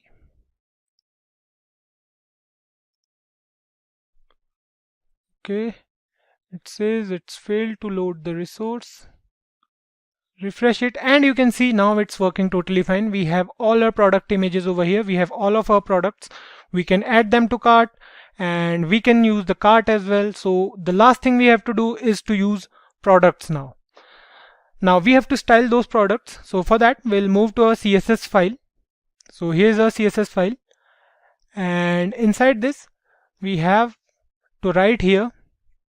So we have put a comment over there when we were not here. So we have to style the products over here. So for that we'll write here dot section2 dot title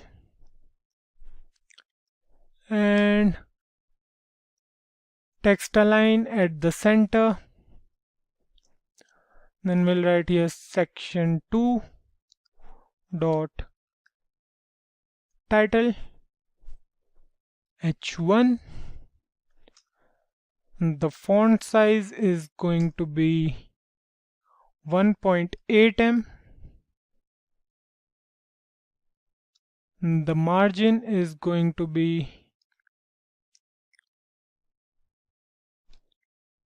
1.3 em.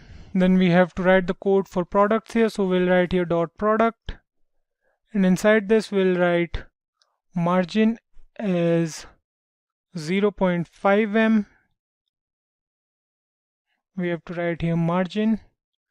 We'll write here 0.5 em and auto. Max width is going to be 1300 pixels. Display is going to be grid. Grid column is going to be, so here it is going to be grid column gap, and it is going to be 2 em. Then we'll write here grid row gap,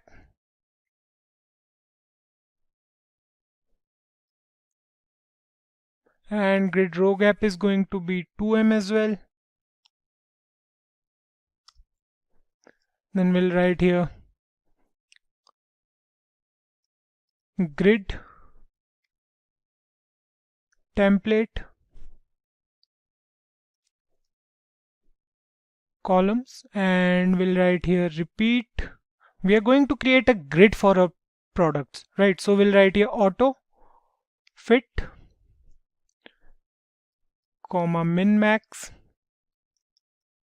We'll write here 350 pixels and 1 fra. Fine. Next up we'll write here dot product card, and now we are going to write here text align as center, position as relative, max width of the grid is going to be 350 pixels, and the overflow is going to be hidden. Next up we'll write here product card image. We'll write here height as 300 pixels, width as 300 pixels, and transition as 0.3 seconds linear. Fine. Similarly, we'll do the same for product name and product pricing. So we'll write here product name comma product pricing. Margin for them is going to be 0.3 em. We'll write here dot product pricing, and the color of the product pricing is going to be the one we have been using till now. So we'll write here F09D51. Then we have to write the code for add to cart button. So we'll write here add to cart. We'll write here align items to the center, justify the content to the center, and color is going to be white. Padding is going to be 0.2 m and 1 m. Fine. Height is going to be 30 pixels. Background is going to be the same, F9D51. Position is going to be absolute. Right is going to be 0. Transform is going to be translate along the x-axis to 100%. Bottom is going to be 80 pixels. You have to put a comma here. Bottom is going to be 80 pixels. Transition is going to be 0.3 seconds again, and linear. Cursor is going to be pointer. Fine. Then we have to write few more lines. So we'll write here product card.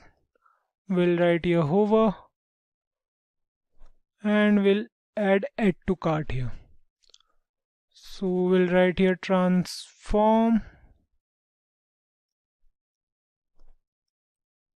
translate x 0%. We'll write here product card. On hovering over the image, so we'll write here hover img. Opacity will change to 0.7.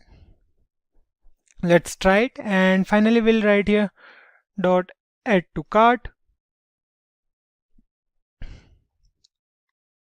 Hover.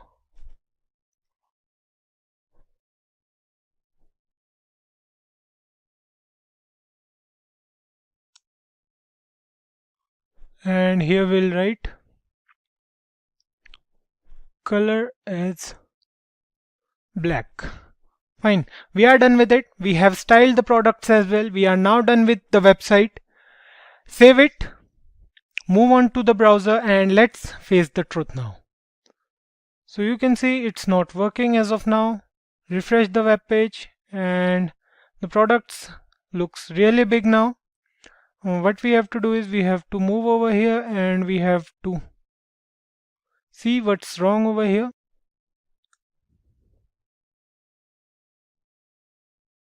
This was a mistake and it's done. Let me see what's wrong.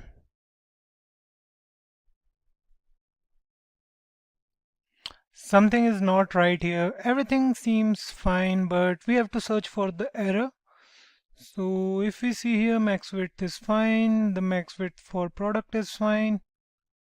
Let's try to do this thing. We'll write here this, save it now, and I know that this is the error we did. So such small errors sometimes cost us way more. Go to the browser and you can see our website is fine now. Try adding the products to the cart. You can see the products are in the cart. We can increase the number of products. The total is increasing with that. And it's working totally fine. Click on the clear cart button and it's not working. Click on the proceed button and it clears the cart. A simple solution for this, go to the HTML file, write clear cart over here and proceed over here. Save it, move to the browser, try adding products to the cart, go to the cart, increase the numbers, everything is fine, proceed, it's not working, clear cart, and the cart is clear. Now that we have done so many things on the website, here's a task for you guys.